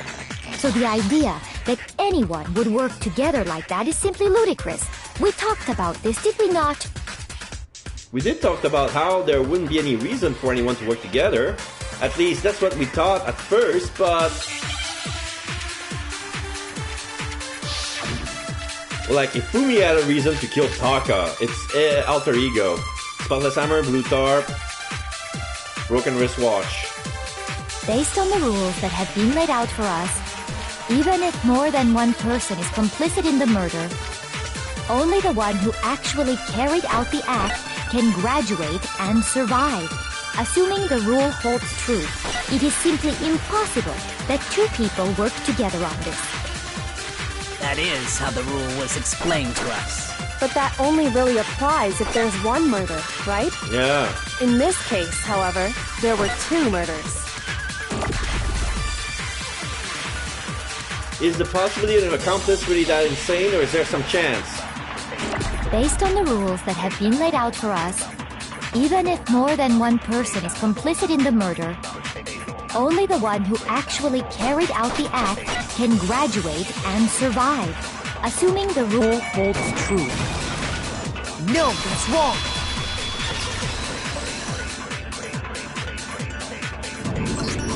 Since there were two murders, it's at least plausible that more than one person was involved. What do you mean? If there'd only been one murder, then yes, the idea of an accomplice isn't really worth considering. Naturally, if only one person can be saved per murder, an accomplice has no risk versus reward benefit. Risk versus reward benefit? The payoff for working together. The reward that balances out the risk of taking part in a scheme. There's no point in being someone's accomplice if there's no benefit to you. However, if there were some potential mutual reward for the risk, then cooperation becomes possible. You're saying that two people could act as each other's accomplices to commit two separate murders. I think that's what the true killer told Hifumi. They would each have an accomplice for their crime, and based on the case's events, Hifumi would have been the first one to act, murdering Taka. They made him carry out the first murder so he couldn't back out of helping them later on. So in this case, there wasn't one single person committing multiple murders. Instead, each person killed someone, creating two separate incidents. And it only looked like one person because that's how the true killer designed it to look. Yeah. A single suspicious individual, a similar weapon used in each crime, disappearing bodies. By creating one seamless set of circumstances, they made it look like one person was behind it all. The mastermind picked their target and managed to convince him to go along with their plan. And then, to avoid the no accomplices rule, they simply killed their accomplice. Yeah. Which, if true, means that betraying Hifumi was part of the plan from the very beginning. Yeah. That's just awful! How could anyone be so cruel? You think so? I can't help but admire its cunning. Still, their choice of accomplice seems odd. The effort made to convince us the two murders were the same, that was the main characteristic this time. Kyoko must have noticed that fact from the very beginning. Which is why she said not to look at this as a series of connected events, but entirely separate incidents. Kyoko really is amazing, although, when you think about it, she's almost too amazing. Like, it's almost unnatural how good she is at this. I understand how an accomplice could be involved. But then, who was the one pulling Hifumi's strings? That's problem numero uno right now! The true killer manipulated Hifumi to carry out a number of actions, and in the end, murder him. In the debate up until now, the way the cases have unfolded, when you consider all that, there's really only one person who seems to fit. Oh, we're gonna pick it now? Okay. Celeste. Here's my answer. It was Celeste. So I'm the suspicious individual now, am I? I really do hate this kind of joke. A joke? I wonder. So what you are saying, then, is that I specifically chose to work together with Hifumi. The idea that I would choose to spend any amount of time interacting with him, that I would go within 10 feet of that shit for brains, that lazy, worthless, goddamn idiot! Yeah, she just lost her accent right there. Pardonnez-moi. Just to be clear, there is evidence to support it. Is that so? It is. Throughout the investigation, there was certain behavior that was common only to the two of you. Considering what we've learned so far, it only further proves that the two of you were working together. What is it that the only Hifumi and Celeste has in common? The paper hidden in Hifumi's pants, encountering the suspicious individual, or the screaming? Encountering the suspicious individuals. I got it! The behavior they had in common has to do with the suspicious individual in the suit, doesn't it? The only ones who ever actually saw Robo Justice firsthand were Celeste and Hifumi. Shush, the adults are talking now. Sorry. As he said, only Celeste and Hifumi ever laid eyes on the costumed individual. Oh my god. What happened to tell Makoto? If we accept that Hifumi was one of the culprits, we can't help but suspect what Celeste has said as well. Are you saying everything they told us was a lie? After taking Hifumi to the nurse's office, we all began our search for this individual, correct? And not too long after that, do you remember what Celeste said? I saw a shadow, something moving around at the top of the stairs. We headed to the second floor specifically because of what she claimed to have seen. Next, to draw us all to the physics lab up on the third floor, she let out a blood-curdling scream. And when we'd all come to see what was wrong, what was it she said? Celeste, what's wrong? That was a rather intense scream for someone like you. I saw him, the strange costume man. He ran off as soon as I screamed. I was blocking the stairs, so he headed further down into the hallway and disappeared. Once she'd done her job of getting us all up to the physics lab, it was time for her partner to get to work. Yeah! Huh? What was that? That came from downstairs. It must have been... Hifumi is in the nurse's office. This is bad. Come on, we have to go back. It was to get us to divide into two groups, so that we would discover both bodies at the same time? In fact, Celeste was precisely the one who proposed that we split up. Then why don't we split into two groups? I'll lead the hunting party. That seems much more interesting. Very well, then Makoto and Ina, you come with me to the nurse's office. I will leave the capture of the suspicious individuals to Toko, Byakuya, and Sakura. Well, if Celeste and Hifumi were working together, all those chance events suddenly become connected. And on top of that, that piercing cry of yours early on.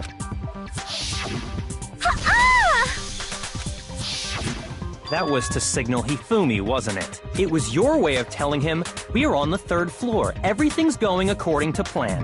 Why else would you let out a scream that could have carried across the sea? I just realized another strange thing. When we found Hifumi in the nurse's office, who we now know was only pretending to be dead. Yeah, she let something slip. I certainly was not expecting this. I did not imagine that Hifumi would be murdered. Celeste, you were the first one to say he'd been murdered. You wanted to make sure we wouldn't have any doubt in our minds. I don't believe it. Everything. The whole thing was one big act!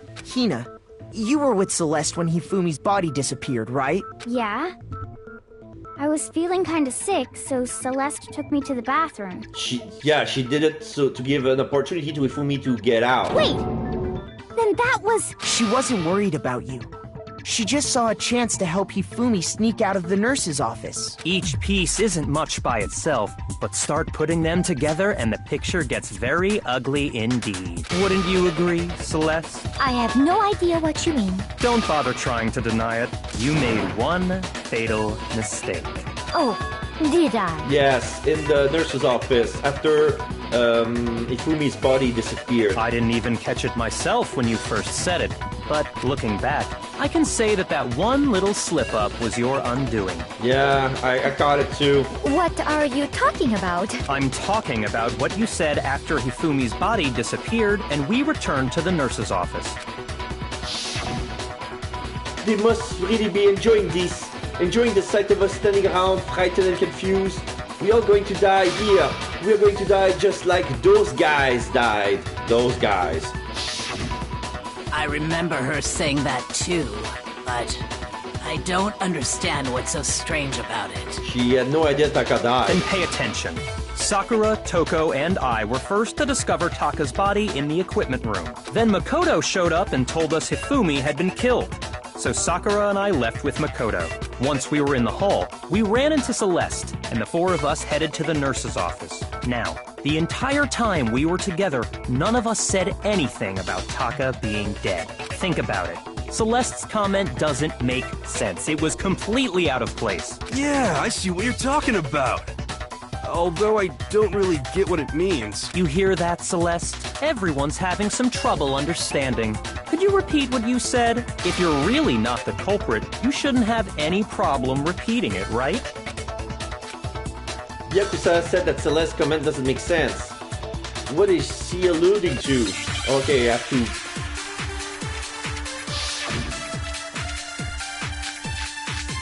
The Hien book, Celeste account, Monokuma file number 3. All I said was... They must really be enjoying this. Enjoying the sight of us standing around, frightened and confused. They must be positively elated. We are all going to die here. We are going to die, just like those guys died. And that is all I said. And that's all it takes to finish this. It's obvious, isn't it? What was so strange about Celeste's comment? Okay, so this is the bullet, so strange, and then I replay it, and I shoot the so strange on those guys. When Celeste said what she did, she wouldn't have known yet.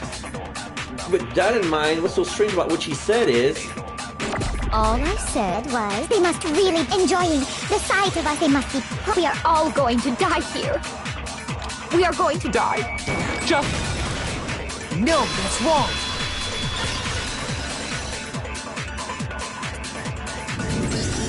That's right. There's no reason Celeste should have said, just like those guys died. When she said that, none of us had told her Taka was dead. Exactly. And we didn't run into her until after we were all out in the hall. So there was never any chance for her to have seen his body in the equipment room for herself. So how did you know, Celeste? How did you know more than one person had been killed? And how did you know they were both guys? Because Kyoko had also disappeared, right? So she could have been dead too. You all have such vivid imaginations. You know that? Imaginations? You claim that I was lying when I told you about the suspicious person I saw. Then what about the picture I took? How do you explain this picture of the costumed villain dragging Hifumi away? It has to be some kind of setup, right? So let's put the suit on. And then she used the camera's timer to... There's no timer. To set up the picture. Have you so quickly forgotten? You are the only one who could have possibly fit into that suit. Plus, I happen to know that this particular camera does not have a timer. In other words, it is an unassailable fact that this is a picture of Hifumi being dragged away. If everything I told you was a lie, how can this picture exist? Simple. Are we sure that's really a picture of the suspect dragging Hifumi away? What could you possibly mean by that? Surely there are other explanations than the one you've offered up. No, there is no other explanation. Other explanation? If it wasn't a picture of the suspect dragging Fumi away, the only other possibility, if Fumi the suspect had been drinking, if Fumi is dragging the suspect away, if Fumi and the suspect are dancing. I got it! It's not a picture of the suspect dragging Hifumi away. I would say it's a picture of Hifumi dragging the suspect away. That's certainly within the realm of possibility. The one being dragged off in that picture isn't Hifumi, but the person in the robot suit. We've simply been led to believe that it's the other way around. And the strange costume might only exist to lead us astray even farther. If you saw someone wearing something like that in this situation, of course you'd notice and be suspicious. That's what happened! You put me to sleep and made me out to be the bad guy in all this! Such a thing is utterly impossible. Hifumi was dragging him away? Ridiculous. Is it? I don't think it's ridiculous at all. Then shut your mouth and allow me to educate you. Celeste thinks she can prove that there's no way Fumi was dragging the suspect away? But is that really possible?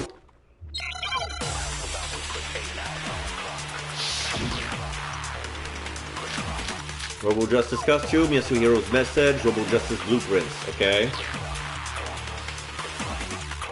You dressed me up in that suit after I passed out! Have we reached then the you end just game? draped me across Hifumi and had him carry my weight! You tried to make me look like the bad guy! Looting your friends. Like I said, ridiculous. Killing your friends. As you can see in the picture, Doubting the your suspect friends. is standing perfectly upright. If the person inside the suit Over and was over and over. unconscious, there's no way they could stand up straight Arrive like at the that. truth. Then the fortune-telling idiot is the The culprit truth or your after all. punishment. No way! So it's Monokuma doing the black noise, the white noise. That's not right. There's definitely a contradiction in what Celeste is trying to claim. You dressed me up in that suit after I passed out! Oh no, he can't then you stand just up. draped me across Hifumi and had him carry my weight! You tried to make me look like the bad guy! Like I said, ridiculous. As you can see in the picture, the suspect is standing perfectly upright. If the person inside the suit was unconscious, there's no way they could stand up straight like that. No, they can. No, that's wrong. That's the reason the costume was made. The waist was so stiff, it was made to be... No. Even if the person inside the suit were unconscious, they could still stand up like that, because that Robo Justice suit had a certain characteristic. You totally can't bend at the waist. Seems like a pretty obvious oversight. That's right! They totally made a mistake when they made it, so it couldn't bend at the waist. I'm not so sure that was a mistake. I think the suit was designed from the beginning to be used the way it was. Celeste and Hifumi took the suit they'd specially designed and stuffed Hiro into it. That's how they were able to fake that whole thing. The point of it all was to make us believe whoever was in the suit was to blame. Well then, I suppose this is checkmate. Checkmate? Yeah, she never loses a gamble. That's why losing is inconceivable. Is she gonna go stupid like Leon? Don't make me laugh, you idiot! What do you mean, checkmate? Oh, she lost her French accent again. Celeste? Clearly! You want to cram me into your little guilty box? Well, there's one little problem. Have you already forgotten what Hifumi told us as he lay dying? Hey, Fumi, who was it? Who attacked you? Who tried to kill you? Who killed me? Oh, that's right, I remember their name. Yasuhiro. No. When we asked him who had attacked him, his answer was quite clear, was it not? He said, and I quote, Yasuhiro. In other words, Yasuhiro Hagakure! Yeah, but here's the thing. You probably have noticed it, but when Hifumi is talking, he always mention, like, he always talk using the last name, like Mr. Naegi, Mr. Tagami, Mr. Ishimaru, Mrs. Asahina, Mrs. Kirisagi, Mrs. Fujisaki. So if he was talking about Yasuhiro, he was gonna do Mr. Agakure. But in Japanese, the prefix is at the end. Like the Mr. or the Mrs., the title is at the end. The honorific is at the end. So if he was talking about hero, he would have said Agakure-san, you know? So if he said Yasuhiro, we couldn't see the suffix at the end, so it could be either somebody's last name. But there is one last name we've never figured out. Well, there's Celeste Ludenberg, but she's not really German. She just pretends to be like a reverse weeaboo. Like I'm pretty sure Ludenberg is not even her real name. Her real name is probably Yasuhiro. So yeah, Ifumi would probably meant to say Yasuhiro-san, or you know, whatever the last name would be for her. And the only way we can... Oh, okay, I see now, because now I'm talking about... There's only way to find out Celestia's real name is for her to open her handbook. And now I just realized this is what Kyoko said about none of the handbook were used during those murder, but what she meant was the handbook can be used to reveal the killer.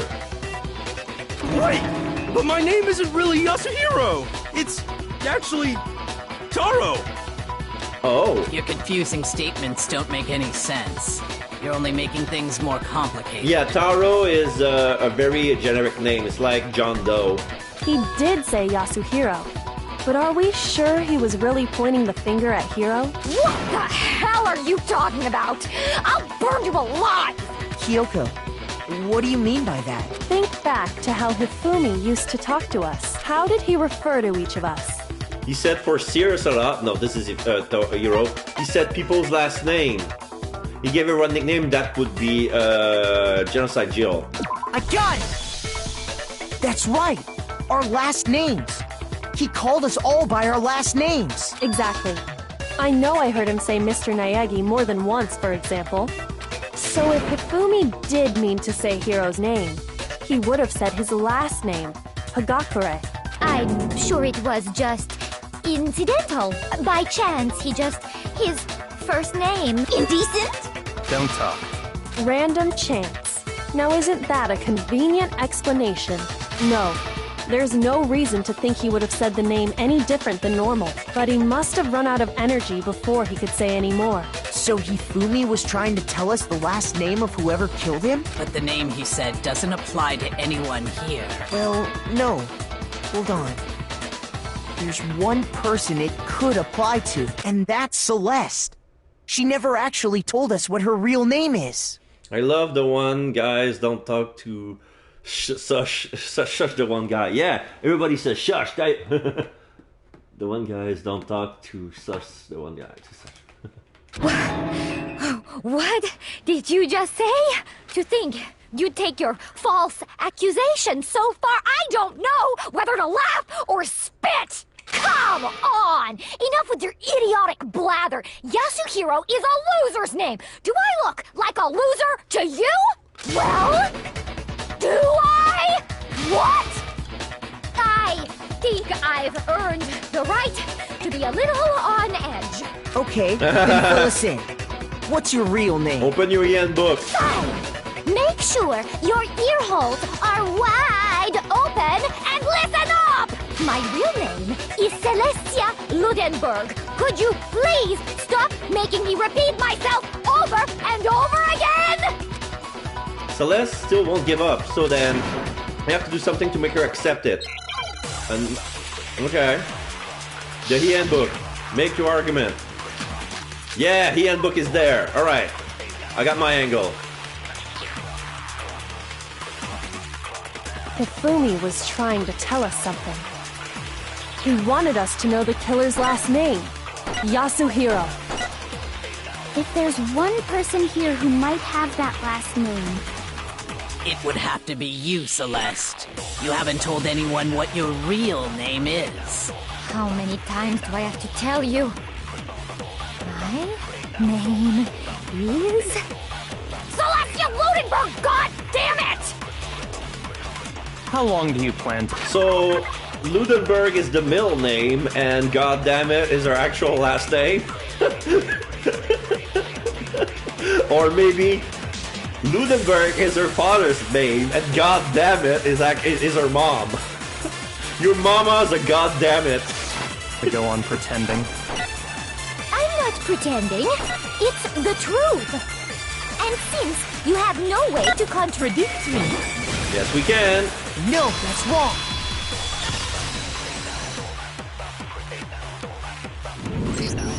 That's it. The handbook. What?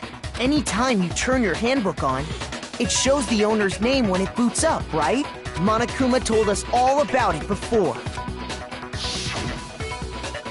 This handbook is absolutely vital to a healthy school life, so don't lose it.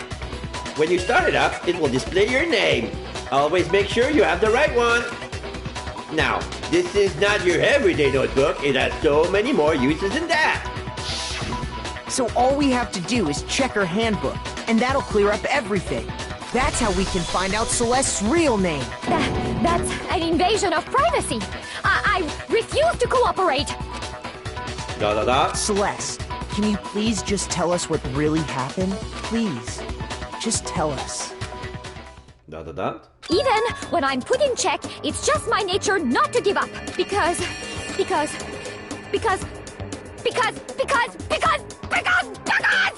Until the game's over, you never know what might happen. Yeah. Fine then. The gambler. Let me settle it. Let me go over the case again, from the beginning, and shed light on all your crimes. All right. And that'll bring everything to an end. All right, closing argument, climax, interference. All right, so now we're in Ifumi's room because of the idol thing. They make a deal with Ifumi. Where is he? Okay, here's Ifumi. And then Act 2, they drug Yasuhiro, but at 1 a.m. Bag of chips. Where is it? This is bait. Okay, Yasuhiro came in, has no idea what's going on.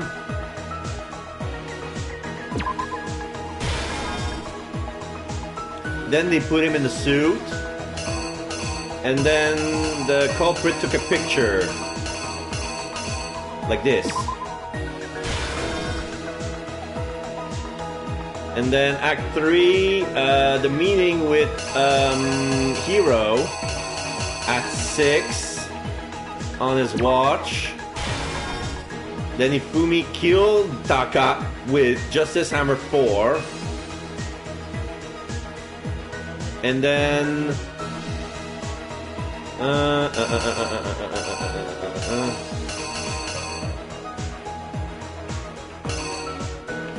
yeah, Justice Hammer 4. Act 4, Celeste showed the picture to Makoto.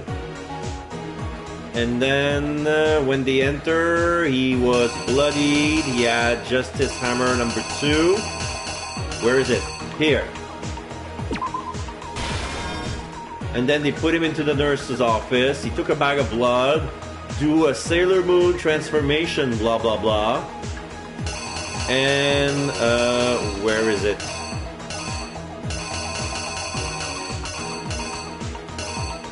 And he brought Justice Hammer 3. Then they pretend to find Ifumi dead, and they found Taka at the same time. There was only one body announcement. We're already at Act... Okay, so this is Act 5, the nurse's office. So now we're at Act 6. Ifumi wraps Taka in a tarp, push it around, push it around to the equipment room, dumps it off. No, this is the repository. And when he tried, am I a good boy? He was killed with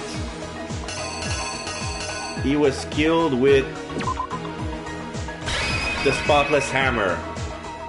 Here's exactly what happened. Okay, let's see if I'm correct. Before anything, the killer persuaded someone to help carry out the murder.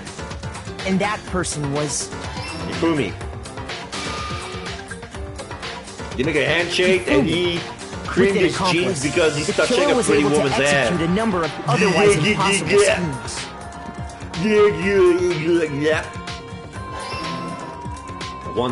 1 in the morning.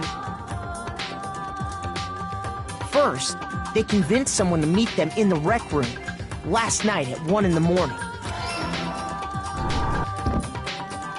That someone they met with was Hiro. The murderous duo intended to pass Hiro off as the prime suspect. So when they met up with him, they drugged him, knocked him out, and stuffed him into the Robo-Justice suit.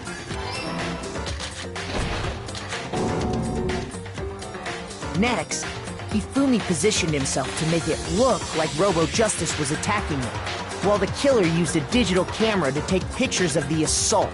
They did all this just to create evidence that would put the suspicion on Hiro. When they were done with him, they shoved him, still unconscious, into the pool room locker. Act 3, 6 in the morning. And then finally, at 6 a.m., they moved into the murder phase of their plan. They called Taka to the equipment room.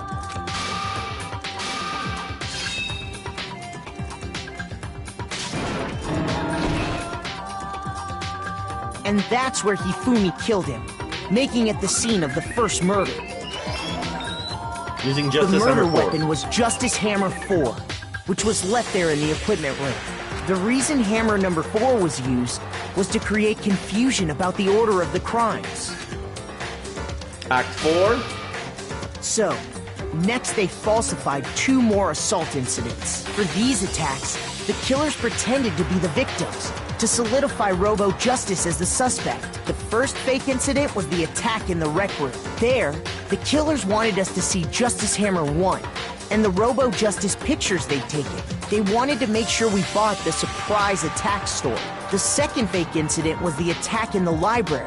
This time, they planted Justice Hammer 2 and an injured Hifumi to sell us that story. With these 2 incidents, the killers were able to create a certain preconception in our minds that the suspect was increasing the size of the hammers and attacking people in order as they did. We fell right into their trap and started looking for the suspect based on that. But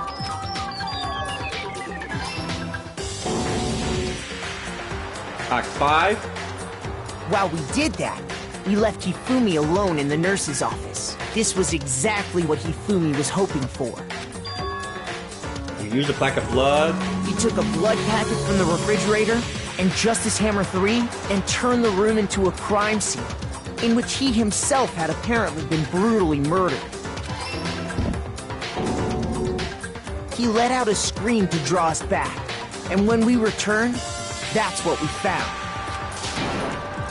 Meanwhile, the other group that had been out searching found Taka's body at the same time. So when we heard the body discovery announcement, we naturally assumed it was for Hifumi. Act 6. We left the nurse's office, and Hifumi once again took advantage of the situation. He simply got up and made his escape. When we learned his body had disappeared, we all rushed back to the nurse's office, and once again, Hifumi had the chance he was waiting for. This time, he snuck into the equipment room.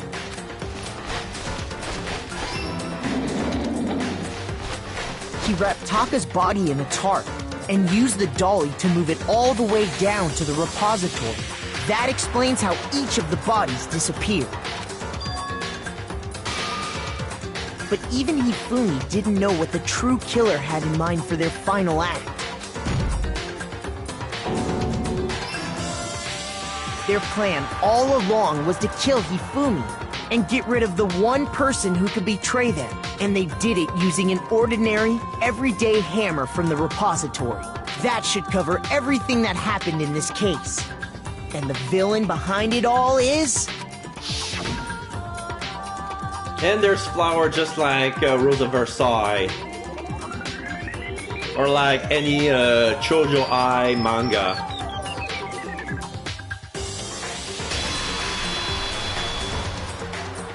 Celeste! Sorry, you lose. I'm breaking up with you! Ah! It hurts my heart to accuse you like this. Lost? I lost? When was the last time I was forced to utter such words? They hang heavy around my neck. Then you admit it? You're the killer? Listen to you, trying to take charge, as if you're my private instructor. I, Celestia Ludenberg.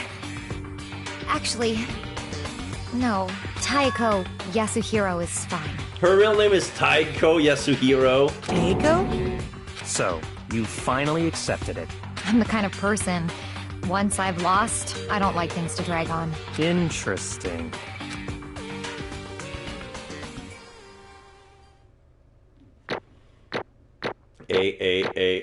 C, yeah, because of my fails. A. Oh, I got an A average still. 1,200 points. Besides that one C. So how many coins did I get? 130. Okay. I don't deserve that much. Okay, Monokuma. I'm ready to begin. Or, no, I suppose this is the end. Isn't it?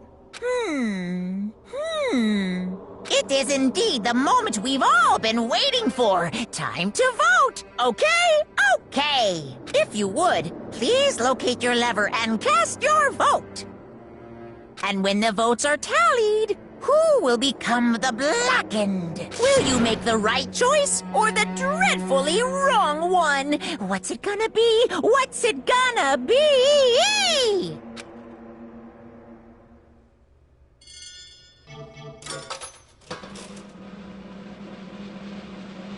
Then we have Celeste. Guilty.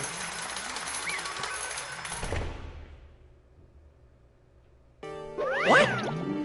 It's basically a formality at this point, but once again, you're totally correct. The blackened this time, the true killer who devised the whole stinking scheme was... Ta-da! Celestia Ludenberg, or more precisely, Taiko Yasuhiro. Honestly. I lost. Well, that sucks. I guess trying to work with someone else was a mistake after all. Hifumi's ineptitude was beyond all my calculations. I knew it. So you really did approach Hifumi with this plan. But how did you get him to agree? I can't imagine he would have simply agreed to commit murder. I'm sure he relied on her specialty, lying. My specialty? Oh, don't make me laugh. I didn't have to lie to get him to agree. So then... Then did you use... You know... I knew you'd figured it out, Kyoko. You're absolutely right. To get Hifumi to act as my accomplice... Indeed. I use her. For everyone who's still left, I'll avoid mentioning it by name, but... It was the one thing Hifumi and Taka were both super into. Does she mean... Is she talking about alter ego? Say what? What? What are you talking about? Just a second. Don't interrupt. We're in the middle of a very important conversation here. Oh, I'm totally out of the loop as usual. Oh, sad. In other words... Then you're the one that stole it? Indeed. That's right. I see. And you use it to drag Hifumi into the plan you come up with. Right again. Last night, after we had our meeting about how we disappeared, I paid Hifumi a little visit. What are you doing here? Actually... Oh, I was hoping I could talk to you alone. It is about what was stolen. I know who did it. What? Are you okay with this? It was Taka. He stole it. What? So then... And I have proof. Would you like to see it? As it turned out, I found a use for the digital camera. I'd taken you-know-what to Taka's room earlier and took pictures of it there. I deleted the picture as soon as I showed it to Ifumi, of course. Damnation! Grrr, so it was him! But how did he do it? She was supposed to yell if either of us get close to her. You are correct, which is why Taka forced me to steal it. Say what? As for me... Please forgive me, he threatened me. Oh. He did? As for me... He came to my room last night unannounced and then... It's hard for me to even say... He abused me. What? And he took pictures. And he said if I did not do as he asked, he would show them to everyone. So I had no choice. I cannot believe Ifumi fell for that. Taka being the ultimate moral compass, he would never do something like that. Damnation! That's a crime, an absolute crime. I knew it got a little crazy, but... Say what? I've never imagined he would go that far. It was amazing how completely he bought it. I can't express how enjoyable that was. I'm about to say something I've never said before in my life. Completely unforgivable! I'm going to kill him! I'm going to fucking kill him! Most unfortunate. Wait, please. If you go now, you will be playing right into his hands. Actually... Taka is planning to use her to escape. And he has made you his target. What? Escape? You don't mean... Taka is going to try to kill you. What?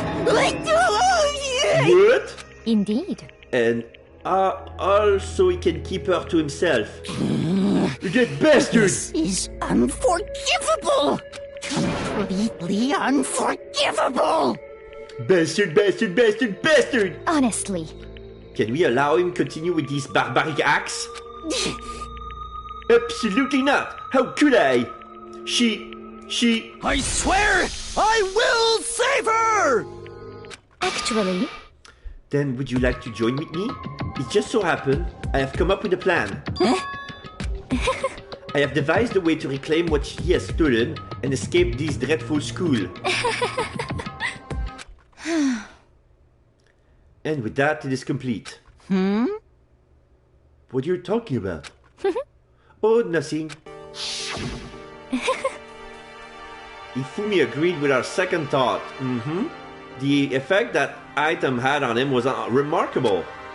The power of love, even a love as twisted as that, can still drive people mad, it would seem. You disgust me. I see. I have another question for you. Was that strange costume Ifumi's creation? Indeed. Oh yeah, it was a real pain in the butt, too. All I asked him to do was to make something to hide the face and general body size. I had no idea we'll make something like that, but it's my fault for picking him in the first place. But... So why did you decide to make me the suspect? Because you're stupid? That's it? Let's see... And in that regard, I made the right choice. I'm so glad your stupidity surpassed my every expectation. Life must have been tough on your parents. Life must have been tough on your parents, though. Oh, I feel like I could cry. Well... But when you were explaining your plan to Ifumi, how did you explain the part about him playing dead? What she's asking is, what was Ifumi supposed to do after that, assuming you have actually let him live? Are you okay with this? Oh, that's simple.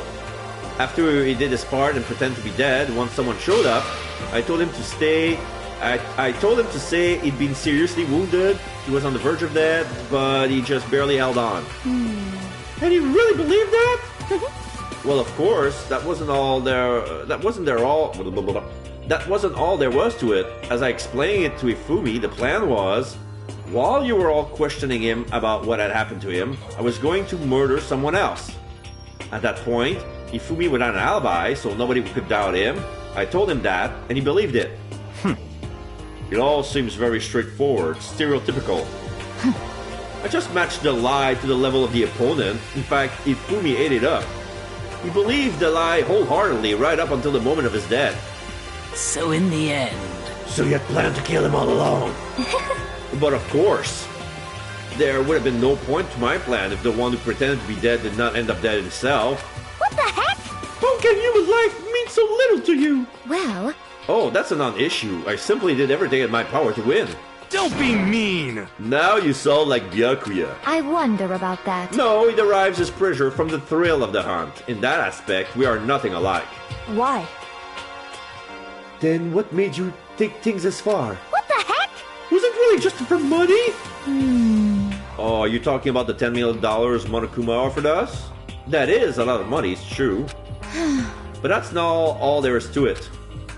From the moment our new life here began, my only thought has been escape. But all along you've been saying how we have to accept living here. You little bitch! Well, obviously that was a lie. Hey! I couldn't take it. I hated it from day one. More than anyone else in here. You little bitch! I wanted to get out. Every day was fresh torture. And you want to know why? Huh? This is fine. Because I had a dream.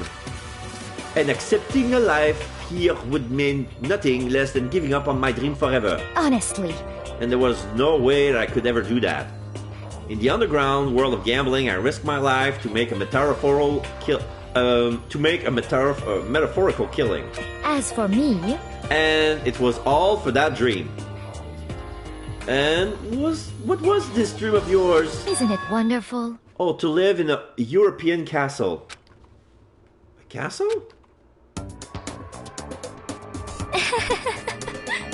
And to gather handsome men from all over the world to serve as my butler/bodyguards.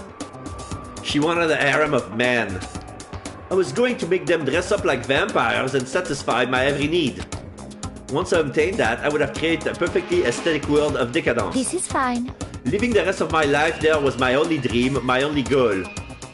That's what life is all about. Combined with my own winnings, Monokuma's $10 million would have made that dream a reality. I got right to the edge, but... There is nothing to be done. Unfortunately, my dream has been scattered to the wind. Still, I don't have any regrets. I pursued my dream till the very end, so why would I? Just the worst. You sound so passionate, but you were really able to kill your own friends for it? Oh, are you asking me to feel guilty? That's a pointless endeavor. I think nothing of sacrificing others for my own... I think nothing of sacrificing others for my own ends. I feel nothing. Do you understand? That's all there is to me. That's what makes me complete. Isn't it terrifying how different our values are? There's simply no room for understanding. what is this? That's what we should be saying. And plus, how can you be so calm? Don't you realize you're about to die? Why aren't you scared? My ability to lie is unrivaled, and I take pride in that. It's not just other people. I can't even fool my own emotion. The conscious deceive the unconscious. And that's why you're not scared? Yes, indeed. Oh, that's right. I don't fear death. Kill me however you like. But you know, if I could be reincarnated, if I have a choice, then... Isn't it wonderful? I think I would like to come back as Marie Antoinette. hey, You would just get executed again. Celeste smiled then. And when she did, it looks like to me like a poor effort to force it. She claimed she could fool her own feelings, but that statement itself must have been for a final lie. And that week's fake smile is what betrayed her. Thrills, chills, kills! Are you all done? Okay, then let's get rolling. The blackened disturb the peace and must pay the price. Now then, I prepared a very special punishment. For, her. The ultimate gambler. I'm not gonna say his name. Her real name is fake, and her fake name is not a real name. And the real name is like too boring. Taiko Yasuhiro, blah blah blah blah blah. Everybody know her as Celeste. And I'm not gonna call her by her fake name so bad. Let's give it everything we've got. It's punishment time! Blah blah blah blah blah. I guess I'll let Kyoko hold on to this. What? This is... There's a locker key number 17. This is where it was hidden. Will it really give you the hope you're looking for? I can't say I ever saw it that way. Which is why... Actually, it's not important. Well then... Take care, everyone. Perhaps we'll meet again. In another life. Now Monokuma puts his little gavel on the bottom. Game over. Celeste has been found guilty. Time for the punishment. Dragging Celeste away. She's been tied into a pillar. She's about to be burned like a witch. And she's clasping her hands in prayer. And there's a big castle in the back. And the gallows. She's been displayed by a crowd of Monokumas. The burning of the Versailles witch. Yep, and then we see a Monokuma with an executioner's mask lining the pyre underneath. So now there's fire. It looks like it's made of paper, so she's expecting to burn. I think she wanted to die like this. So yeah, it's burning. People are looking at her burn. And the peasants rejoiced. Yay! As the flame goes higher, it's burning the stage as well. She's been surrounded by flames. She starts to sweat. She looks at the sky like Joan of Arc, hoping to God will get to her. And then there's a fire truck coming out of nowhere. There's a rail that jumps, and she's about to get killed by the fire truck. So the fire didn't kill her, it's actually the fire truck. And that's the logo. The fire truck has the logo of the high school. So yeah. And then Monokuma, dressed as a fireman, pulls down the fire. And there. Fire has been put out. I saved the day! You're welcome.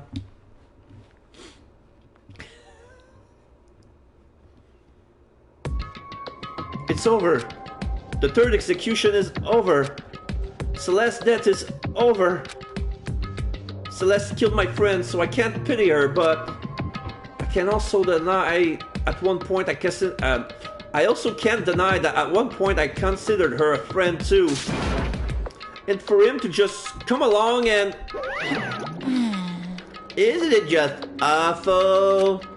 Someone couldn't cut free of their regrets from the outside world, and so more people had to die. Extreme! You guys are still young. You need to place more value on your lives. What are you gonna do? Jeez, and here I thought you guys were gonna pass the torch of hope to the next generation. Yeah. Let me out of here! What do I care about hope? I'll throw it in the trash if you just leave me out of here. Too bad. Oh, you're all the embodiment of hope, whether you like it or not. And it's my destiny to knock you down one by one.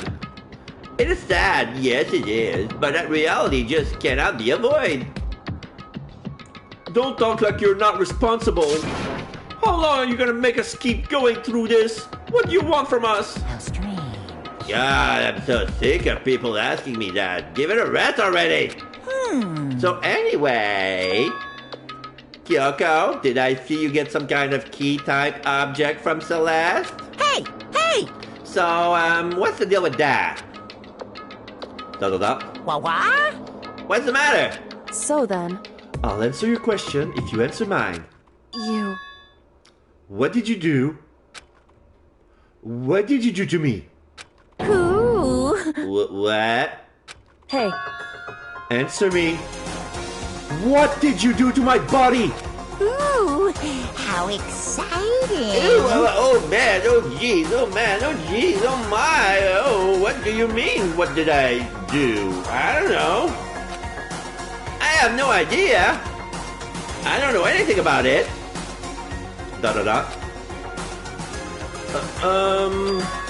What was that just now?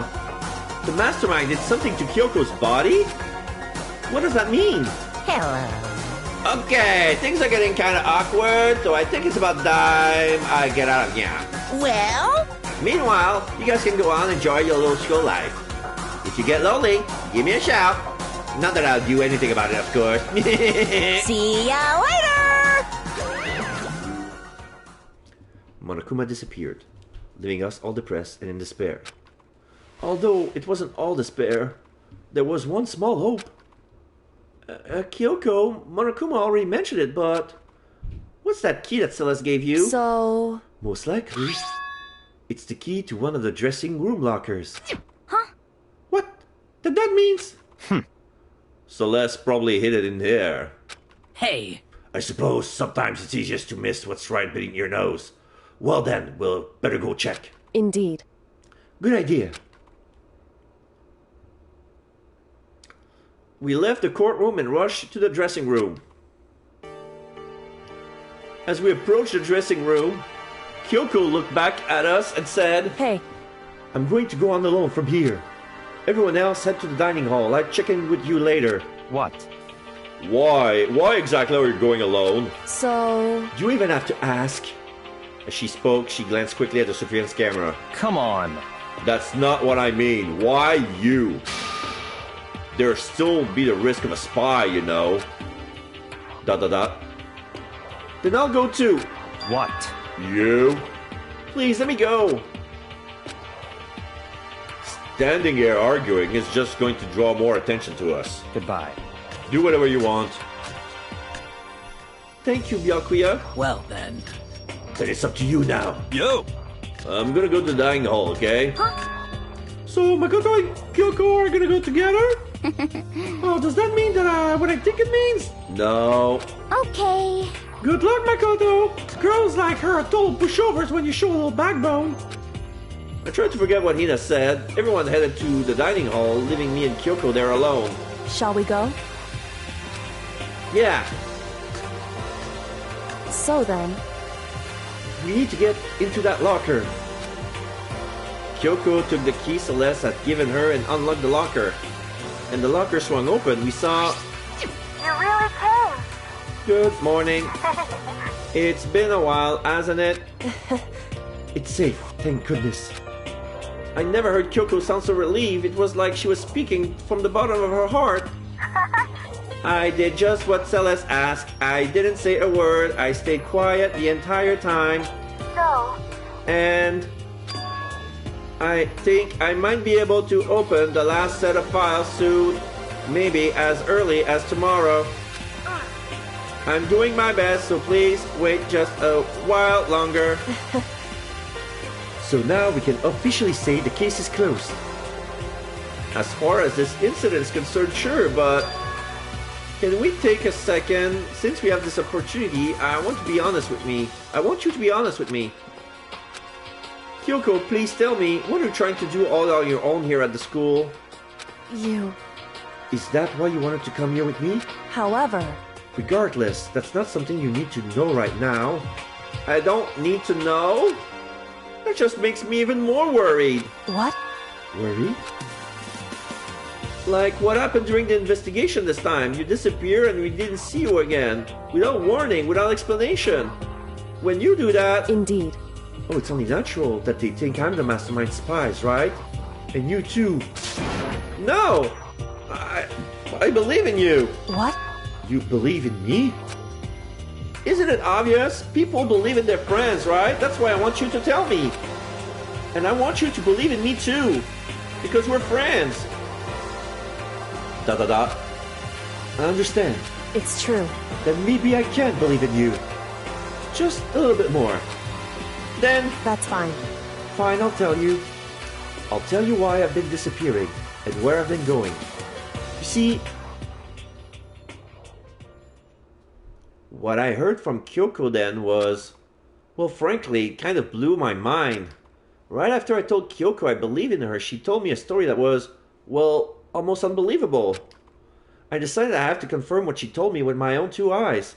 So I waited for nighttime to come, and when it did, I went into action. Correct. The boys' bathroom on the second floor doesn't have a surveillance camera or monitor on it.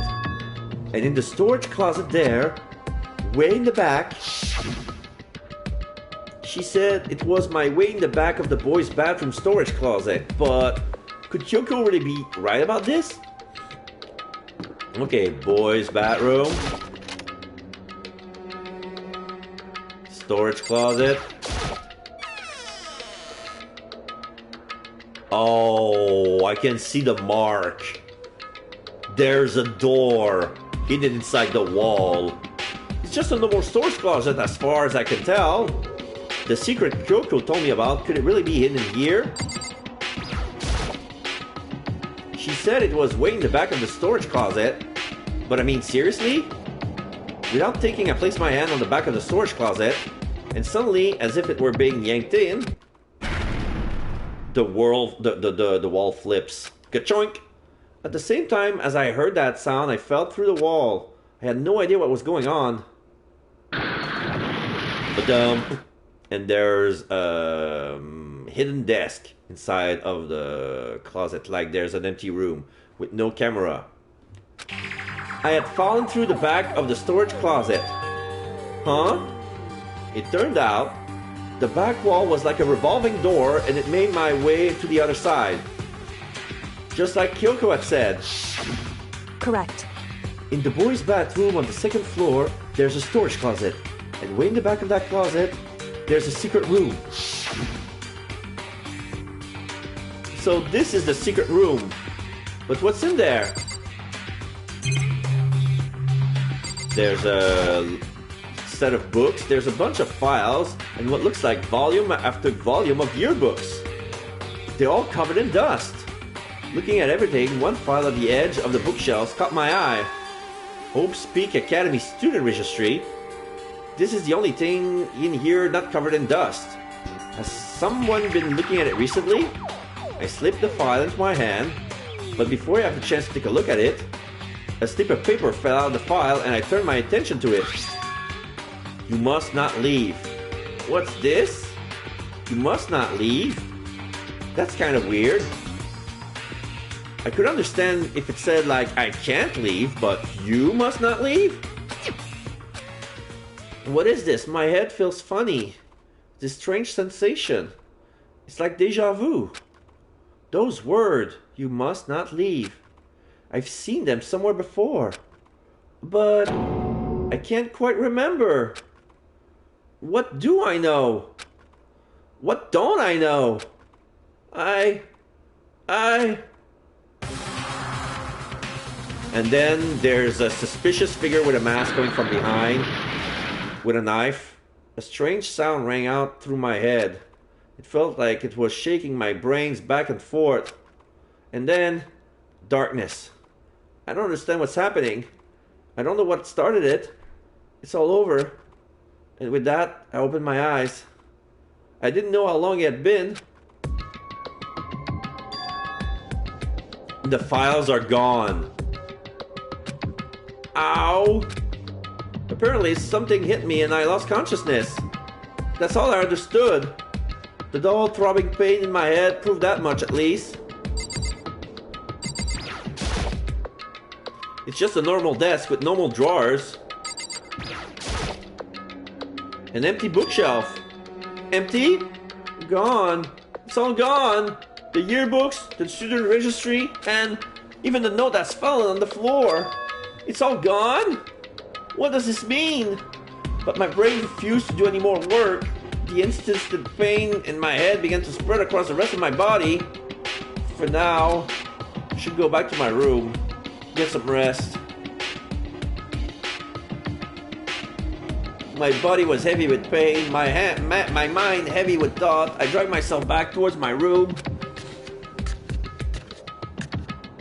Somehow I made it back to the first floor of the school. The farther I walked, the more I felt. Things are getting blurry. I can't see in front of me. I couldn't stop myself from collapsing right there. And after that... ... Huh? ... As if from a vast distance I heard a sound. It was faint but undeniable. That sound! It's coming from the gym? As I desperately hauled my shaky frame towards the gym, the sound got stronger and stronger. Crack da ga, gagonk baga.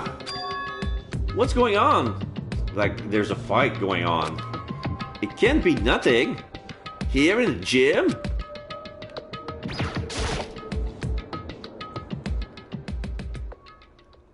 I didn't make a sound as I opened the door to the gym. The sound coming from inside, meanwhile, only intensified that much more. Kacha, bakyu, agagya, haya, paching, bakya, da-da-dun, sha-sha-sha-sha. Yeah, it's Sakura and Monokuma fighting. Before me, there rage a battle beyond anything humanly possible. No, one side's not human, that's for sure, but regardless, I couldn't stop staring. I forgot to move or even breathe. Why, you? What do you think you're doing? Sakura da-da-da. I asked you a question. What's the meaning of this? How dare you defy me? This wasn't part of the deal! Uh-oh. The deal? I've made a decision. I will no longer retreat. No longer compromise. No longer regret. I've made my decision. I'm going to resist you. Okay, but you do realize what will happen if you go through with this, right? You haven't forgotten, have you? What I'm holding hostage? Oh, so Sakura was a spy? What am I looking at? What am I hearing? A hostage? Then could it be the mastermind spy is... Chapter 3, Next Generation Legends, Stand Tall, Galactic Hero, End. Surviving students, 7. Alright, I'm going to bed. Thank you for sticking here with me. To be continued! Will you see the Super Robo Justice present? Yes. Save the data? Yes.